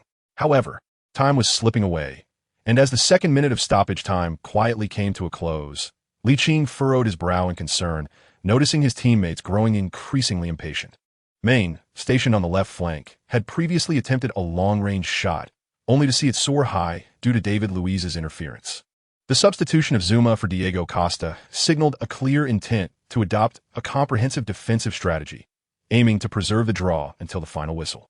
As Ligt sprinted towards the right side of the attack, he raised his right hand, calling for the ball, which Wijnaldum promptly delivered from the center. Ligt created an illusion of accelerating from the baseline to receive the ball, deceiving both Azpilicueta and Kanté with a clear inward movement. At that moment, he abruptly halted, executed a turn, and moved along the outer line of the football. This maneuver exposed a glaring gap in Chelsea's defensive left flank. Chelsea's coach, Conte, remained emotionally unchanged. To him, the 2 flanks could be strategically sacrificed in favor of the core area. Concerned that Ligt might employ the same tactic again, Kanté, Matic, and Fabregas instinctively shifted their focus towards defending the left flank, leaving the right flank vulnerable as players occupied positions in the center.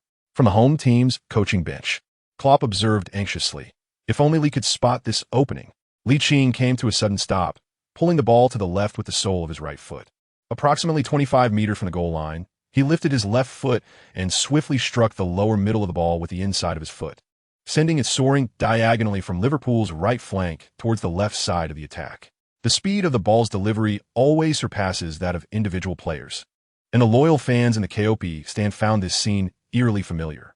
Milner surged forward along the left flank at high speed, perfectly synchronized with Kean's pass, achieving true synchronization of passing and movement. The broadcast quickly shifted, and commentator Janice from Loose Sports exclaimed as he noticed the unmarked Milner.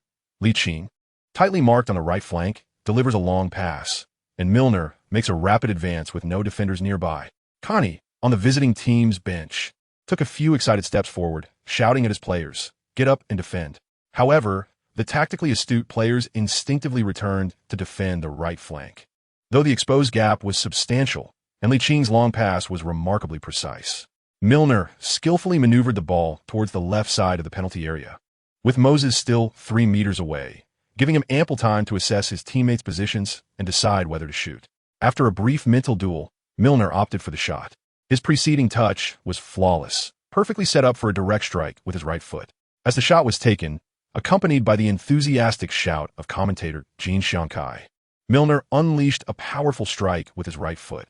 The shot had sufficient force, but the angle was rather straight. Goalkeeper Courtois, opting for caution, chose to parry the ball away with his fists. The ball soared outside the penalty area, right in front of the halted Fabregas. He gently controlled it with his chest, then lifted his right foot just as Maddox's urgent call echoed behind him. "Francisco, watch your back." Simultaneously, Fabregas caught sight of a red figure flashing to his right, the large 55 on its back revealing its identity. Oh no! Fabregas recognized the issue at hand. He lifted his left foot in a sweeping motion, intending to commit a foul to keep Kean at bay outside the penalty area. Kean exhibited remarkable explosive power as he deftly chested the football towards the penalty area. In contrast, the sluggish footwork of Fabregas resulted only in a futile kick at thin air. Seizing the moment, Lee intercepted the ball from behind. Andy Gray's emotions erupted instantaneously as he rose from the commentary booth, startling his co-commentator, Martin Tyler, in the process. No, Chelsea's manager, Conte, clutched his hair in disbelief, his eyes wide with incredulity. The events unfolded with astonishing rapidity. Neither Matic nor the renowned tactician Kean had time to respond. Positioned near the penalty spot, center-back David Luiz emerged as a beacon of hope for the Chelsea side. In a fleeting moment, Kean felt a surge of adrenaline coursing through his veins. With a rush of heat, he decided to take a shot. He planted his right foot firmly on the ground and, with his left foot, struck the descending football with a clean, unhalted volley. Chapter 83. A stroke of genius from joy to sorrow. Kean executed a seamless interception followed by a powerful shot, and the loyal Liverpool supporters in the KOP stand seemed to sense that something momentous was about to unfold. Anfield erupted with an explosive cheer, akin to thunder cracking in the stillness. Even Chelsea fans seated in front of their televisions could hear the resounding roars from the stadium, with many fervently praying that the usually reckless David Luiz would rise to the occasion and deliver a world-class defensive performance. From a distance, Liverpool's coach Klopp suddenly felt a surge of anticipation upon witnessing Kean's actions. Inside the penalty area, a volley was launched without a moment's hesitation. If it found the target, there was at least a 50% chance of scoring. David Luiz instinctively reacted with remarkable speed, placing his hands behind his back, throwing his body forward to expand his defensive coverage and increase the likelihood of a block. Fabregas, who had lost the ball to Kean, and the directly confronting David Luiz heard a distinct boom sound. In an instant, David Luiz felt a chill rush through him, instinctively gasping as Kean's left-footed shot surged forward, akin to a cannonball hurtling towards the goal. The thought of the ball striking him in the groin sent a shiver down his spine. What if that happened? In an instant, he drew a sharp breath, his body tensing as he thought. Thankfully, my thighs are long enough. I almost faced a dire fate at the hands of this young upstart.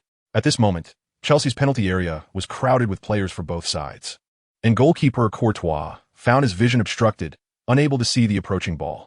Kean's shooting power may not be particularly high, yet to ensure the football is sufficiently propelled, his left foot exhibits a motion that follows the ball forward. In essence, all of his bodily strength converges into that left foot. The ball, propelled like a cannonball. First darted through David Luiz's legs, then zipped past Gary Cahill, who had yet to react, heading towards the upper left corner of the goal. Thibaut Courtois, stationed in the middle of the goal, suddenly found a football hurtling towards him, his pupils constricting sharply, yet his body remained unresponsive. As a top-tier professional goalkeeper, his reactions are exceptionally swift, but the ball was alarmingly close, merely a few meters away. Instinct, honed through years of training, kept his gaze fixed upon the ball. It was only when the ball struck the pristine white net in the upper left corner that Courtois, utterly despondent, lowered his head. "Goal!" exclaimed Andy Gray, the exuberant commentator from Sky Sports, while his co-commentator Martin Tyler chimed in seamlessly, "Oh my God, what have I just witnessed? A hat trick at just 15 years and 351 days." Lee has scored 3 goals against Chelsea, propelling Liverpool back into the lead. An astonishing performance. The loyal Liverpool fans in the KOP stand were momentarily stunned, clutching their hair in disbelief, until Ligt, after landing, spread his arms wide and sprinted in jubilation, prompting a sudden realization. They had scored. They had taken the lead once more in the dying moments of stoppage time. The eruption of Liverpool supporters at Anfield was instantaneous. A cacophony of cheers surging forth like a relentless tide. Commentator Jean June was elated, proclaiming, "What a stroke of genius! What a stroke of genius!"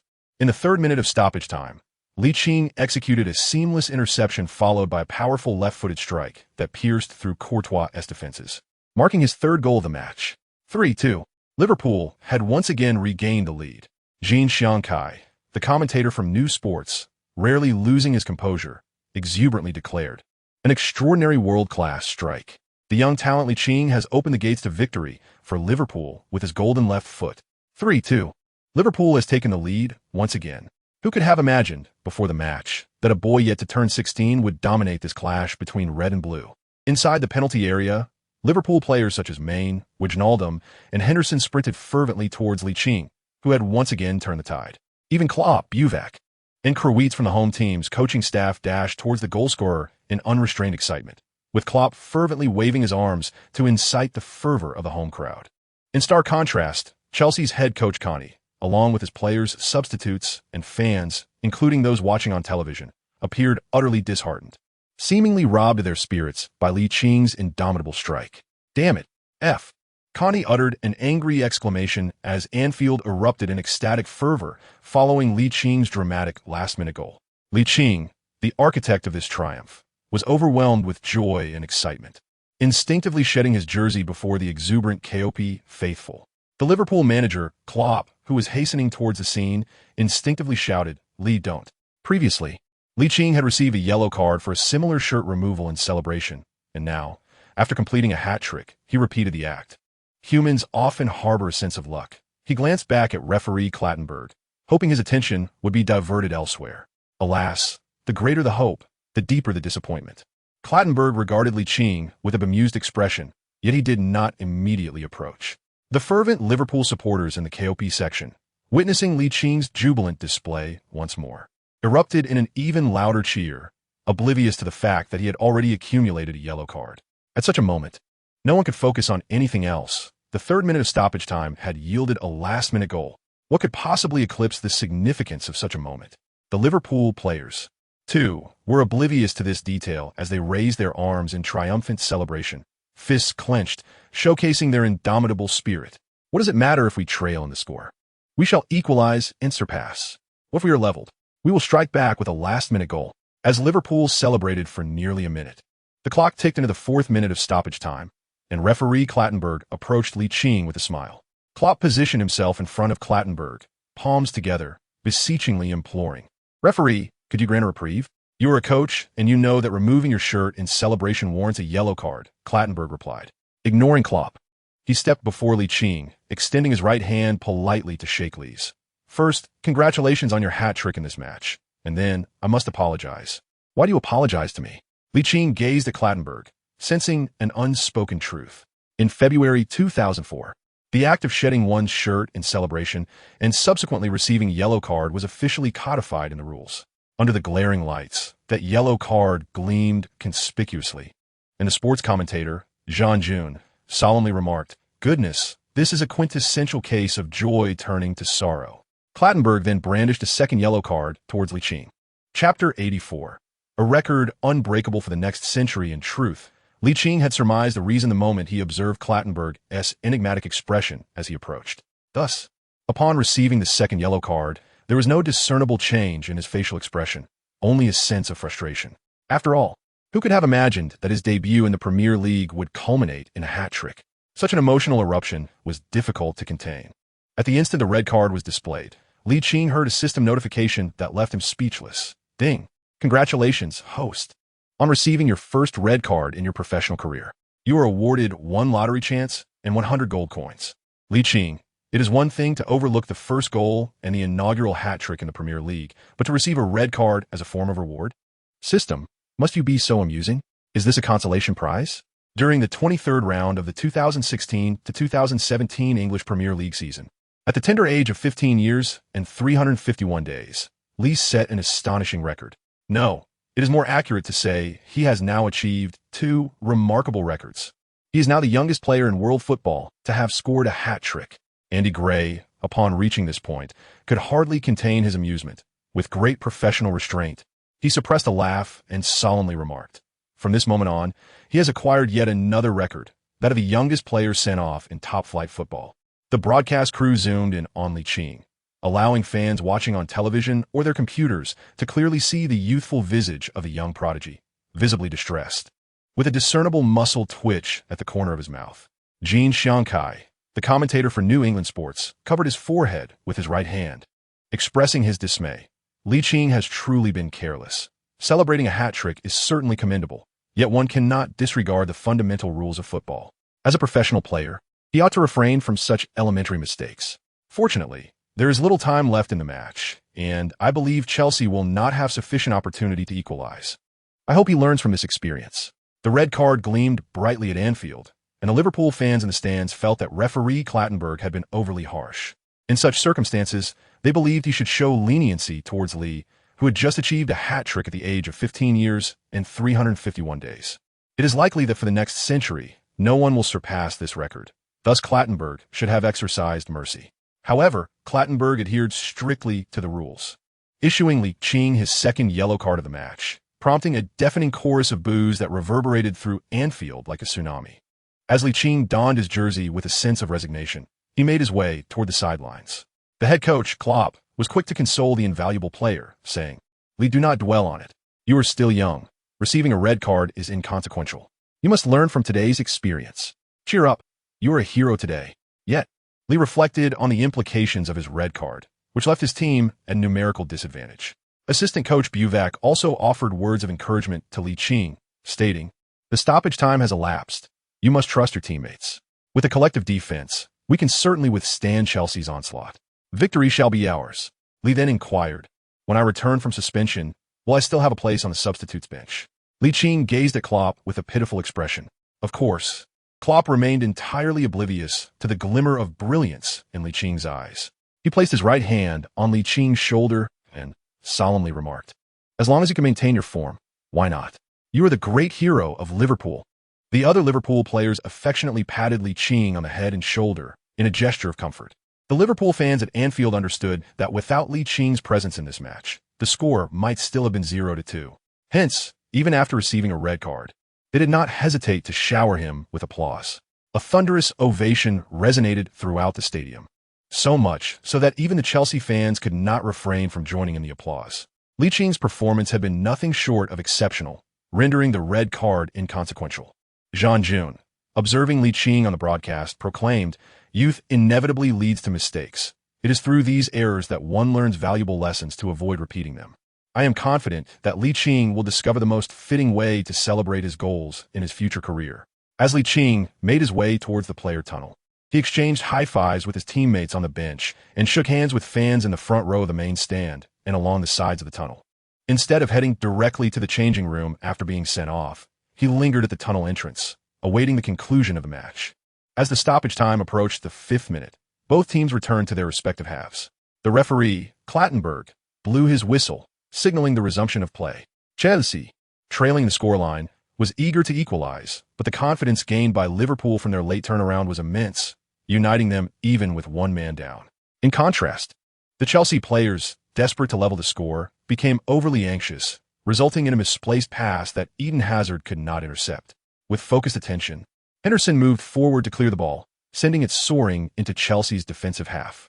Just then, referee Clattenburg blew his whistle, 2 short and 1 long, announcing the end of the match. The Liverpool fans in the stands erupted once more, synchronously chanting the name of their team's greatest hero in this remarkable comeback, Lee.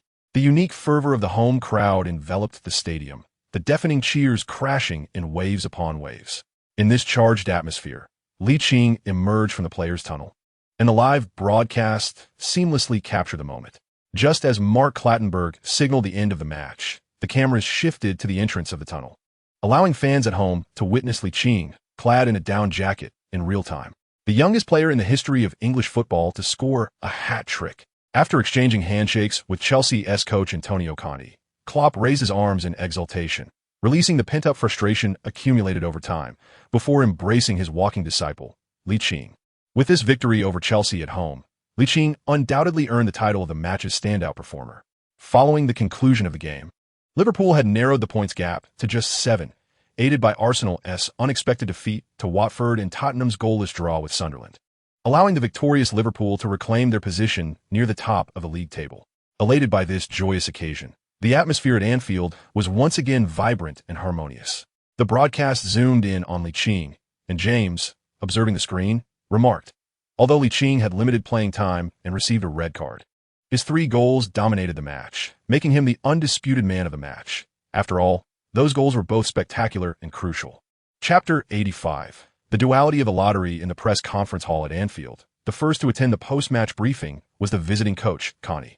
Confronted by media inquiries, he took full responsibility for the loss, admitting he had not anticipated Klopp would field the merely 15-year-old Ligt. Any journalist with a modicum of discernment could detect Conte's stubbornness, as he insinuated that Klopp was placing his hopes for victory on a mere child. Naturally, the local media in Liverpool could not let this pass unchallenged and swiftly countered with statistics.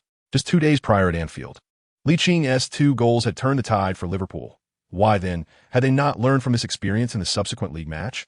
Conte rolled his eyes inwardly, pondering, can you not show a little grace? In the subsequent post-match press conference for the home team, the man of the match, Ligt, was notably absent. According to Liverpool's coach Klopp, Ligt was in low spirits due to his red card, which led him to contemplate skipping the press briefing.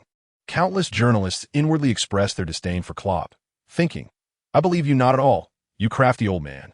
It is evident that this is a common tactic employed by established clubs to prevent young players from losing their sense of self. These clubs often restrict early media exposure for their budding talents, thereby providing a protective shield. In truth, Ligt yearns to participate in the routine press conferences, as such occasions would allow a broader audience of football enthusiasts to become aware of his presence in the current world of football. However, having achieved a hat trick during the intense clash between the Reds and Blues in the Premier League, he would inevitably grace the headlines even without engaging with journalists. The match where Liverpool hosted Chelsea stands as one of the most captivating fixtures in Europe, meaning that fans who relish high-caliber encounters would not dare to miss it. Meanwhile, Ligt continues to revel in the victory alongside his teammates in the home locker room, capturing moments on video to share on Instagram and Twitter. If the FA Cup match 2 days prior introduced local English fans to the prodigy known as Ligt, the recently concluded clash has unveiled to Europe, and indeed the world, the remarkable feat of a 15-year-old, 351-day-old youth executing a hat trick against Chelsea, thus setting multiple records. His follower count on Instagram has soared from 5 figures to 6 and continues to rise, with a plethora of fans engaging with his past posts. Fortunately, he had previously disabled notifications, for otherwise, the application would have crashed upon opening. With the conclusion of the Reds and Blues showdown, Liverpool's grueling schedule of back-to-back matches has come to an end. To reward the players, Coach Klopp has granted a 2-day respite, meaning training will not resume until midweek. This news is a welcome relief for players who have been under immense pressure, leading Firmino to exuberantly declare, yes. Yet for Ligt, the holiday is of little consequence, as he still has academic responsibilities to attend to. Tragically, the young lad must still attend school. Henderson, embracing Licht's shoulders, chuckled, eliciting a chorus of good-natured laughter from his teammates. Ligt rolled his eyes, dismissing the unscrupulous teammates with indifference, and focused intently on replying to Tong Shinbing's WeChat message. Cousin Shinbing, It must be too late to catch a train back to Manchester, right? Or perhaps. Upon receiving the WeChat reply, Tong Xinbing's face flushed crimson as she seemed to anticipate what Li Qing was about to say next. Don't even think about it. I have already made arrangements with Qian Gu to stay over at her place tonight. Li Qing, with an unflinching demeanor, casually remarked through voice, "What am I thinking? Are you a worm in my belly? I merely intended to ask if you would like me to escort you to Qian Gu's residence. Nothing more." Tong Xinbing, following Li Qing's lead, chimed in with her own voice, "I believe you not. You mischievous little rascal." Upon hearing the melodious voices, Firmino's eyes sparkled with intrigue. "Li, is this your girlfriend?" "Indeed, that is correct." Li Qing too did not raise his head as he spoke. "Li, you are still young. Do not engage in shameful activities too early. It will hinder your growth." The crowd erupted in laughter, and Li Qing too rolled his eyes in exasperation before placing his phone in the wardrobe and entering the shower room with a towel in hand. The shower rooms in the home team's locker area are all private. With a subtle shift in his thoughts, Li Qing too accessed the system interface. A 3D holographic display floated before him, resembling a 32-inch LCD screen mounted on the wall. He recalled that receiving a red card came with a reward. This reward was peculiar, distinctly different from those previously obtained. It offered a chance to draw a lottery, rather than an opportunity for a talent draw. The clear textual distinction made Li Qing too realize something, prompting his curiosity to inquire of the system. What is the difference between this lottery and the talent draw? The talent draw has its limitations, whereas the lottery is boundless. Li Qing is a perceptive individual, instantly grasping the essence of what the system seeks to convey. The talent lottery is predicated on the selection of one talent from a vast pool of possibilities. The absence of limitations in this lottery signifies that any talent may emerge as a potential prize, thus encompassing an extensive range. However, what Li Qing yearns for most is indeed the talent lottery. Should he be fortunate enough to draw a talent related to long-range shooting, his scoring capabilities would be further enhanced, rendering him nearly indefensible. Is it possible to exchange for the talent lottery? Alas, it is not. The system's cold. Unyielding words resonate in his mind. All rewards are distributed at random by the reward system. Sigh. Li Qing sighed, his mind stirring as he activated this extraordinary lottery. The 3D light screen before him disassembled and reformed, transforming into a colossal lottery wheel. Why colossal, you may ask? In comparison to the talent lottery wheel, this one appeared several times larger. Li Qing counted, and there were 64 segments, each displaying a prominent question mark in the center, obscuring the nature of the 64 potential rewards. The lottery commenced. The pointer, initially at rest, transitioned into motion, accelerating rapidly. After approximately 10 seconds, its speed gradually diminished until it halted at the 11 o'clock position. A system notification chimed. Ding. Congratulations, host. You have received a volume on the essence of Sancho. Glancing at the item in his inventory, a surge of frustration welled up within Li Qing. No, it was a frustration directed at the system. For a Greenfield Legend system, to deny him a talent related to the football pitch was one thing, but bestowing upon him a volume on Sancho? What was the meaning of that? Even a handful of experience cards would have sufficed. Was this system suggesting he pivot to the ring and engage in fisticuffs? The system's cold voice resonated once more. Everything possesses duality. With the essence of Sancho, the host acquires formidable self-defense capabilities. Upon hearing this, enlightenment dawned upon him. It was akin to the news he had seen before his transmigration, where Ozil and Kolasinac were robbed. If one possessed powerful self-defense abilities, there would be no need to seek assistance like Ozil did. One could simply overpower the assailants. Chapter 86. The pinnacle of the apprentice contract. The essence of Sancho did not require Li Qing to practice from the book in his inventory. He merely needed to silently invoke it in his mind. Moments later, he sensed a remarkable change within himself. He felt capable of taking on 10 adversaries at once. Coupled with his prior training in Sancho before his transmigration, the invocation of the essence of Sancho granted him profound insights into offensive and defensive techniques. His movements became seamlessly coordinated. It truly felt as if he could take on 10 opponents single-handedly. Certainly with such feelings, Li Qing refrained from seeking out others to test his skills, understanding that engaging in fights could potentially lead to negative influences on children. As one of the most formidable talents of the post-2000 generation in contemporary football, it is essential for him to channel his formidable prowess towards the betterment of the less fortunate. Bullying the weak holds no promise for the future. Returning to his hotel at midnight after a day filled with activity, Ligt had already refreshed himself in the locker room at Anfield, and upon his arrival at his hotel room, he promptly succumbed to slumber. For the global media, Liverpool supporters, and Chelsea fans, this night was destined to be one of insomnia. A mere 15 years and 351 days old, a young boy dominated the fierce rivalry between red and blue, an outcome that few could have anticipated prior to the match, thus providing ample material for the media to explore. In contrast to the limited attention garnered by the FA Cup, the English Premier League, renowned for its global reach, attracted unparalleled scrutiny. Coupled with the allure of a high-stakes encounter, Ligt, now asleep, had unwittingly become the focal point for football fans around the world. If Kean cinematic portrayal of a meteoric rise to fame was a fantasy inspired by Messi, then Licht's hat trick in the red-blue clash represented an extraordinary spectacle that reality struggles to replicate. Domestic sports media inundated Ligt with accolades, to the extent that many fans began to harbor a sense of contrarianism. While they acknowledged his exceptional performance in the red-blue clash, they could not overlook the fact that he was ultimately a Brit, despite his Chinese heritage. At this juncture, numerous fans argued that one's perspective should not be so narrowly confined. Indeed, Ligt is a Brit, yet he embodies a universal identity. Why should Lin Shaheo enjoy a multitude of supporters while Ligt does not? Aside from Licht's hat trick becoming a topic of fervent discussion, his first ever red card also drew attention. However, in comparison to the extensive coverage surrounding his hat trick, the red card became a subject for lighthearted banter among the media and fans alike. The following day, Ligt returned home early, shouldering his backpack as he made his way to Blue Attire Middle School for classes. As a hero of Liverpool, he found himself besieged by classmates and alumni eager for his autograph, including teachers and school officials. This marked Licht's first encounter with the trials of celebrity. However, the sense of accomplishment he felt far outweighed his concerns. If given the chance, he wished for this exhilarating feeling to persist indefinitely. 2 days of study swiftly elapsed, and Ligt returned to the monotonous routine of team training. Thanks to his remarkable performance in the 4th round of the FA Cup, Liverpool advanced to the 5th round, allowing players like Arnold, Harry Wilson, and Woodburn, who were expected to return to the U23 youth team, to continue training with the first team. The quality of training in the first team is undoubtedly superior to that of the U23 squad, even if one cannot represent the team in matches.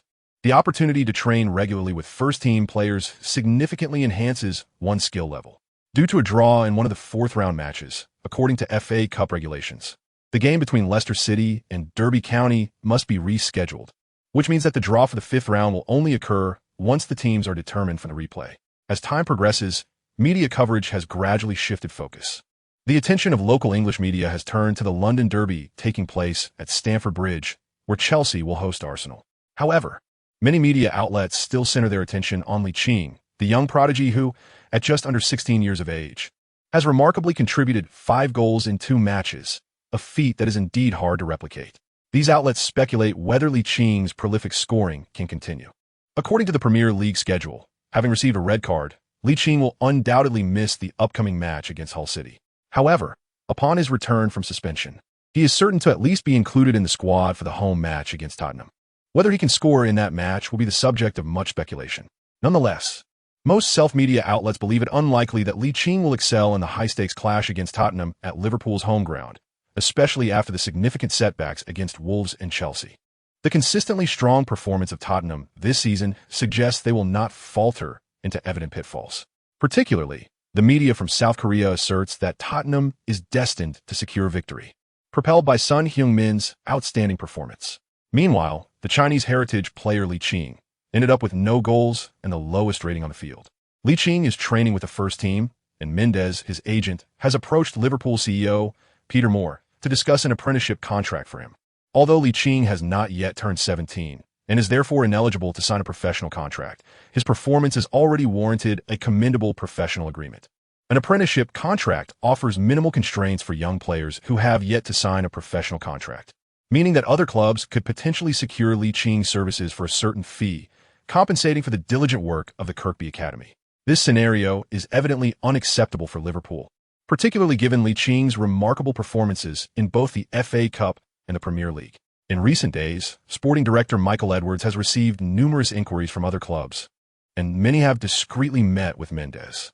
Reports suggest that clubs such as Real Madrid, Manchester City, And Chelsea are even prepared to offer seven-figure salaries in their pursuit of the recently celebrated prodigy, Ligt. CEO Peter Moore, well-connected and aware of various rumors, acknowledges that while Ligt has yet to demonstrate consistent and stable performance, affluent clubs would not hesitate to invest several million euros for a lottery ticket that has already shown promise.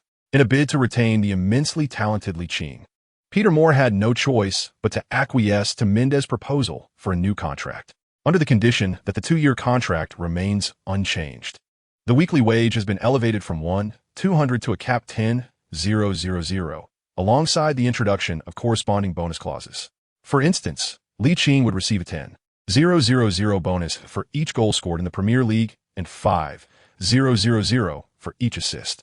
Should Ligt participate in over 10 matches for the first team by the conclusion of the 2016 to 2017 season, he would earn 100,000. If he exceeds 20 appearances, he would receive an additional 300,000 on top of the previous reward. There are also incentive measures for goals and assists, with bonuses of 100,000 for exceeding 10 goals, 300,000 for surpassing 20, and 600,000 for exceeding 30. Chapter 87. The Face of Honor. Ligt not only secured a prestigious apprenticeship contract with a weekly salary of 10,000, but also signed a lucrative bonus clause. Peter Moore, the CEO representing Liverpool, certainly would not allow his club to suffer losses. Therefore, Ligt had to make certain concessions. Should Ligt choose to transfer to another club during the apprenticeship period, he would be required to pay a training fee of 20 million. Furthermore, under circumstances of equal remuneration, Liverpool retains the right of first refusal for contract renewal. In the current transfer market, 20 million is merely a trifling sum. Players with little recognition start at 20 million, those with some fame from 50 million, and well-known players command at least 50 million. Consequently, the buyout clause of 20 million is effectively negligible. However, Peter Moore had no alternative. Such is the nature of apprenticeship contracts. In a bid to retain the star nurtured by the club, he generously offered substantial remuneration, including a loyalty bonus. If Ligt remains with the club until he turns 18, he will receive a one-time loyalty bonus of 5 million. Initially, Mendes had communicated with Ligt before approaching Peter Moore, and according to Ligt's personal aspirations, he desired to play for several seasons at Liverpool before seeking a new environment. Now, with Peter Moore proactively presenting multiple benefits, including terms that Mendes had not even suggested, the situation has turned favorable. For instance, Peter Moore and Mendes established a gentleman's agreement stipulating that no private contact with other clubs shall occur before Ligt turns 18. Should they adhere to this agreement, Liverpool would pay 2 million as compensation. While 2 million is but a trifling amount in Mendes' wealth, it is still better than nothing. And since it is offered willingly, it is a welcome gesture. In the blink of an eye, the 24th round of the 2016 to 2017 Premier League season quietly approached, with the most anticipated match being the London Derby, where Chelsea hosted Arsenal. Thanks to goals from Marcos Alonso, Hazard, and Fabregas, Chelsea triumphed over Arsenal with a score of 3-1 at Stamford Bridge, extending their lead to 10 points, having played one match more. Ligt received a red card during Liverpool's home match against Chelsea, which, according to Premier League regulations, necessitates a one-match suspension. Consequently, he will not be included in the squad for the 24th round of the league, where Liverpool faces Hull City, effectively granting him a 2-day reprieve. Nevertheless, he did not rest. At the request of U18 head coach Neil Critchley, he returned to the Kirkby Academy to represent Liverpool U18 in a Youth National Super League match. Having already demonstrated his prowess in the FA Cup and Premier League, Ligt evidently surpassed his U18 counterparts, scoring a hat-trick within just one half and propelling Liverpool U18 to a 3-goal lead over Manchester United U18. This prompted United's prodigious talent, Angel Gomez, to remark on Instagram during halftime that Ligt was bullying the smaller players. Ironically, Ligt was the youngest participant in the match. That evening, Liverpool's first team encountered certain difficulties in their league match against Kingston upon Hull, as no player could breach the defense while Sadio Mane and Roberto Firmino were closely marked. Had it not been for Emre Can's long-range strike from outside the box, Liverpool might have dropped points away from home. Fortunately, they secured a victory, marking their second consecutive win in the league. Despite wins for Chelsea and Tottenham, the top 3 positions remained unchanged, while Arsenal, having suffered 2 consecutive defeats, plummeted to 5th place, merely 2 points ahead of 6th-placed Manchester United. Interestingly, apart from Chelsea, who maintain a considerable lead, Liverpool, in second place, is just 6 points clear of Manchester United in sixth. The points tally for Liverpool, Tottenham, and Manchester City stand at 51, 50, and 49, respectively, indicating that a slight misstep could see them slip to fourth place. Against this backdrop, Liverpool's home clash against Tottenham in the 25th round of the league has become the focal point for Premier League enthusiasts. The direct confrontation between the second and third place teams also benefits the other four teams in the top six, maximally enhancing their chances of gaining points, particularly for Chelsea, Arsenal, Manchester City, and Manchester United, who are set to face weaker opponents this round. The media coverage from both London and Liverpool regarding this significant matchup has been substantial, even rivaling the attention given to the high-profile clashes between the Reds and Blues. Both local and international media, including outlets from South Korea, are equally invested in the upcoming encounter. Surprisingly, however, following the conclusion of the 24th round of the Premier League, fans and media from both countries unexpectedly engaged in a heated exchange online. Why? This stems from the fact that the foremost star of South Korea, Son Heung-min, plays for Tottenham Hotspur, while the British-born Chinese player, Ligt, represents Liverpool. Since the inception of professional leagues, there has yet to be a world-class star. Although Ligt is of Chinese descent, numerous domestic media outlets and fans do not regard him as an outsider. Some media even advocate for relevant authorities to engage with Ligt, urging him to return to his homeland. Consequently, this has provided South Korean media and fans ample justification to mock their counterparts. Remarkably talented young players from South Korea are striving in European leagues, while conversely, promising young talents struggle for playing opportunities, leading to the establishment of a U23 protection policy. The issue lies in the fact that these players are already 23 years old. What is there to protect? Why not implement a U20 protection policy instead? Clearly, the potential index diminishes after the age of 20. Currently, it is even more shameless that the hopes of other nations' rising stars are paraded as representatives of a national football identity. In response, both media and fans find themselves a loss for words. They sidestep the core issue, despite Licht's British nationality. The blood that courses through his veins is undeniably Chinese, which naturally allows him to embody the pinnacle of football excellence. Of course, opinions are not monolithic within the country.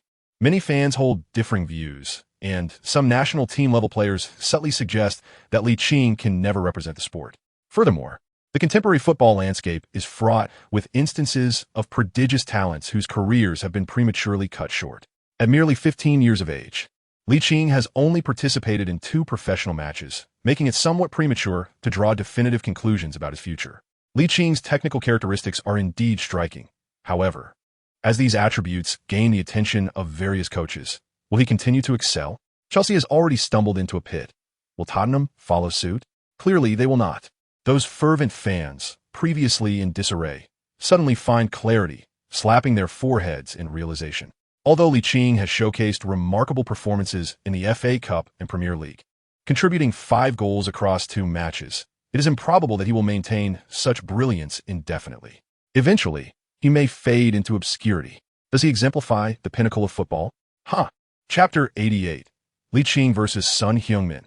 Ligt seldom opens Don't Show Emperor, yet Ting Shunbing frequently shares various posts from the platform, most of which are derogatory towards him. While sharing such content is not inherently problematic, the content itself poses an issue, as much of it consists of insults aimed at him. If a media outlet were to compile a list of the most disappointing boyfriends, perhaps Tang Shunbing would find himself among the top contenders. Of course, this girlfriend is still in Licht's I believe phase, while Tang Shunbing remains evasive, neither affirming nor denying the situation. Recently, the Liverpool community on Don't Show Emperor has seen an influx of posts, many authored by Liverpool fans, yet a substantial number are from supporters of other clubs. It is heartening to note that not all posts are accusatory. Many express supportive sentiments. After perusing numerous articles and posts, the underlying consensus appears to be that he is not regarded as human. Before exiting Don't Show Emperor, Ligt, utilizing his Liverpool Legend account, made a singular statement in the Liverpool community: "I am human, without question." Setting his phone aside, Ligt redirected his focus to the training grounds, preparing for the upcoming Premier League match against Tottenham at home. Many are aware that the Liverpool legend Ligt is, in fact, the authentic account of the Liverpool superstar. Thus, when fans stumbled upon the post, they were left astounded.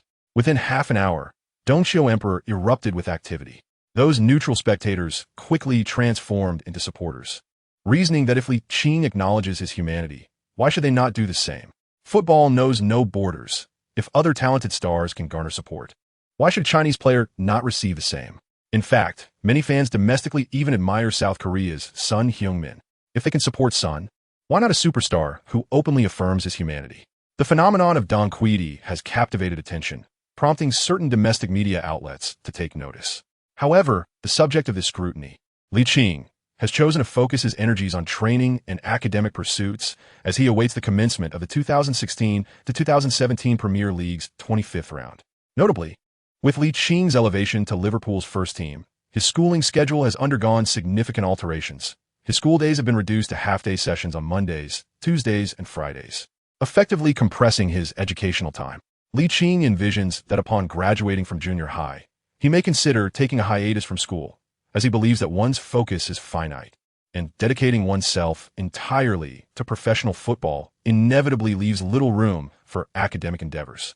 On the eve of the match, Klavitz announced the 18-man squad, with Li Qing's name prominently featured, though he remained on the bench, not included in the starting lineup. Nevertheless, this status elicited envy from teammates Arnold, Harry Wilson, and Woodburn.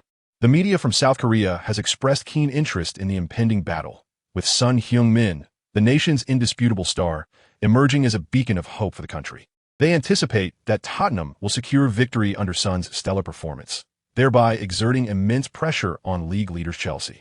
In an interview with domestic media, Sun exuded confidence, stating, "Challenging matches are the most compelling. I relish the feeling of achieving victory through my own efforts." A reporter from the South Korean media gave a thumbs up to Sun and inquired about the formidable Li Qing, a Chinese player from Great Britain, who has contributed 5 goals in 2 matches. Sun, momentarily displaying a hint of disdain, quickly composed himself and remarked, "For a young individual yet to reach 16. That is indeed an impressive feat. The forthcoming matches and his potential participation remain uncertain, but I firmly believe that victory will belong to Tottenham Hotspur, as I shall demonstrate that players from our nation are the finest." Most media outlets have learned of Li Qing's determination through Dongquidi and are eager to interview him. However, Liverpool has taken stringent measures to protect him, leaving only online channels for inquiries and denying any direct interview opportunities. While the domestic football community may harbor some animosity towards Li Qing's unique status, it is undeniable that he possesses heritage and openly acknowledges his humanity. At the core, he is simply a person. Some domestic media outlets argue that, given the circumstances, one is qualified to represent football for a considerable period. Football has been subjected to ridicule from the media of certain nations. Now, with the emergence of a Chinese player, it is only natural to extend robust support, akin to how domestic basketball enthusiasts rally behind Lin Shiheo. During the 2016 to 2017 Premier League season, the 25th round commenced with Arsenal facing Hull City at home. After suffering 2 consecutive defeats, the fervent contenders for the top 4 returned to their home ground, securing a 2-0 victory. The match between Liverpool and Tottenham took place the following day at 6 in the evening, which translates to 1 in the morning of the following day in the capital. This timing is relatively early for fans accustomed to watching high-level European matches, and given that it was a weekend, staying up late to watch the game posed no issue. As Li Qing openly acknowledged his humanity on Dongquidi, his support within the platform and the football community has surged. Interestingly, a user in the comments inquired when Li Qing might regain his nationality. This question resonated with many fans, as it would allow them to assert that Li Qing embodies the hope of football. However, another user, known as Taozi-sama, presented a differing perspective that garnered widespread agreement among Dongquidi fans. She contended that the talented Li Qing should develop within the Premier League, arguing that the lengthy process of regaining nationality, given his current state of isolation, is fraught with challenges. The football world can be a perilous environment, potentially leading to Li Qing's downfall. Rather than witnessing him diminish into obscurity, it would be more prudent for him to prove himself in Europe's elite league. Furthermore, with his British nationality, he may one day have the opportunity to represent England in the World Cup. Could he, upon regaining his nationality, lead a team of lesser talents into the World Cup fray? It is akin to pondering whether a lion could command a flock of sheep to vanquish wolves, tigers, and leopards. The answer, quite evidently, is in the negative. As long as Li Qing acknowledges his humanity, the significance of nationality may diminish considerably.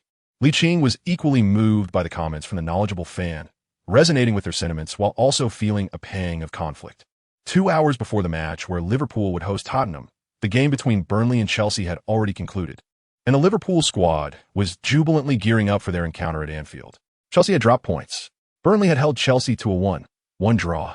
This meant that if Liverpool triumphed over Tottenham at home, the gap between them would narrow to a mere 5 points. Chapter 89.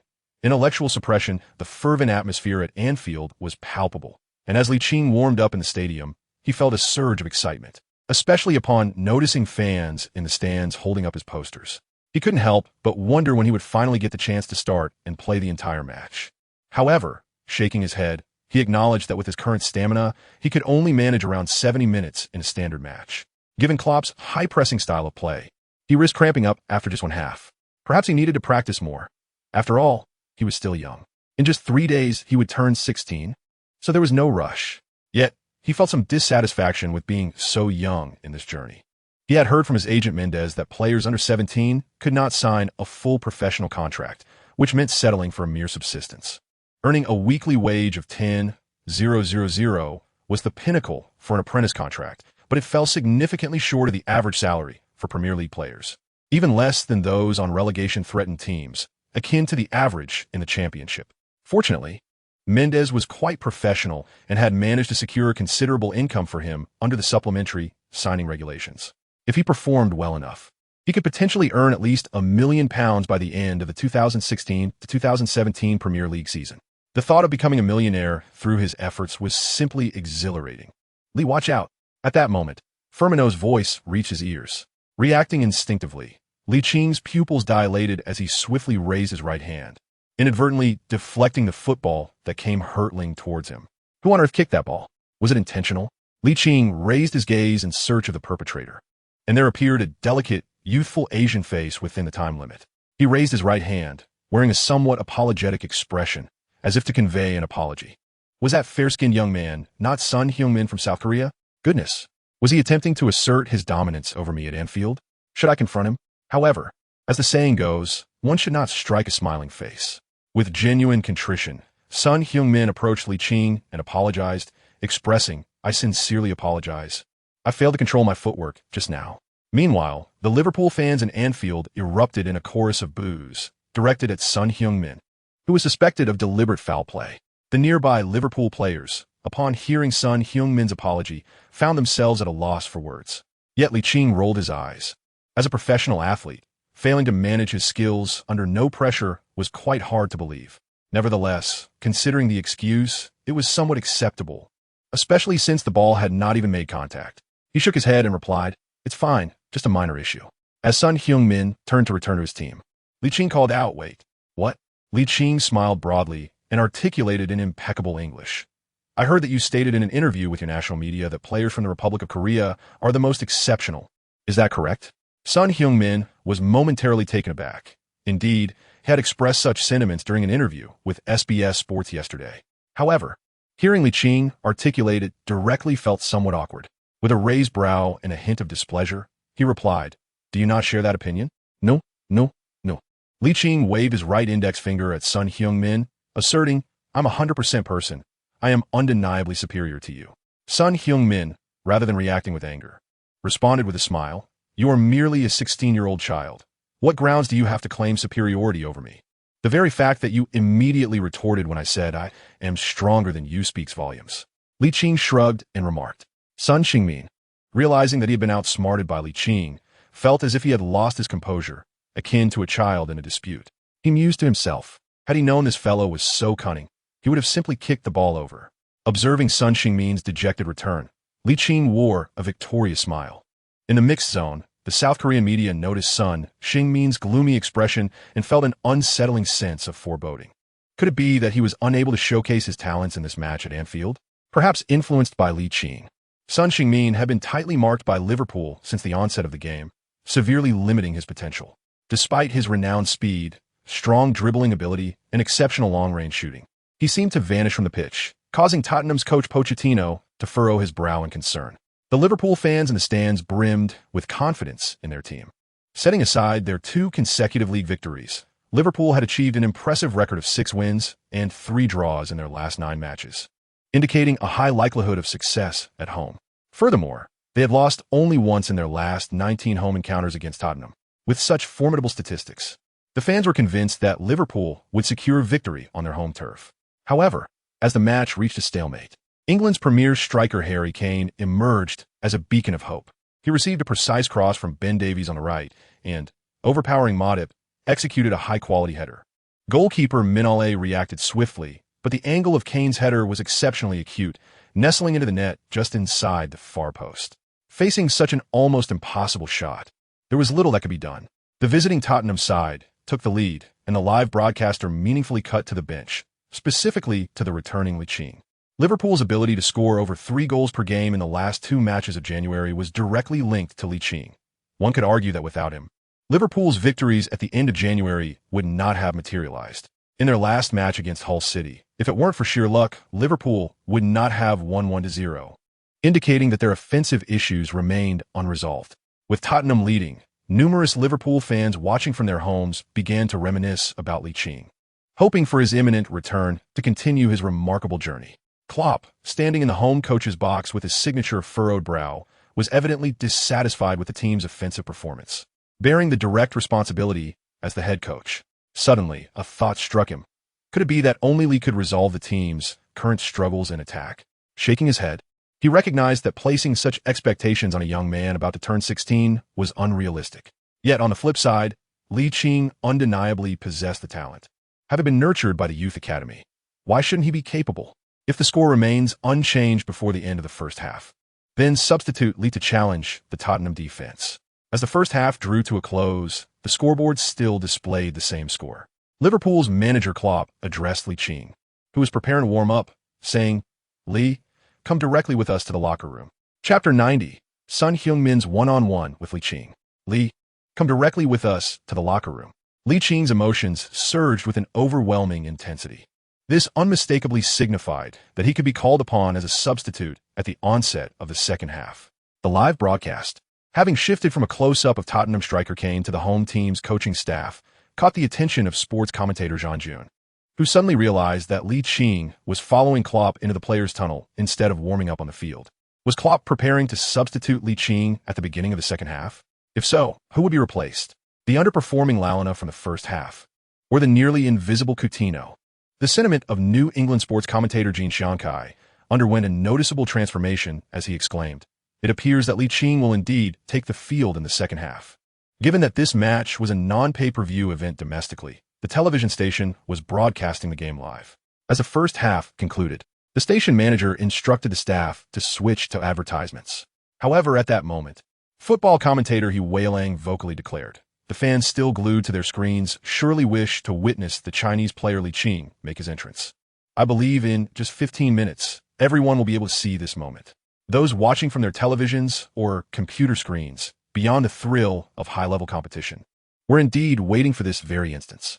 Although Ligt may not hold the nationality, his open acknowledgement of his identity on Don Quidi has significantly boosted his popularity domestically. As assistant coach Buvac closed the locker room door, the cacophony from Anfield abruptly ceased. Head coach Klopp's expression was notably grim, making it apparent that he was in a foul mood, which led the players to be exceedingly cautious, handling their towels and changing jerseys with utmost quietness. Fearful of incurring Klopp's displeasure, the team's performance in the first half had been decent. Klopp's remarks left everyone present perplexed. The players were acutely aware of their own lackluster performance, yet receiving praise from Klopp under such circumstances only heightened their anxiety, causing them to lower their heads in trepidation. "It seems you all recognize the inadequacies of the first half," Klopp said with a sardonic smile. "There is still 45 minutes in the second half to turn this around. Chelsea, at the top of the standings, has already dropped points. We cannot afford to lose any at Anfield, or we will squander a prime opportunity to close the gap. Tell me, do you have the confidence to reverse this situation?" Yes. Without any need for further motivation, the players responded in unison, particularly Ligt, who was poised to make his entrance at the start of the second half. Adam will rest, preparing for next week's 5th round of the FA Cup. Lalana felt a twinge of disappointment, but head coach Klopp held absolute authority over personnel changes. Regardless of any reluctance, he had no choice but to acquiesce. Liching's outstanding performance during this period has not gone unnoticed by anyone. Whether in the FA Cup, the Premier League, or during training, he stands out as the best in the team, which has evoked a sense of envy in Launa. Just as Klopp had finalized the team's assignments for the second half, a staff member from the Premier League knocked on the door of the home team's dressing room, reminding them to enter the pitch and prepare for the upcoming play. As a substitute, Ligt was the last to leave, while tactical coach Buvac imparted his instructions. Your task is simple. Relentlessly push forward on the right flank. Shoot whenever the opportunity arises. Of course, the specifics of your choices are entirely up to you, as the tactics afford you absolute freedom, but you must also contribute defensively. In truth, Ligt was already aware that this match demanded a greater effort, even without Buvac's explicit reminders. Unlike the previous two matches where he played for merely 10 to 20 minutes, this time he had a full 45 minutes on the pitch. And Tottenham was no weak opponent. Thus, he naturally needed to assist in defense during the team's transitions from attack to defense. Furthermore, with ample resources at his disposal, whether it be regular stamina potions or super stamina potions, he felt no hesitation. Stamina? No problem. Shortly thereafter, players from both teams began to take the field. The fourth official received the home team, Liverpool's substitution request, and was preparing to adjust the numbers. The live broadcaster captured the moment, showcasing both the fourth official and Ligt on screen. Fans seated before their televisions or computer screens could distinctly hear the resounding cheers echoing from Anfield. Ligt, in his previous appearances for Liverpool, left a profound impression, contributing 5 goals in limited playing time. Consequently, during the team's trials, the first name that springs to the minds of Liverpool fans is the merely 15-year-old Ligt. Now, as he prepares to take the field as a substitute, it can be said that he is eagerly awaited. While waiting to enter, Ligt is filled with excitement. This time, his emotions run higher than during his previous substitute appearances. As the fourth official raised the substitution electronic board, Ligt dashed towards the right flank. The tactical arrangements and positioning with his teammates had been clearly communicated during halftime, leaving no need for further dialogue.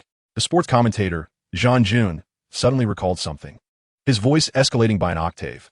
Ligt replaces Launa in this match. Compared to the previous 2 games, he has been granted 45 minutes to showcase his talents. Observant fans may notice that Ligt is positioned as a right winger, while Son Heung-min occupies the left.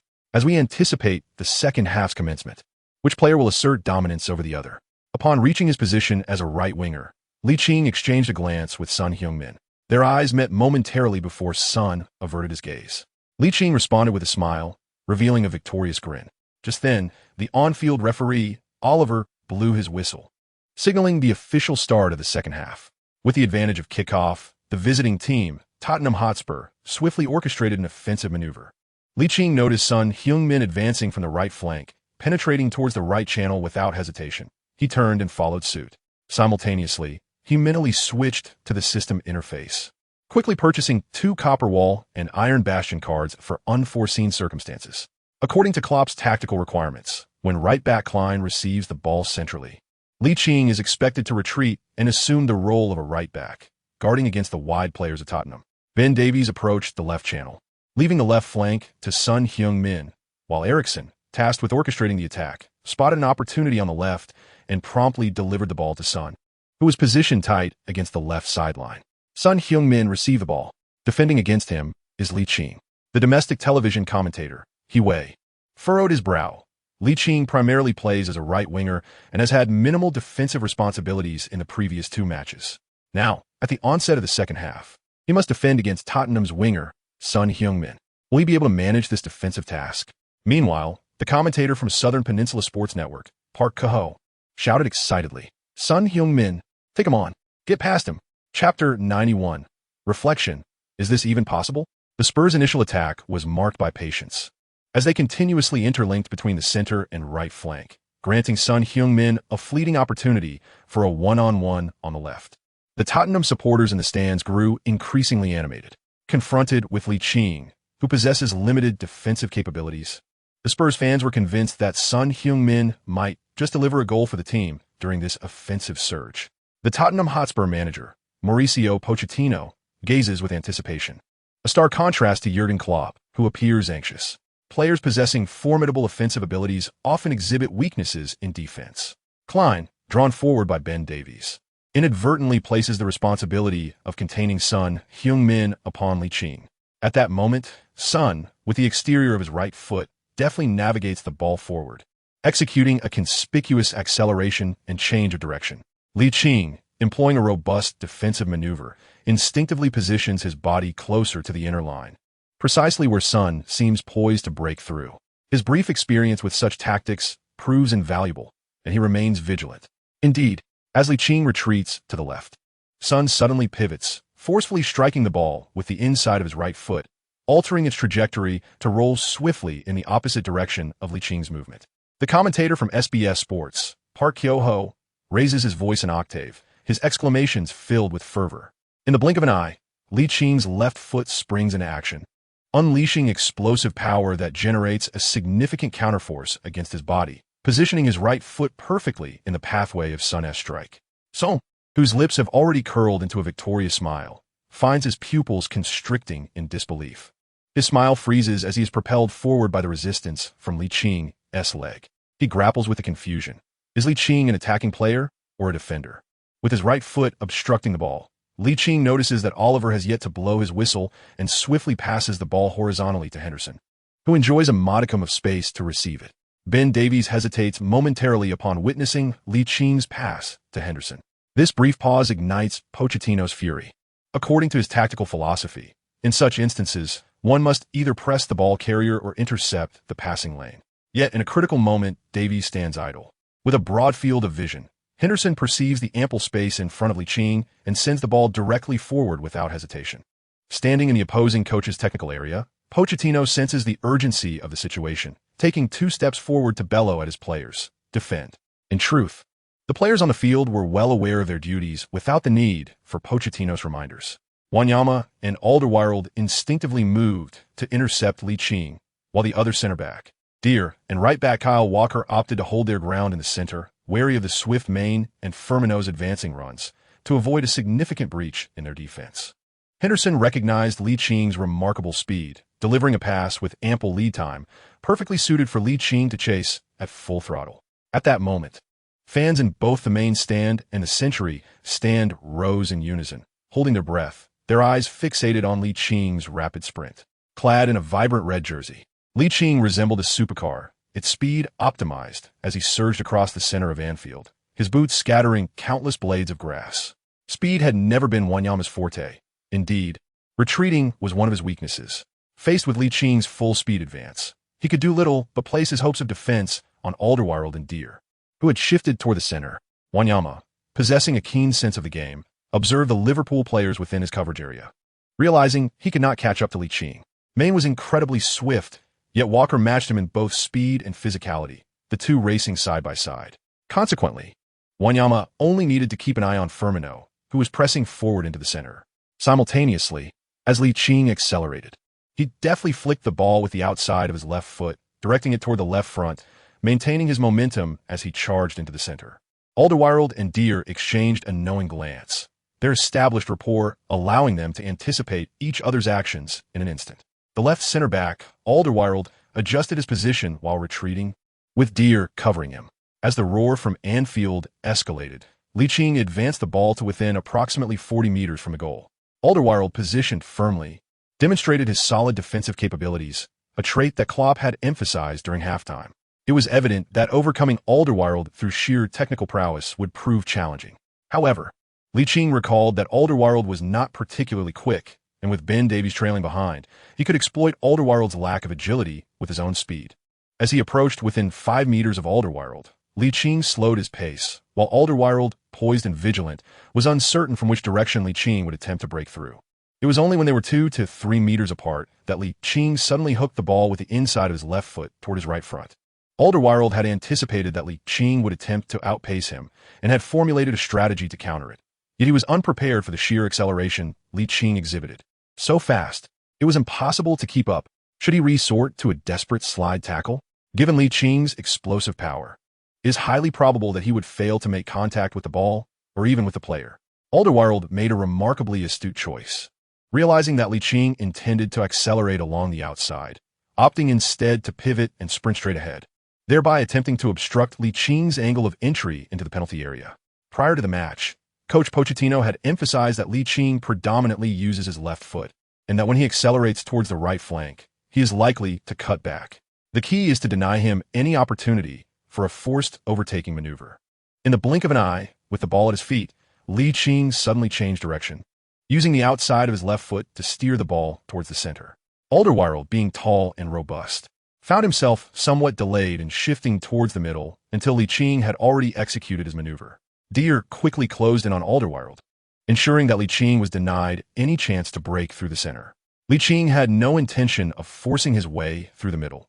Instead, he deftly maneuvered the ball with the outside of his left foot, guiding it along the grass towards the spot where Dier had previously stood. This effectively meant he approached from the right flank to the left. In comparison to Alderweireld, Dier was considerably slower. Coupled with a lack of positional awareness from his prolonged role as a defensive midfielder, he instinctively turned to pursue Ligt. One player thrived in speed, while the other lagged. The outcome was already foreshadowed. Dier watched helplessly as Ligt created a visible gap, advancing into the penalty area. Goalkeeper Loris, aware of Licht's approach from the right side of the box, held his breath, bracing for a close-range shot. Licht's teammates, still trailing behind, could not catch up as he unleashed a powerful strike from approximately 17 meters away.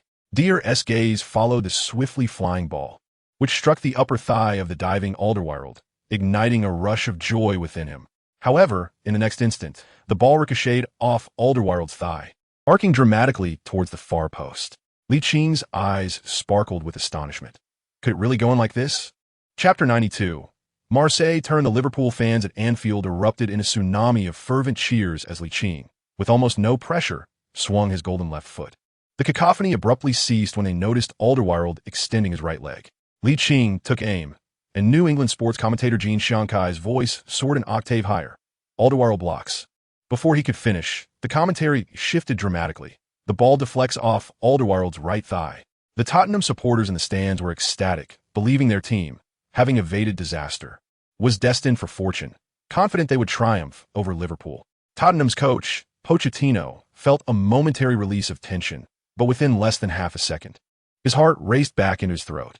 His expression stiffened, disbelief etched across his face. He observed Loris, who was guarding the near post, retreating sharply, bending his knees to leap upwards. Regrettably, his elevated left arm fell short by a few centimeters compared to the erratically arcing football. It was precisely those few centimeters that rendered him unable to reach the ball. Initially consumed by frustration, Klopp suddenly became electrified as the football, deflected off Alderweireld's thigh, changed its trajectory, descending towards the far corner of the goal in an unpredictable parabolic arc.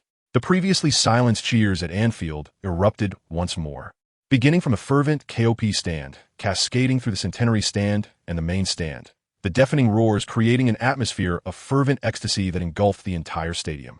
Ligt, who had scored, beamed with delight, extending his arms wide to embrace the approaching Firmino and Main.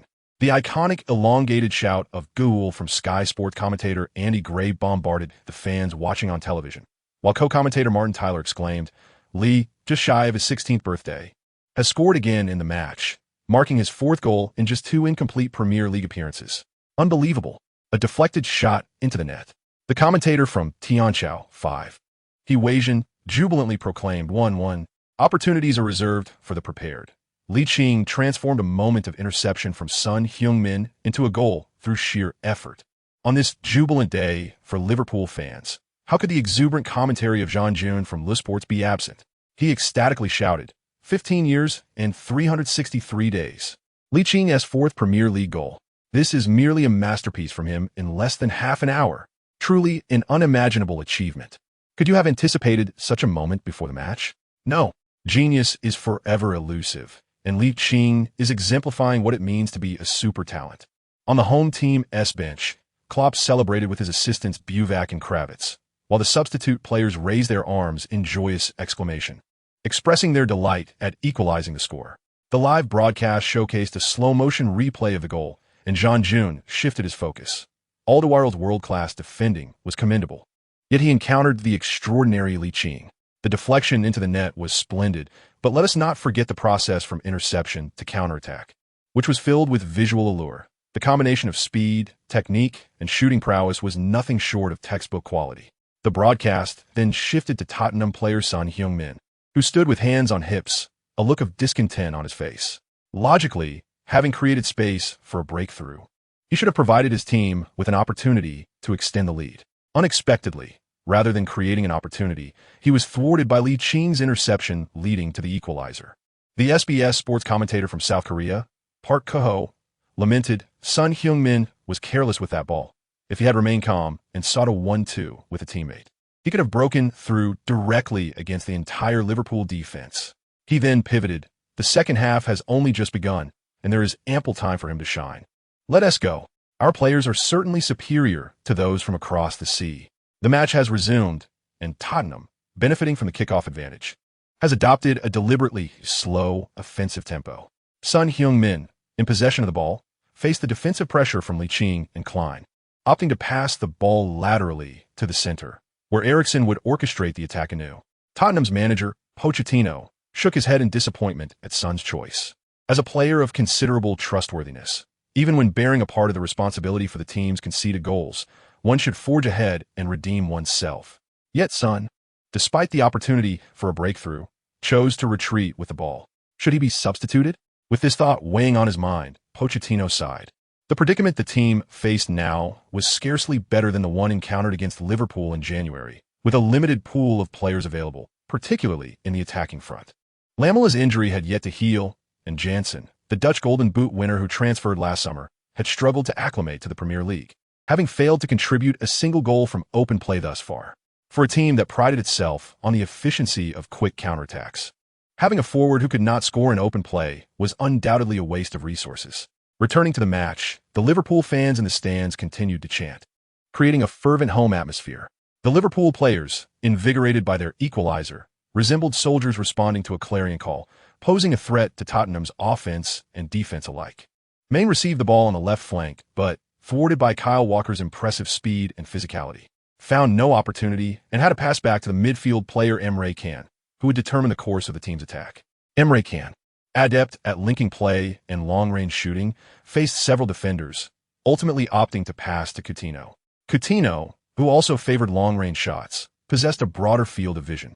Without halting the ball, he delivered it directly to Henderson, who in turn passed it to Ligt on the right flank. The Liverpool fans at Anfield erupted in fervor, with many even rising from their seats for a better view. Ligt had previously dazzled the crowd with numerous spectacular breakthroughs at this stadium, and the fans yearned for another glimpse of his brilliance. However, with Son Heung-min, Ben Davies, and Victor Wanyama occupying a 5-meter radius around him, Ligt felt no inclination to make a move. Just then, he noticed Son's intent to advance and disrupt his play. In a swift adjustment, he lifted his left foot to pull the ball forward and glided his right foot along its outer edge. Perhaps it was an impulsive change of strategy, for his touch was slightly off and the force was excessive. The ball rolled along the ground towards Son, who, seizing the opportunity, accelerated from his spot with delight. In a flash, his mind raced with visions of capitalizing on Liching's miscontrol to intercept and score in a counterattack. To his astonishment, he realized that Ligt, who had seemed further from the ball, was now closing in on it with remarkable speed.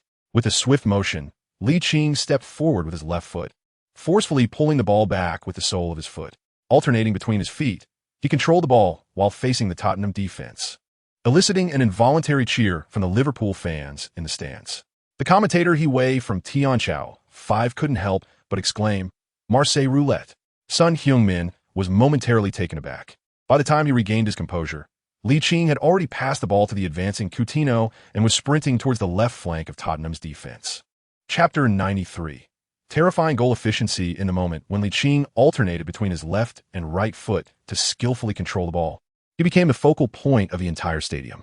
His Marseille turn was executed with remarkable speed and flair, captivating the audience as thunderous applause resonated through Anfield. As Ligt elegantly maneuvered past Son Heung-min, he did not become lost in his personal display of technical prowess. With a deft flick of his left foot, the ball glided along the grass towards the awaiting Coutinho.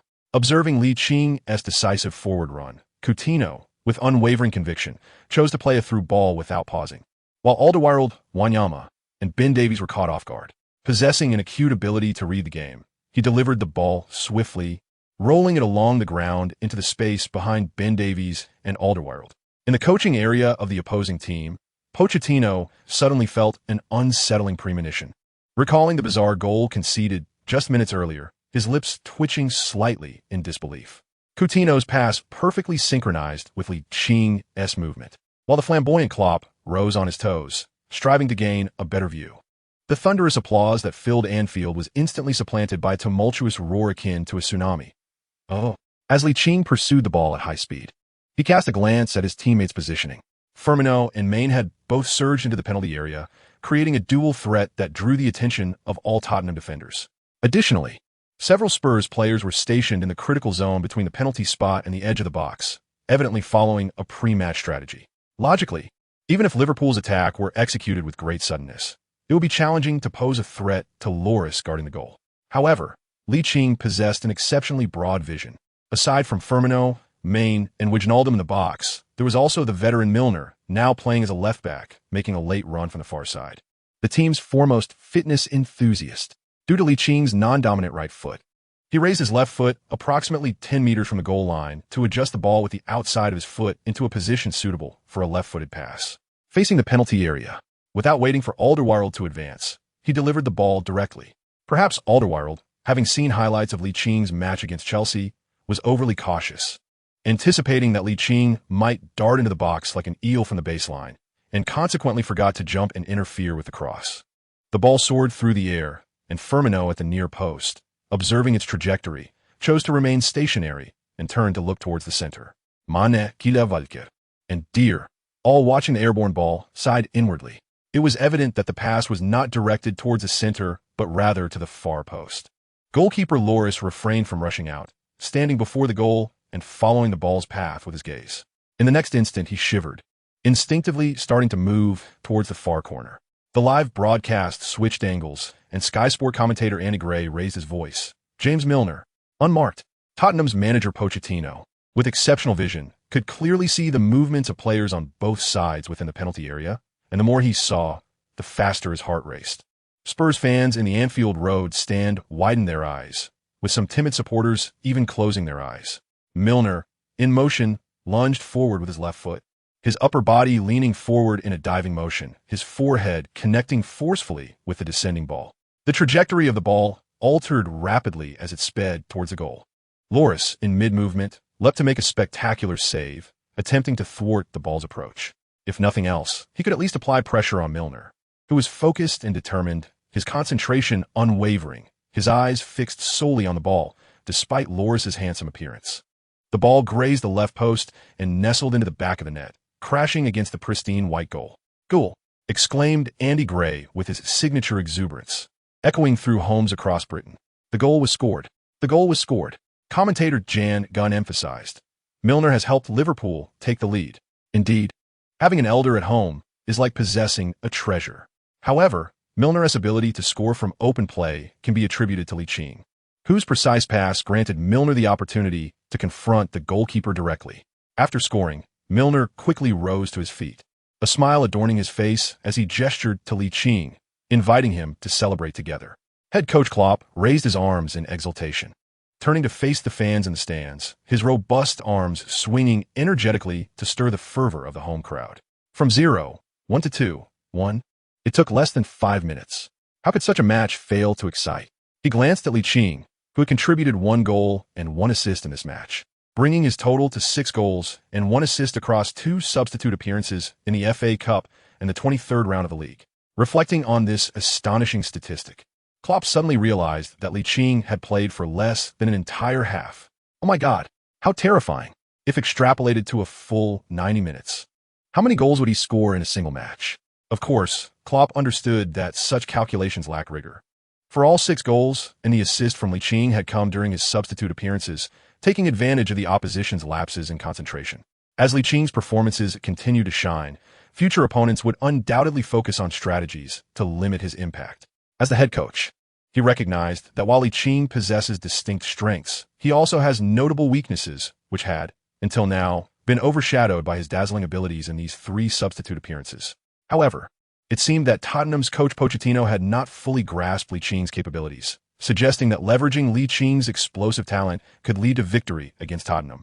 As the slow-motion replay of the goal concluded, the broadcast shifted to Ligt, the assist provider. Sky Sports commentator Andy Gray exuberantly remarked that Liverpool's rapid equalization at home was entirely due to the prodigious talent of Lee from the Kirkby Academy, who can both charge through defenses and deliver lethal passes from afar. Such a young player is a rarity indeed, rendering defenders helpless. Meanwhile, South Korean player Son Heung-min watched Ligt retreating, feeling an unfamiliar sense of powerlessness. Yet, he still had 3 days until he turned 16. How could he possibly fall short a mere child? Impossible. As the match resumed, Son Heung-min, filled with determination, began to actively seek the ball, striving to assist Tottenham in equalizing the score. Undoubtedly, Son's courage was commendable.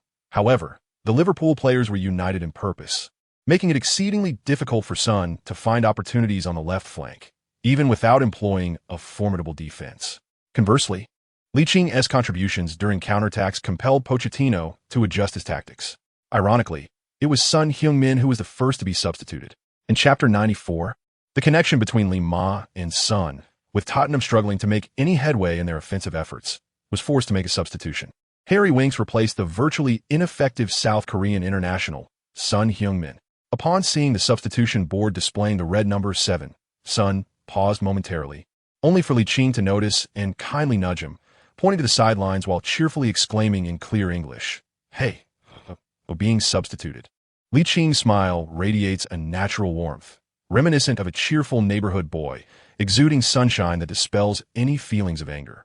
Winks and Pochettino are also gesturing, eliciting a sense of agitation in Son Heung-min.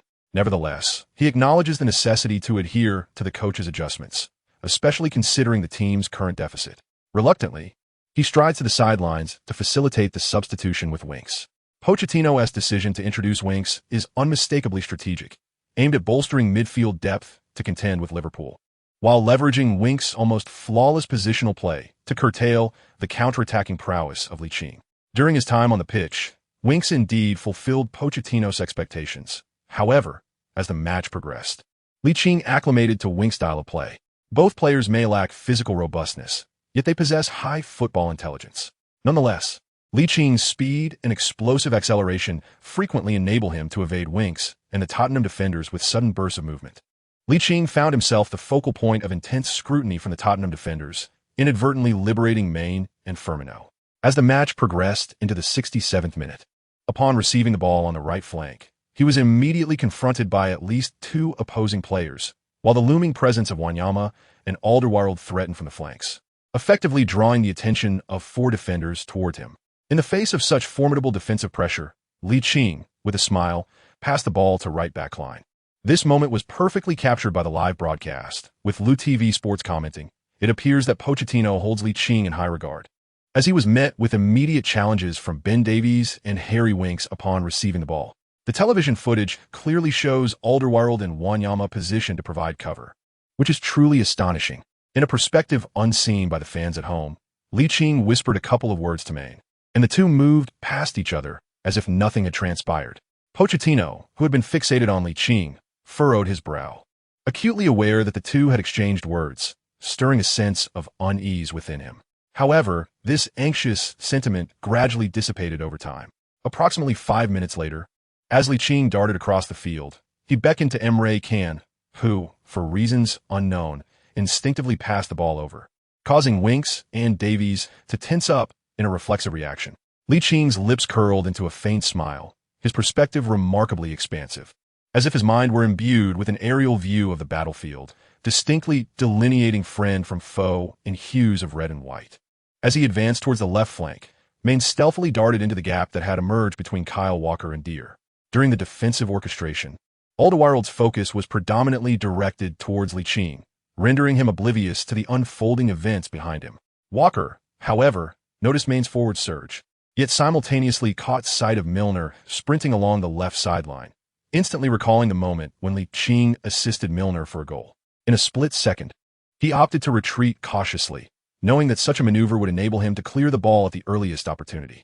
Naturally, this clearance was aimed at countering the imminent shift in the direction of the attack. Ligt actively approached the football, and the Tottenham defense, alert as ever, stood ready. With his right foot planted firmly on the ground, he struck the lower half of the rolling ball with the inside of his left foot. The ball soared into the air, traversing the pitch from the right flank of his team's attack, landing at the edge of the penalty area. Deer, anticipating the trajectory of the incoming ball, had already calculated its landing spot. However, at that moment, a flash of red suddenly appeared before him, and the large number 19 on the back made it clear who it was. Oh no! Kyle Walker jolted to the realization, his heart sinking. The live broadcast shifted the camera promptly, and the voice of the commentator on New England Sports Network rose in pitch. Maine, accompanied by a deafening roar from Anfield. Maine, sprinting to the edge of the penalty area, adeptly controlled the ball with his chest. Goalkeeper Loris rushed out, yet Maine, having handled the ball with remarkable composure, remained unflustered even in the face of Loris's approach. He even had the time to lift his head and assess the shooting angle. In a swift motion, Maine steadied the ball with the outside of his right foot, then raised his right foot in front of the penalty spot, executing a beautifully struck low drive. Loris reacted quickly, but the ball rolled along the ground with greater speed. Anfield erupted in a frenzy, waves of cheers cascading from the KOP stand, resonating throughout the stadium. The Tottenham supporters in the Anfield Road stand felt an overwhelming urge to weep. Despite numerous attempts, their side had failed to score, while Liverpool managed to find the net with such ease. It seemed utterly unjust. Maine, having scored, did not celebrate alone. He turned with a smile to express his gratitude to Ligt, the architect of the exquisite assist. From any perspective, without Licht's foresight and precise passing, he might not have found the back of the net in this high-stakes clash. Since Ligt provided the assist, he felt compelled to thank his 9 years younger teammate. The commentator, Jan Jun, quipped, "This is the Lee, pronounced as Ni, and main connection of Liverpool." The scoreboard shifted from 2-1 to 3-1. With over 20 minutes remaining, Tottenham's coach Pochettino was unwilling to concede defeat easily. Prior to the match, he had already made adjustments to the lineup, substituting 2 players, effectively utilizing all 3 of his substitutions at this pivotal moment. In this match, the nearly invisible Dembélé and Ali were replaced by Sissoko and Janssen. Adjustments were made, but whether they could equalize depended heavily on the performance of the players on the field. Regrettably, the visiting Tottenham substitutes needed time to acclimatize to the pace of the game. However, the invigorated Liverpool players afforded them none, resulting in attacks that lacked potency and threat. The scoreboard reflected a steadfast 3-1, which remained unchanged until referee Oliver blew the final whistle. As the 3 long blasts resounded, the players on the pitch embraced Ligt in unison. The live broadcast astutely captured this moment, and the commentator, Jean Jun, proclaimed, "Liverpool's ability to turn the tide at home is largely credited to the youthful prodigy in the frame. If all goes as anticipated, the man of the match is likely to be Ligt, who contributed 1 goal and 2 assists." Chapter 95. Fear not, for I have a system. The defeated Spurs manager, Pochettino, exhibited commendable sportsmanship as he approached the home team's bench to shake hands with Klopp, stating, "J. Rugen, congratulations." Klopp shrugged and replied, "Indeed, your performance was commendable. You merely faced an exceptional young talent." Though his voice was not loud and his tone lacked ostentation, Pochettino could not help but feel discomfort by the remark. The broadcast then shifted focus to Ligt, whose youthful visage bore a hint of solemnity. Throughout the match, he excelled during the first 25 minutes of the second half, but his impact waned in the following 20 minutes. He recognized that part of the issue stemmed from his teammates' complacency, believing that a 2-goal lead was sufficient to secure victory over Tottenham, leading to a lack of offensive engagement. Furthermore, the Spurs players were increasingly aggressive, neglecting defensive responsibilities. If they faced a team with a more formidable defense next, it could prove troublesome. Despite possessing the wisdom of a nearly 30-year-old spirit, this was his inaugural foray into professional football, and confronted with the fierce defense of the imposing opponents, he instinctively sought to evade even 50-50 opportunities. It appeared a mental adjustment was in order. Professional football was indeed not as simple as it seemed. Just as Ligt was lost in contemplation, a tall, handsome player clad in a Spurs jersey approached with a smile. Raising his right hand, "Lee, you performed remarkably. May I exchange jerseys with you?" Ligt regained his composure and looked up to see Harry Kean, the forward for Tottenham Hotspur and the future captain of the England national team, a player exuding the essence of a quintessential British gentleman. He flashed a smile that rivaled Kean's own, raising his right hand in a gentle gesture, and remarked nonchalantly, "I suppose my performance was satisfactory in the latter half. Your teammates managed to keep me at bay." Kean rolled his eyes inwardly, thinking, I toiled relentlessly to score a single goal. And you consider a goal and 2 assists merely satisfactory? The English Premier League is renowned as the most physically demanding league in the world. At just 16 years of age, you still have a long journey ahead. The priority now is to safeguard yourself, for injuries are the nightmare of every professional athlete. Of course, he could not voice these thoughts aloud. Maintaining his smile, he imparted valuable experience to Ligt, then shifted the conversation. I truly envy the promising start to your career. My own beginnings were in League One, the 3rd tier of English football, where I managed only 5 goals in 18 matches. How can that compare to your 3 substitute appearances? Keep it up. With that, Harry Kane removed his Tottenham jersey and, with a grin, extended it towards Ligt, saying, "Let us exchange jerseys. I hope to be your teammate in the national team in the future." Ligt followed suit, removing his jersey and draping it over his shoulder.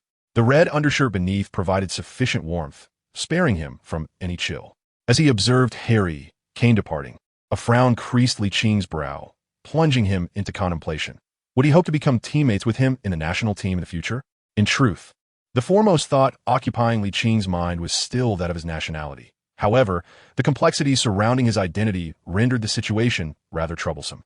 With but a distant uncle and no other familial connections, he felt akin to being utterly alone. The prospect of reclaiming his nationality seemed bleak, requiring either a significant change in policy or a lengthy 5-year wait, or perhaps marriage. Yet, with only 3 days until his 16th birthday, he was bound by British law to wait until he turned 18 to wed. Conversely, considering the male football team's temperament, characterized by poor performance and stubbornness, the idea of joining forces with these seasoned players in the national squad seemed daunting. The likelihood of advancing to the World Cup was slim, and even securing a spot in the Asian Cup would pose a considerable challenge. The dream of participating in the World Cup might remain perpetually out of reach. If he retained his British nationality, he could opt to represent England in international A-level competitions, including the World Cup qualifiers. While some might accuse Ligt of prioritizing his dreams over national pride, the truth was that the current state of football was disheartening, with a lack of promising talent. At 23, he was still labeled a young player, and even a minute of playtime required political backing. The finest player on the men's national team was the 37-year-old veteran Zheng Ji. What purpose could such a national team serve? There are myriad ways to give back to one's country.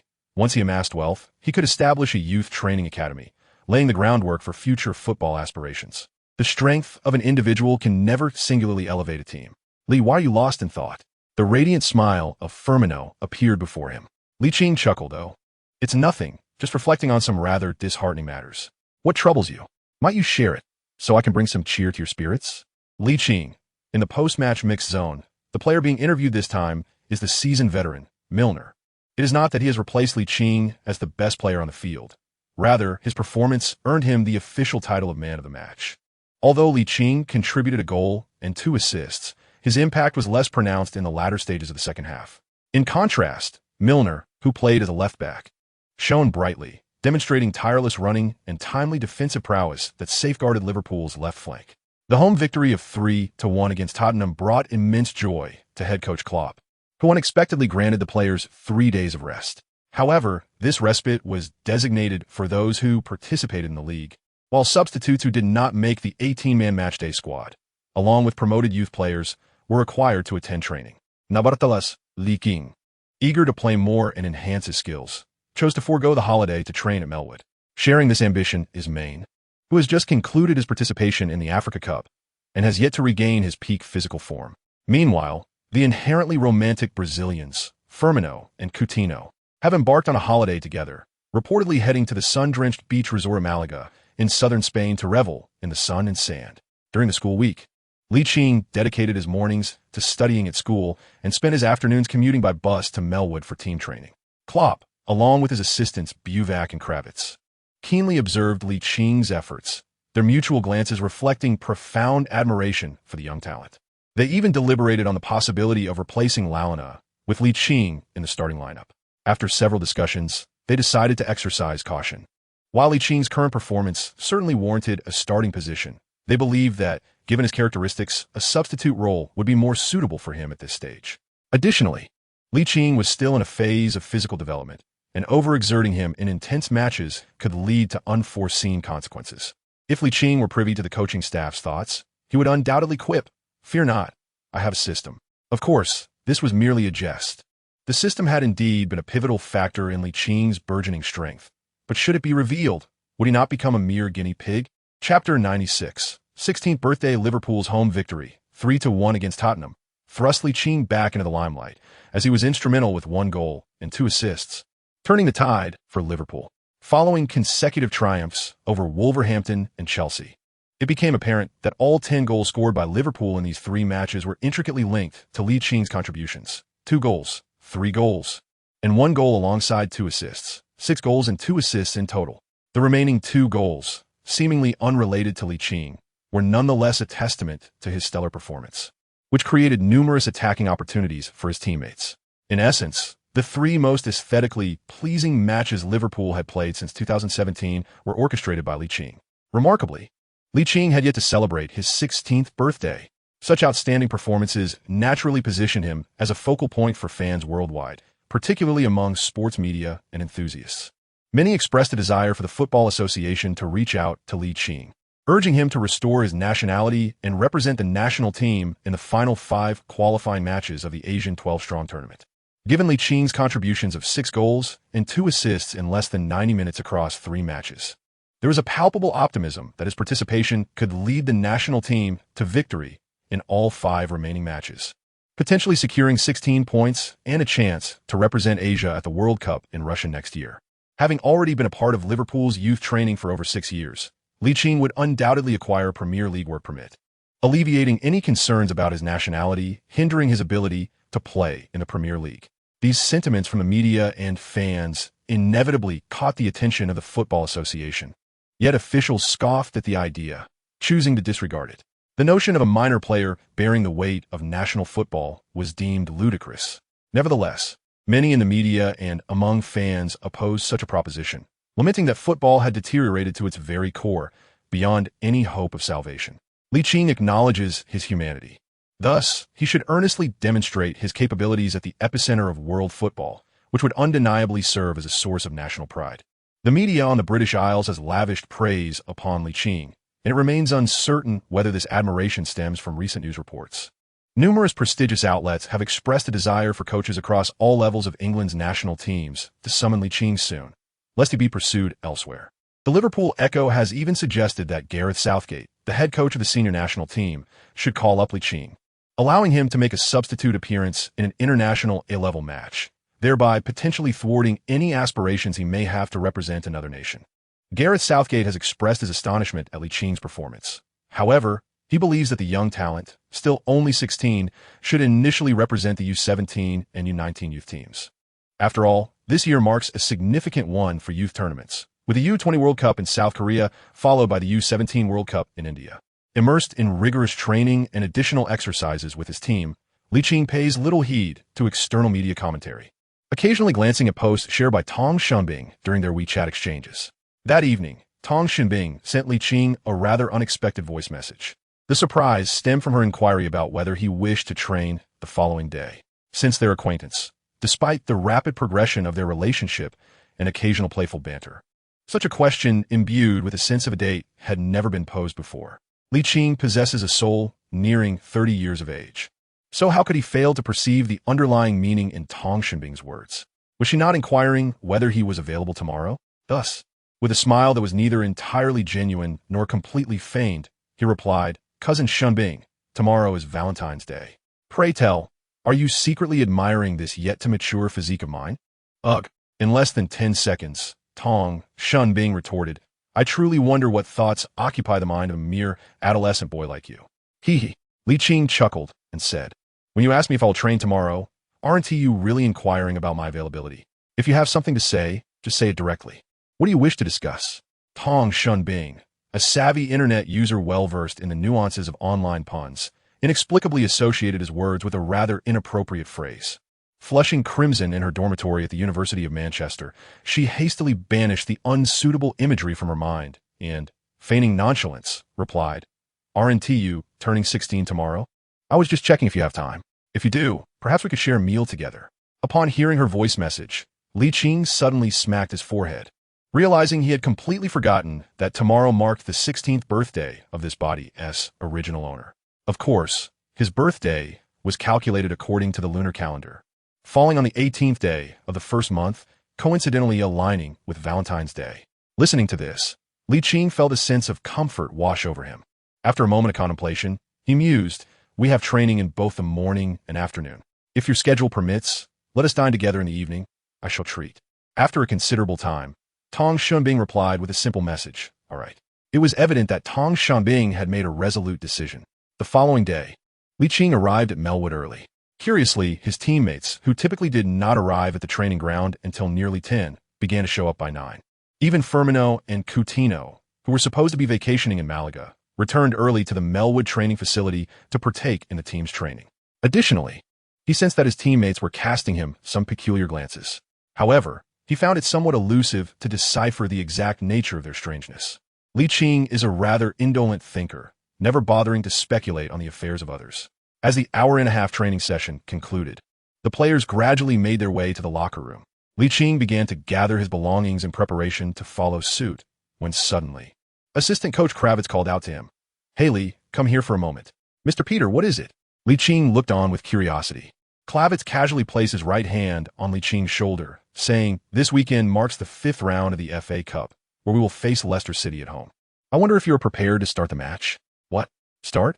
Liching's pupils suddenly constricted as he gazed at Kravitz in astonishment. "Do not be so agitated. I was merely inquiring casually." Ligt.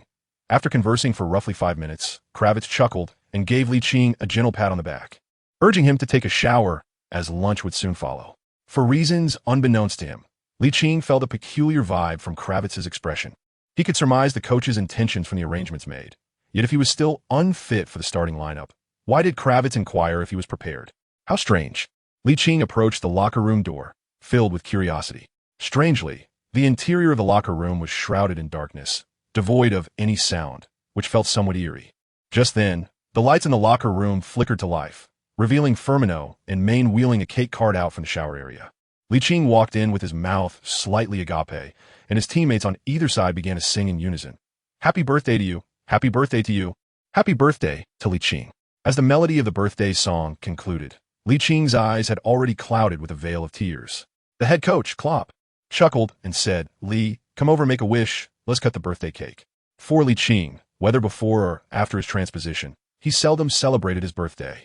Now, with the entire team singing a birthday tribute to him, the overwhelming emotion welled up from the depths of his heart. If it were not for his extraordinary fortitude, he would have likely succumbed to tears. In truth, there would be no reproach should he weep, for he was merely a 16-year-old boy. Ligt wrinkled his nose and strode towards the cake cart. With his eyes closed, he made a wish under the watchful gaze of his teammates. At that moment, however, Firmino exchanged glances with his fellow teammates, and they all nodded in silent agreement, preparing to take action. Ligt made a modest wish, and just as he was about to blow out the candles, he heard a sudden rush of wind behind him, causing him to instinctively step to the right. With a resounding smack, Firmino and Wijnaldum found themselves adorned with splashes of cream and crumbs of yellow cake on their faces, eliciting a chorus of laughter from the onlookers. "Ha ha!" Firmino exclaimed, wiping the cream from his face. "Is this for real? How did you react so swiftly?" According to the plan devised with his teammates, they intended to act once Ligt had made his wish, but he was taken aback by how quickly Ligt had responded, leaving him no time to react. Ligt retorted with annoyance, "If I had reacted any slower, I would have fallen into your trap." "Oomph." Firmino scoffed. "All right, brothers, let us take him together." Before Ligt could comprehend the situation, his teammates rushed in unison, skillfully seizing his limbs and rendering him immobile. With laughter, Firmino and Main joyfully sliced through the 7th layer of cake, each holding a portion, and with Liching's pleas of no, no, echoing in the air, they smashed it onto his face with a resounding smack. "Ha ha!" The locker room erupted in harmonious laughter. "I will fight you all." Ligt deftly shook off Arnold and Henderson, wiping away the cream cake that obscured his vision, and directly seized the 6th layer of cake, launching it with abandon. Bye. Thus, the locker room transformed into a battlefield of cake among the Liverpool players, where one would hurl a piece and another would retaliate. Even the head coach Klopp, assistant coach Buvac, Kravitz, the fitness coach, and the goalkeeping coach were not spared and joined the fray. The cake skirmish lasted approximately 10 minutes. leaving nearly everyone with no clean spot on their bodies. Nevertheless, the exuberance was palpable, and lunch was particularly delightful. In the afternoon training session, the team engaged in a competitive match, and it was during this that Ligt donned the fluorescent vest signifying a first-team player for the first time. As he put on the vest, he pondered, could it be that they are truly considering me for the starting lineup? However, upon reflection, the likelihood seemed substantial. Premier League teams often refrain from utilizing many first-team players in the FA Cup until they reach the quarterfinals. This meant it was entirely possible that he would indeed represent Liverpool in the starting lineup at Anfield. Contemplating this prospect invigorated Ligt, as he relentlessly outperformed the substitute goalkeeper Karius. At 4 o'clock in the afternoon, as training concluded and he finished showering in the locker room, Firmino inquired of Ligt, "Hey Lee, how about we take you to a nightclub tonight? Experience it?" Under normal circumstances, he might have considered participating in such team-building activities. But today was certainly not feasible, as he had plans with Tong Shunbing. To be precise, it was Tong Shunbing who had invited Ligt. From his subtle hints, it appeared that Tong Shunbing had not informed her cousin, Zhao Qinggu. Thus, Ligt earnestly shook his head and replied, "I am a model student of the new era. A nightclub is out of the question. I still have assignments to complete tonight. How about you help me with my homework, Roberto?" Firmino promptly shook his head. "If you want me to do your homework, that is akin to asking me to race James in a marathon." With a chorus of laughter erupting, everyone dispersed, returning to their respective homes. Ligt hopped onto the vehicle of Captain Henderson. A journey that typically required a 40-minute bus ride was now condensed to a mere 15 minutes. As he watched the Bentley Continental GT speed away, a pang of envy stirred within him. With a year left until he could obtain his driver's license, the waiting felt interminable. Masked and contemplative, Ligt chose not to return home directly. Instead, he hailed a taxi, bound for a prearranged Chinese restaurant. Although professional athletes are advised to steer clear of greasy and heavily salted foods, it had been far too long since he indulged in traditional cuisine. And with his birthday at hand, he felt an irresistible craving. Shortly thereafter, the taxi came to a halt in front of an exquisitely crafted traditional Chinese archway that marked the entrance. Ligt paid for the ride, and upon lifting his gaze, found himself momentarily entranced by the 3 characters that adorned the archway. City. This was Liverpool's Chinatown, the first of its kind established in Europe. Its history traces back to the 1860s, when Liverpool had already cemented its role as a pivotal commercial hub between Europe and the rest of the world. Those who arrived in Liverpool began to strive here, forming the first sizable Chinese community on the continent. Returning to the present, Ligt quickly located a restaurant renowned for its excellent reputation, as per Google Maps. Before even stepping inside, he spotted the youthful and radiant Tong Shunbing seated by the window, her delicate face tense as she fixated on her phone screen. It was evident she was engrossed in a game of Honor of Kings. After they had indulged in a hearty meal, as the clock inched towards 7, Ligt settled the bill and inquired of Tong Shunbing, "Cousin Shunbing, it's Valentine's Day today. Shall we take a stroll along the Mersey River?" Tong Shunbing stretched lazily, deliberately dismissing Licht's mention of Valentine's Day, and nodded lightly. "Sounds good." Due to the occasion, as they exited Chinatown and made their way to the riverbank, they encountered countless couples expressing their affection for one another. Standing on the bridge, gazing at the distant cruise ships, Ligt ignored a couple nearby engaged in a kiss and turned his attention to Tong Shunbing. "Cousin Shunbing, do you remember our wager?" "Huh?"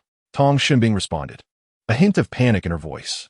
While she could be carefree behind the screen, being beside Ligt made her heart flutter, prompting her to avert her gaze and feign composure. "What wager?" "I don't recall." Ligt realized that Tong Shunbing was about to default on her debt again, and a thought struck him. Since you refused to acknowledge your obligation, do not blame me for coming to collect.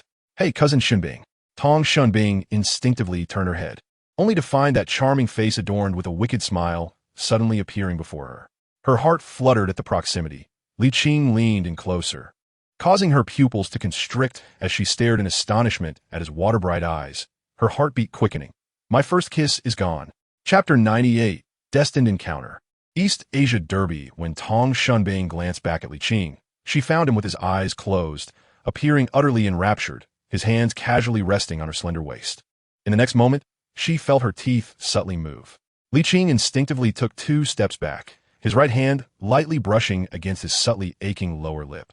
Lowering his gaze to his fingertips, he found no traces of blood, indicating that he had shown some restraint. However, his tone carried a hint of displeasure.